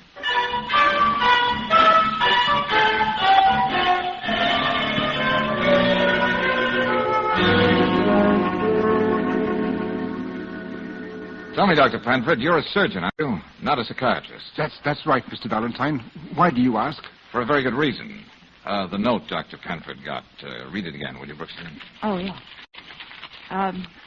Notice of execution. Time, Tuesday night. Place, wherever you will be. Method, one unerring fatal shot. Executioner, someone who hates you very dearly. Guess who? Unsigned and typewritten. Yes, I see what you mean. It does sound mad. Doctor, can you think of any patient who'd go this length because of, some kind of a grudge? No, that's inconceivable. Well, you know, this could be a crank note. Do you believe that, Miss Brooks? No, somehow I don't. Okay, let's start from scratch, Doctor. Yes? Before I can do anything about this note, I've got to know something about you. Oh, there's not much to tell. I have my regular hours at the hospital, and I see a few people here at my office, which is just a part of my home. It's really an uneventful sort of grind, day in and day out, except... Yeah? Well, my son Eric is home from college for the summer. It makes this house a little brighter than usual. And your wife, Dr. Penn? I'm a widower, Miss Brooks. My wife died 21 years ago when Eric was born. Oh, I see. I suppose this picture on your desk is your wife's. What? This picture. Oh, I should have put that away. Wonderful to think that Eric never resented it being there. Well, why should he? Well, you see, this was my first wife. Oh. We're learning more and more, aren't we, Doctor? I didn't even think of telling you about Jane. Oh, Dr. Penford, in a case like this, when you don't know anything, everything becomes important. What about your first wife? Well, Jane and I were married less than 2 years. I haven't seen her since the divorce. The only reason I even know that she's still alive is that I send her an alimony check every month. I see. I met Eric's mother about a year later. I had a small practice in Kenton. That's a little mining town not far from here. Mm-hmm. All of which doesn't conjure up the figure of a crazed, egotistical murderer. Yes, I know. But as I said, my life has been rather humdrum. All right, Doctor, let me take it from there. From what I can read into this letter, I'd say that if the person who wrote it carries out his threat, it would be on Tuesday night, as promised. That's right, Valentine. And you're hiring me to see that it doesn't come off, as promised. If you can. Oh, Dad, Oh, sorry, I didn't know you had patience. Oh, not at all, Eric.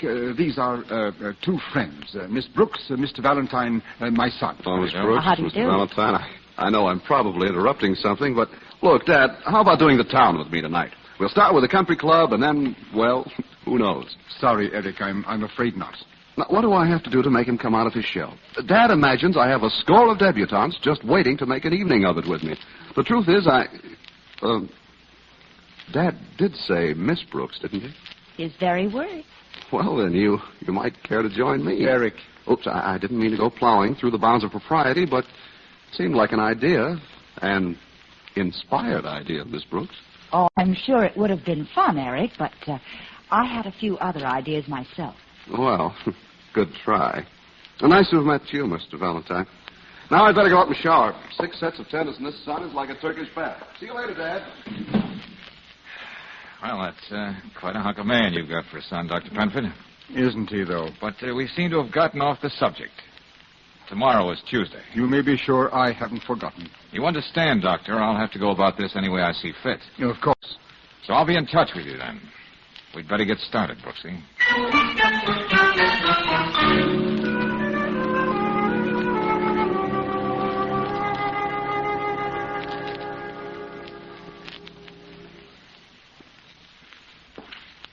I can't imagine why you're here, Mr. Valentine. I have only one interest in Norman Penford. The alimony check he sends me each month. Well, you're very frank, to say the least, Mrs. Penford. But we thought if you knew he was in danger, you'd be glad to give us some facts about his past. And it might help us. Oh, I can give you a beautiful fact that will help you to understand Norman perfectly. Yeah? Just after our son was born, Norman left us, and we haven't seen him since. But we just met Dr. Penford's son. He told us Eric was a child by his second marriage. Oh? He didn't mention anything about another son. It might have slipped his mind. Now, wait a minute. I want to get this straight. I don't... Please, Mr. Valentine, don't raise your voice.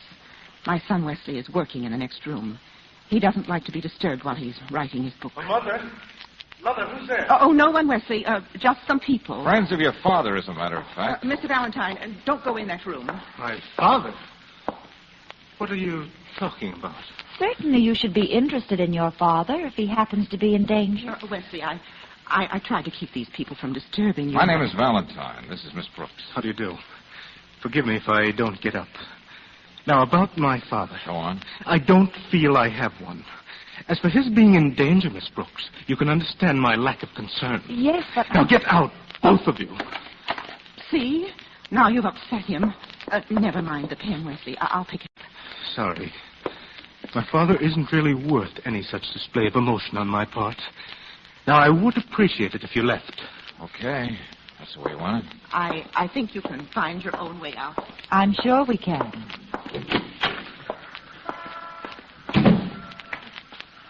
Well, now that's what I call a beginning with all sorts of possibilities. Angel, I think this calls for some friendly cooperation from Lieutenant Riley.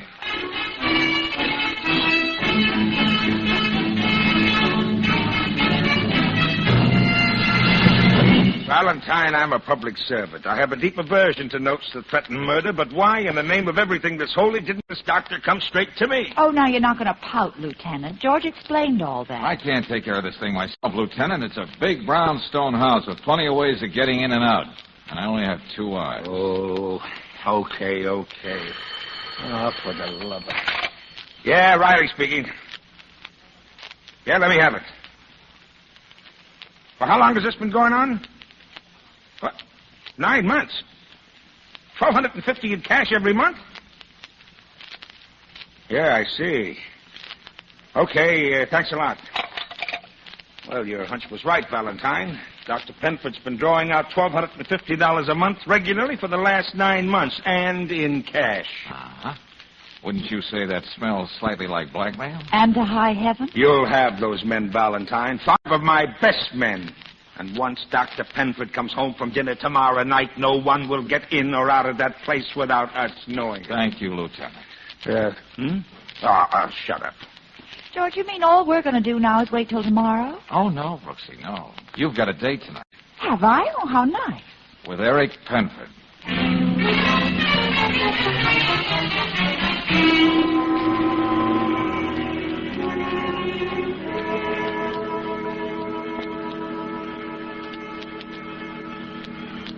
What made you change your mind and call me, Claire? Well, shall we call it a whim, Eric? No. Well, shall we say I just wanted to see the country club? No. Shall we say a girl can't always admit how she feels with other people present? Then you wanted to be alone with me tonight, didn't you, Claire? Eric, let's go back inside and dine. No. Please, my wrist. Nothing like this has ever happened to me before. You must know how beautiful you're looking now. Not unless someone tells me. You probably think I'm just another college kid home for the summer. Maybe you don't take me seriously. Oh, I didn't say that, Eric. And what do you have to say? Eric. Now, don't be afraid to fall in love with me. I can take care of you, Claire. There won't be any question of money. There won't? I don't even have to go back to college. I get $1,250 a month, come rain or shine. Well, that's a lot of money. Where does it come from? No, that's not important, darling, but it'll always be there.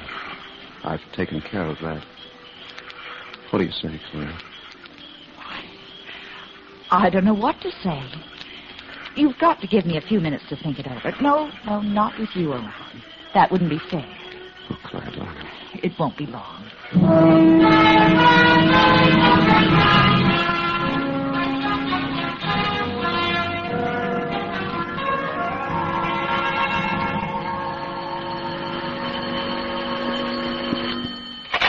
George? Yeah, Brooksy? I have talk. Go on.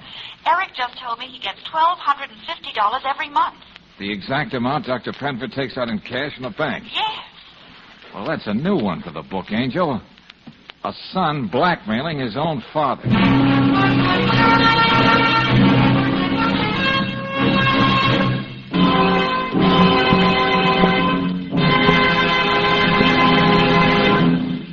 We'll return to tonight's adventure of George Valentine in just a moment.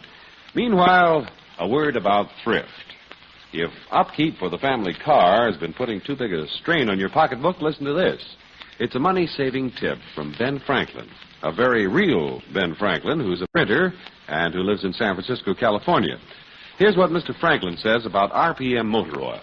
Quote, I changed to RPM in 1941 and haven't spent a nickel on engine repairs since, unquote. That's 7 years without the need of engine repair. Try RPM motor oil starting tomorrow in your own car. RPM is compounded to keep your engine cleaner, to guard hot spots, to protect every inch of precision-made metal from its worst enemy, internal rust. No wonder this premium oil came out on top in a survey of Western motorists, preferred 2-to-1 over any other motor oil. So for longer car life with more economy, switch to RPM motor oil tomorrow. Get it at standard stations and independent Chevron gas stations, where they say and mean, we'll take better care of your car.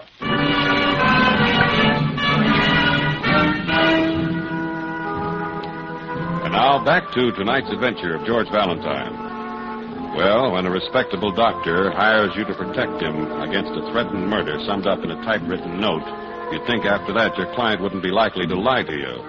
But instead of the one acknowledged son, you find there are two, and son number one is apparently blackmailing his own father for a fancy sum. So with time growing short, you make your way to the little mining town of Kenton. Mrs. Vishniowski, you've lived here in Kenton a long time. You remember Dr. Penford, don't you? Oh, good doctor. A very good man. Too bad he not stay here.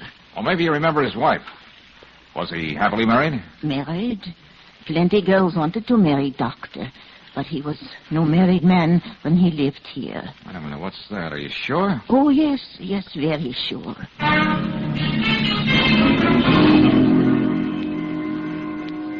Of course I remember Dr. Penford, Mr. Valentine. Would you have any idea why he left, Mrs. Hogan? Well, confidentially, it was the morning after Annie Pulaski died, after having her child. Oh? Yes. And the boy died stillborn, too, Dr. Penford said. I swear that's what took the heart out of the poor man and made him leave town. Oh, thank you, Mrs. Hogan. Never forget that night. Mr. Hogan and I lived next to the Pulaskis at the time. I remember us saying to each other when we heard the little one cry out in the night, sure ain't it wonderful to hear the sound of new life coming into the world. I thought you said... I know, Mr. Valentine. The next morning, Dr. Penford told us the baby didn't even live to breathe. Well, must have been our imagination. Yeah, it must have been.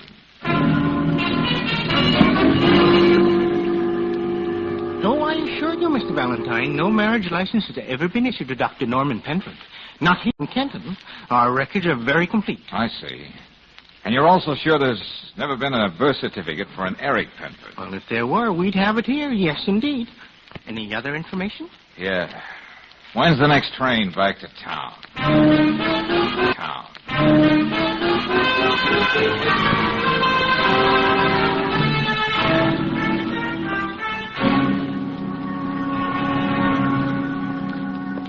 Penford, let's stop kidding each other. What do you mean? You've hired me to keep you from getting killed tonight. There's only a few hours before sundown, and you still want to go along with those lies you told me. Lies? Such as Eric being your son. You know that's a lie. What? Well, how do you know that? You never even had a second wife, Doctor. Valentine. Oh, yes, you gave me nothing to work on, so I had to find out these interesting little details for myself. Those couple of years you spent in Kenton told me a lot. Now, just who is Eric? Is he the son of Annie Pulaski? Well, Doctor, you left suddenly the next day. All right, Valentine, I took the child. It was wrong, but think of the things that I gave him. He never wanted for anything. What would he have had in Kenton? Life in an orphanage? and then facing a world that was against him every inch of the way. Oh, no, I saved him from all that. Yes, very fine motives, Doctor. You took a boy who wasn't your own, called him your son, gave him every opportunity.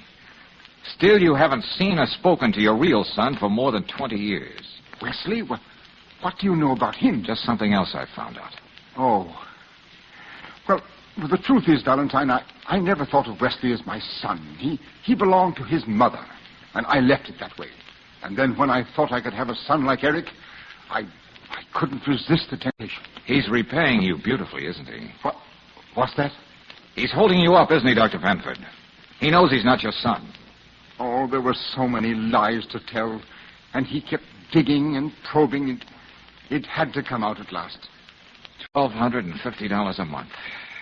Why don't you go and tell him where to head in? Oh, it's not that easy, Valentine.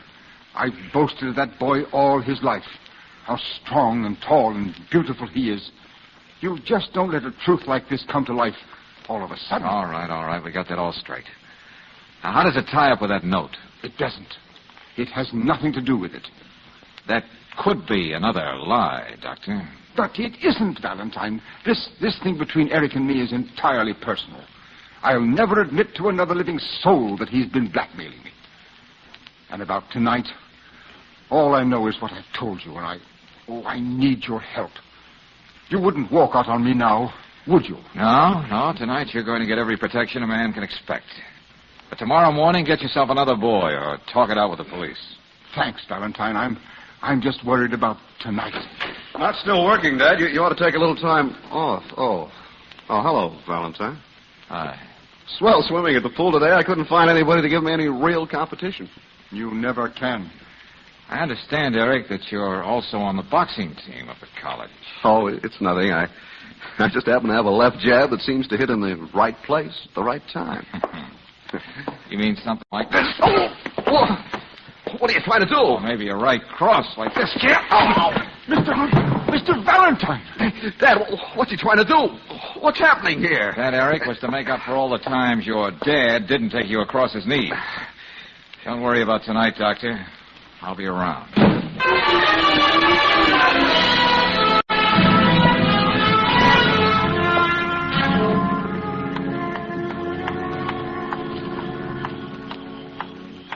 Well, how you doing, Valentine?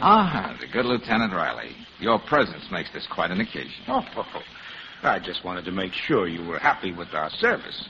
If you were displeased, you might decide not to put your confidence in the police department again. The subtlety of your sarcasm, Lieutenant, is a beautiful thing. But kidding aside, Yeah? the way you've got your men planted, I can't see how anybody can get in that house without being seen. Oh, it's nothing. It's just a little trick I learned after more than 20 years on the force. I even have Hennessy trailing Penford to his restaurant. Oh, I didn't miss that either, thanks. I told the doctor to accept no calls and hold her for the night. Once he's inside, he's as good as sealed up. Nobody will be able to get at him. Well, if you want me, I'll be hanging around for a while in the patrol car down the street.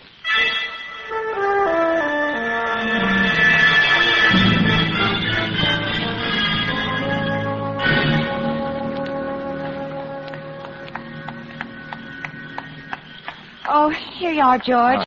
Here's a sample of all the letters on Dr. Penford's typewriter. Good. Let's get over here under the street lamp. Oh, hey, wait a minute, George. Isn't that the doctor coming home now? Yeah, so it is. Is that you, Valentine? Yes, we've met before, remember, Doctor? Oh, I guess my mind was wandering. Good work. You don't know what a difference it makes to know that you're on the job. Good night. George, Dr. Penford didn't seem himself at all. He's always so careful and precise in his manner. Well, in his place, how would you feel on a night like this, Angel? Come on, let's get back under that street lamp.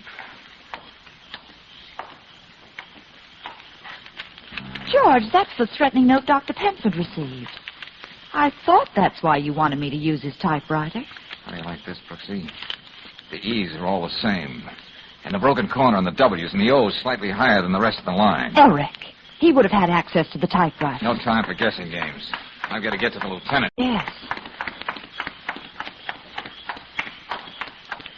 Sorry to disturb you, Lieutenant. Huh? But something new has been added. What's that? The note Dr. Penford received was written on his own typewriter. What are you talking about? That's a fact, Lieutenant.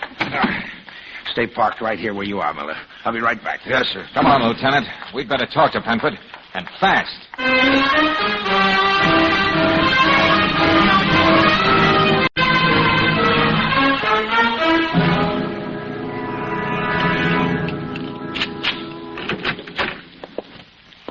Dr. Penford? Dr. Penford? The light in his office. George, he's... Yeah. Let's have a look at him. Why don't... Yeah, you can still feel his pulse. Miss Brooks, get on the phone. Call an ambulance. Okay. I don't see any gun around, Lieutenant, but he was shot.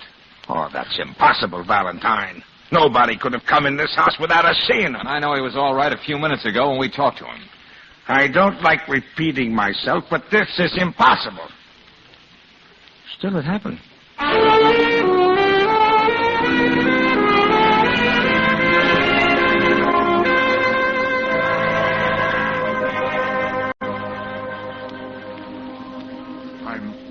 I'm all right now, Lieutenant. Doctor, for the love of heaven, what made you do a thing like that to yourself, huh? You guessed it, didn't you, Valentine? How? Well, the lieutenant here kept saying impossible. No one could have gotten in to shoot you. So I accepted that simple fact. It was impossible. And that only left you, Doctor. And I thought there couldn't possibly be a flaw. You were shot before you arrived at the house.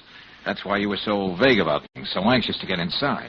Doctor, how did you know you weren't just going to drop dead in the street? Well, I was pretty sure. If a doctor thinks about it long enough, he can find a way of shooting himself and still have a reprieve from death for an hour or so.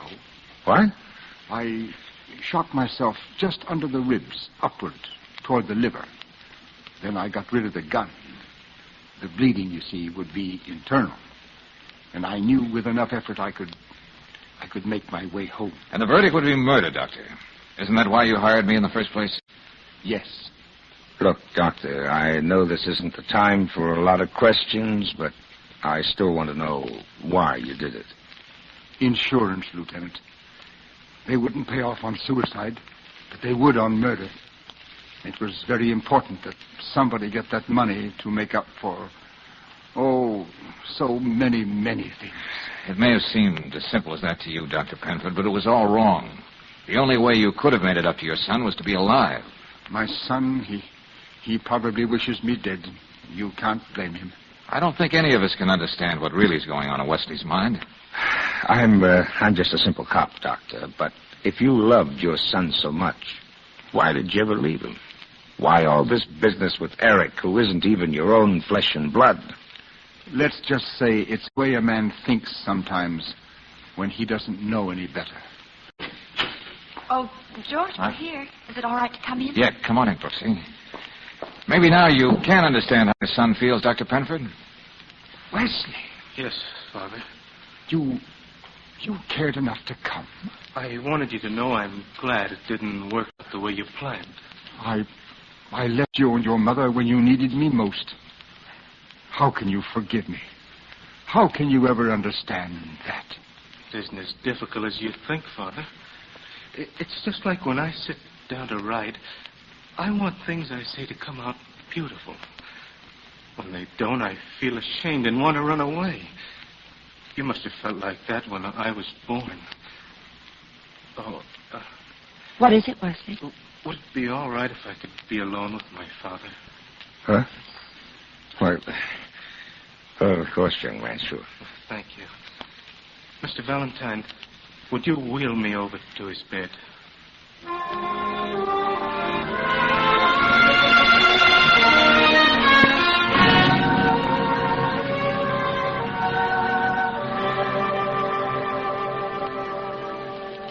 Hey, you know, Brooksy, it's strange the things you don't think of when you're on a case. What do you mean, darling? Well, when we first saw Wesley, for instance, remember how he pardoned himself for not getting up from the desk when we came in? Then when he dropped his pen, how his mother rushed to pick it up for him so he wouldn't have to move?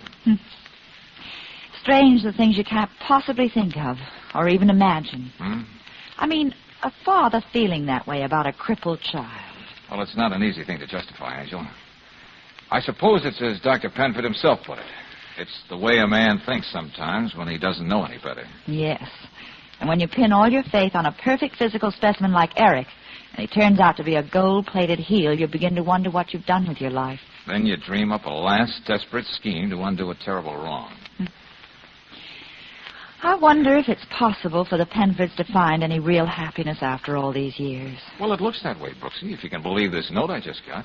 It winds up, "Thanks for everything," signed Norman, Jane, and Wesley.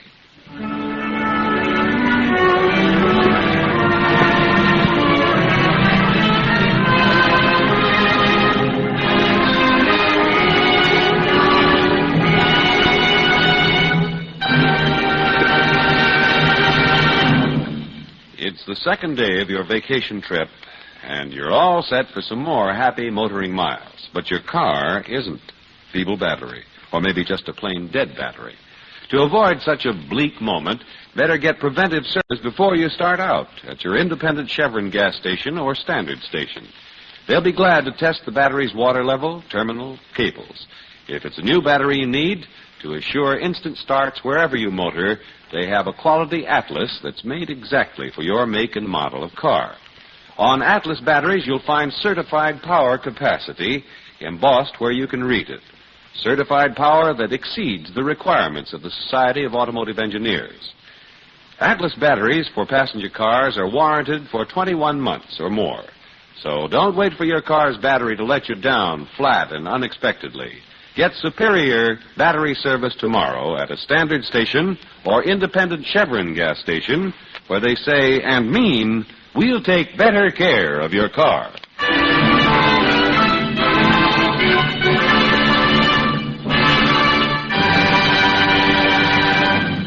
Next week, when you tune our way for another adventure, George Valentine, you'll hear... We're up against a remarkably agile ghost, Brooksy. I got tapped on the head twice before I could even turn on a light.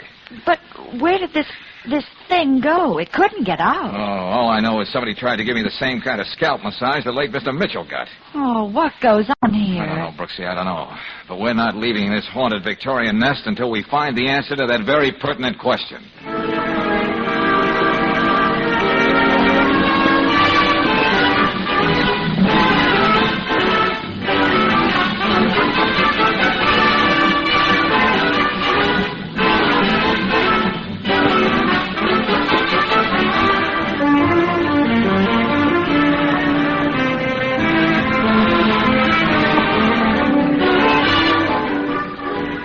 Tonight's adventure of George Valentine has been brought to you by Standard of California on behalf of independent Chevron gas stations and standard stations throughout the West.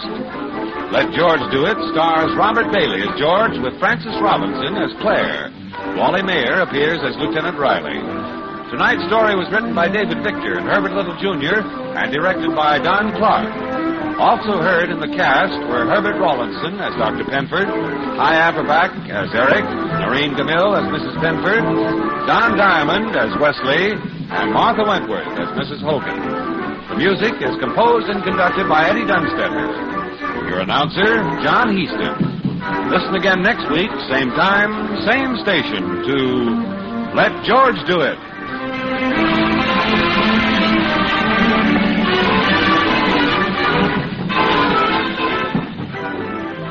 This is the Mutual Don Lee Broadcasting System.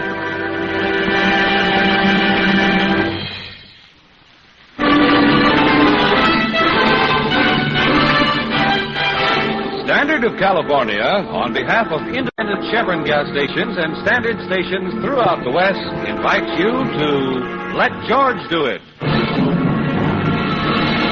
The Ghost on Bliss Terrace, another adventure of George Valentine. Personal notice, danger is my stock and trade. If you're crowded into a corner and you can't fight your way out alone, you've got a job for me, George Valentine. Write full details.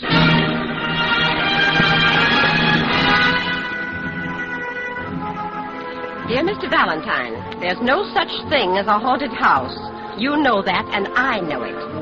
Still, a great many people in our neighborhood are convinced that a certain empty house on Bliss Terrace is occupied by a ghost. I've persuaded a group of my saner neighbors to join me in raising a fee so we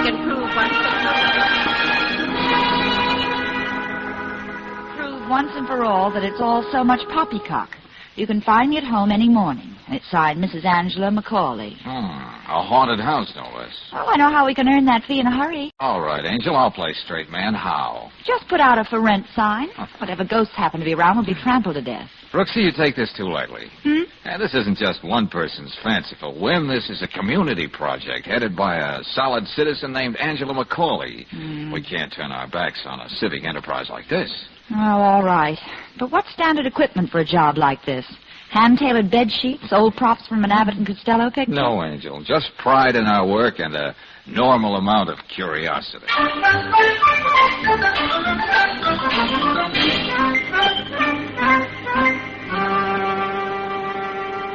And as I've said, Mr. Valentine, although we're ordinary middle-class families, we take great pride in our neighborhood. Yes, you've told us that, Mrs. Macaulay. You can't imagine the effect all this talk about the Mitchell house has had. What do you mean? Oh, it just stands there empty. Nobody will rent it. Nobody will buy it.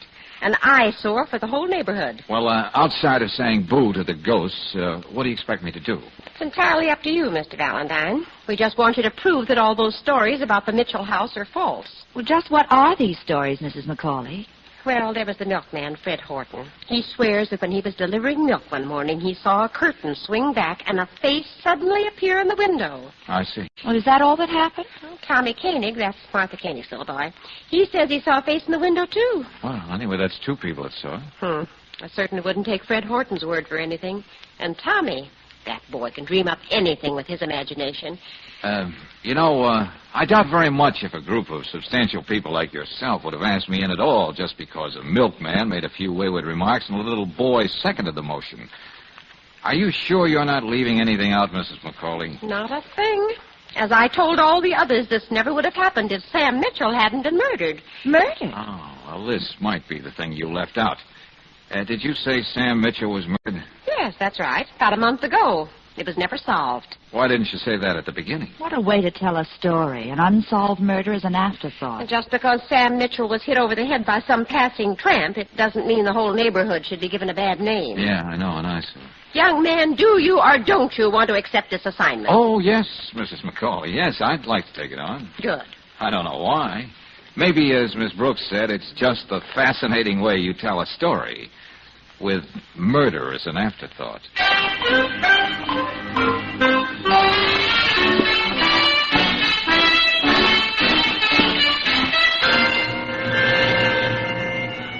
Okay, Valentine, okay. I don't see why this Mitchell case has to be a private nightmare. Oh? Nightmare? Well, what would you call it, Miss Brooks? Sam Mitchell, railroad engineer, devoted husband, coming up for pension after 40 years of faithful service. Hasn't got an enemy in the world. Suddenly we find him beaten to death in the home he worked and paid for. Yeah, we found out that much, Lieutenant. There wasn't anything stolen. Everybody loved the guy. We can't find a murder weapon. How about Mrs. Mitchell, Lieutenant? Oh, well, she was visiting her sister when her husband was murdered. He was hit over the head repeatedly with a blunt instrument by someone who apparently couldn't do the job right the first time. Just a minute, Riley. Huh? Yeah? I told you my only job is to prove that the house on Bliss Terrace isn't haunted. I know. Ghosts. Yeah. That dame, Mrs. Macaulay's been in my hair, too. Well, what about it, Lieutenant? We've been through that house with a fine-tooth comb. We've watched it from the outside. Nobody could have got in or out without us seeing them. Oh, you know how people are when they start talking. Ghosts. Of all the cockeyed jobs you've ever taken on, Valentine, this is the... Easy, Lieutenant. Take it easy. Suppose I look for ghosts, and you try to find the murderer.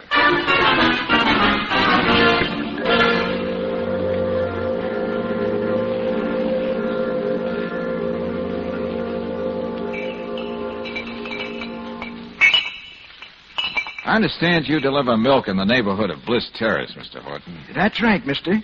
Well, now, just exactly what did you see? Well, like I've been saying, a face in the window around dawn one morning. A man or a woman? Oh, couldn't tell.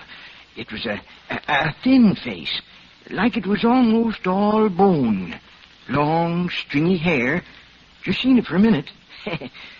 Look, you believe, don't you? Oh, sure. Go on. Well, not only that. One morning I heard music coming out of the Mitchell house. What's that? Yeah, a guitar or banjo or something. It went something like this.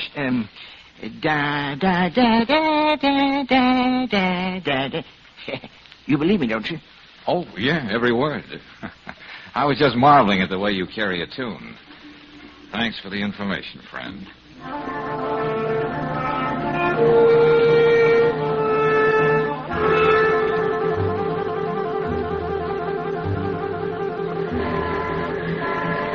Sure, I seen somebody in the Mitchell house, and I'm going to prove it, too.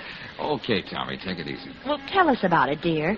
What kind of person was it? Well, lady, it was getting dark. I put my face up to the window on the porch, and gosh, all of a sudden, there was another face, looking right at me. I bet that must have thrown a scare into you, Tommy. Me scared? Not me, lady.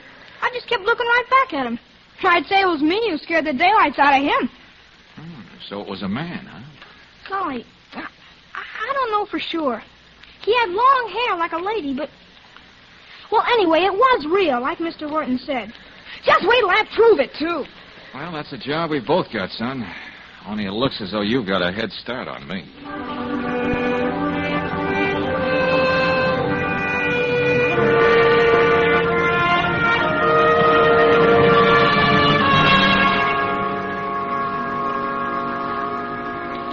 I know it can't be easy for you to talk about this, Mrs. Mitchell, but... I don't mind at all. Really, I don't. Oh, well, that's very nice of you. Tell me, dear, do you like this perfume? It's lilac. It's lovely, Do yes. you think I have too much on? I've always used lilac since I was a girl. As Sam used to say, it made me seem even smaller and more fragile than I am. Yes. Now, about the house, Mrs. Mitchell, you were saying... After Sam was... Well, after he passed away, I tried to go back, but I couldn't stay there. You see, there's someone there. I felt it. Footsteps in the night. And once I heard... Music? Yes. How did you ever guess, Mr. Valentine? Oh, I'm psychic on my mother's side. That's nice. It was an old song that reminded me of the days before Sam and I were married and moved into that house on Bliss Terrace. You know, I was quite a belle, Mr. Valentine. Yes, well, that's easy to imagine, but if... Dances, the mandolin club every Sunday, canoe rides. Oh, those were happy days. I could have married someone more romantic than Sam, like Paul Howe. Oh, look, Mrs. Mitchell, I understand you were away at the time of your husband's death. Yes, I was staying here at my sister's. I'm afraid that Sam and I had a little tiff. Oh, about what? If you'd care to tell me. Sam was getting his pension in a few days. He wanted to live quietly on Bliss Terrace, but I wanted to use the money to see all the wonderful places I've only read about. Poor Sam. Now, I suppose I'll have to do that alone. Yeah. Mrs. Mitchell, I wonder if you'd let me have the key to your haunted house. I'd like to take a look around.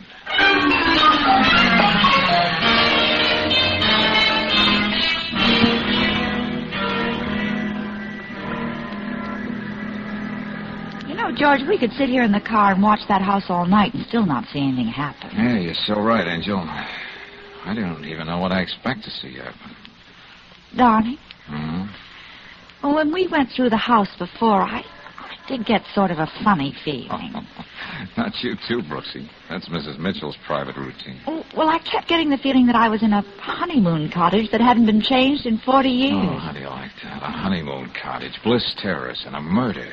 What a combination. Oh, George. Hmm? Maybe I'm imagining things, but isn't the curtain in that window on the porch moving? Yeah. Come on, Brooksy, that's our cue.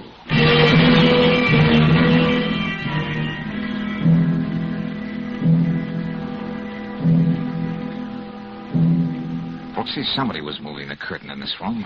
There are no windows open. It couldn't have moved itself. Well, nobody seems to be here now. Yeah, well, we're going to keep right on looking. Come on, we'll start with the dining room. Okay.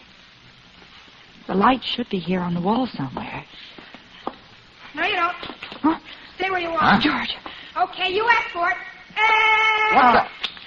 Oh, all right, Tommy. You can put away your machine gun now. Huh? Oh, it's only you guys. Say, how did you get in here anyway? Oh, one of the windows in the back. You would find the one I haven't overlooked. Well, I had to prove I wasn't lying when I said I saw somebody in here. Now, look, fella, I told you we're both trying to prove the same thing. How about giving me a break? Well... Oh, I know you're better at this sort of thing than I am, but it happens to be my living, my job. So, how about going home? Huh? Yes, your mother's probably wondering where in the world you are. Come on. She knows I can take care of myself. Hey, I'll be in the kitchen, Brooksy. Oh, what a deal. Mrs. McCauley, why didn't you stay out of my life?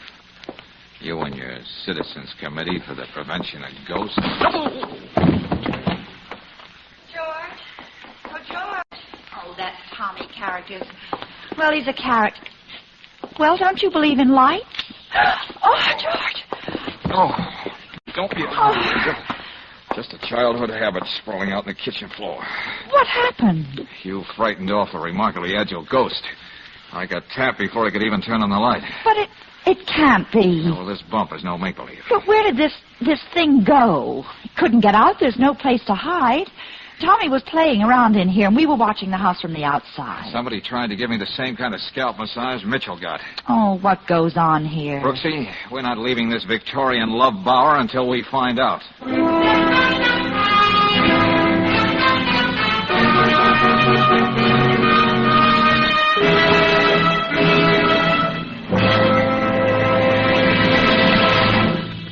We'll return to tonight's adventure of George Valentine in just a moment. Meanwhile, a word about waste. No motorist would deliberately drive with the choke out. It would be like throwing gasoline away. But some folks let the air cleaner under the hood get so dirt-clogged that it can waste just as much gas as a pulled-out choke. Even worse, a dirty air cleaner means that some road grit and dust is mixing with the gasoline, and that can raise Cain with finely polished engine parts. So take a summer driving tip. Have the air cleaner on your own car serviced. It's an inexpensive job that you can have done quickly at an independent Chevron gas station or a standard station. While you're there, let them help keep your engine cooler by cleaning out the radiator. That's another simple, speedy service which repays its cost many times over by maintaining proper engine temperature, better all-around operation. Ask for radiator and air cleaner service tomorrow at any standard station or independent Chevron gas station where they say and mean, we'll take better care of your car.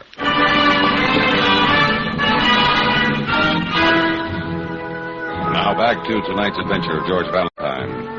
Well, a committee of interested neighbors hires you to prove that a certain house isn't haunted. Oh, yes, you discover almost accidentally that there's been a murder committed in said house, a brutal, unsolved murder at that. Finally, you have to be knocked unconscious before you're convinced you're dealing with anything but a ghost. So, just like George Valentine, you change your tactics. Well, let's face it, somebody was right here in the kitchen with me, and he didn't have a chance to leave the house. Oh, we keep going over the same thing. All right, Angel, all right. Let's be very simple. Why did anybody want to jump me like that? Well, I'd say whoever it was didn't want you to find him in the kitchen. Ah, now you're being very nice and simple. Thanks. Since I took him by surprise, he wouldn't be carrying a shillelagh around in his hand. He probably reached out for something that he knew would be there, something nice and handy, something like... Hey, what could be handy? What are you doing, George? This poker hanging on this old-fashioned coal stove. Yeah, could be. Yeah. And Brooksy, it's got blood on it.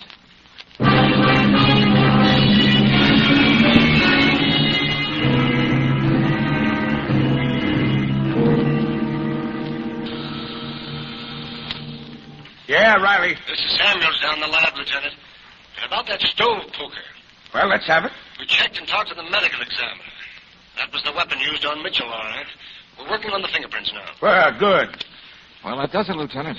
Whoever killed Mitchell was there in the house with us tonight. Now, wait. Don't go jumping at conclusions. Well, you don't think it's just a coincidence that of all the things in the house, he used that stove poker on George? He knew just where it was. He used it before. Well, okay. I'm going to buy that. And what's more, I'm going back to that house with you. I don't know what else we can find there. That's what has me stumped. Well, if I have to, I'm going to tear that place apart with my bare hands.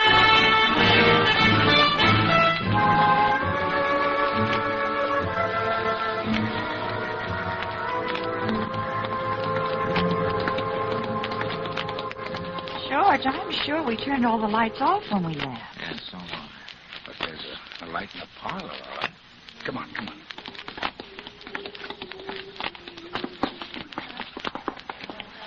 What in the name of heavens is that? Sure. Horton, the milkman. He hummed it to me. He swears he heard somebody playing it on a banjo or something when he passed the house one morning. Well, let's go inside and find out what this is all about. Oh, goodness. What must you think of me sitting here and singing to myself like this? I thought you were staying at your sister's place, Mrs. Mitchell. Why did you come back here tonight? Well, let me see. Oh, yes. These two nice young people and I were talking about the old times. Just this afternoon. Yeah. The songs we used to sing. And that naturally reminded me of the mandolin. You can understand that, Lieutenant? Oh, yeah, sure. What mandolin, Mrs. Mitchell? The mandolin, of course. Oh. Look, Valentine, I don't give up easily, but this is getting out of hand here. Wait a minute, will you hold it, Lieutenant? I'm very interested in that mandolin, Mrs. Mitchell. Ah, you young man. Paul Huff gave it to me when I married Sam. Paul Huff? He was one of your beaux, wasn't he? He was so handsome, and he adored me. No one could play the mandolin like Paul. I'm sure of that. He was the leader of our club. I've always felt that Paul gave me that mandolin so I'd never forget him. Or the dreams we had together. I don't know why, but let's get back to that mandolin. Huh? Now, that's just it, Lieutenant. It's gone. Huh? It's the only thing in the whole house that's missing. If it was a tramp who killed Sam, why would he just steal a mandolin? Oh, you'd be surprised how many questions I can't answer, Mrs. Mitchell. Come in the next room, Valentine. I want to talk to you. Come on. Okay. You can understand, Miss Brooks. First I thought the song and the mandolin. That's the song. That's why I was singing. Valentine, a weird thought just occurred to me. You mean that Mrs. Mitchell might be our ghost and murderer? Well, she had a quarrel with her husband. The milkman says he heard something that sounded like a mandolin, and the old girl plays one. Uh-huh.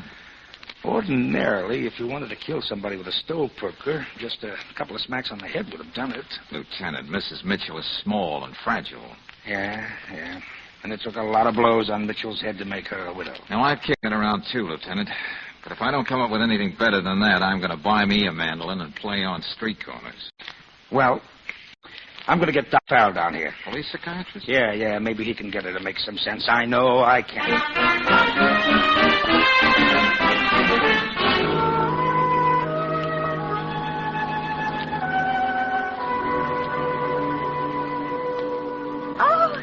I enjoy talking to you, Dr. Farrell. You don't mind the others being here? Oh, no, not at all. All right, then, we'll go on. Years ago, when this house was built, you meant it to be a sort of, dream castle. That's exactly right, Doctor. It's strange how you should know. But in back of your mind, you didn't mean it to be for you and Mr. Mitchell. Oh, but you're wrong, Doctor. Sam and I lived here for 40 years. What I mean is that you were thinking of someone else all the time, whether you were willing to admit it to yourself or not. What about that, Mrs. Mitchell? You leave me alone. Get away from me. Wait a minute. Don't get excited. You, Doctor. You guessed my secret. Take it easy, Miss. There's nothing to be afraid of. I never let Sam know how I felt. I tried to make him happy. Believe me. Oh, yes, we do believe you. Just a minute. In here, Riley. All right. What do you make of it, Farrell? Well, Valentine, I wouldn't say she's crazy. Okay, Doc, what would you say? You've heard of people who stop growing physically, others mentally. Yeah. Well, some stop growing emotionally. She's one of them. Oh, don't go technical on me. I mean, for some 40 years, that woman has tried to remain a romantic young woman, holding on fiercely to a love she had to turn her back on. It's as simple and complicated as that. And one day she couldn't stand it any longer and bumped her husband off, huh? The answer to that, Lieutenant, is your job. I don't think you need me anymore. Good night. Good night, Doc. Well, it's all wrong, Riley. What's all wrong? It finally came to me, a matter of arithmetic. Play around with it all you want. 5 never equals 6. Oh, listen, haven't I had to unravel enough double talk here tonight? Mrs. Mitchell is not even 5 feet tall, and I'm over 6. She couldn't hit me over the head with that stove poker. But it couldn't be anybody else. Unless he's hiding behind a molding somewhere. And if he is, we'll find him. What do you say we really take your advice and start tearing this house apart?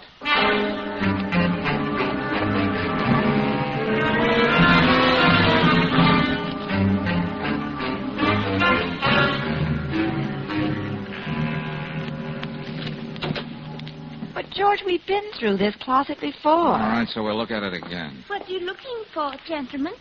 I might be able to help. Please, Mrs. Mitchell. Well, I only Wait a minute. That patch up there in the ceiling. Huh?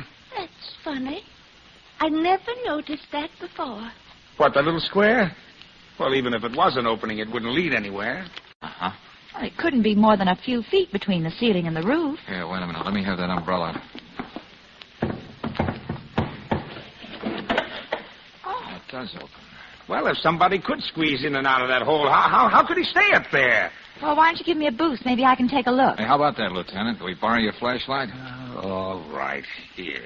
Okay. Up you go, Brooksy. Well, what do you see? Let me get the flashlight on, will you? Yeah, Brooksy? George! Huh? Oh, let me down, quick! I got you, Angel. What is it? What is it? Oh, there's a man crouched up there. Oh, it's horrible. Paul? How could it be Paul?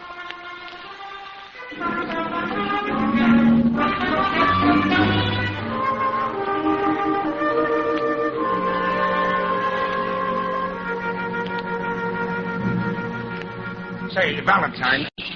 What? Remember, Lieutenant, you're in a hospital, not down at headquarters. Oh, yes, sure. And the nurse is likely to throw you out. Well, I'm sorry.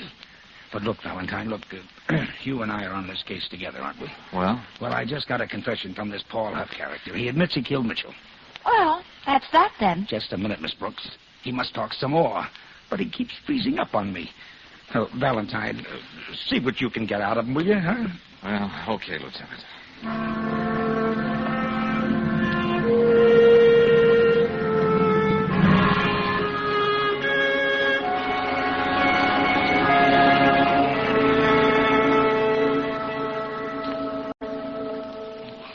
Mr. Valentine, it's so important that someone know I didn't plan it. I didn't mean it to happen. You sure you want to go on? Oh, yes, I must. You see, I never made anything out of my life. I never knew just what I wanted. Except a few times I'd come back here to town and pass that house on Bliss Terrace. And then I knew what I always wanted, but I never could have.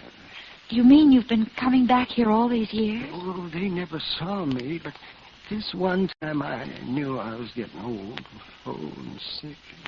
I went into the house when they were out. Yeah? I wanted to see what life was like for them, living it so calmly and so peacefully. And suddenly I heard someone come in. I didn't know what to do. I ran into the closet, and there was that opening in the ceiling.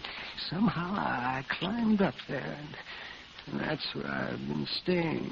But how long? Oh, weeks. I don't know. It's hard to say. I don't think I could have stood it if I didn't hear her moving about.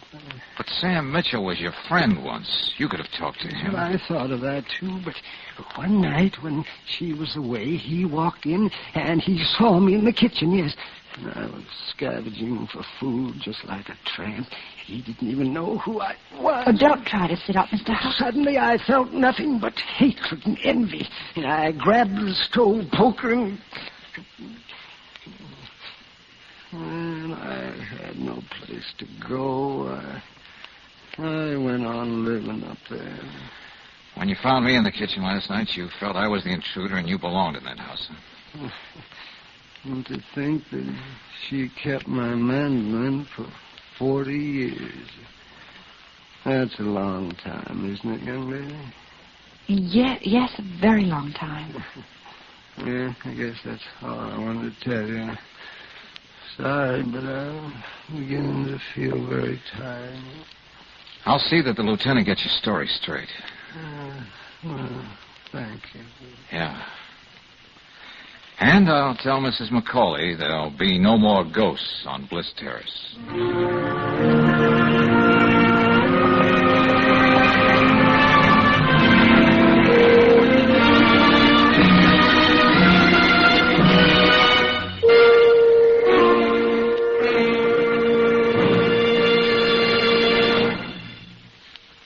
That finely polished and precision-built engine that gives your car all its go can't be neglected. In fact, it needs more attention when you're asleep than when you're driving. And the reason for that is internal engine rust, which goes to work when condensed moisture begins to settle over parts. Nearly any ordinary oil can fight off rust when your car is running and there's full circulation of the lubricant. But RPM motor oil is compounded to protect the engine when it's running hot and when it's standing cold. Unlike ordinary oils, RPM doesn't run away from its job when you cut the motor. A special adhering compound in RPM keeps a tough oil film on all engine parts, protects the interior of your engine from rust. And that's another reason why Western motorists choose RPM motor oil 2-to-1 over any other motor oil. Get RPM at any standard station or independent Chevron gas station where they say and mean, we'll take better care of your car.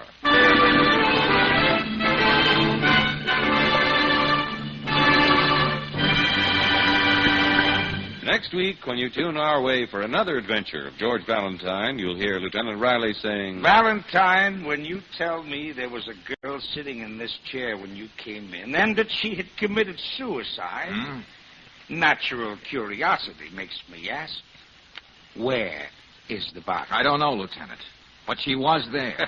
If you ask me, my friend, somebody's taking you for a ride. And if you ask me, my friend, I'll keep saying it's Marcia Palmer who's been taken for a ride. And, Lieutenant, I intend to find out where and why.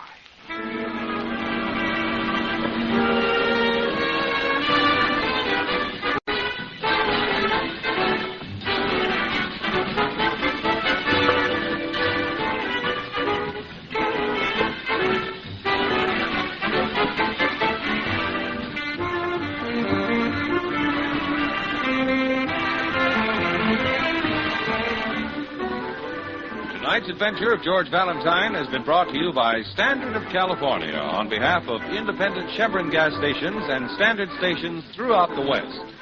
Let George Do It stars Robert Bailey as George with Frances Robinson as Claire. Wally Mayer appears as Lieutenant Riley. Tonight's story was written by David Victor and Herbert Little, Jr. and directed by Don Clark. Also heard in the cast were Sarah Selby as Mrs. McCauley, Virginia Gregg as Mrs. Mitchell, Stanley Farrar as Dr. Farrell, Howard McNear as Paul Huff, and Alan Reed, Jr. as Tommy Koenig. The music is composed and conducted by Eddie Dunstetter, your announcer, John Heaston. Listen again next week, same time, same station, to Let George Do It.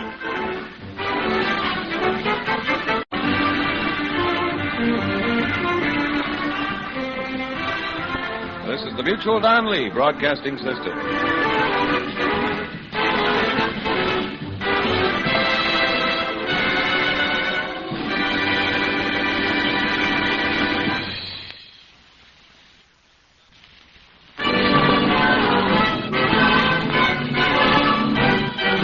Standard of California, on behalf of independent Chevron gas stations and standard stations throughout the West, invites you to Let George Do It. The Corpse That Took a Powder, another adventure of George Valentine. Personal notice. Danger is my stock and trade. If life's tossing curves you can't handle, you got a job for me, George Valentine. Write full details.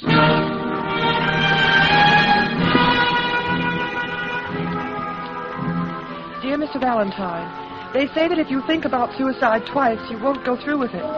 Well, I've thought of suicide over and over again. Tomorrow evening, I'm going through with it. Unless by then you can find some way of freeing me from this horror and the fear that's driving me to this. Hurry. Please hurry, Mr. Valentine. I need something to help so badly. I mean, somebody's help so badly. I'm desperate. And it's signed Marcia Palmer, Afton Apartments 4A. All right, Brooksy, we'd better get on our bicycles. Wait a minute, George. Huh? Well, don't you think this note sounds, well, a little hysterical? Offbeat? Yeah, that's what I meant. Come to think of it, let's change that to motorcycle. Well, I meant something else. Why don't we telephone the Afton Apartments? Tell the young lady just to stay put till we get over there. Angel, too much of a chance. Suppose we aren't persuasive enough. It might rush things along. Well, still, It may not be easy to explain a great horror of fear in so many words on the phone. Yeah, well, maybe you're right. So come on, Brooksy. There's only one way to tell.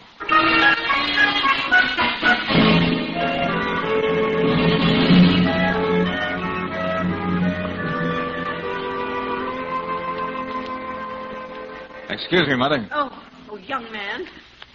You nearly frightened me out of my wits. Oh, sorry. We just wanted to get to one of those bells. Oh. Funny how you fall into a routine, miss. First I shine up the mailboxes in the vestibule, then I work on the brass around the buzzer. Yeah, well, that's a very nice system, but... A little intelligence doesn't hurt, even if you're only a scrub woman. Oh, no truer words were ever spoken. What was that apartment number again, George? Of course, I haven't always done this kind of work. I wouldn't be doing it now if I weren't at liberty. But when you've got a job to do, you do it the best you know how. Yeah, you're so right, Mother. But how about letting us at Marcia Palmer's bell? Miss Palmer? That's what the gentleman said. Yeah, I've been worried about that girl the last few days. Worried? Why? Oh, you know how it is with people's appearances. You can always tell. She's afraid of something. Yes, sir, afraid. Well, we'll try to take care of that. Which one of these bells do we ring? No, you don't have to press the bell. Just take the elevator up. It's self-service. It's the 3rd floor, 3A. I know she'll be glad to see friends, the poor soul. 3A. Hey, are you sure it's 3A? Young man, I haven't worked here for a long time, I have. I should know where the tenants live. Of course, I'm only a scrub woman. All right, Mom, all right, sorry. 3A it is. What's the matter, George? Nothing. I just think more than ever we ought to hurry. Maybe Miss Palmer has thought of suicide once too often.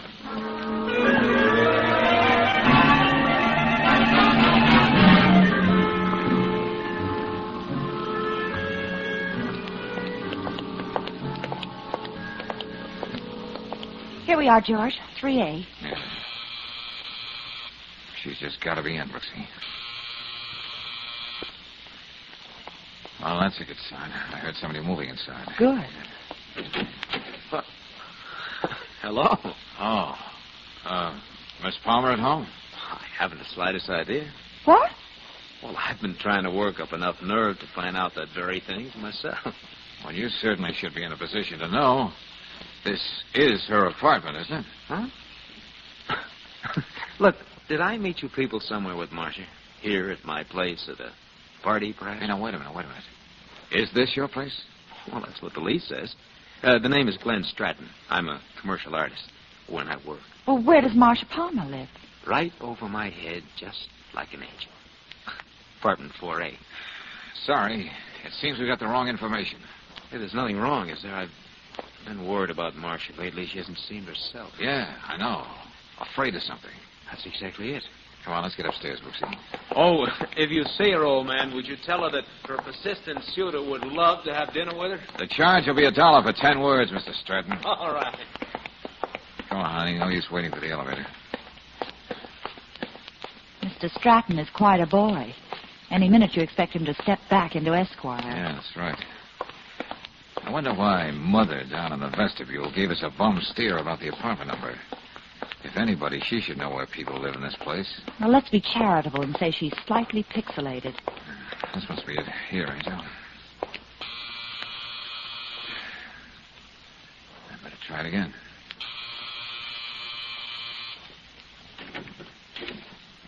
Obviously, Marcia hasn't any fear of the outside world. The door's open. Miss Palmer? Let's try the living room. Oh. Did you say living room, Brooksy? She's... Yeah, that stuff all over the front of her isn't red ink. Oh, George, maybe we better... Brooksy, don't touch. But this is a deal for the police. Anyway, she was considerate enough to leave a note right here by the gun. Oh. What does it say? Please forgive me. I hope this doesn't hurt anybody too much. But I really can't go on any longer. Marcia. Oh, Maybe if we'd come sooner. She must have a telephone somewhere around here. Usually they belong on desks. Or maybe it's in the bedroom. Oh, if we only knew what she meant by the fear that was driving her to this. There's a lot of things we don't know about Marcia Palmer. There's the phone on the bed table. Oh, yeah, good. I don't know how I'm going to explain this to Lieutenant Riley.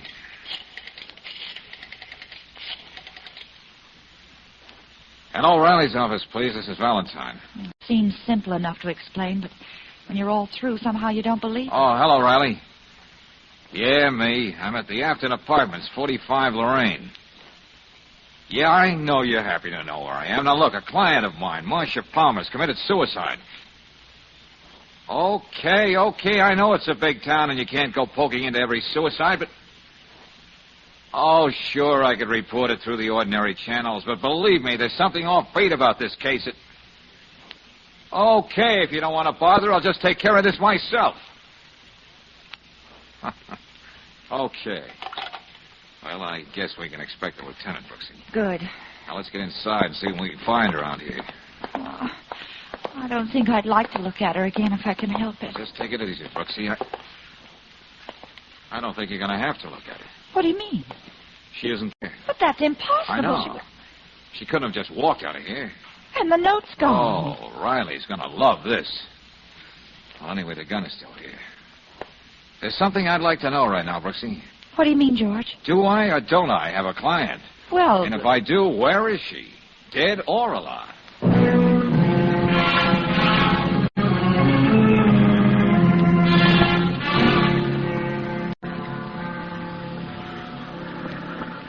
Oh, hey, you. You're the janitor here, aren't you? I'm the superintendent here, if that's what you mean. Oh, I'm sorry, Chief.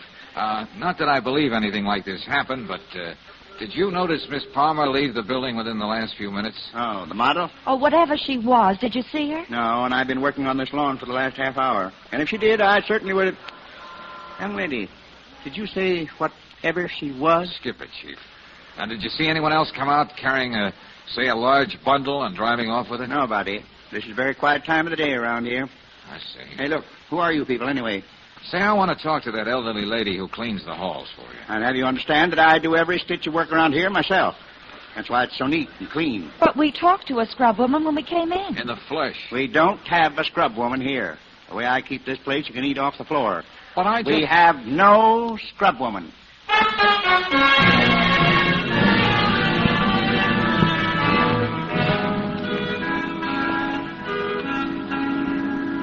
Valentine, aside from being a cop, I'm trying to be a logical, understanding man. When you tell me there was a girl sitting in this chair when you came in and she committed suicide, natural curiosity makes me ask one simple question. Where's the body? We don't know. Stop repeating yourself, Miss Brooks. But she was there. And while you were telephoning me in the bedroom, the corpse walked out on you. Well, I don't know why I should let that upset me. That sort of thing happens every day. Well, it happened today. Well, what about this letter she sent me, Lieutenant? And there's the gun, still on the desk. Valentine, half the people who write you should be rounded up with a butterfly net. The gun, Lieutenant? Yes, we'll look at that right now. Careful, like, so we won't destroy the all-important fingerprints in this amazing case. There. Do you see what I see, Mr. Valentine? Yeah. Not one shot's been fired. And from the looks and smell of this murderous instrument, I'd say it hadn't been used in weeks. All right. I admit I'm stumped. And this is the gun the girl who isn't here used to commit suicide. How do you know she was even dead? Did you examine the body? That's not fair, Lieutenant. You know you're not supposed to touch the body. And where is this female hobby who loves to polish mailboxes and doorknobs, but who doesn't work here? Don't rub it in, Lieutenant. But I'm going to find an answer to this. Oh, it's all yours.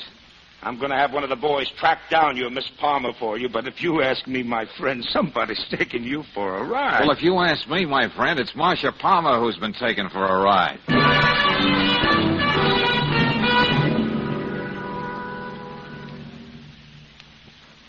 We'll return to tonight's adventure of George Valentine in just a moment. Meanwhile, a word about conservation in your car. If you're not getting full gasoline mileage from your car, better have the spark plug serviced for dirty, chipped, or cracked plugs. Often waste as much as 1 gallon out of every 10 gallons of gasoline. That's throwing away quite a bit of money, even if you buy only 10 gallons of gas a week. To help your spark plugs do their job, and they do have to fire 1 million times in every 1,000 miles, get them cleaned and reset. For this money-saving service, depend on the men who have a reputation for expert car care at standard stations and independent Chevron gas stations. If your spark plugs have given you 10,000 miles of service, you'll be money ahead by getting a new set of Atlas Champions. These spark plugs are precision-made for accurate timing, full-flash sparking, trouble-free service without fuel waste. And you can get Atlas Champion spark plugs at independent Chevron gas stations and at standard stations, where they say and mean, we'll take better care of your car.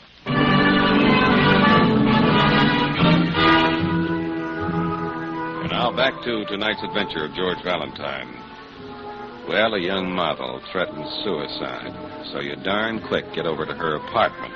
But she's already dead. You go into the bedroom to call Lieutenant Riley on the phone, but when you come back, the body isn't there at the desk anymore.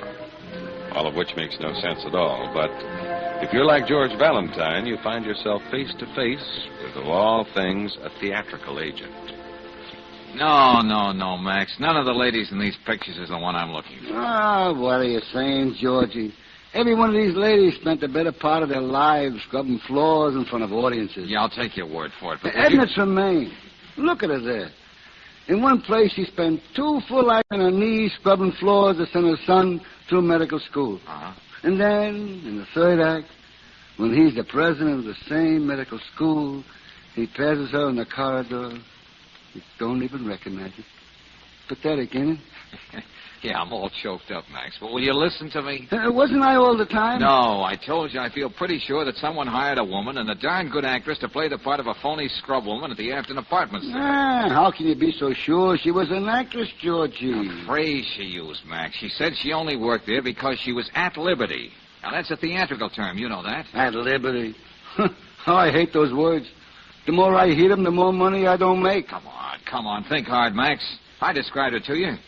She has a thin, hatchet-like face with eyes that tried to smile at you, but you couldn't quite believe it.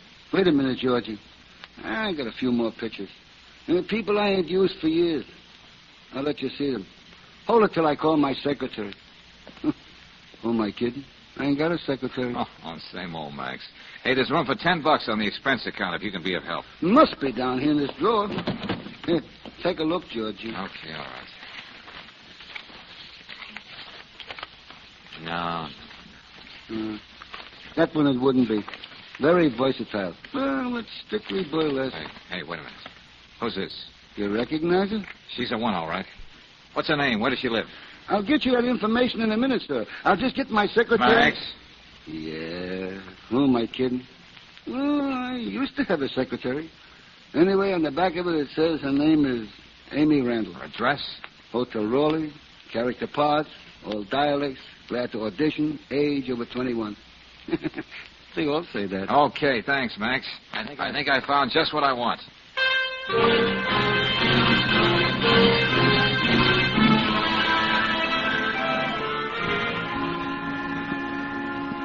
I don't know how you found out where I live, Mr. Valentine, and I don't know what you want from an old scrub woman. Do you mind if I hold your hand a minute, Mom? Now, young Such man, soft, well-kept hands.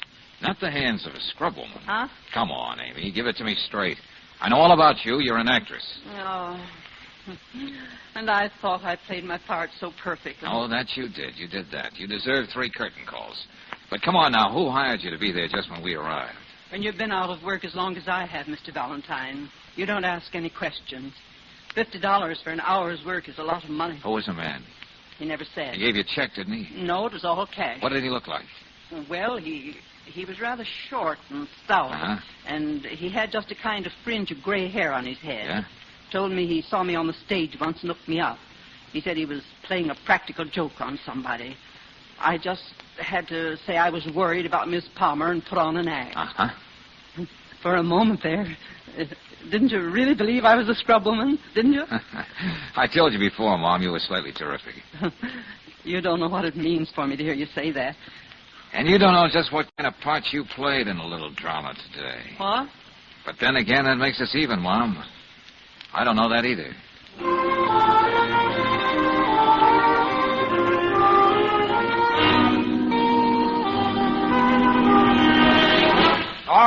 All right. If that's the way it has to be, the three of us will sit down here in the lobby until Miss Palmer gets home tonight. I don't know why you're here at all, Lieutenant Riley.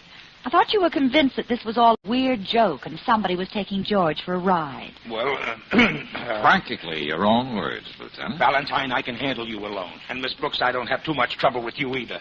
But when both of you gang up on me like this, I... Yes? Well, the truth is we haven't been able to find the Palmer dame all afternoon. And I just didn't put one man on the job, but 6. Covered all the places she usually hangs around, too, and nobody's seen her. If you just stop blustering and pouting, Lieutenant, I'd like to say thanks for coming back. Yeah? Well, I'm not doing you any favors. Every time you get a case like this, I get a headache. Let's say I'm here just because I can't afford to buy any more aspirin.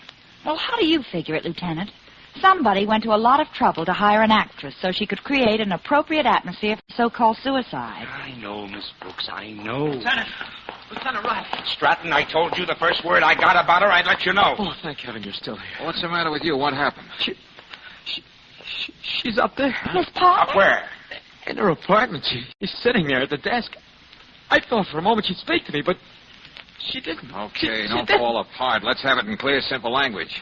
Huh? In words of small syllables. She's dead.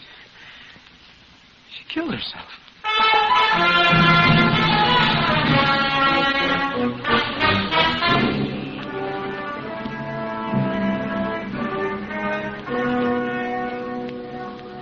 No question about it now. She's good and dead. What were you doing here anyway, Stratton? I thought I heard footsteps, so I came up. You see, we'd had a little argument last night. I just wanted to tell her I was sorry. What kind of an argument? The kind two people have when they love each other. No reason for it, but I don't know, when you want to make up for it, suddenly it's just too late. All right, Stratton. We'll talk about that sometime later on. But why the fake suicide this afternoon? And then to come back here tonight and go through the whole thing for keeps. Hey, this might mean something, Lieutenant. What's that? There's a smear of blood on the light switch over there. Oh, I must have done that. You see, it was dark, and fumbling for the light, I must have touched the desk first. Didn't even notice it, because as soon as I saw This gun on the desk, the one Miss Palmer used, have you ever noticed it around here before? Yeah. I told Marcia she was a fool to keep it around, but she had a license for it. She felt she was safer with it. Any reason why she should write me a letter like this? Go on, Stratton. Take a good look at it. It's Marcia's handwriting, all right. I'm sure of that. I can't understand what she could have meant. Didn't you yourself say she seemed to be afraid of something? I said she looked as though she did, and she really did, but I still don't know what it could have been. Okay, Valentine, I know there might be a lot more to this, but for the time being, I've got to accept the obvious. Obvious, he says. Miss Palmer wrote you a letter threatening suicide. She went through with it. That's all we've got to work on for the time being. Oh, Stratton. Yes, Lieutenant. Be at headquarters at 10 in the morning. We want to get your story down straight. That happens to be a very convenient hour for me, Lieutenant. You see, I'm unemployed. Oh, one more thing, Stratton. Yeah. Marcia was a model. Where did she work? Oh, she modeled clothes for a big firm downtown called the Mode Moderne. Uh-huh. Which brings me to you, Brooksy. Huh? I fail to see the connection. We'll talk about it later. But you also have a date tomorrow morning at 10.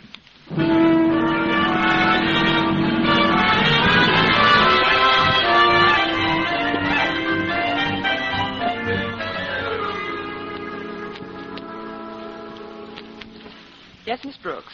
I'm Miss Gavin, the head model here. Well, I know you're going to think I'm just perfectly mercenary. Aren't we all? I mean, to be here at the Mode Moderne the first thing in the morning after reading about what happened to that poor Marcia Palmer. Wasn't it perfectly awful? Yes.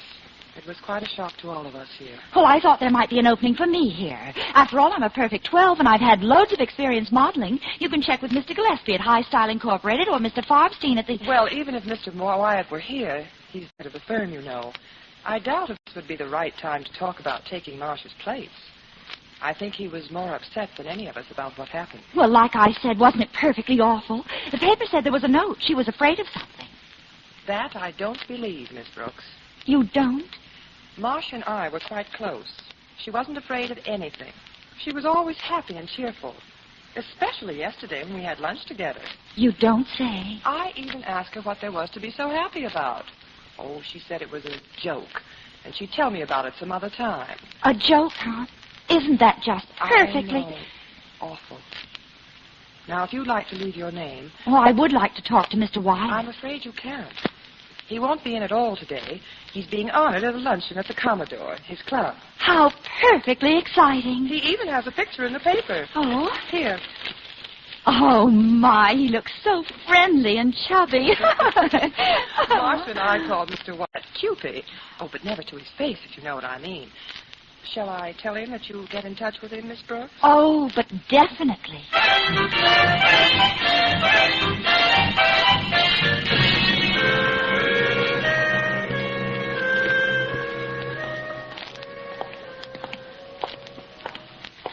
Well, your little interview at Mode Moderne, Angel, only makes this case screwier than ever. Well, as soon as I heard about Mr. Wyatt and saw his angelic countenance in the paper, I thought he might fit in somewhere. Yeah, a short, chubby little man hired our actress friend to play scrubwoman. Oh, he fits in all right, but not with the facts. What do you mean, George? Just a minute, Brucey. Let's go and see Riley, see what he's got out of Stratton. Oh, Valentine, I've been expecting you. Good morning, Lieutenant. Oh, yeah, Lieutenant. Oh, so. Well, here's the way it stacks up this morning. The medical examiner goes along with the suicide theory. Gun, fingerprints, everything. Stratton here tells a straight story. Thank you, Lieutenant. So that's about it for now, Valentine. Just one thing's been puzzling me. Yeah? Stratton, apartment 4A where Marcia lived has exactly the same layout as yours in 3A, hasn't it? Well, I suppose so. You know, these apartment houses, not much imagination. But you said you fumbled for the light switch and got blood on it because you were over at the desk first. That's exactly what you said, Stratton. Well, I suppose so. I don't remember. 3 of us were there when you said it. Now, why did you have to fumble for the light switch?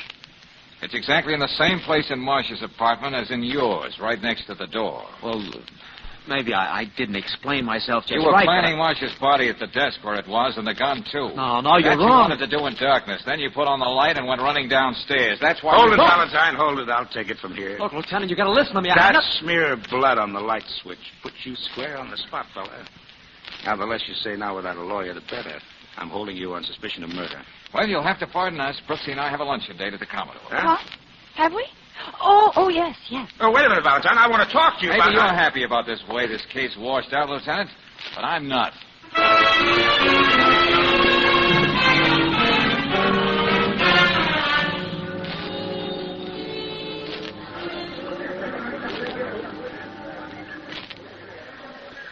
Go on, keep talking, Mr. Wyatt.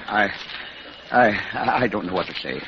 I should be inside in the ballroom, Mr. Valentine, talking to the fellows. How can you even think of your silly club now, after everything that's happened? All in all, it was a pretty elaborate job. Even hiring a character actress to build suspense. Yes, I tried to think of everything. You did? Oh, it was a clever stunt, all right, getting Miss Palmer to write that letter to me. It amounted to a suicide. I knew I couldn't afford to overlook a thing. I'm sorry. Sorry I ever got involved in the whole mess. Okay, Mr. Wyatt, don't take it so hard. You better get back to your luncheon. And, oh, yeah, go easy on the cream chicken.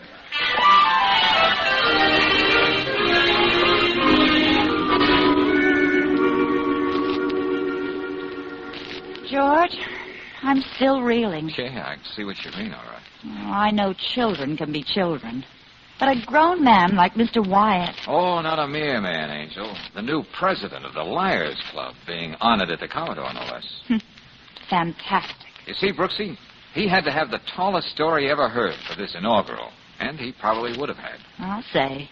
Assume the names, facts, and answers. But still, there he was, free and unfettered to address all his fellow liars. Boy, can you top that one? Not at the moment. But maybe Marcia wouldn't have been murdered at all if Mr. Wyatt hadn't dreamed up that gag. No, Brooksy, we can be pretty sure she would have. You read Glenn Stratton's confession. He was insanely jealous. He was just waiting for the right opportunity. Thinking back, it makes me shudder, George. To fool us, Marcia went down to Stratton's apartment, probably laughing at the joke. Then he killed her and brought her back upstairs. Yeah. Wyatt must have cooked up the deal with his favorite model down at Stratton's apartment. That's why Wyatt told the phony scrub woman it was 3A. Darling, Riley's never going to forgive you for leaving him up in the air, not knowing whether he had the murderer or not. Yeah, but I had to talk to my client. Client? Well, can you think of anybody else in the case I could pin for a fee? Except the biggest liar in the world? George, I have an idea. Let's present him with a bill that will make even Mr. Wyatt scream, "It's a lie!"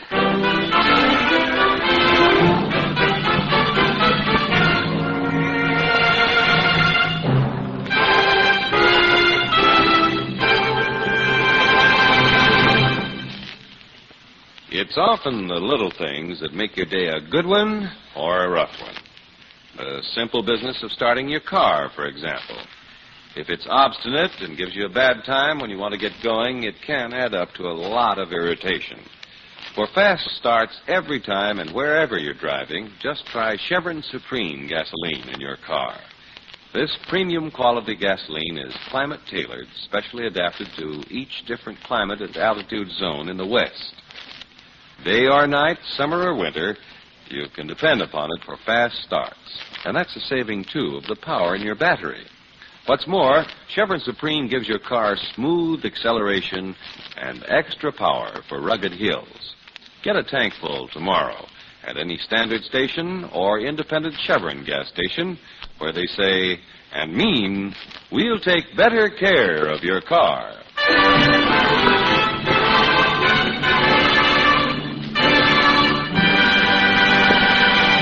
Next week, when you tune our way for another adventure of George Valentine, you'll hear... Hey, look, Barney, what was the idea of dragging me into this doorway when that car came up? Boy, Mr. Valentine, did you see him turn around and beat it when he started getting to work? What works? What happened? Oh, we figured you might be followed when you left the Swede, so the Bearcats were ready on the roof with ash cans, bricks, cans of garbage, stuff like that. Boy, they let them have it. I suppose I should say thanks. There's nothing to it. Say, what'd you find out about Danny? Nothing much, kid. Except that there are at least two characters who do anything to keep me from finding out. Well, don't you worry. They won't. Not with the Bearcats on the job.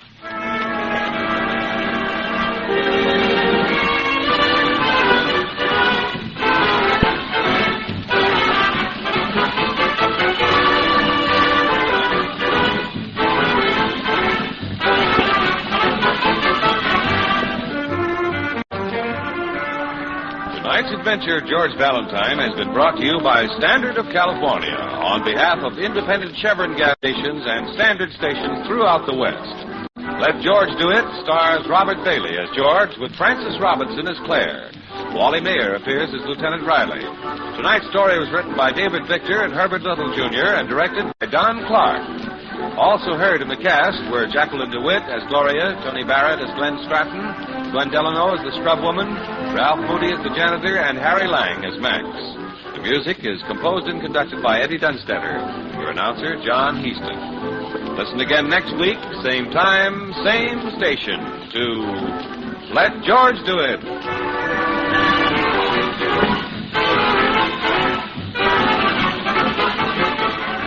This is the Mutual Don Lee Broadcasting System.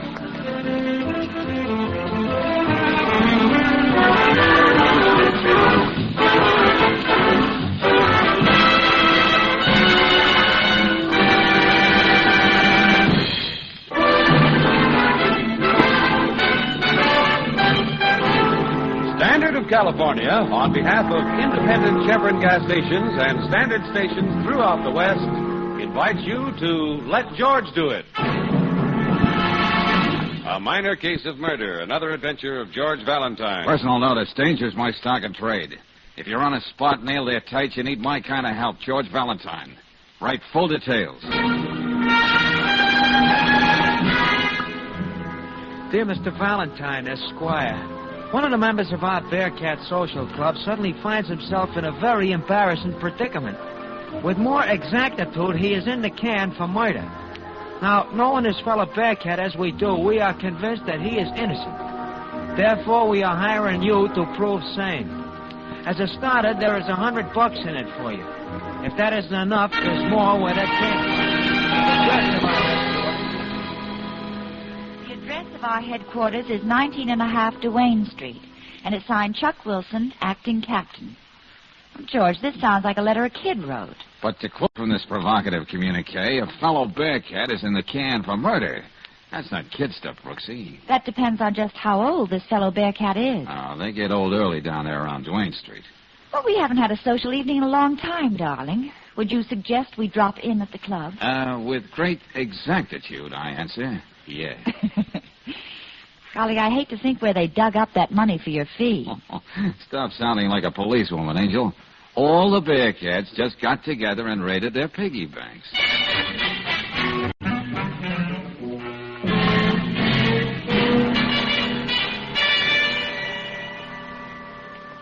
Nice place you got around here, Chuck. It's just an empty store we fixed up. Yeah, look at that furniture we got.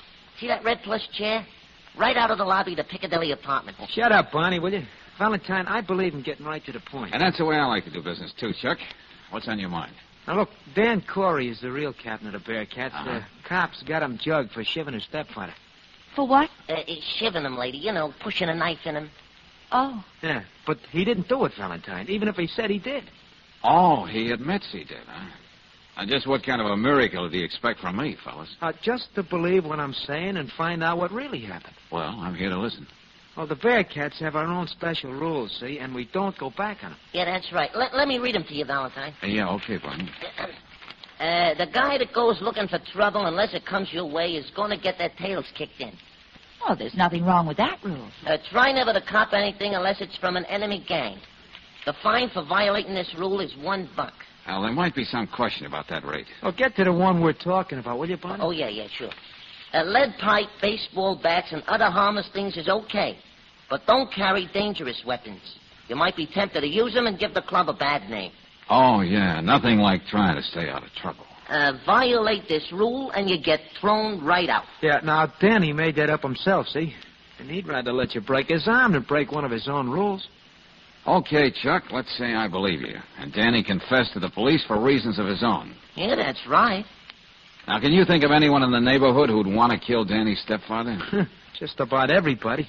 His stepfather was nothing but a phony. Always pushing people around, even Danny's mother. Yeah, but did the babes go for him?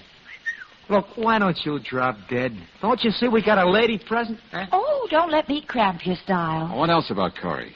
Well, he was in some kind of a racket with Leo Sudan, see? They worked out of the Swedes pool room on Malone Street. Uh-huh. Well, you going to take it on, Valentine? What would you say, Brooksy? Well, George, I'd say if so many of the other guys are so sure about Danny being innocent, they may have something there. Yeah, I was thinking something like that myself. Brooksy? Yeah? You drop in and see Danny's mother. She lives just down the block, number 33. And while you do that, Angel, I'll get down to the jail and have a talk with Danny.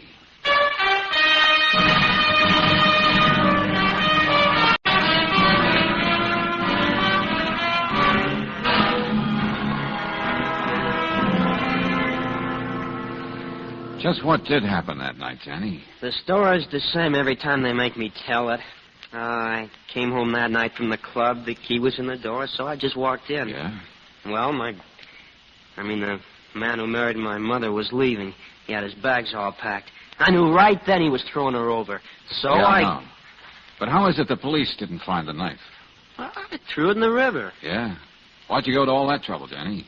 And then walk up to the cop on the beat and confess? I don't know. I guess I was just half crazy. Oh, I see. So now you know. I don't think I know anything about you yet, Danny. I think you're holding out on me. All right, never mind about me.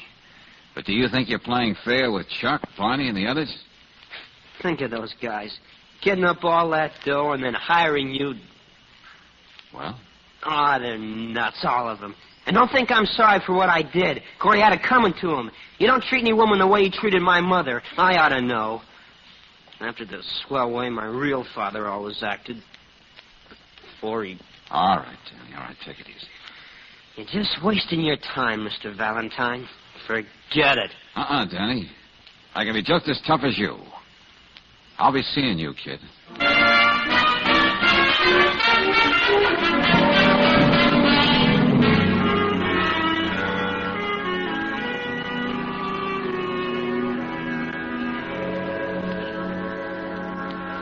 Miss Brooks, I know Danny admitted he killed Phil. But if anybody's to blame, it's me. Oh, mothers have a habit of blaming themselves, Mrs. Corey. Yeah, but I knew how he worshipped his own father. And yet I married a man like Phil. A man who lived his days in a pool parlor. He wasn't the father I should have picked for my boy. But you had the right to make your own choice. Oh, Danny and his stepfather fought right from the beginning. There was no peace in the house. That's when Danny became an altogether different boy. Started that gang of his. Oh, I suppose I should have known something like this was going to happen. Why do you say that, Mrs. Corey? A few weeks after we were married, Phil was coming upstairs from that pool parlor. Danny was waiting for him. He pushed Phil down the stairs. I opened the door just in time to see him. All Danny did was look at me and walk out. Well, that's just going to make it look all the worse for Danny when he comes up for trial. Oh, I know. Everybody thinks he did it, but I can't believe it. Oh, I didn't know you had company, Mrs. Corey. Sorry. Oh, that's all right, Mrs. Ravel. Come in. This is Miss Brooks, a good friend. How do you do? Hello. Oh, I do hope you've been able to talk some sense into Mrs. Corey. She can't just sit around moping all day. Well, you've been very kind. Kind, my foot. I know what it means to feel you're all alone in the world. You forget I spent half my life in hallrooms in the strange towns when I was in the chorus line. I think I'd better be running along. And you don't have to worry about Mrs. Corey, not a bit, dearie. Like I told her, as long as I own this rooming house, there'll always be a place for her here, and I own it outright. Best kind of security for someone in show business. Like my late husband used to say. Everybody tries to be so kind. Oh, now. All you need is a good sleep, and I'm going to see that you get it. That's good advice, Mrs. Corey. You want to look your best when you see your son. See him? Well, Dan won't talk to me. He won't let me visit him in jail. Well, sometimes things change awfully fast, Mrs. Corey. So suppose we just wait and see.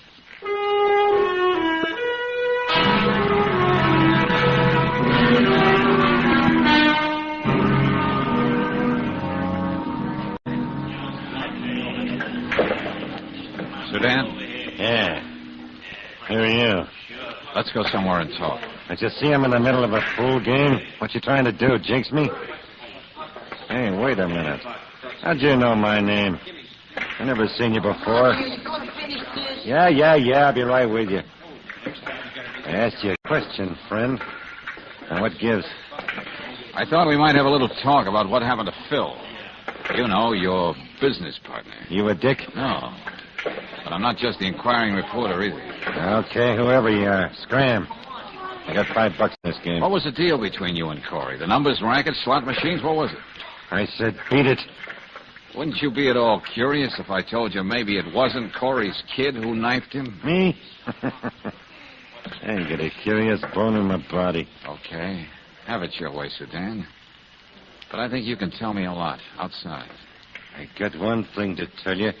This looks like the only way. Hold it. Get the pool cue down, Leo. Don't tell me what to do, sweet. I'll Give me that cue. That's better.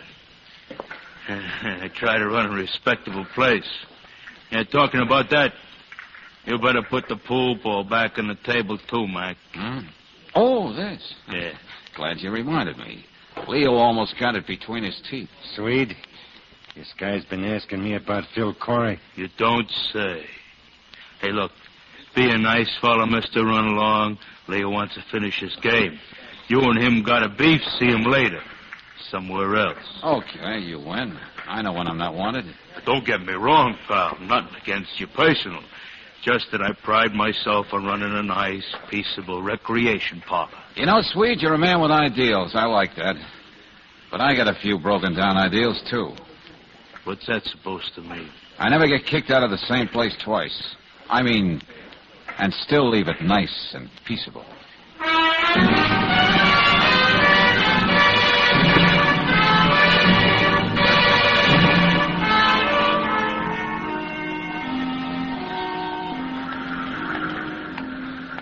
Hi, Valentine. Huh? Oh, Barney. Where'd you come from? Oh, I was in that alley there all the time. Oh? Yeah, I was waiting for you to come out of the Swedes place. Now, what do you call this? Bear cat protection? Oh, no. I just thought you liked some company, that's all. Hey, what are you carrying there, anyway? It's a camera. Yeah, you ought to see some of the pictures I took with it. Hey, that's a pretty expensive deal. Where'd you get it? Oh, don't worry, Valentine. It's mine, all right. Yeah, I can imagine. Now, what's the real gag, Barney? Huh? One of your club members going to be on my tail all the time? Oh, no, nothing like that. We know you can take care of yourself. I just happen to be loitering in the alley, that's all. Hey, quick, Valentine, get his throw away. Hey, Barney, what is it? Don't ask me no questions. Come on.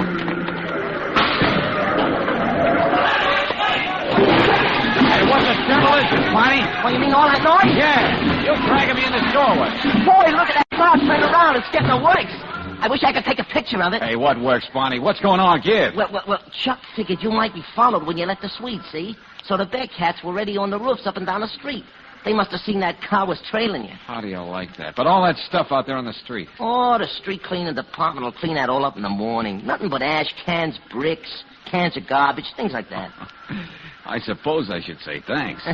We wasn't going to let anybody wake you over. And you notice we didn't use no guns or knives. Oh, yeah. Perfect little gentleman. Yeah, that's right.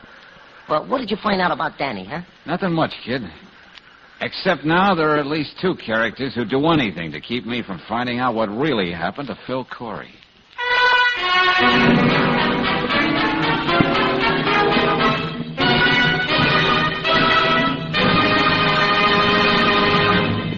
We'll return to tonight's adventure of George Valentine in just a moment. But first, a word to the wise motorist. If you have an oil filter on your car, remember it needs a little attention now and then. In fact, the filter element should be replaced every 6,000 miles. For after you've had that much service from your oil filter, you'll find the element is bulging with 2 or 3 pounds of dirt, most of it carbon and metal particles.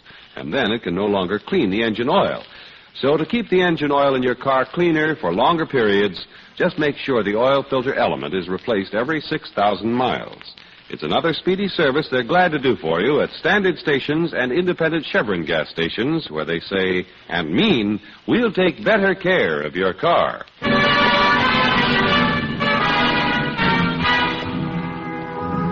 And now back to tonight's adventure of George Valentine.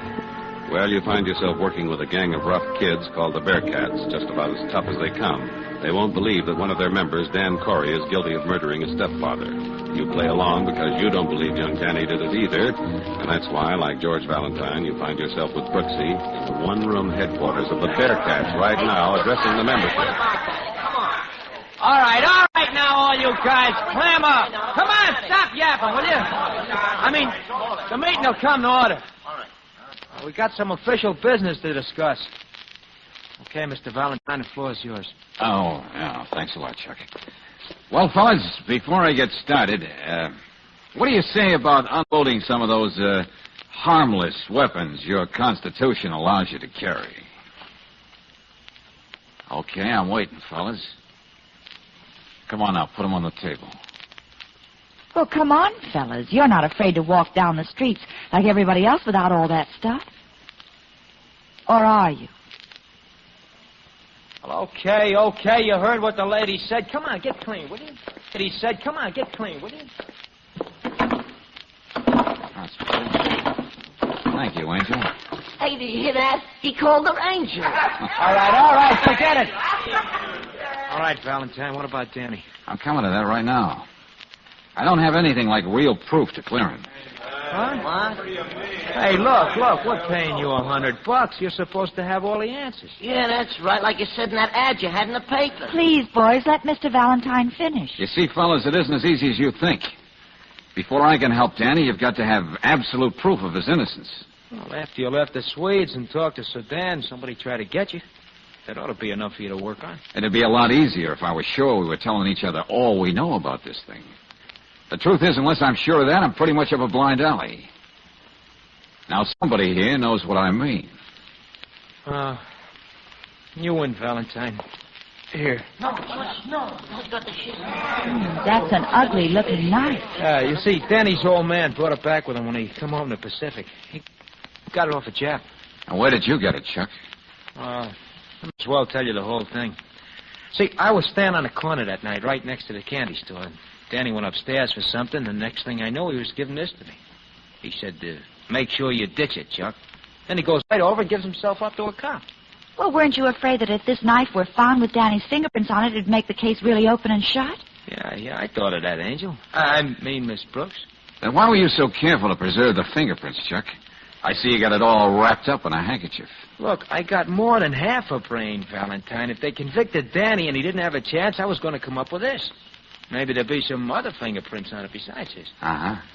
Smart thinking, Chuck. Hey, Brooksy, take this knife down to Lieutenant Riley and ask him to check the prints. Oh, George, you know he's bound to ask questions. Tell him I'll talk to him later. Right now, I got to get to work. But first, Barney. Yeah? All these harmless weapons. Get rid of them, will you? Throw them in the river.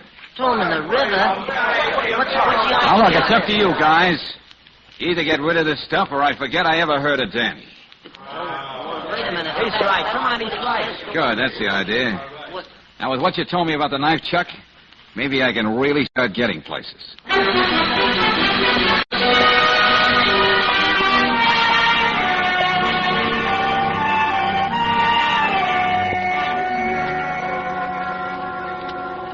I told Chuck to get rid of that knife. What's he trying to do to me? Danny, wasn't that the knife your father brought back from the Pacific just for you? Oh, he brought back all kinds of other souvenirs, too. It was hanging over the mantelpiece in the front room. You were very proud of it, weren't you? I saw it hanging there, so when I got mad at him, I grabbed it and I let him have it. You're lying through your teeth, Danny. The police believe You're trying to protect somebody. You went right out and gave yourself up. But first you made very sure you got rid of the knife. Now, why? You asked me that before. Yeah, but this time I don't need the answer. So long, Danny. I'll still be seeing you.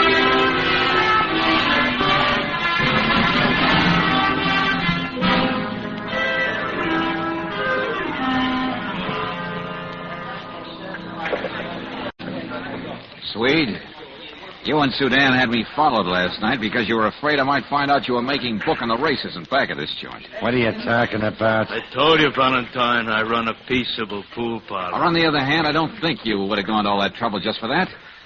Maybe it was because the police didn't find just a railroad ticket, the key to his place, and things like that on Corey.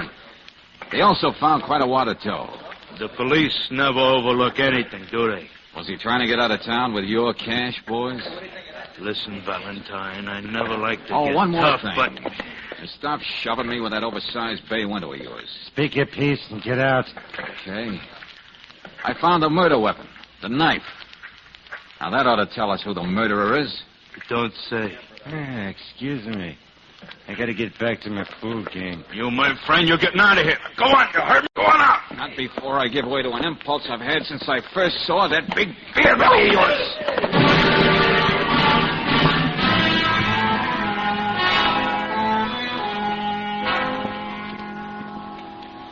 Well, Brooksy, there's nothing we can do but wait here in the hall till Danny's mother gets back. May as well sit here on the stairs and make ourselves comfortable. Uh-huh. You don't know the job I had persuading Lieutenant Riley to let me bring this knife back with me.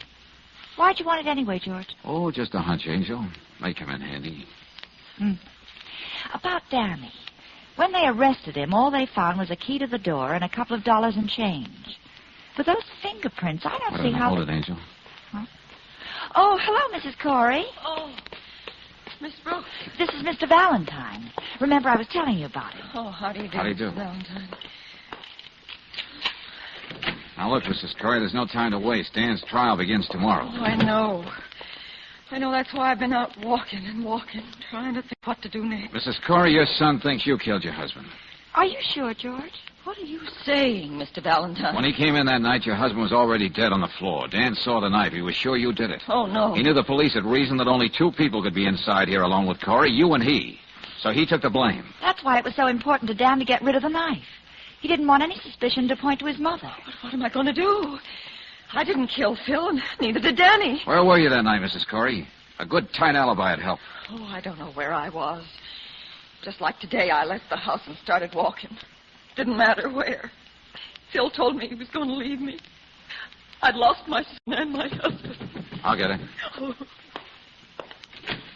Oh, sorry, Miss Corey. Seems I keep walking in when you have company. Oh, hello, Mrs. Ravel. Hello. George, this is Mrs. Corey's landlady. Oh, I'm glad somebody's with you. I wanted you to have this nice hot soup. Thank you. I didn't want to knock on the door and disturb you, but I didn't have my key. Now, just sit down and have some of this. Oh, Mrs. Ravel. Yes. I'd like to talk to you a minute. Could we go in the other room? Oh, I'll take that tray for Mrs. Corey. Talk to me about what, Mr. Valentine? Just a minute. Yes. Mrs. Ravel, I'm doing all I can to help Mrs. Corey and Danny. And I know you are, too. Well, I've done my best. Well, maybe you can do me a favor. You know we found the murder weapon. Oh, you did? Well, I hope it means something. Something good. Yeah, I hope so, too. Now, here's what I'd like you to do. The knife is wrapped in a handkerchief. You'll find it in the desk at the store at 19½ Duane Street, the Bearcat Social Club. What? I want you to go over there and get it and bring it back here. But why me, Mr. Valentine? Oh, because I can't leave here, and neither can Miss Brooks. You see, we're expecting Lieutenant Riley of the police and a couple of other people. Now, if you'll do this little thing for me, you'll be saving me an awful lot of trouble. Oh, sure. But it'll take me a few minutes to make myself presentable. Well, take your time, Mrs. Ravel. The important thing is, what happens after you come back with that knife?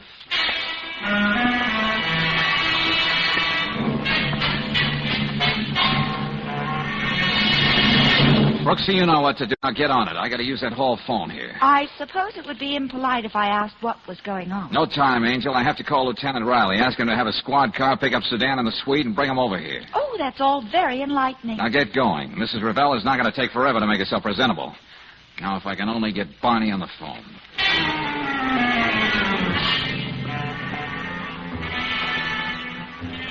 So be sure you got it straight, Barney. Remember, I'm depending on you. You're the only one who can do this thing for me. And get over here as soon as you can. So long.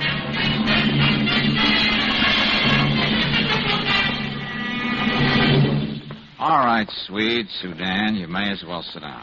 Why'd the cops pick us up and bring us here? Oh, we'll get to that. Oh, Mrs. Corey, you didn't have any of that soup. She'll have it some other time, Mrs. Ravel. Valentine, nobody's got anything against us. You can't hold us here. Uh-huh. Gentlemen, I told you about the murder weapon. Well, here it is. What are we supposed to do? Faint? Oh, Mr. Valentine, what is it? I can't stand this much longer. I hope you won't have to, Mrs. Corey, and I... Oh, there you are, Mr. Valentine. Took me a little time to get that picture developed. What picture, George? Here, let me see that, Barney. There you are. Huh? It's the first time I took a picture from inside a closet. Turned out good, huh? Yeah, very good, very good. Picture of you, Mrs. Ravel, taking the knife out of the desk. What? Well, you told me to do that. You sent me there. I didn't tell you to wipe off the fingerprints as you're doing here in this picture. And that's what she is doing, George. You were afraid your fingerprints would be found on the knife, weren't you, Mrs. Ravel? I never saw that knife before. Sorry, but that won't explain away what you were doing in this picture.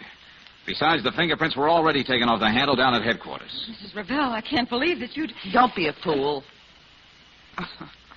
Imagine me calling you a fool. There wasn't a good-looking woman in the whole neighborhood Phil didn't try to make time with. I thought he was going to leave you for me. Then when he told me he was going away, alone, I killed him. And if you didn't, sister, we might have. Corey was taking it on the lam with our dough. But, George, Lieutenant Riley found only one set of fingerprints. Just Danny's, I know, yeah. He wiped off what he thought were his mother's fingerprints. Then my fingerprints weren't... No, no. You were quite safe, Mrs. Ravel. Although I suspected you, I had to have proof. And you supplied it.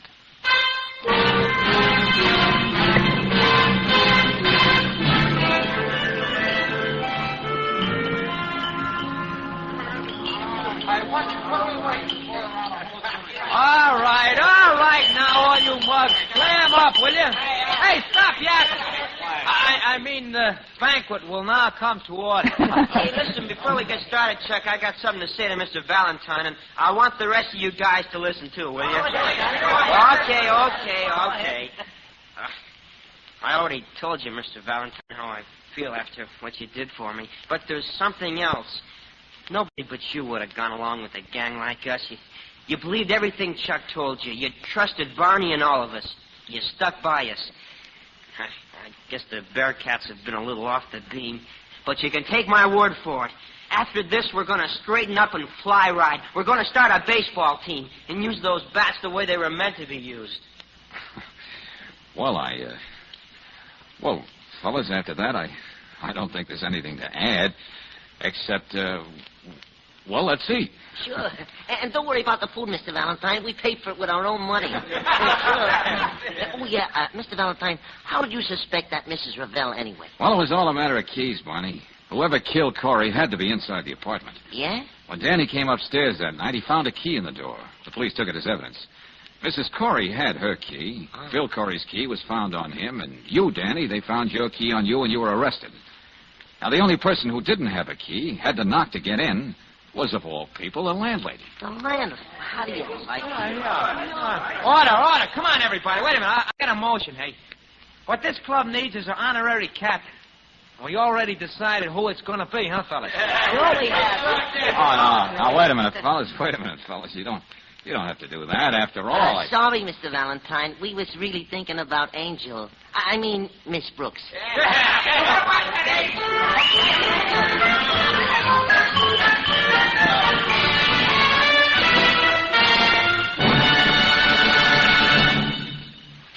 What really makes your car go? The big three factors, of course, are ignition, air, and fuel. And that last one, fuel, is mighty important. Most any gasoline mixed with air and then ignited will furnish enough power to make your car go. But to get the most out of your car, try Chevron Supreme gasoline, the premium fuel that's tailored to each different climate and altitude zone. Chevron Supreme has special blending agents that make your car start with a snap. These blending agents also give your car speedy pickup in stop-and-go traffic and smooth, steady power on the open highway. Next time you start out, get peak performance from your car by using Chevron Supreme gasoline. It's available at every standard station and independent Chevron gas station where they say and mean, we'll take better care of your car.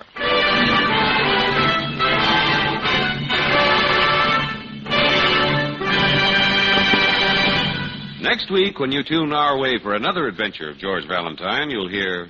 George, the woman's asleep. Maybe it'd be better if we came back in the morning. Brooksy, even when people sleep, they manage to breathe. Huh? Oh. Look, George. Maybe this empty bottle on the bed table means something. I don't know. This note does. When you will find me, I am dead. I could not tell you the secret of the Montoyas and go on living in peace and honor. Forgive me, Maria.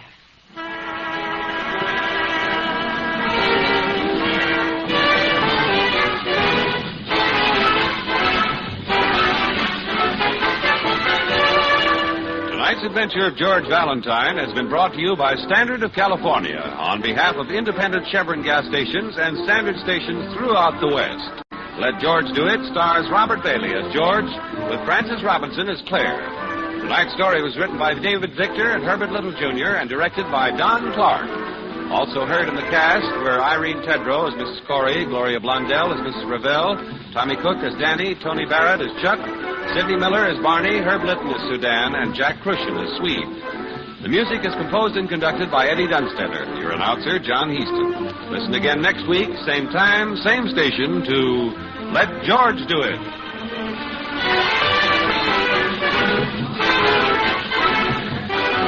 This is the Mutual Don Lee Broadcasting System.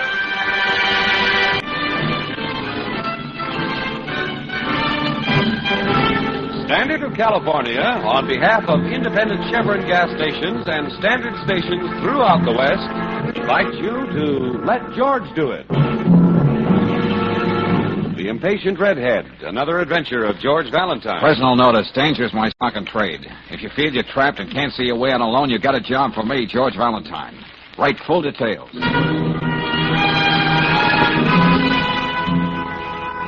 Dear Mr. Valentine, if this sounds like a letter to a lovelorn column, that's exactly what it is. I've been seeing a man for the last 6 months. I love him, and I can swear he loves me, too.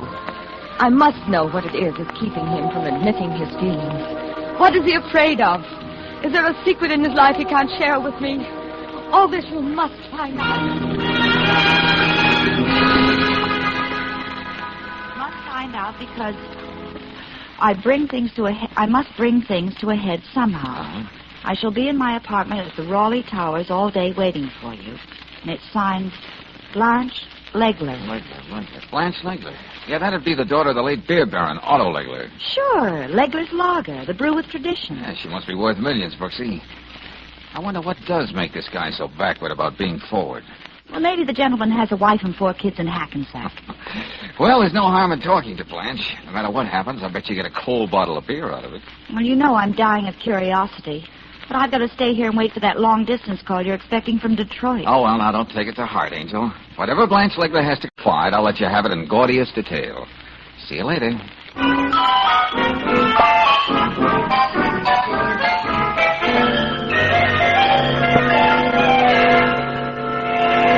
Look at me, Mr. Valentine.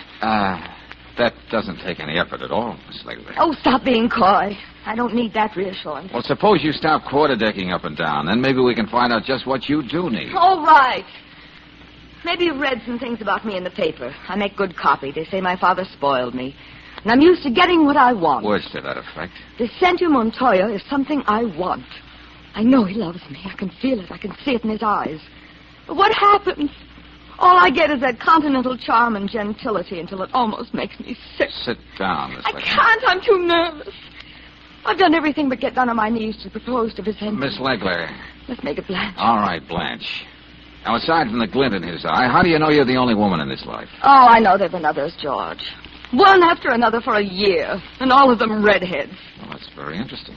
You're right in the tradition, Anna. Yes, there was a parade of redheads. Every night a different one, sitting with him at the same table in the Oval Room at the Stafford Hotel. But for the last 6 months, I've been the only one. Well, Blanche, maybe you're playing it wrong.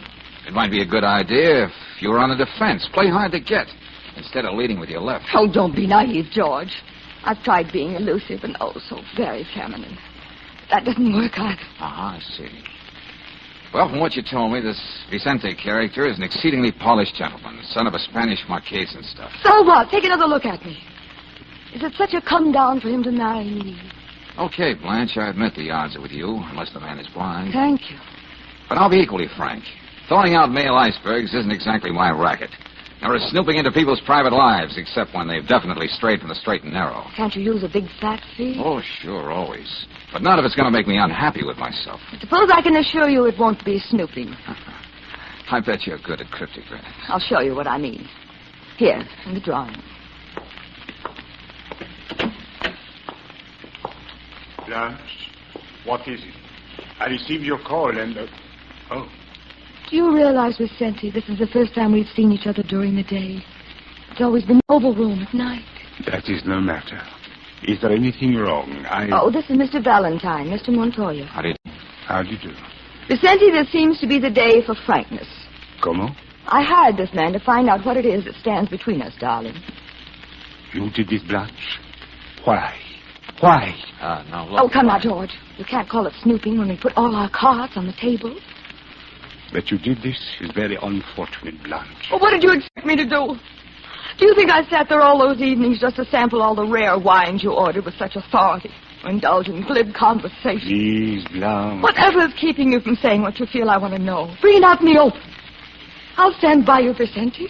Was there not a young man named Tommy Sloan? I should never come into your lives, Blanche. Goodbye.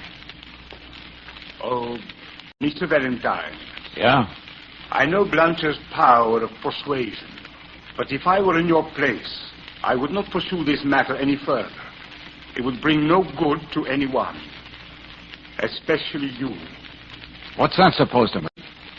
This just happens to be a day for frankness, as Blanche says. Adios. Well, George? Well, in his polite way, Senor Montoya carries a very big chip on his shoulder. I wonder what would happen if I knocked it off. Why don't you? I think I will, Blanche. We're in business.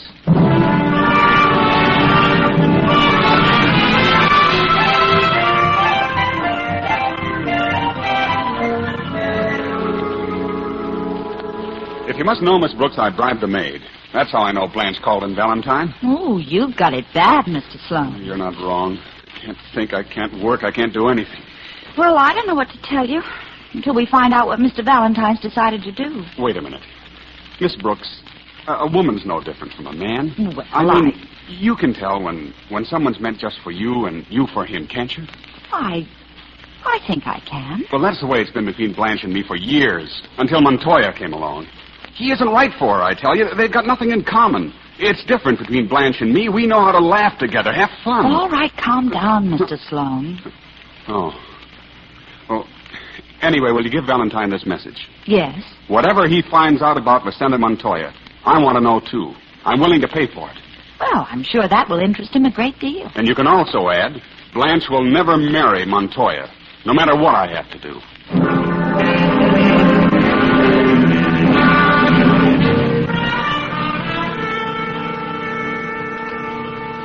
Yeah, Brooksy, that's very interesting about Tommy, but it's hardly news. Well, you must have got around this morning, darling. Yeah, and here's the net results. Vicente Montoya is the real thing. More money than he can live to spend. And his father is a Marchese, all right. And listen to the trimmings the old man can tag onto his name. Yeah. Grand Officer of the Spanish Legion of Honor, Grand Cross of St. Gregory the Great, Knight of Zaragoza, and so on and so on. All of which leaves you where, Mr. Dorothy Dick? Exactly nowhere. Well, what does this Vicente Montoya look like? What's his great charm? Oh, I don't know. Call it breeding if you want, Brooksy. But he's handsome besides. Shiny black hair, distinguished. Walks as though he swallowed a ramrod. Oh, yeah. He knows the vintage years of all the best wines. Oh, poor Tommy. And the final fact, which I'm sure Blanche already knows, Vicente lives with his father, the Marquess of Montoya, in the sumptuous suite at the Hotel Warwick. Why don't you just let love take its course? Blanche will either wind up in a suburban cottage or a castle in Spain. I know. But why the chip on Vicente's shoulder if everything is all sweetness and light? What? Hey, wait. George, what are you doing? Just looking at your hair. Well, you've never looked at it that way before. Now, look, Angel, this hurts me more than it does you. But you're going over to the beauty parlor and have those lovely locks dyed red. George!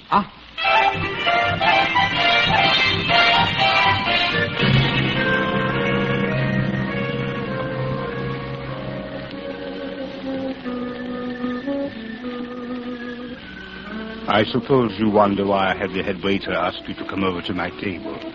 I was curious enough to join you, wasn't I? I'm very grateful, Miss Brooks. Oh, Henri. Yes, Senor Montoya. A bottle of sherry.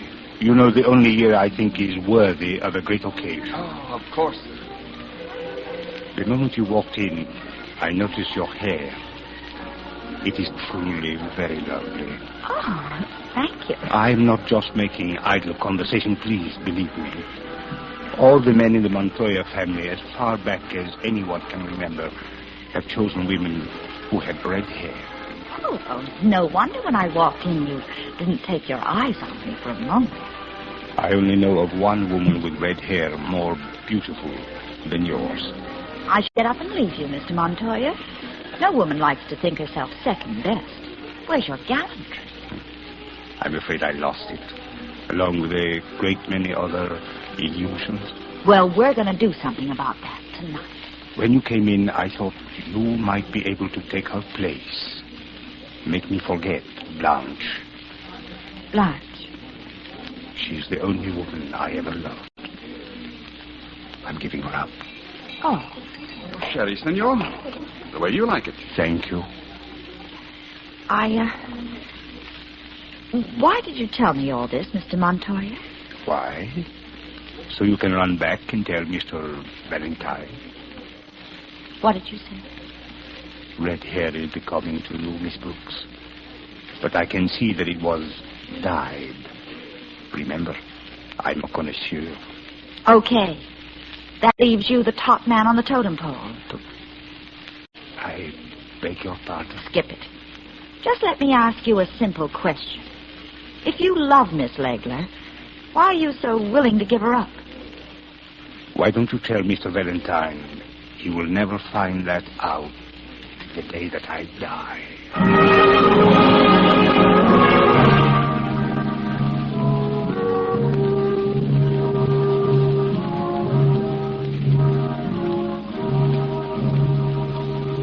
You must excuse me, Mr. Valentine, but I'm really listening. Okay, have it your way, Marquise, but I don't believe you. Did you ever think, senor, that in a long life one learns much? Yes, I know. But about your son... one learns about many things. Now, these pistols, the largest private collection of Spanish dueling pistols in the world. Congratulations. I make it a point to spend an hour a day with them, oil them, polish them, see that they withstand the passage of time. But go on, Senora. What were you saying? All right, here it is. Your son is in love, but he won't dare admit it. Do you know why? Senor, my son is not a simpering girl, and I'm not a dueña to watch over him every minute. What is he afraid of? You ought to know. You're his father. Strange about this pistol. The barrel hardly moves. Let's see. You're holding on to me, Marquise. And I'm a pretty stubborn guy. Hey! Well, that almost took my ear off. Oh, I'm so sorry, Senor Valentine. I was sure there was no bullet in that pistol. Yeah. Anyway, thanks for missing. It does prove something, doesn't it? Does it? If you insist on handling something you know is dangerous, you can expect your head to be blown off. No es verdad, senor? Oh, sure, you're so right, Marquis. I don't think I'm going to forget it. Maria. She said... Please show the gentleman out. He hasn't got all the time in the world. Goodbye, Senor Valentine. Maybe we'll have another man-to-man talk again, when you're not fussing with your pistols. Senor, I know that which you are trying to find out. I've been with the Montoyas for very many years. Why, Maria, I'm surprised at you. You've had your ear at the keyhole. How much will you pay? Oh, I have a very liberal client. $500. Could be. My sister's grandchild. That money would mean he could go to the university. When do we get to talk? Later tonight. I live in a room at 28 Douglas Street. You will be there.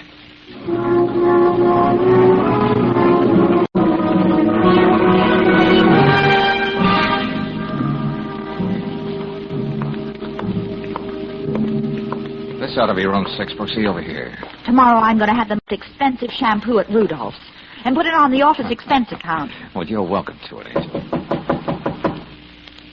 I don't know if it's polite, George, but the door is open. Yeah, so it is. George, she's asleep. Maybe it'd be better if we came back in the morning. Wait a minute, Brooksy. Even when people sleep, they manage to breathe. But now, wait. Let me see. Brooksy, Marie isn't asleep. She's dead. Oh. There's no sign of violence. Maybe this empty bottle on the bed table means something.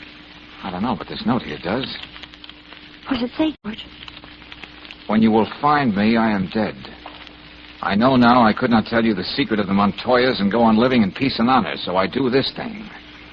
Forgive me, Maria.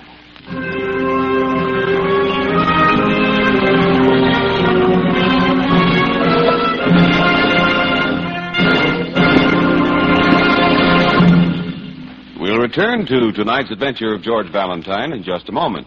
Meanwhile, a word about wear. It's easy to keep the outside and inside of your car spick and span, but how can you keep the interior engine parts clean and efficient? How can you save those expensive, tight-fitting parts from the wear caused by fast-forming carbon, rust, and acids? Engineers at Standard of California licked this problem by developing RPM motor oil. And they did the job so well that a recent survey shows Western motorists prefer RPM 2-to-1 over any other motor oil. Chemical compounds in RPM keep your entire engine cleaner. They protect hot spots left bare and exposed to wear by ordinary motor oils. They prevent costly rust, corrosion, and crankcase foaming. And that's why RPM, a premium quality motor oil, gives your car longer life at low-cost operation. Get it tomorrow at a Standard station or an independent Chevron gas station where they say and mean, we'll take better care of your car.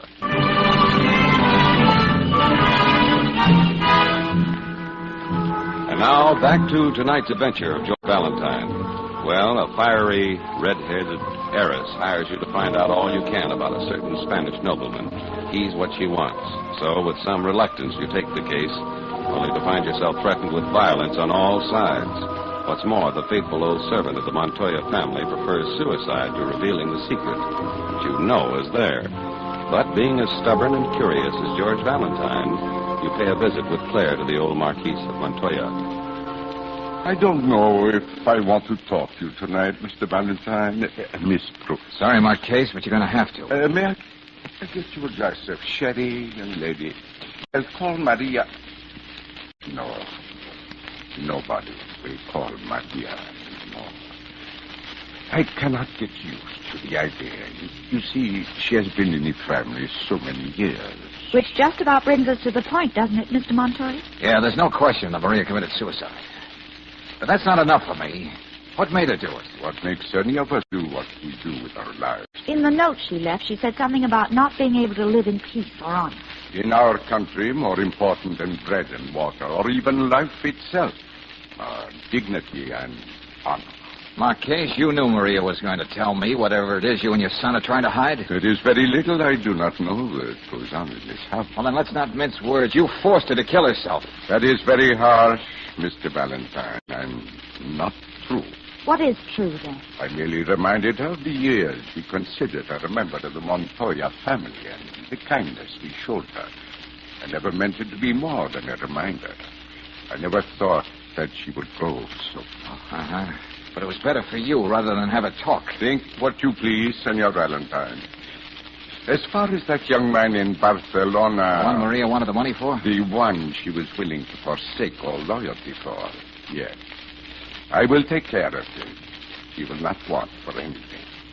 Maria can rest quietly.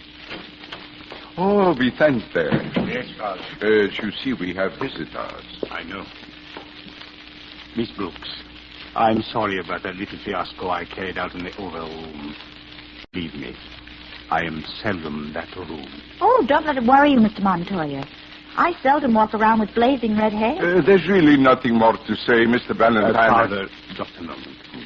I have something to say. Okay, let's have it. The last time we met, I said something that may have sounded like a threat. I did not mean it that way. Now, you know, this is getting rather awkward. Everybody being so sorry about everything. Why don't we just cry on each other's shoulders? Mr. Valentine, I'm serious. I know you are interested only in the welfare of your client. That's right, Miss Legler. I realize that most of the fault is mine. You cannot monopolize any woman's time for 6 months without having her make certain obvious assumptions. What are you driving at? I give you my word as a gentleman that I shall never see her again. Marriage is completely out of the question. Therefore, the reason can't possibly be important. Could you tell Blanche that and forget the whole thing? Well, confidentially, friend, I wasn't too happy with this case from the beginning. Yes? And if marriage is out of the question, I don't see what good I can do. Yeah, I'll speak to Miss Legler in the morning.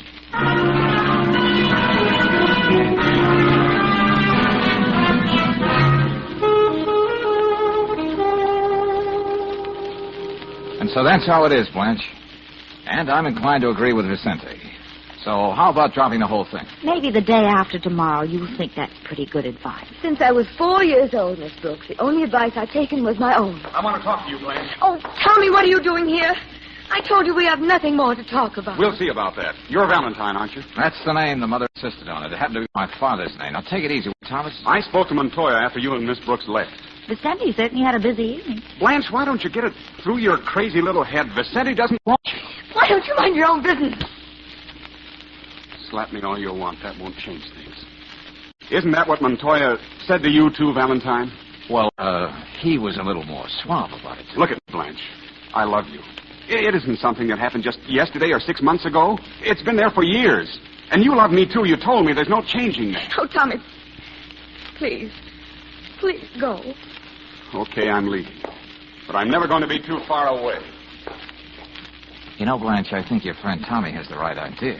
I remember you were saying you wanted to drop the case, George. I said I thought it would be best. I may as well tell you I'll only hire someone else. Well, there's no mistaking that, George. No, wait a minute, Brooksy. Changing your mind? I still think somebody's going to get hurt in this deal. But as long as you're going to get a stand-in for me anyway, I may as well go along for the ride.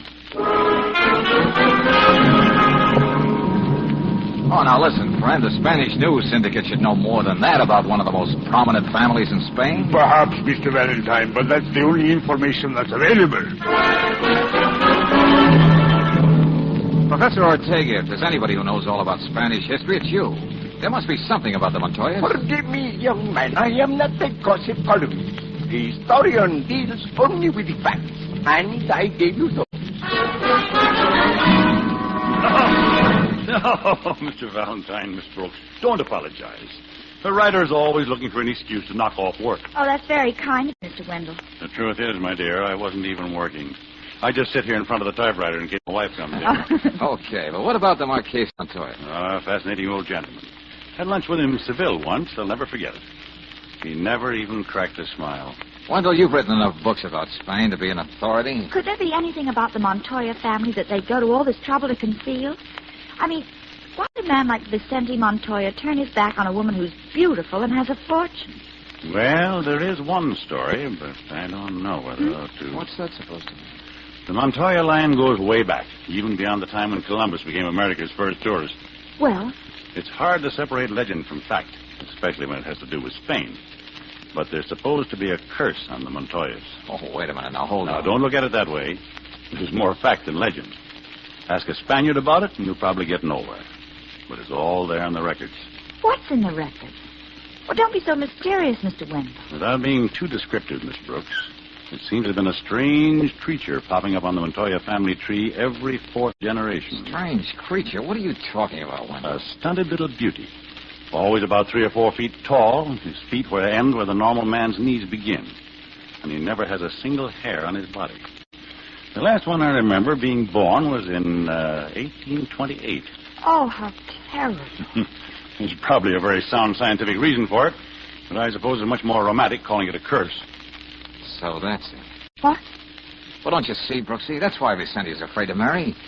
Afraid that this thing might happen again to his children or his children's children.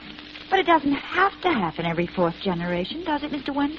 Miss Brooks, I am not an authority on eugenics or the laws of heredity. Well, thanks a lot, Wendell. This calls for a final chat with the Marquis of Montoya. Just the two of us.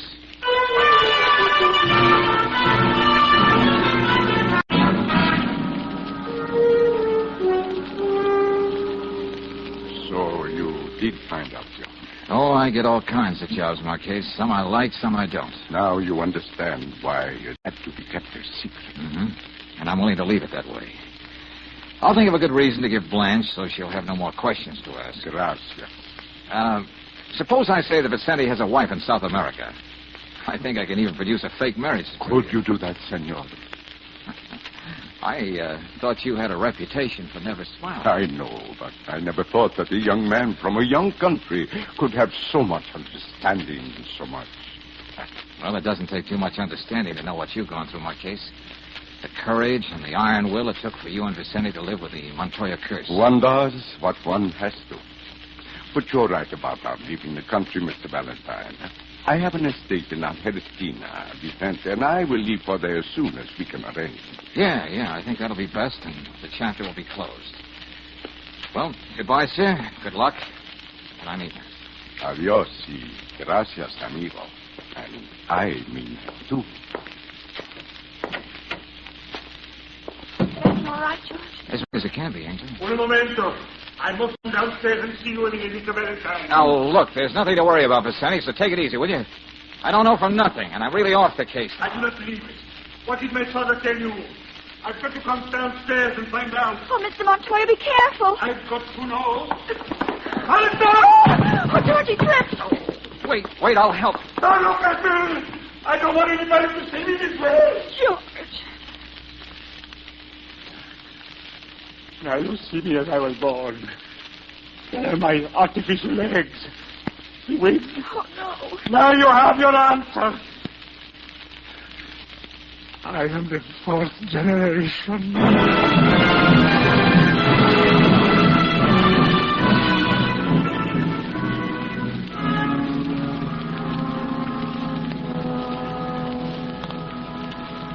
George, I don't think I'll ever forget the sight of Vicente Montoya scuttling up those stairs. Well, why don't you try remembering that Blanche and Tommy are going to get married next week? That's a much heavier notion.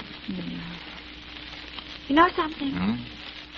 Well, speaking as a woman, I think deep in her heart, Blanche was happy when you came up with that whopper about Vicente having a wife.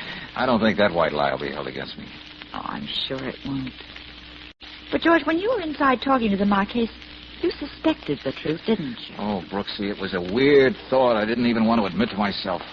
But I kept thinking of Vicente's stiff mechanical walk. Yes? And Wendell did say that last time this happened was about 1828. The next time would be around 1900, about the time Vicente was born. You know, I think this whole thing was a horrible dream if you weren't standing right beside me. Oh, but I am here, Angel. And you want me to show you how real that is?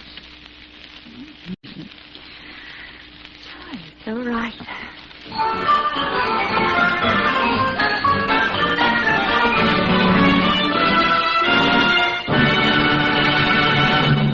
Maybe you found after a lengthy motoring trip that a warm bath and a good sleep put you right back in shape.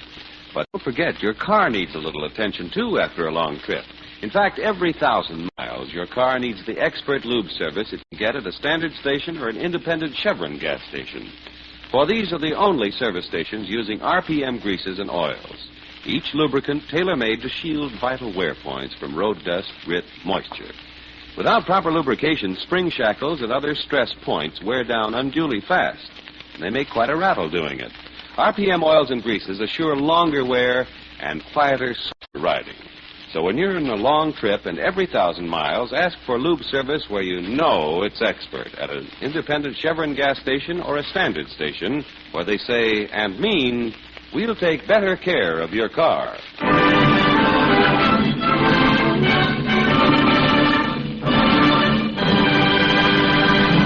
Next week, when you tune our way for another adventure of George Valentine, you'll hear...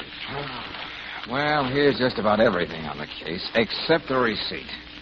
Brooksy, I outsmarted myself and missed the boat. But, George, Jeffries wouldn't break into his own desk to steal it. It doesn't seem that he... Hey, wait, you know, Angel, maybe I didn't miss the boat after all. What do you mean? Now, look, you get out of here fast, grab a cab, back to the office, but be sure nobody sees you. But what about you, George? I'll be back there in a few minutes. And, Brooksy, I'm pretty sure we'll have a visitor.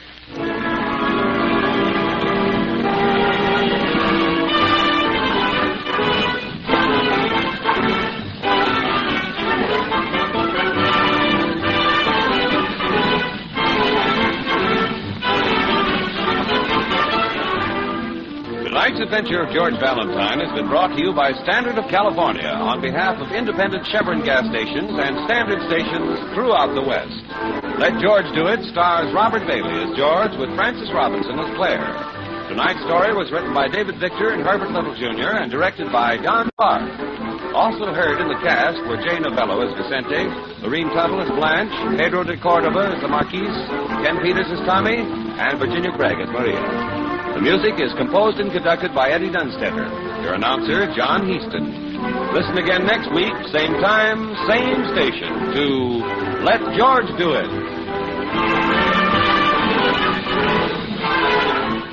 This is the Mutual Don Lee Broadcasting System.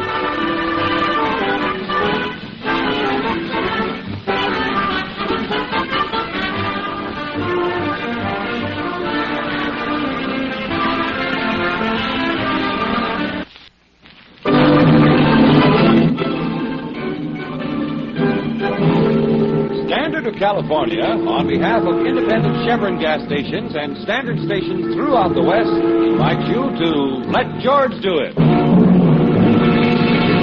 The Father Who Had Nothing to Say, another adventure of George Valentine. Personal notice, danger's my stock and trade. If you're perched behind the 8 ball and can't see the clear, call on me, George Valentine. Write full details. Dear Mr. Valentine, for 10 years now, since I was 14, I've lived with a secret. The fact that I'm the son of a murderer convicted for life. Now I'm going to take a step I know may threaten everything that means happiness to me. Still in all conscience, I must take it. And I can't think of anyone who can help me, except perhaps you. Suppose we talk this over as quickly as possible. As quickly as possible so I can supply what you so blithely call full details. Signed, Ralph Lochner. Brooksy? Yes, George? Without knowing any more about the young man and what he says in his letter, I think I'd like to knock myself out trying to help him. But aside from the startling fact that his father is a convicted murderer, he didn't say very much. Yeah, but the way he said it, Angel. Take a step that threatens his happiness, and he must take it in all conscience. That's a nice phrase in all conscience. Well, if things have worked out for him in the last 10 years, well, why doesn't he leave well enough alone? Well, that's what we're going to find out, Brooksy. Oh, I suppose that means we're on our way. Huh? Could we do anything else? I mean, in all conscience?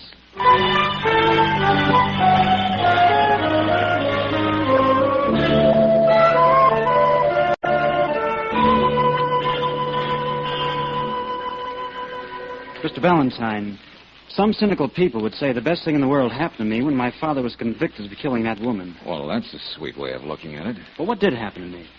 I lived with my father in a basement room of an apartment hotel. He was a handyman there.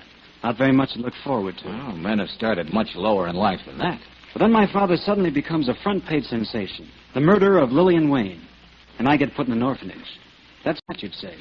But it wasn't. Go on. Well, then all sorts of wonderful things happened to Harry Peterson's kid. That's me. Mr. and Mrs. Lochner adopt me. I get sent to the finest schools. My name's legally changed so that the secret is dead and buried. But you still can't forget your real father, can you? No, I can't, Miss Brooks.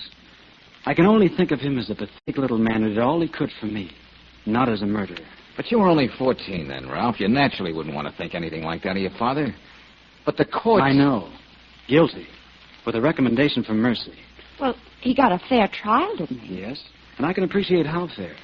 You see, my foster father, Carl Lochner, let me choose whatever profession I wanted. The next month I'm going to be admitted to the bar. Yeah? Well, I've gone all through the records of my father's trial, the testimony of the witnesses. Yes, he got a very fair trial. Well, what's on your mind? What's this step you've got to take, the one you mentioned in your letter? Well, knowing something about the law, I've decided that damning as the evidence was against my father, most of it was circumstantial.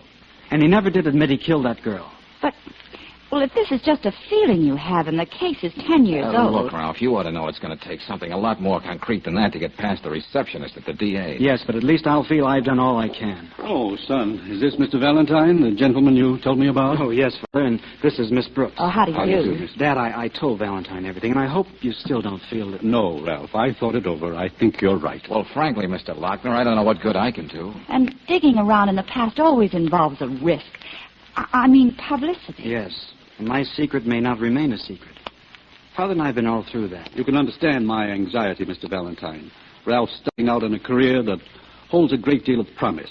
He's engaged to Irene Masterson, a lovely girl from a fine family. If she has to find out that I'm the son of a murder, then, well, that's the way it'll have to be. You just do what you think is necessary, Mr. Valentine.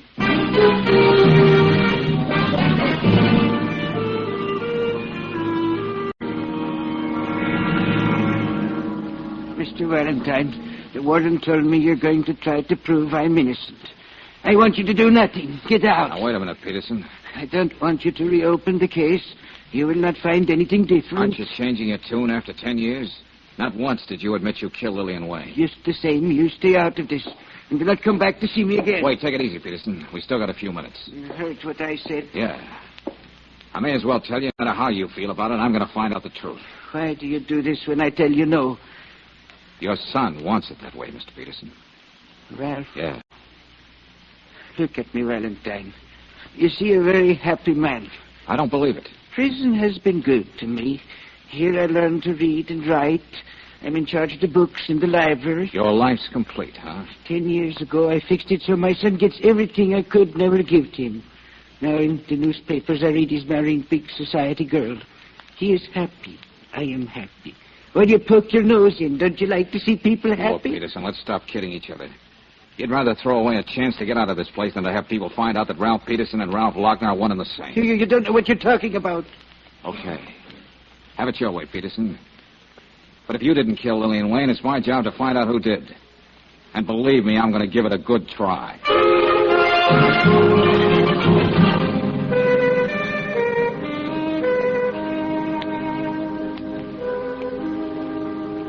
Miss Brooks, 12 good men and true decided that beyond any reasonable doubt, Harry Peterson murdered Lillian Wayne. I know, Lieutenant, but George called up and asked me to come over and see if you have any additional information. Well, just what I gave you there. Copy what you want. Okay. It's all a matter of public record. Say, just a second, Miss Brooks. Hold it. Is there something Valentine knows about this case that I don't know? Huh?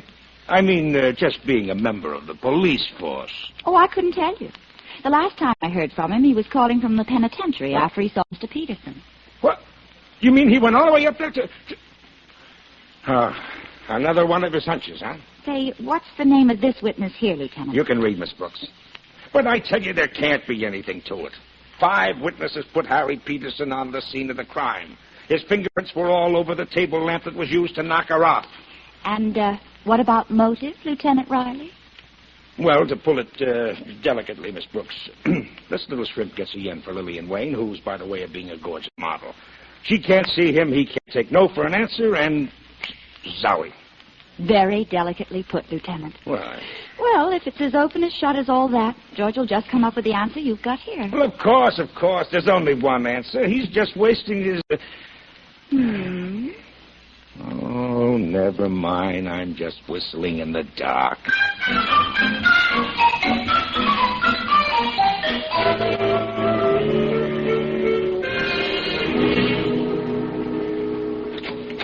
Yeah? Mr. Donnelly?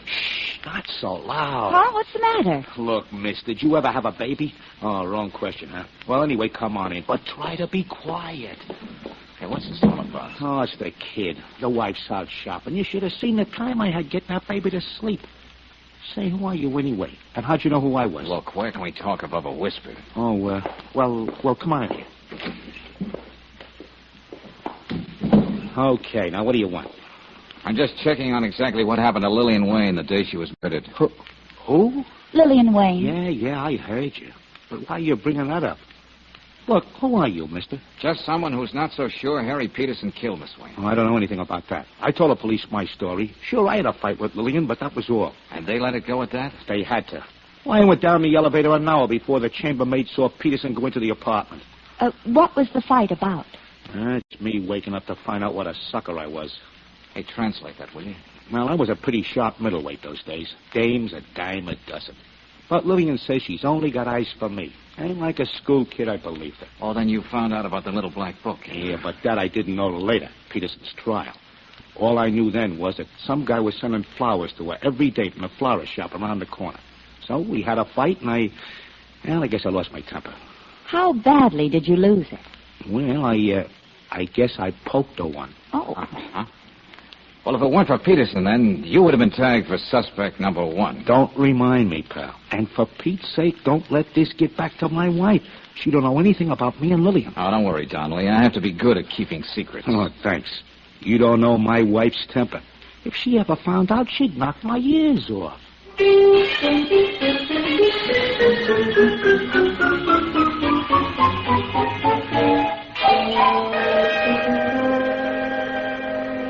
Now, Mr. Valentine, just who sent you to see me? I'm very busy. I have an elaborate floral wreath to make up. No one sent me, Mr. Jeffries. Your name just happens to be on the list of witnesses in the Lillian Wayne case. Oh? And Mike Donnelly mentioned that you own this flower shop near Lillian's apartment hotel. Mike Donnelly? Mm-hmm. That thug. I was hoping by now he had his head knocked off in the ring. Oh, my, such unruly passions, Mr. Jeffries. Yes, what have you got against Mike? That man actually assaulted me in the corridor during the trial, just because I told the truth. Which is? It was Donnelly who bought the flowers I was delivering to Miss Wayne that day. I keep a record of every transaction in my store. A very methodical man. That's very interesting. I don't know why I should have gotten so excited. The police cleared him of any connection with the murder. Yeah, that was hard gratitude, was it, Mr. Jeffries? What do you mean? Well, it was mostly your testimony that placed Harry Peterson in the dead woman's apartment at the time of the murder. There was no question about that. It was Peterson who came to the door and accepted the flowers. But it seems stupid, doesn't it, to answer the door when you have a corpse on your hands? Oh, not at all. Peterson worked there. He knew that I'd have the manager let me in so I could place the flowers in the water. And something equally stupid, allowing himself to be seen. Oh, he tried not to show himself, but he had to sign a receipt. That's when I got a glimpse of him. Oh, it was Peterson, all right. Receipt? Yes. That's right. You didn't mention a receipt in any of your court testimony. I assure you I had all I could do to answer the barrage of questions they kept throwing at me. I see. You said you were a methodical man, Mr. Jeffries. I guess you kept that little memento of the Wayne trial. Well, I I probably have it in the envelope with the clippings of the trial. Somewhere in that desk drawer there. Uh-huh. Naturally, Peterson didn't sign his own name. He thought he was being smart, scribbling down a phony one. Larrabee, as I remember. I see. Well, that's it, I guess. Thanks for your cooperation, Mr. Jeffries. Don't mention it. Now maybe I can finish that floral wreath.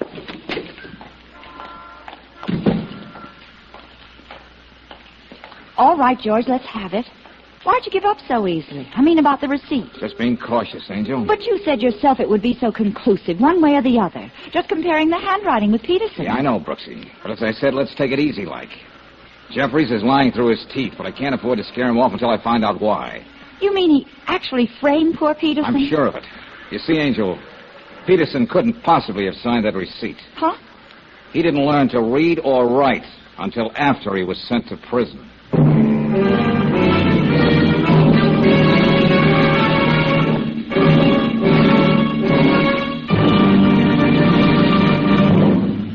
We'll return to tonight's adventure of George Valentine in just a moment.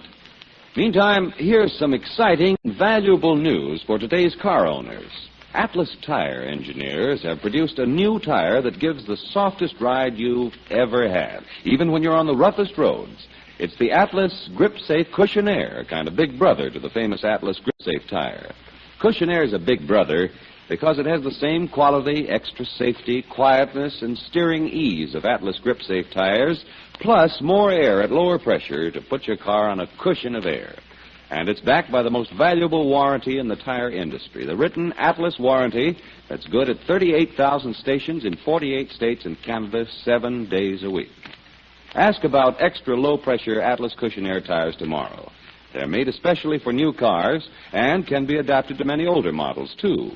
Ask at an independent Chevron gas station or a Stender station where they say and mean, we'll take better care of your car.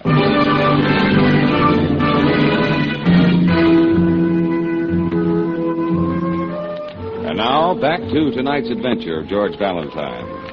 Well, a very intense young man named Ralph Lochner says he wants you to make sure, one way or the other, if his father is guilty of the murder he was convicted of 10 years ago.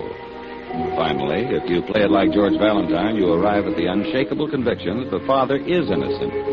And in effect, that's just what you're telling Ralph and his foster father, Carl Lochner, right now. It's as simple as that, gentlemen. What do you mean? Understand. I know Mr. Peterson didn't kill Lillian Wayne. I might even be able to prove it. But it would be a lot easier and a lot surer if first I found out who the murderer really was. Why didn't that fool Jeffrey say something about a receipt? Of course my father could never have signed it. I remember as a kid how ashamed I was because he couldn't read or write. I know how you feel, Ralph. It was a terrible oversight. Oversight? 10 years of someone's life going just like that? Because some stupid florist forgets to mention a receipt? Well, Jeffries might have forgotten that little thing. But he was deliberately lying when he identified the man at the door as your father. Well, let's do something about it. Turn him over to the police. Now, hold it, will you, fella? They'd shake the truth out of him. I'd like to be the lawyer for the prosecution. I'd see what that if he said he made an honest mistake?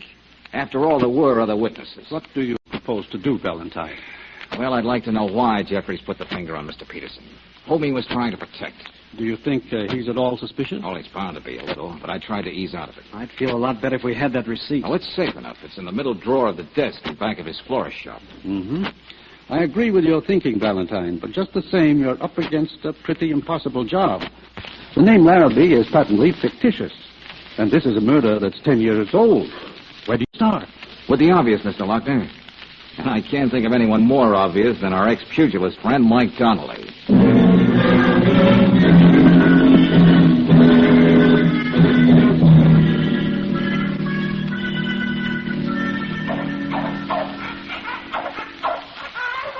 Oh, I ask you, Miss Brooks, did you ever see a kid like that, always bawling? Your wife out shopping again, Mr. Donnelly? Yeah. Thursday night she's got a bingo game. Oh, excuse me a minute. Okay. Yeah, that's better.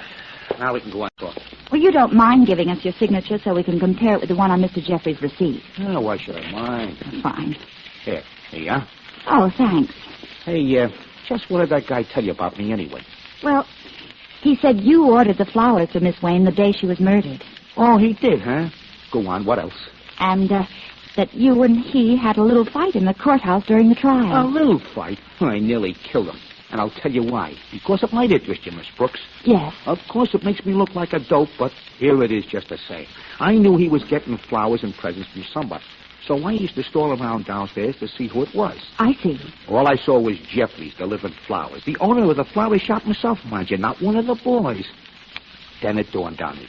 It's also beginning to dawn on me. Yeah. He was making time with Lillian, too. She admitted it. That's why we had the fight the afternoon she was killed. So there was room in Lillian's big, generous heart for our Mr. Jeffries as well. Yeah. Among others. You know, Mr. Donnelly, I wouldn't be surprised if you haven't given me a lot more than your signature.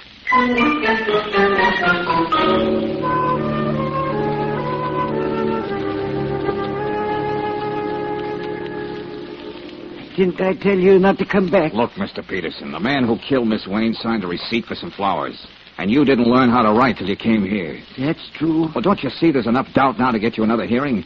It's bound to come out that Ralph Lochner is your son. So how about working with me instead of against me? If I could only believe, after all these years, I could be together with my son again. Used to know he don't have to be ashamed of me. I'll do anything, Mr. Valentine, anything. Good. Now tell me, Mr. Peterson, just what did happen that day? It's true what all those people said, the chambermaid, the elevator boy, the others. I was in Miss Wayne's apartment to fix the Venetian blinds. She called downstairs in the morning. Go on. I rang the bell. When she didn't answer, I used the pass key, and there she was on the floor, dead. Didn't know what to do. I picked up the lamp, put it back on the table, and just stood there looking at her. And that's how your fingerprints got on the lamp. Now tell me, did Jeffries, the florist, make a delivery while you were there? No, nobody. When I made myself understand what happened to the lady, I ran downstairs to my room. I was sitting there when the police came. Poor Ralph, he was such a young boy then. He didn't understand what it meant when they took me away. You got a fine son, Peterson. Well, tell me, if they let me go, could I be with my Ralph again? Well, your son will be a lawyer soon. He'll think of something. I leave everything to you, Mr. Valentine. I have just one more stop to make when I get back to town, Mr. Peterson. And I'll feel a whole lot better when that's out of the way.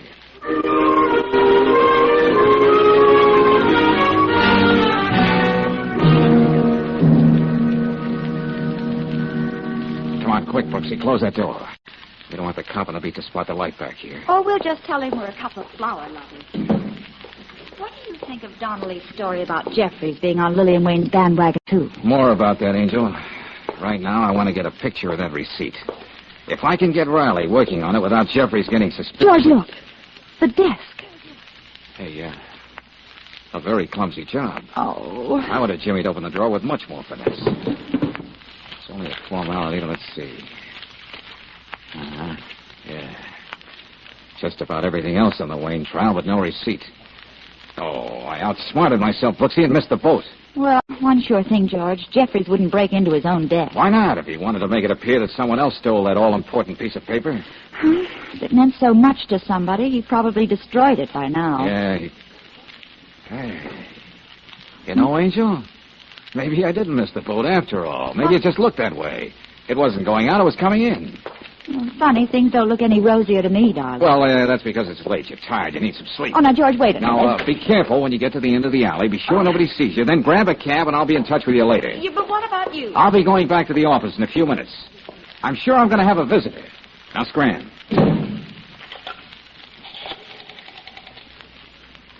Hello, operator. I want you to call the police and report a burglary. Jeffrey's Florist Shop, 937 Grant Boulevard. Who, me?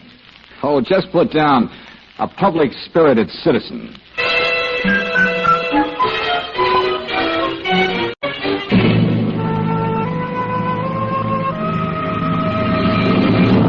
Huh? Well, if it isn't Nature Boy. I was just about to give you up. You were in my shop tonight, weren't you? Oh, why don't you give up, Jeffries? You don't stand the chance of a deep-freeze salesman in Siberia. You've just been lucky for 10 years. Where's that receipt, Valentine? What makes you so sure I've got it? You're the only one who knew where it was. Let's have it. That's my lease on life. You think I'm joking, don't you? On the contrary. But I know you won't let that 38 in your hand go off until you find out what happened to that. Don't be too sure about that. I haven't any time to waste on you. You're a many-sided character, my friend. It was a real shock when I found out that you were another one of the boys in Lillian Wayne's male harem. You're a liar. Liar? Now you're adding slander to perjury. Get up. Now put your hands up. If you have that receipt on you, I'm going to find it. Doesn't it ever make you sick to your stomach having to live with yourself? Shut up. Didn't you ever think of Peterson in the prison laundry of the jute mill while you were flouncing around up to your hips in flowers? It's got to be here somewhere.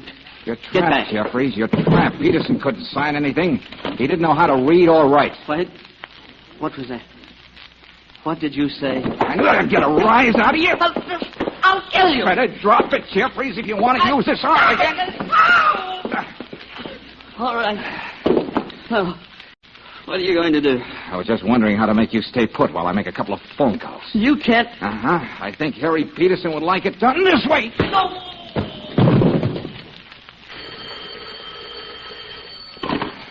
Yeah? Oh, your timing is perfect, Angel. The visitor? Oh, he's here, but he's out. Never mind. Sure, come on over. Join the party. Sure, this calls for a party, Brooksy. Less than 5 minutes ago, I found out who really killed the fair Lillian.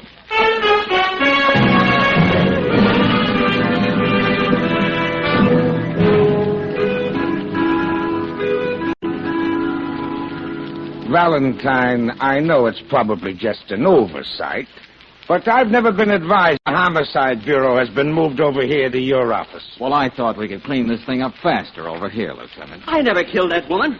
I'm not saying another word until you let me talk to my lawyer. You're going to need 2 lawyers, Jeffries. I hate to interrupt this delightful discussion, but Mike Donnelly's in the outer office, fussing and fuming. George, it seems when you called him, you woke up his baby. Sorry, but he has the answers to a lot of questions that'll have to be asked. What right do you have to keep me here? What's the charge? There isn't any. That's why you won't let me get to my lawyer. Oh, so I have no charge to hold you on, huh? Well, forgetting about suspicion of murder, there's a little matter of perjury. Then there's illegal entry, forcing your way into a respectable citizen's place of business. Thank you, Lieutenant. Assault and battery on the defenseless citizen. No charge, huh? Why, you... Hennessy! Take this monkey downtown. Yes, sir. You won't get a thing out of me, no matter what you do. And watch him, Hennessy. Now, Valentine, there's still a few questions I have to ask you. Oh, just a minute, Lieutenant. I think someone just came in the outer office. It's probably the Lockners, Brooksy. Valentine, what'd you find out? I just saw them take Jeffries away. We got here as soon as we could. Just what has happened? This is Lieutenant Riley, gentlemen. Oh, how do you do? Hello. We were just getting to that, Mr. Lockner. Hey, what about me, Valentine? Okay, Donnelly, come on in. The wife's at a midnight movie. I had to get a neighbor to stay with the kid. Please, Valentine, what'd you find out about Jeffries? The name of the murderer. What? Jeffries didn't have the receipt, and I didn't take it from his shop. Well, how does that tell you who the murderer was? Oh, the simple process of elimination, Lieutenant. I don't follow you, George. I told only 2 people where that receipt was. You, Ralph, and you, Mr. Lockner. I'm afraid I don't understand. Yes, what are you driving at, Valentine? Paying blackmail to Jeffries all these years, even adopting Harry Peterson's son, can't change one fact, can it, Mr. Lockner? You killed Lillian Wayne.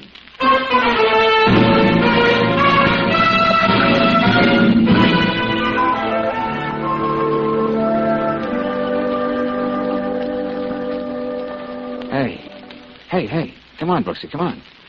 Get your head up off the lieutenant's desk. I wasn't sleeping. Oh, no. You were just trying to see if you could look through your eyelids. Well, come on, kids. I'm going to have me a gallon of coffee. It's been a long night. Did you get a statement from Lochner and Jeffrey? You run up against the Harry Peters. Oh, come now, Lieutenant. It wasn't just the hand of fate. It got a couple of assists. Yeah. Jeffries delivers some flowers to his girlfriend. The rat hangs around downstairs to see who his rival is. It turns out to be the wealthy Mr. Lochner. So, Jeffries helps put Peterson away, and then blackmails Lochner plenty for keeping quiet. You know, I was wondering, Lieutenant. What's that? Did it really ease Lochner's conscience adopting Peterson's kid? The longer I'm in this game, the less I know about people. I was wondering about something, too. Albert? I was wondering if poor Donnelly had much trouble getting his baby to sleep. Oh, you're punch-drunk, Angel. Let's get that coffee.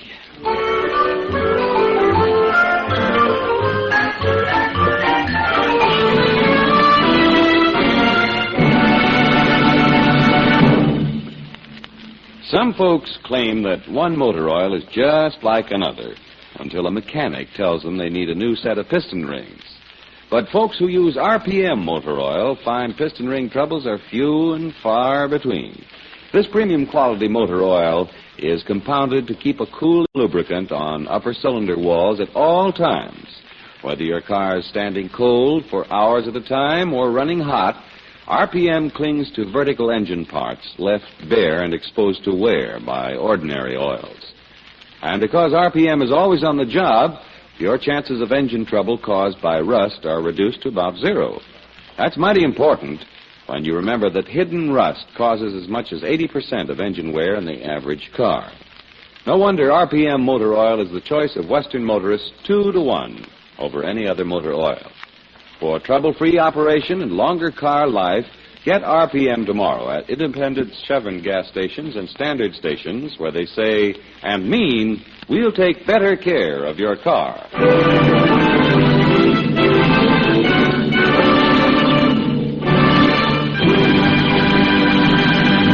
Next week, when you tune our way for another adventure of George Valentine, you'll hear... Hello? Oh, Brooksy. Oh, George, I've been worried about you. Where are you? Well, Careful what you say, buddy. Yeah, I see what you mean. Oh, Brooksy, I just wanted to tell you not to worry if I'm away for a couple of days on this job. I know I can leave everything to you. George, something's wrong. I'm going to call Lieutenant Riley. Yeah, that's fine. That's enough, Valentine. Hang up that phone. If you know what's good for you. Yeah, I know, all right. Good night, Brooksy. I'll be seeing you. I hope.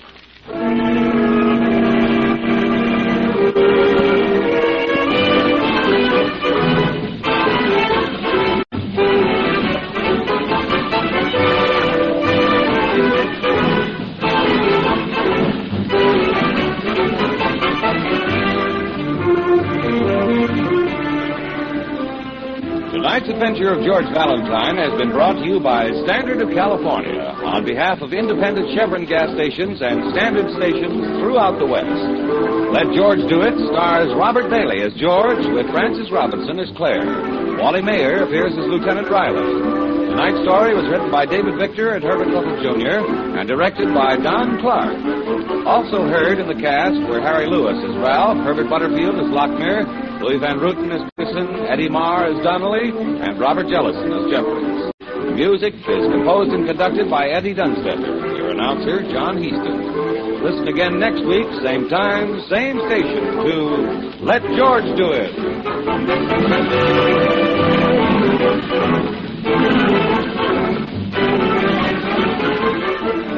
This is the Mutual Don Lee Broadcasting System.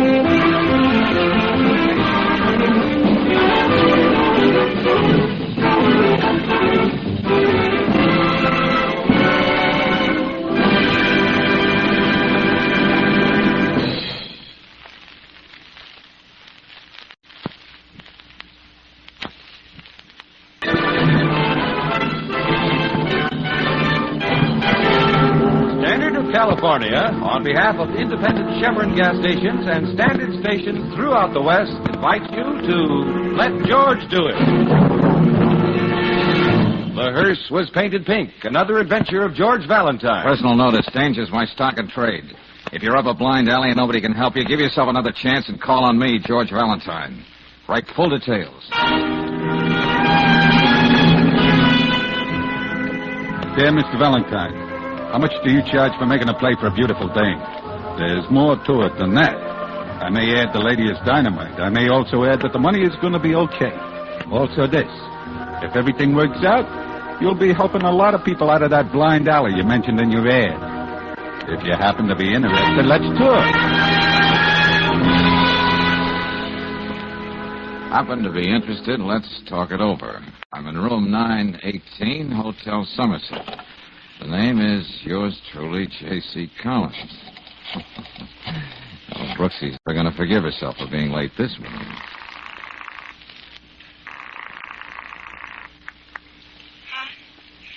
What?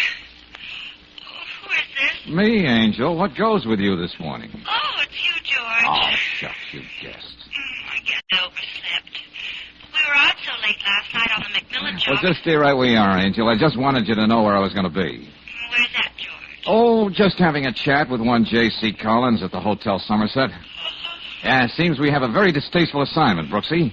I have to go out and make love to a beautiful dame, it says here. George, I'm on my way down to the office right What's now. more, it says here she's dynamite. I'm getting into something right now, George. You won't take it. Hold it, Brooksy. Take it easy.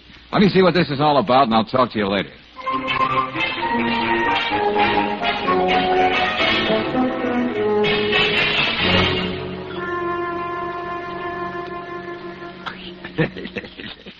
Did you hear that, Raymond?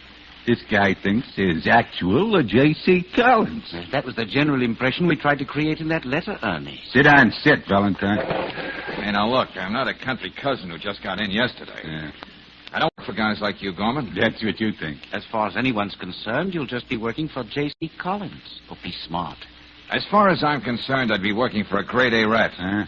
And Raymond, that's never smart. Don't get up, Valentine. You're not going nowhere. Now, I know I can take your word for that, Gorman. So I'll just listen. Yeah, well, I'll give it to you straight. There's another guy in this town. I mean, the town's not big enough for both of us, and consequently... well? Wait, I got no use for words. Tell him what I mean, Raymond. Well, it's really very simple. As you know, Mr. Gorman owns a lot of property, including this hotel. He also has a great many business interests. Yeah, don't I? Yeah, I know. Some narrow-minded people call them rackets. Let's not be irrelevant. Anyway, it seems another businessman, Frank Granby by name, aspires to supplant Mr. Gorman in his various enterprises. Granby? I thought he was mistaken for a clay pigeon the other night. Oh, that was no mistake. But it was embarrassingly bad marksmanship. Frank was wounded, but he got away, and now he's hiding somewhere. And he must be smoked out. Yeah, and fair. Look, fellas, I know confession is good for the soul, but why pick on me? How did you know I won't leave here and reiterate some of these little intimacies? What? What do you say, Raymond? Well, not to oversimplify, Mr. Valentine doesn't want to play ball. Tell him what I mean. What Ernie means is... Yeah? You can help us smoke out Granby. Ernie's very basic in his thinking about these things, but I believe he's got something. Not to be precocious, I gather this has something to do with the beautiful dame who's also dynamite. Lila Parker. Sings at the Glass Hat. Yeah, Granby is nuts about her. If he thought she was playing around, he'd go on and tell him what I mean, Raymond. Oh, the luxuries of life. Someone to translate your English for you. What? He's just being sarcastic, Ernie. But you're right about the dame, Valentine. Personally, I'd envy you this job if I didn't know Granby cares more for her than he does for his own life. You're going to make a play for her, Valentine. More than that, she's going to... Raymond... More than that, you've got to make her like it. Sorry, boys, no deal. You got no choice. Raymond, call that number. Right, Ernie. Maybe Valentine will get what we're driving at. Here, Valentine, you take this. Huh? Hello? Brooksy. Well, who else would you call this number? Where are you, darling? Hey, what's this about? Skip it, Angel. I'll talk to you later. You get what I mean? George, where are you? Careful what you say. Just wanted to tell you not to worry if I'm away a couple of days on this job. I know I can leave everything to you, Brooksy. Well, of course That's you can't. all I can tell you right now, Angel. So long. All right, Raymond, you're not so good at translating. Just what does Gorman... Ernie, make him let me go. Hey, well, you got no choice. Let go of him, Valentine. You see, Valentine, Miss Brooks is our insurance that you do just like I say. Now, go on, Raymond, tell him.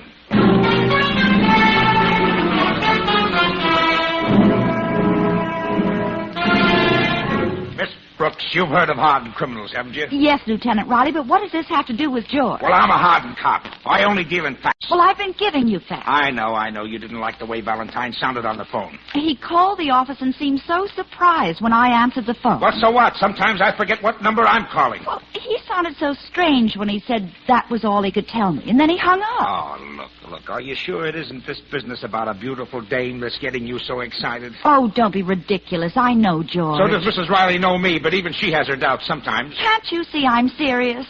I even went to the hotel. There was no J.C. Collins ever registered at the Somerset. Who sent George that letter? And now look, Miss Brooks, I keep fighting back the impulse, but I like that guy of yours. Me too. Well, still, I'm a public servant, and I can't go flouncing around after him every time he gets himself into trouble. Well, I'm going to do some flouncing around, Lieutenant. That I know, and I can expect the worst. Well, Lieutenant, if that's all you have to say, Just a minute. Yes. If Valentine is really in some kind of trouble, I'll leave word here where you can reach me day or night.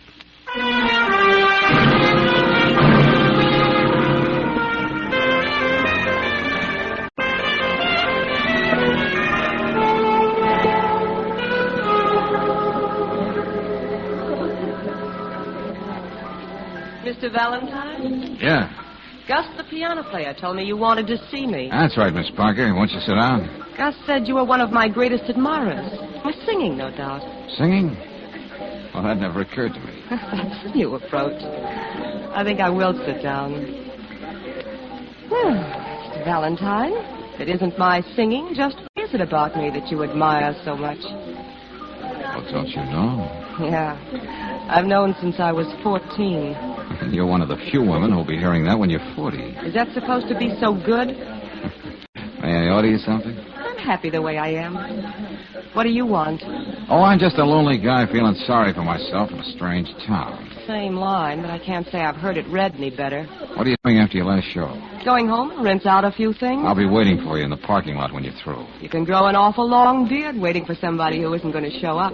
Often wondered how I'd look with a beard. Listen, mister, and listen carefully. Why don't you be good to yourself and go home? And hate myself for the rest of my days? All right, I know I look like something in a pastry window shop to thought you. of it that way. That's very good. Believe me, I'm poison. And you won't do a thing for my ego if you hang around and prove I'm right. Now stay away from me. See you later, Lila. You'll recognize me by my beard.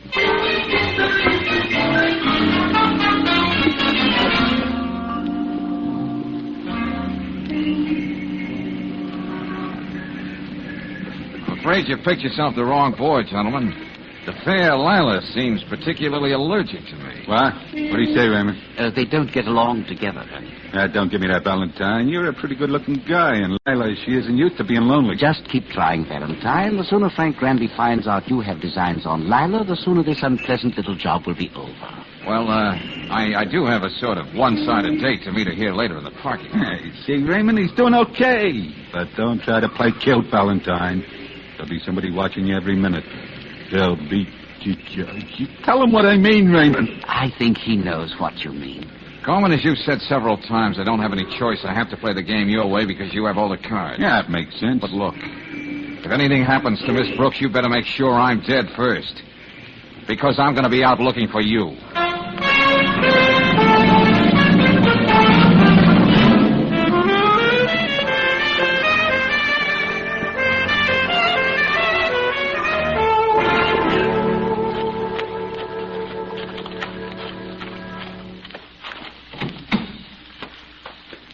I bet you didn't think I was going to be here, Lila. How much do you want to bet? Oh, let's say an old Dick Tracy button.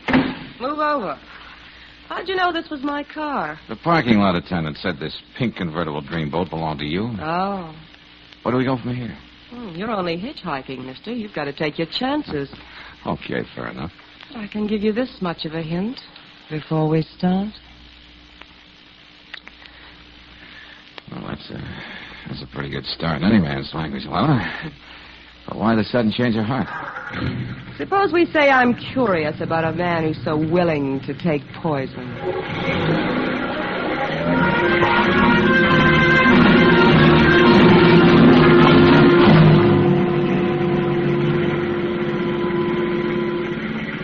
Hey, look, maybe I'm only a hitchhiker, Lila, but you're going over 75 now. I'll be doing faster than that if you don't answer my question. Well, how do you know anybody hired me to make a play for you? All right, it won't get any lost if we both go off the road. Now, wait a minute. Take it easy, Lila. Was it Gorman? Why don't you answer? What are you talking about? You don't have to answer. So it is Gorman. Now I know. Lila! Oh, this is going to be just fine. Yeah, what's that supposed to mean? Exactly where are we, George? Across the road from a gas station you almost didn't miss. I mean, exactly where does this whole mess leave us? Why don't you tell me? All right. You and I are going to make sure Frank thinks he's got everything to be jealous of. Hey, aren't you supposed to be in love with a man? Gorman wants to make Frank show himself so he can kill him. I want to know where Frank is so I can save him. What? I know what happened the other night. He's somewhere hurt, wounded, maybe dying. Oh, great. That gives me a very cozy feeling. Like walking around with a target on my back and another one on the front. Who's going to get me first, Frank or Gorman? There's a risk in everything. It's a gamble whether you live or not the moment you're born. Well, before you get too philosophical, Lila, maybe I can sneak in a phone call from the station. But it's closed. There might be a booth in the back. Maybe there's a way to get both of us out of this jam. What makes you such an optimist, George?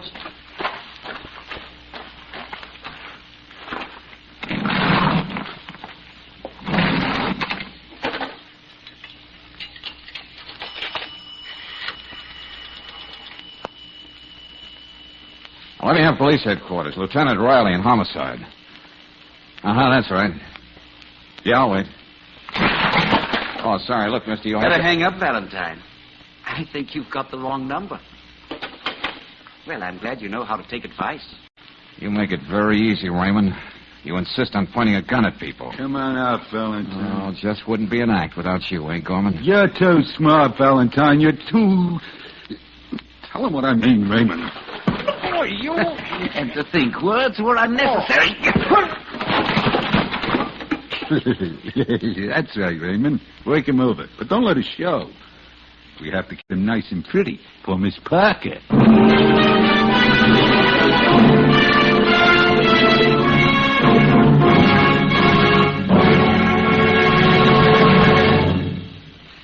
We'll return to tonight's adventure of George Valentine in just a moment. Meanwhile, here are some interesting figures. Did you know that the Navy calls its 5-inch gun the workhorse of the Navy, and that this gun has to be relined after firing about 2,000 times? But that's nothing compared to the work done by spark plugs in your car. They have to fire more than 1 million times in every 1,000 miles. And if you've driven 10,000 miles, those spark plugs have fired 15 million times in white-hot temperatures. Dirty, cracked, or chipped plugs are often the cause of hard starting, lagging in traffic, waste of gasoline and power. So if your car has gone 10,000 miles without a new set of spark plugs, better ask for a set of Atlas Champions tomorrow. The accurate timing and full flashing sparking of quality Atlas Champions repay their cost many times over in superior car performance. Ask for them at an independent Chevron gas station or a standard station where they say and mean, we'll take better care of your car.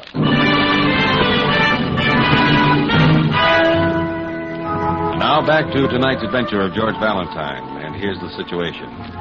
You're promised a fat fee to romance a beautiful nightclub singer named Lila. Very pleasant assignment.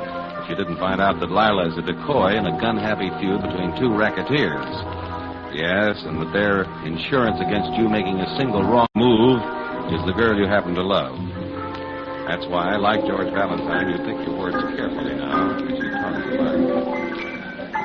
You know we're being watched, don't you, Lila? That character over at the bar makes it pretty obvious.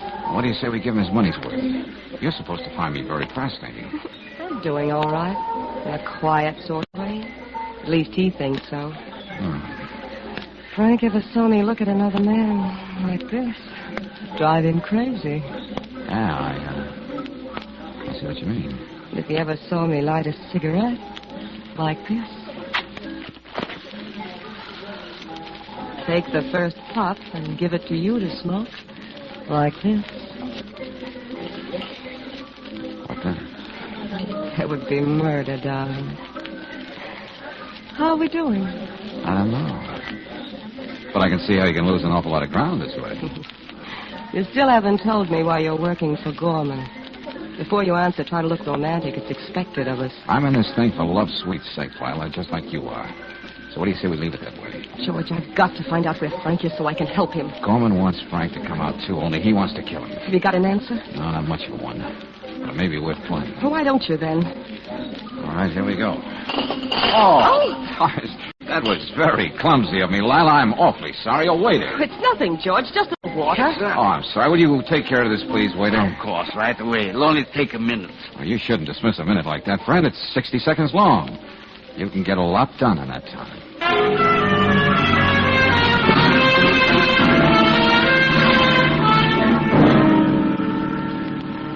Are you sure Mr. Valentine isn't in his apartment? Oh, I see. And you haven't heard from him since yesterday? No. No, this is Miss Brooks. I'll phone back later. I'm getting nowhere fast. Maybe there's a J.C. Collins in the city directory. Hiya, Miss Brooks. Oh, hi. Thought I'd drop in and see what's wrong with Mr. Valentine. Was that Leo? Have you seen George? When? This morning he bought a paper for me, like always. You mean he was right outside the building and never came upstairs? Oh, I was with some big tough guy who was watching him every minute. Oh. Well, did Mr. Valentine say anything to you, Leo? Nah, just took a paper and give me this instead of a nickel. He ain't getting absent-minded or something, is he? Here, let me see that. I started to say something to him, but he gave me a look that froze me up tight. So I figured I'd come up and talk to you. Oh, Leo, you're a few months ahead of time, but you're a real Santa Claus. Huh? I am? You don't know what a wonderful present you brought me. I did? The first real clue I've got. You sure you're feeling okay, Miss Brooks? That's nothing but a union button. Every waiter wears one in every restaurant.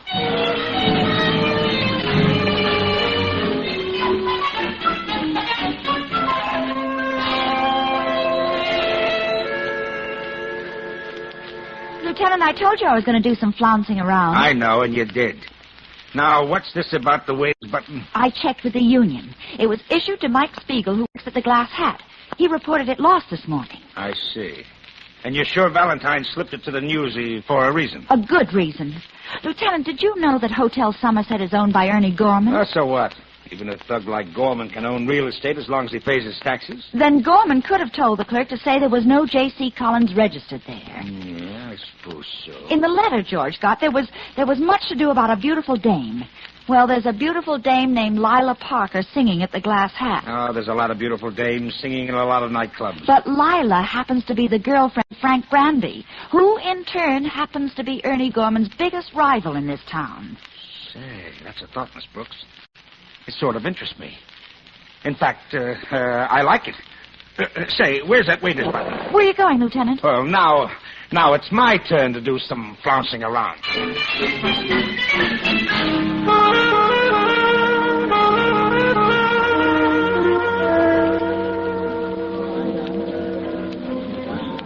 I hope you don't find this routine. I mean, sitting here with me. Too boring, George. Somehow, Lila, I have a feeling that tonight isn't going to be boring at all. I think I'd like my coffee now. It's almost time for me to do my number. Sure. Oh, waiter. Yes, sir. Yes, sir. What can I do for you, sir? Huh? Oh, you must be new. Yes, sir. I'm taking Spiegel's place. Just for tonight, sir. That coffee, George. Oh, well, no, not just plain coffee. Not tonight, Lila. No? No, something more lavish than that. Cafe Valentino. Huh? Do you think you'll be able to remember this, waiter? I'll do the best I can, sir. Now, look, it'll take some mocha, a dash of ginger, a touch of Tabasco, a few drops of Benedictine. Oh, yes, and of course we have look, to have... sir, look. Would you mind writing it down here on the pad so they get it just right back in the kitchen? Oh, certainly. It's really not as complicated as it sounds. Well, I just wanted to make sure we understood each other, sir. Oh, I don't think there'll be any question about that. Huh. Yeah. Thank you, sir. I'll be right back. You certainly go all out to get what you want, don't you? Well, some things are worth a little extra effort, Lila. I see Gorman has a new boy watching us tonight. Yeah, well, that's good. Nothing like variety when every time you turn, there's a gunsel on your tail. George, why doesn't Frank make a move? He must know about us by now. I don't know, Lila. We've been sitting here for 3 nights now. Word must have gotten back to him about us. I don't think I can stand this much longer. Lila, we have company. Oh, yes. I hope this is right, sir. They said they did the best they could. Fine. And I'll take the check. Yes. Oh, there goes Gus with my number. Wonderful treat. We'll have to wait, George. Oh, it'll be here, Lila. Now, let's see what the Cafe Valentino made the check look like. Don't worry about Miss Brooks. You stick with Gorman and Granby. We'll be behind you all the time. Riley.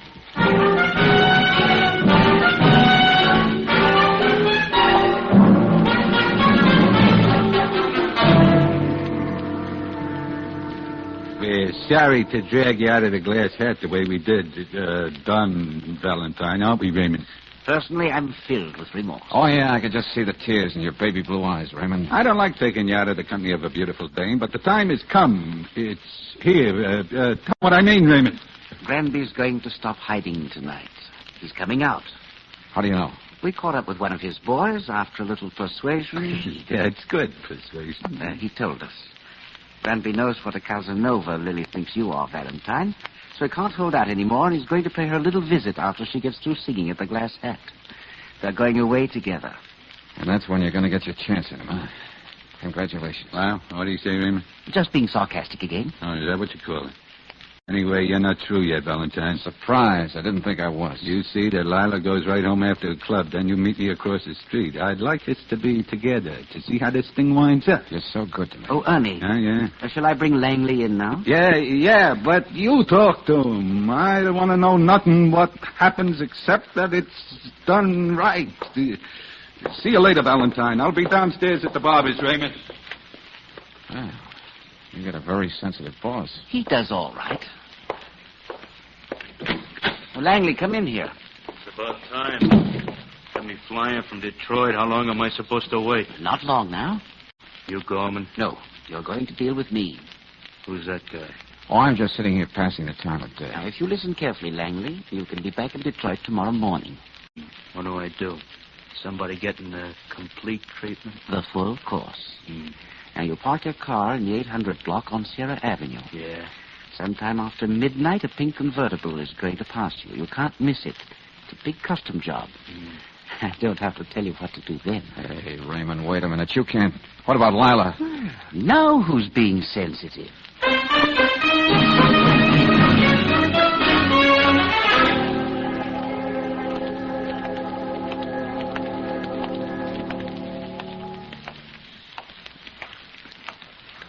You sure Lila's up there? Why don't you ask your boys, Gorman? They followed us here from the Glass Hat. I want to be sure. That's why I parked down the street and come over here. But you can see the light in the window. And you can't mistake that pink convertible of hers across the street. Yeah, that's right. You know, Gorman, I have a hunch Granby got in touch with Lila at the club tonight and told her he'd be in the apartment. Huh? What makes you think that?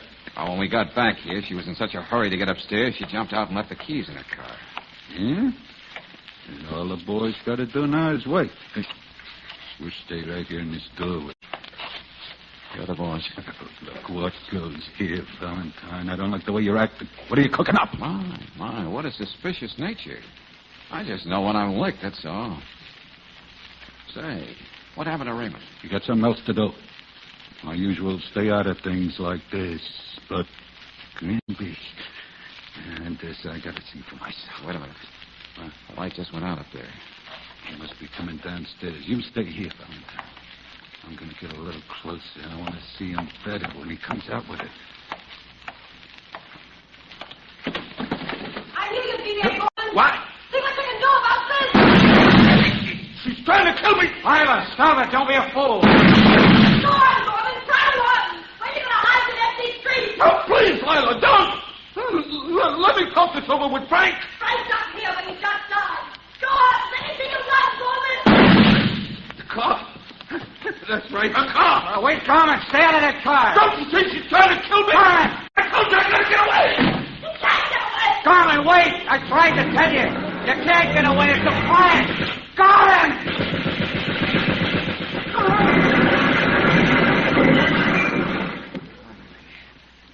This is the first time I ever saw a hearse painted pink. And a corpse behind the wheel.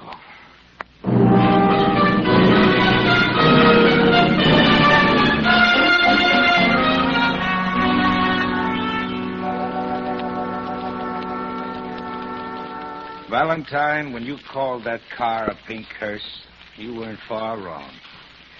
I just had a good look at Gorman down at the morgue. Yeah, well, as you know, Lieutenant, I tried to stop him. Lieutenant, I thought you had men planted all around that street. I did, but they weren't fast enough to keep Langley from killing the man who hired him.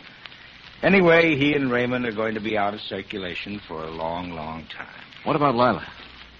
Well, what do you want me to do, Valentine? Arrest a woman because she's a bad shot? Let the DA decide what he wants to do. Well, that's that, Brooksy.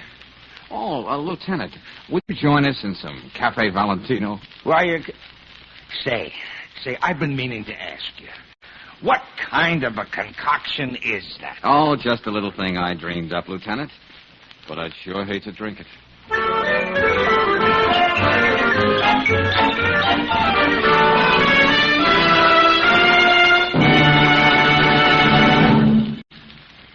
You can bet a successful contractor knows profit and loss just as well as a banker, a baker, or yourself. J.R. Armstrong, contractor in Oakland, California, keeps a sharp eye on costs when it comes to car operation. That's why he switched to RPM motor oil 8 years ago. Today, Mr. Armstrong says, quote, I haven't had an engine breakdown since I started using RPM in 1940, unquote. An unusual record? Well, it's no surprise to RPM users, for compounds in this premium quality motor oil actually stop rust in your car's engine, protect hot spots left bare by ordinary motor oils, prevent costly foaming and corrosion. The low-cost operation Mr. Armstrong enjoys is typical of RPM users throughout the West. Another reason they prefer RPM 2-to-1 over any other motor oil. To cut your car expenses, ask for RPM motor oil at standard stations and independent Chevron gas stations, where they say and mean, we'll take better care of your car.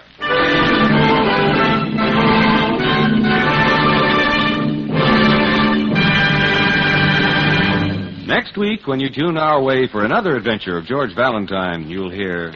There are probably darker places than this, George. I can't think of any. Yeah, we're almost up to the top floor now, Brooksy. You know, I could have sworn I heard somebody downstairs in the hall. Oh, probably just plaster falling off the ceiling. Oh, I can't imagine anyone living here. Just stay right behind me, Angel. Oh! George! George, where are you? George!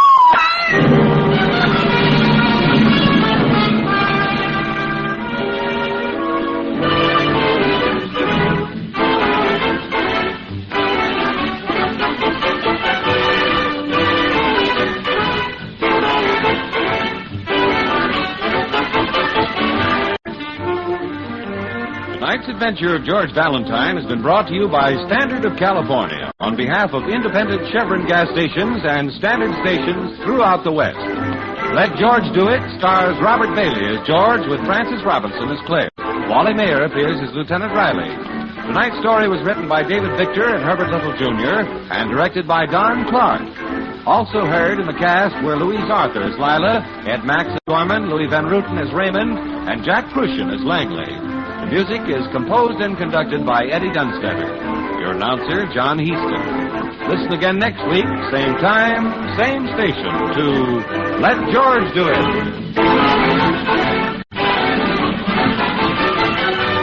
This is the Mutual Don Lee Broadcasting System.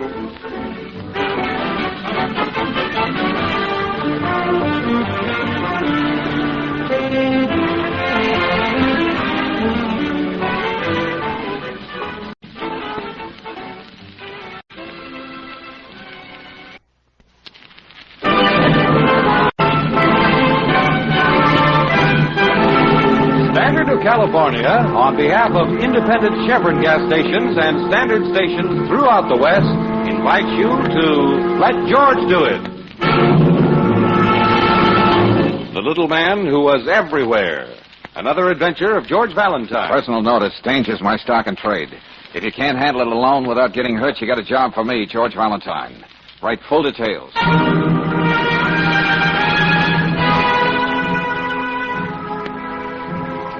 Dear Mr. Valentine, a man is trying to drive me mad, and it's very annoying. He's a little man with big glasses. I see him everywhere I go. What would you do if you kept seeing the same little man staring at you, sending you threatening notes? He has no right to do this to me. It's most inconsiderate. You must do something about it.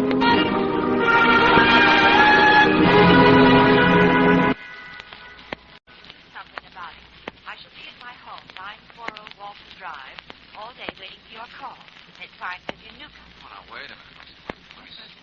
Oh, that's what the lady said, George. She sounds black. Oh, maybe she's just at the age ladies are apt to see men everywhere. Yeah, but not little men with big glasses. Guess he really does exist if he writes threatening notes. Uh-huh.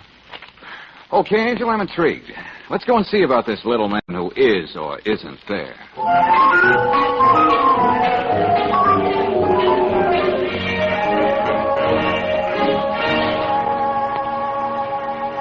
I'm the executor of the Carnuke estate.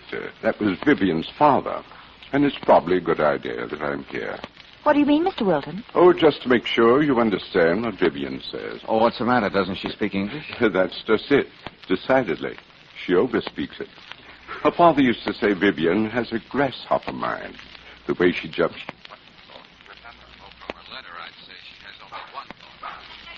Fix them up, Pierre. It's about the only time I feel any Oh, sleep. Vivian. What? Oh, I didn't know you brought company with you, David. My dear, this is the gentleman. Oh, of course. How do you do? This is Miss Brooks, my sister. How do you do? Do you know anything about French poodles, Miss Valentine? Well, Pierre hasn't been himself the last few days. I believe he's liverish. Yeah. Well, not to change the subject, Miss Newcomer, but wasn't there something about a little man with big glasses? Oh, well, I don't know where to turn. Whenever I leave the house, I know it. He just stands there, stares at me. That man, Harry Sterner, is deliberately trying to drive me out of my mind. Harry Sterner? You mean you know who this man is? Oh, yes. Davis, show Mr. Valentine those notes. They used to come every day. Just a few words scribbled on them. Let's see. Vengeance shall be mine. You mean just that, George? Uh-huh. Here's another one. You shall perish in the flames of your own conscience. Did the thought of her keep you awake last night, too? And more in the same groove. Say, who is this Sterner? You see, Mr. Valentine, the Newcomer estate consists almost entirely of a number of apartment houses down in the old river flat section. Apartment houses? Isn't that giving those eyesores a rather fancy name, Mr. Wilton? Well, I admit they were built quite a few years ago, but many people are satisfied to live in them. About Mr. Sterner. Some months ago, there was a regrettable fire in our place at 39 Morton Street. Unfortunately, Mrs. Sterner was lost in it. Oh, how dreadful. Oh, now I'm beginning to see what this is all about. And of course, I'm terribly sorry for this poor man, Mr. Valentine. But why does he blame me? I had nothing to do with it. Miss Newcomer, did you ever show these notes to the police? Oh, yes, and they spoke to him. He stopped sending the notes, but he goes right on popping up everywhere and just looking at me in that frightening way. Say, come to think about it, haven't there been several fires recently down in that section? That's the other side of this problem.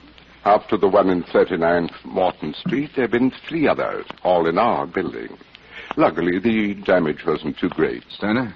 We don't know, but we'd like to. Oh, you must do something about that man, Mr. Valentine. Okay. Now, this Sterner, where can I find him? The poor fellow keeps sneaking back into the house at 39 so he can stay in the apartment he had with his wife. The building is boarded up, but he gets in and out. We overlook it. You must force this man to realize how unhappy he's making me, Mr. Valentine. Oh, I'm sure he realizes that, Miss Newcomer. I'm just wondering how unhappy he plans to make you.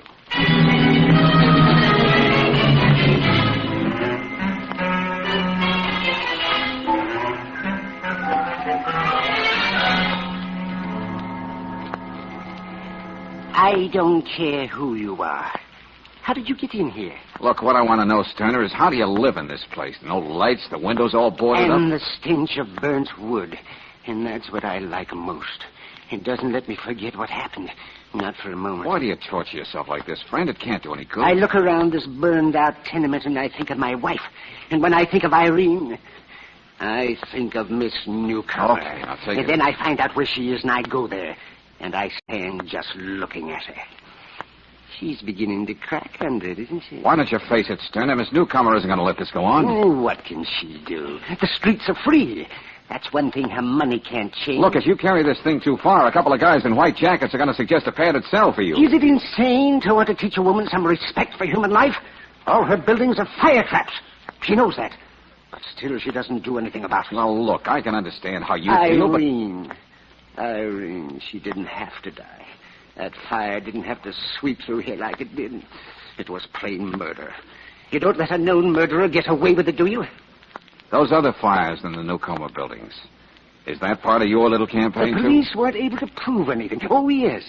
Since the last one, they've been following me. Oh, yes, I know. Now, you listen to me, go sir. back to Miss Newcomer and tell her she can go on wondering what I'm going to do next. And there's nothing you can do about it, Mr. Valentine.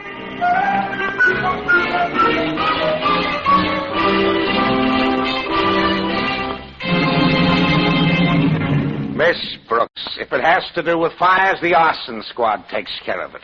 Homicide keeps me busy. So you can tell Valentine I've got a perfectly good excuse to stay off his merry-go-round this time. Oh, but you were sweet enough to go to all the trouble to get the information George wants. Well, yes. But you can tell him if it took me more than 5 minutes, I wouldn't have. Information, please? Tell him Sterner used to be your watchmaker till he got arthritis. Couldn't handle the tools after a while. Oh, what does he do now? Now he's a watchman in one of the loft buildings in River Flats.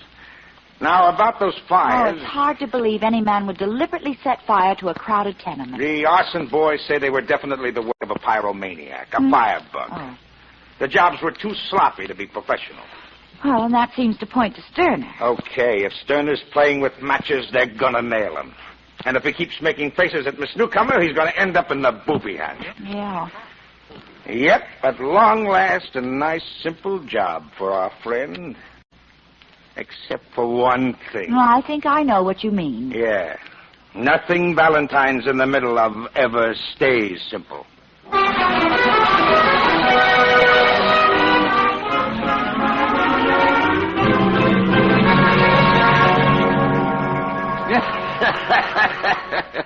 Yes, sir, Mr. Valentine. Yours truly, Edward Beasley, selling insurance for almost every company in the world, covering any risk except your chances of surviving an atom bomb. That's a very cheerful. We haven't got our statistics ready on that yet. Yeah. To come to the point, Beasley. Yes? I understand you wrote the fire insurance on the newcomer properties. Yeah, that's right. Now tell me, would the amount of the insurance tempt someone to put the torch to them one by one? Well, as a matter of fact, it's quite a sizable amount. Hey, wait a minute. Are you implying that Miss Newcomer... Oh, I just have an inquisitive nature, that's all. But that's exactly what you are implying. If those fires weren't started by some crazy firebug, as everybody knows they were, it would have to be done by someone who stands to profit. Just a thought. There are times when all of us can use some ready cash. Now, look, young man. You're barking up the wrong tree. If you ask me, this Sterner fella's at the bottom of all this. I don't happen to believe that. What? Oh, I'll admit he has a screw loose because of what happened to his wife. But that's the very reason he's not a firebug. Well, that's the darndest reasoning I've ever heard. Sterner's had too much tragedy in his life. He wouldn't risk letting the same thing happen to a lot of innocent people. Well, there may be something to that. Have you told your clients about the way you feel, Valentine? Seems to me that would be only ethical. I'm going to do that little thing right now, Beasley. Then I'm going to see Sterner again.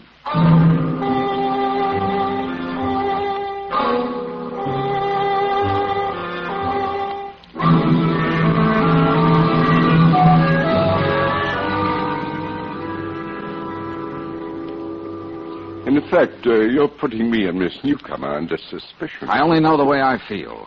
Sterner didn't set those fires, and they weren't started by any wild-eyed pyromaniac either. There's a purpose and a reason behind them. So now what do you want me to do? If I told you to get off the case, Valentine, I'd only be admitting that there's something wrong.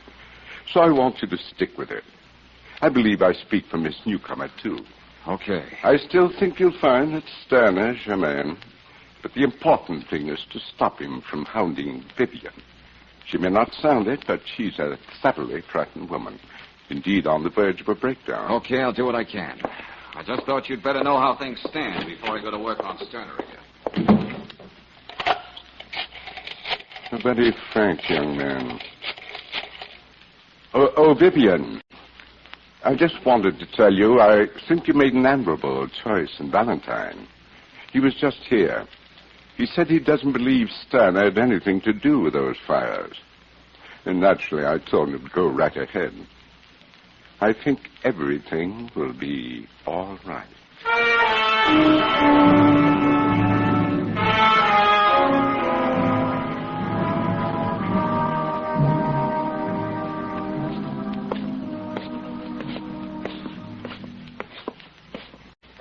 There are probably darker places than this, but I can't think of any, George. Yeah, Brooksy, I should have remembered to bring a flash. Wait a minute, I'll light another match. Yeah, we're almost up to the top floor now. You know, George, I could have sworn I heard someone downstairs in the hall. Oh, probably just plaster falling off the ceiling. Can't imagine anyone living here. You can imagine Sterner doing it. Ouch! What? Time out for another match, Angel. By all means, let there be light. Well, that's the door just ahead. You know, it's very interesting what Riley had to say about Sterner. I thought it was strange that a man as well-spoken as he should be living down in this section. Hey, Sterner, this is Valentine. Look, I got a few things to tell you. Come on, open up. Might be he isn't home, if you can call this home. Yeah, guess you're right. Well, we'll just have to wait for him. Oh, no, not up here we won't. I have a sudden desire to fill my lungs with good fresh air. All right. I think we can find our way down without this match. Now, you stay right behind me, Angel. You don't have to worry about that. George, Huh? can cats really see in the dark? Oh, you better stay away from this newcomer. You're beginning to sound like her. Oh, I don't know. Cats and darkness. George!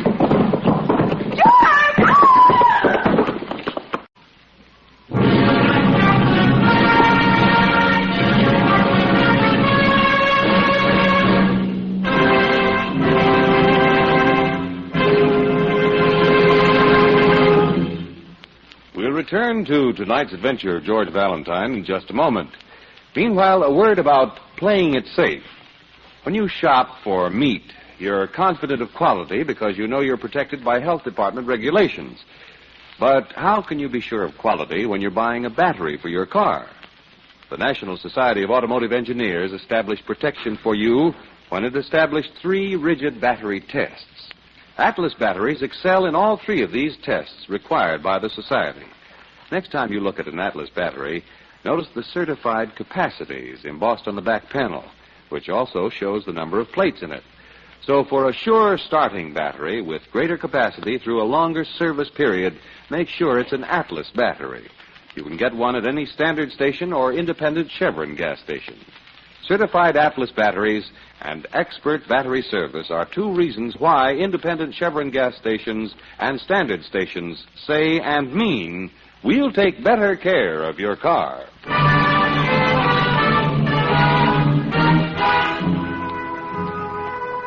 And now, back to tonight's adventure of George Valentine. Well, a slightly pixelated lady complains that a man has been deliberately driving her out of her mind. The man? You find a pathetic, grief-stricken husband who's lost his wife in a tenement fire. Like George Valentine, you can't believe he's also a half-demented firebug, as everyone else suspects. So along with Brooksy, you find yourself on the darkened stairs of a boarded-up tenement. Suddenly, something sends both of you hurtling down to the landing below. And then... Are you sure you're all right, George? Yeah, just great. What about you? I'm still all in one piece, I think. Oh, I landed right on top of you, poor darling. Oh, good for something anyway. Hey, what the devil was that on the stairs anyway? Well, never mind that now. You just stay where you are. I'll go get some help. Angel. We came into this... Some help. Angel. We came into this place together. We're going out the same way. Here, give me your hand.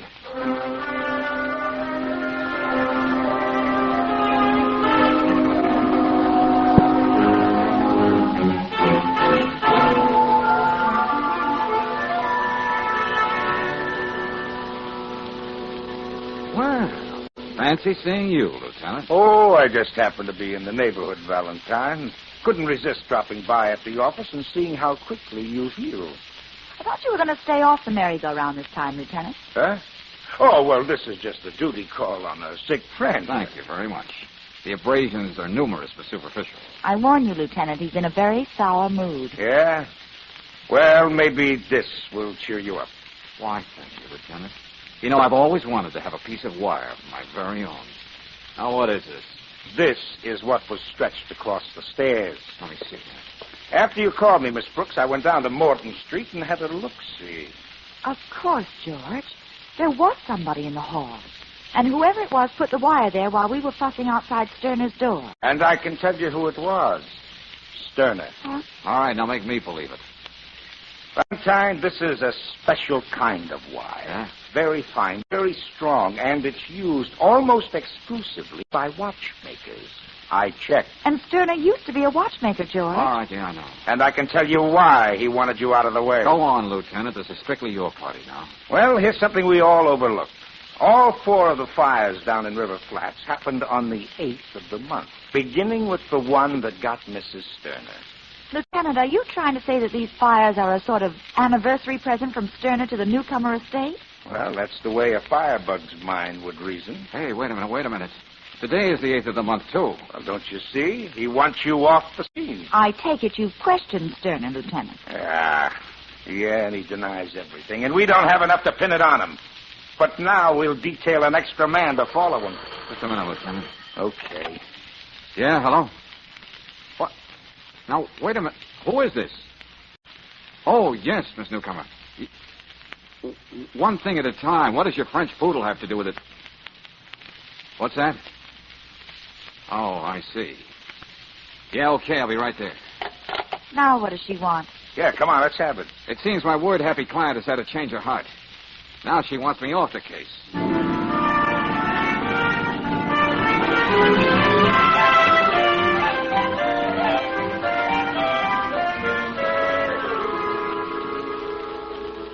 Pierre, my poor darling Pierre. Please, Vivian, I know how attached you were to the dog.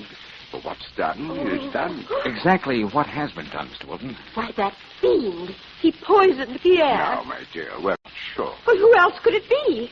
That's Sterner's way of saying that I'll be next. Oh, what will I do about Pierre, Davis? Shall I have him cremated or buried in a pet cemetery? I think that he would have wanted... Yes, I'm sure he would have. Now, what's this about me? Oh, we want you to drop the case. Give him his check, Davis. Here you are, Valentine. I'm sorry. Oh, I see.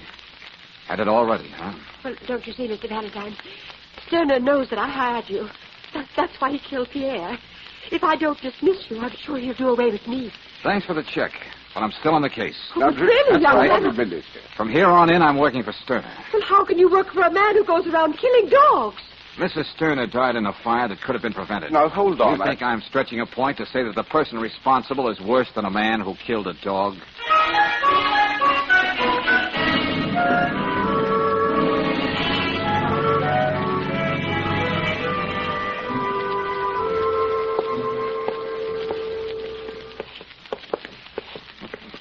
I see we're not going to have any trouble with booby traps this time, Angel. I bought the biggest flashlight I could find. George, Yeah? have you any real reason to believe Sterner didn't poison that dog? No, Brooksy. It could be that Miss Newcomer or Wilton used the dog as an excuse to get me out of the picture. I might be getting too close to the truth. George! You're a madman. I can kill you. I told you to stay away from me. No! You go after me. But you never did. Let go of him, Beasley. Cut it out. Crazy firebug, I'll drag him out this fight by his neck. Told you to let him go, but you don't seem to understand. All right. Beasley was in here when I opened the door. They're all against me, but I'm stronger than all of them put together, and I'll show Keep them. quiet, Sterner. What's this all about, George? I'll find out. Well, I was waiting for him here. I had enough of this nonsense. If something happens to him in here, the insurance company's going to be responsible. Well, you don't have to go about it that way, do you, Beasley? Oh, there's no use talking to this loon. All he can do is babble about me taking him away from his wife. What kind of talk is that? Look, George, I found this on the floor. This spool of wire belong to you, Sterner? Mine? Oh, no. I never saw it before. Okay. I don't know about you, Valentine, but I'm through coddling him. I'm going to the police and have him thrown out and kept out. No, you can't. I've got to stay here with Irene. Come on, Brooks. That's right. I've got to stay here. George, it's cruel to leave him in there like that all alone. I'm not leaving him, Angel, but there's something I want you to do. Yeah, what's that? Get a list of all the newcomer tenements. Then drop by each one and write out a detailed description. Well, that'll take some time. Well, hop to it. I have a few things to do myself. Valentine, you know I just can't go and lock Sterner up for the night. Find an excuse, Lieutenant. I want to prove that even with Sterner locked up, there'll still be a fire tonight as scheduled. I'm sorry, no can do. Miss Newcomer, get a warrant sworn out against Sterner for poisoning your dog. You want to see him in jail, don't you? And what will he do to me when he gets out? Oh, no, I won't. George, you're just guessing. You couldn't tell just by looking at this list. The answer to everything is right here, Angel. Tonight there's going to be a fire at 63 Ferris Street.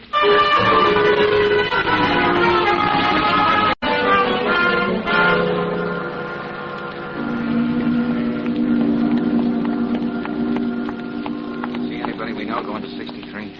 No, it's all quiet, George. Oh. Well, it's a cinch nobody can get in or out of that place without us seeing him. There's only the front entrance. And if no one shows? Someone will, Brooksy. And I'm betting it won't be Sterner. Well, I see all the lights are out in the warehouse next door. Mm-hmm. The last truck went out a few minutes ago. Empire Fabrics Corporation must be working overtime. No. George. Huh? Down the street, just turning the corner. Hey, let's get back in the doorway. Oh, no. That couldn't have been him. Couldn't have been. It's Sterner. How did he ever shake those detectives? I don't know. Well, he's going into 63, all right. Well, I gotta stop him. Sterner! Wait a minute, Sterner! What are you doing here, Mr. Valentine? I'm asking you that. I thought you told me you were going to work tonight. Well, I did, but I thought of something I had to do. Oh, yeah, I can imagine. Now, look Yeah, here. let go of me. I've got to go in here. There's something I've got to find. Sterner, you... Sterner! What did he say, Stay George? here, Brooksy. I have to go in and drag him out. Oh, he wouldn't dare start a fire now that he knows we've seen it. In his frame of mind, I don't know what he'll do. I'll go with you. Be quiet, Brooksy. Yeah, looks like he's headed for the top. Come on. Get out of here, Brooksy. Would you... Get over to the corner. Put in an alarm. Be careful, George.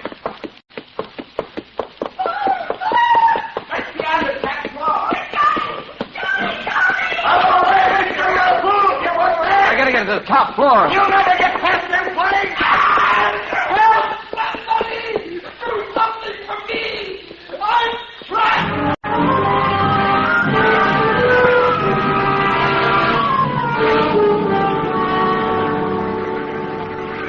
Now listen carefully, Sterner. We're trapped here on the top floor, but there's a window just below this one.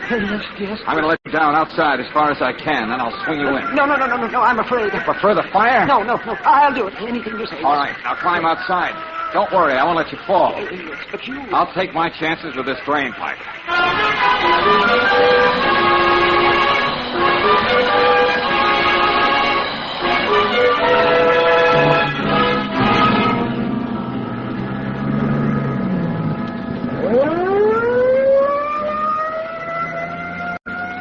He'll be all right, won't he, George? Yeah, it's mostly shock, Brooksy.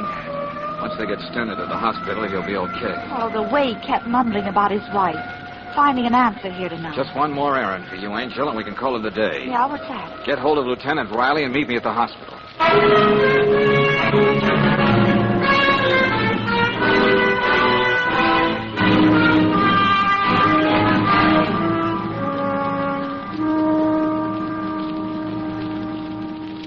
George, I'm so glad you got here. Mr. Sterner keeps calling for you. Well, how is it? Oh, it's pathetic.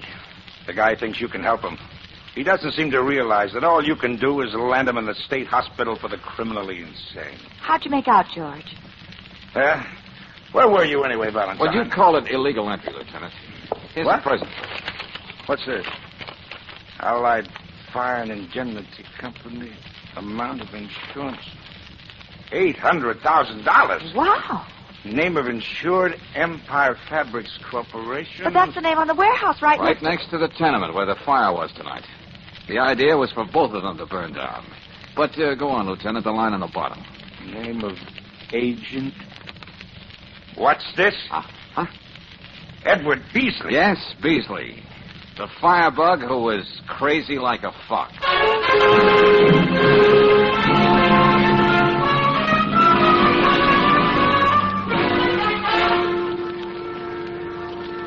Yeah, it would have done your heart good, Angel, to see Beasley. Yeah, Miss Brooks. He folded right up when I shoved that policy under his nose. Well, George, just what was the racket? I don't quite understand. Well, Beasley took advantage of a tragedy.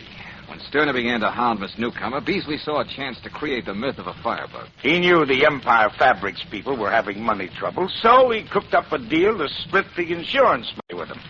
Well, I'd say it was pretty slick if it weren't so grim. Beasley phoned Sterner and tricked him into showing up at number 63. If Sterner died in the fire, everybody would say the pyromaniac was caught in his own trap. No doubt about it being a professional job. It was all the fire department could do to keep the flames out of the warehouse. Then all those trucks last night. They must have been removing everything that was really valuable. Oh, Beasley didn't miss a trick. From the wire on the stairway to Miss Newcomer's French poodle. Yeah, well, while on the subject of that lady, I must remember to buy a pair of glasses. Glasses? All right, I'll play straight, man. Why? Every time she turns around, she's going to find me staring at her. Until she does something about those fire traps she owns. Say, incidentally, what's the penalty for driving someone battle? Well, in this case, Miss Brooks, the biggest bouquet of roses you can buy on a cop's pay.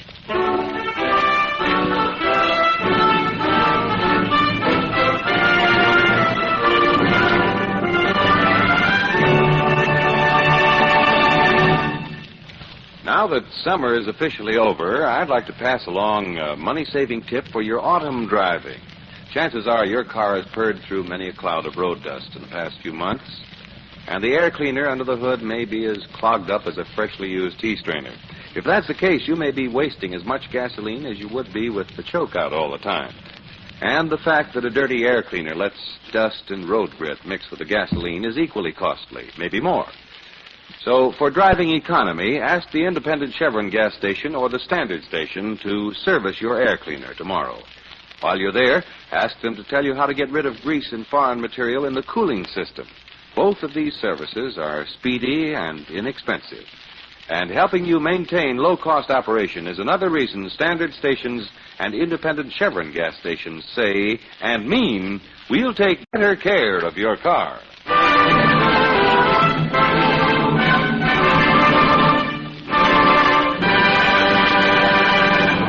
Next week, when you tune our way for another adventure of George Valentine, you'll find George faced with a new problem and a new client. Dear Mr. Valentine, I know I must be about 18, but I may as well have been born yesterday. My mind doesn't go back any further than that. I don't know who I am or what I might have done. I'm in trouble, Mr. Valentine, so please hurry.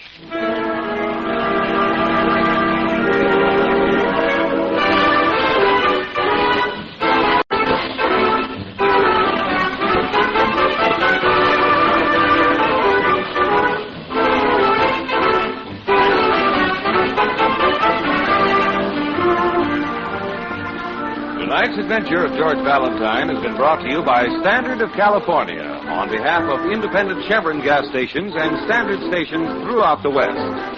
Let George Do It stars Robert Bailey as George with Frances Robinson as Claire. Wally Mayer appears as Lieutenant Riley. Tonight's story was written by David Victor and Herbert Little, Jr. and directed by Don Clark. Also heard in the cast were Howard McNear as Sterner, Sarah Selby as Vivian, Pedro Cordoba as Wilton, and Franklin Parkler as Beasley. The music is composed and conducted by Eddie Dunstetter. Your announcer, John Heaston. Listen again next week, same time, same station, to Let George Do It.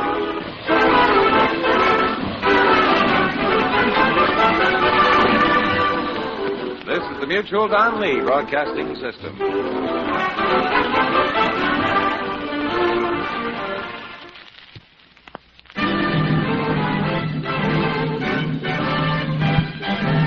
Standard of California, on behalf of independent Chevron gas stations and standard stations throughout the West, invites you to Let George Do It. Death wears a gay sport jacket. Another adventure of George Valentine. Personal notice. Changes my stock and trade. If you're crowded into a corner and can't fight your way out, call on me, George Valentine. Write full details.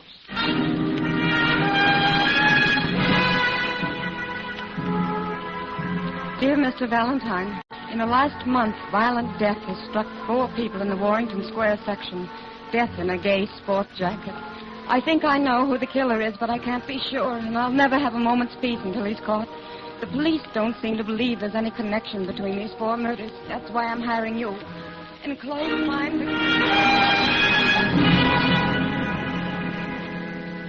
the key to locker 306 in the East Hempstead Railroad Station. The money you find there should pay your fee and expenses.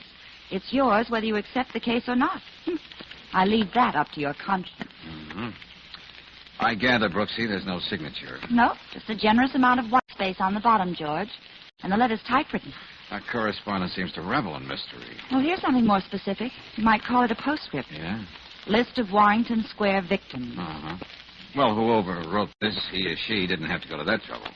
Jack Pringle on the Morning Bulletin has been repeating that list in bold type every day. September 12th, Joe Barcelona, butcher. September 17th, Mrs. Adelaide Walsh, housewife. September 29th, James O'Hara, truck driver. October 18th, Nancy Cabot, fashion designer. 4? Mm-hmm. I didn't know about Nancy Cabot, whoever she is. Hey, you know, Angel, this should be a pleasure. Multiple murder? No. A client who's willing to pay off without even identifying himself. Well, that is if there is any money in locker 306. Well, Brooksy, there doesn't have to be any mystery about that.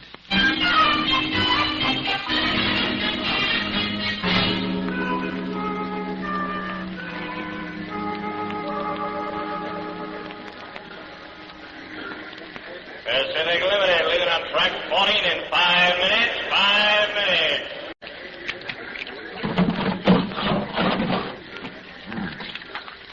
See, it is real money, Brooksy. This stuff in here isn't watercress. No.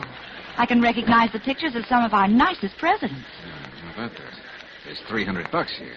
But how are you going to earn that lucre, George? Or don't you have a conscience? I don't know about a conscience, Angel, but I keep thinking about Nancy Cabot. Why is her name on that list? If anything has happened to her, why haven't we read about it in the papers?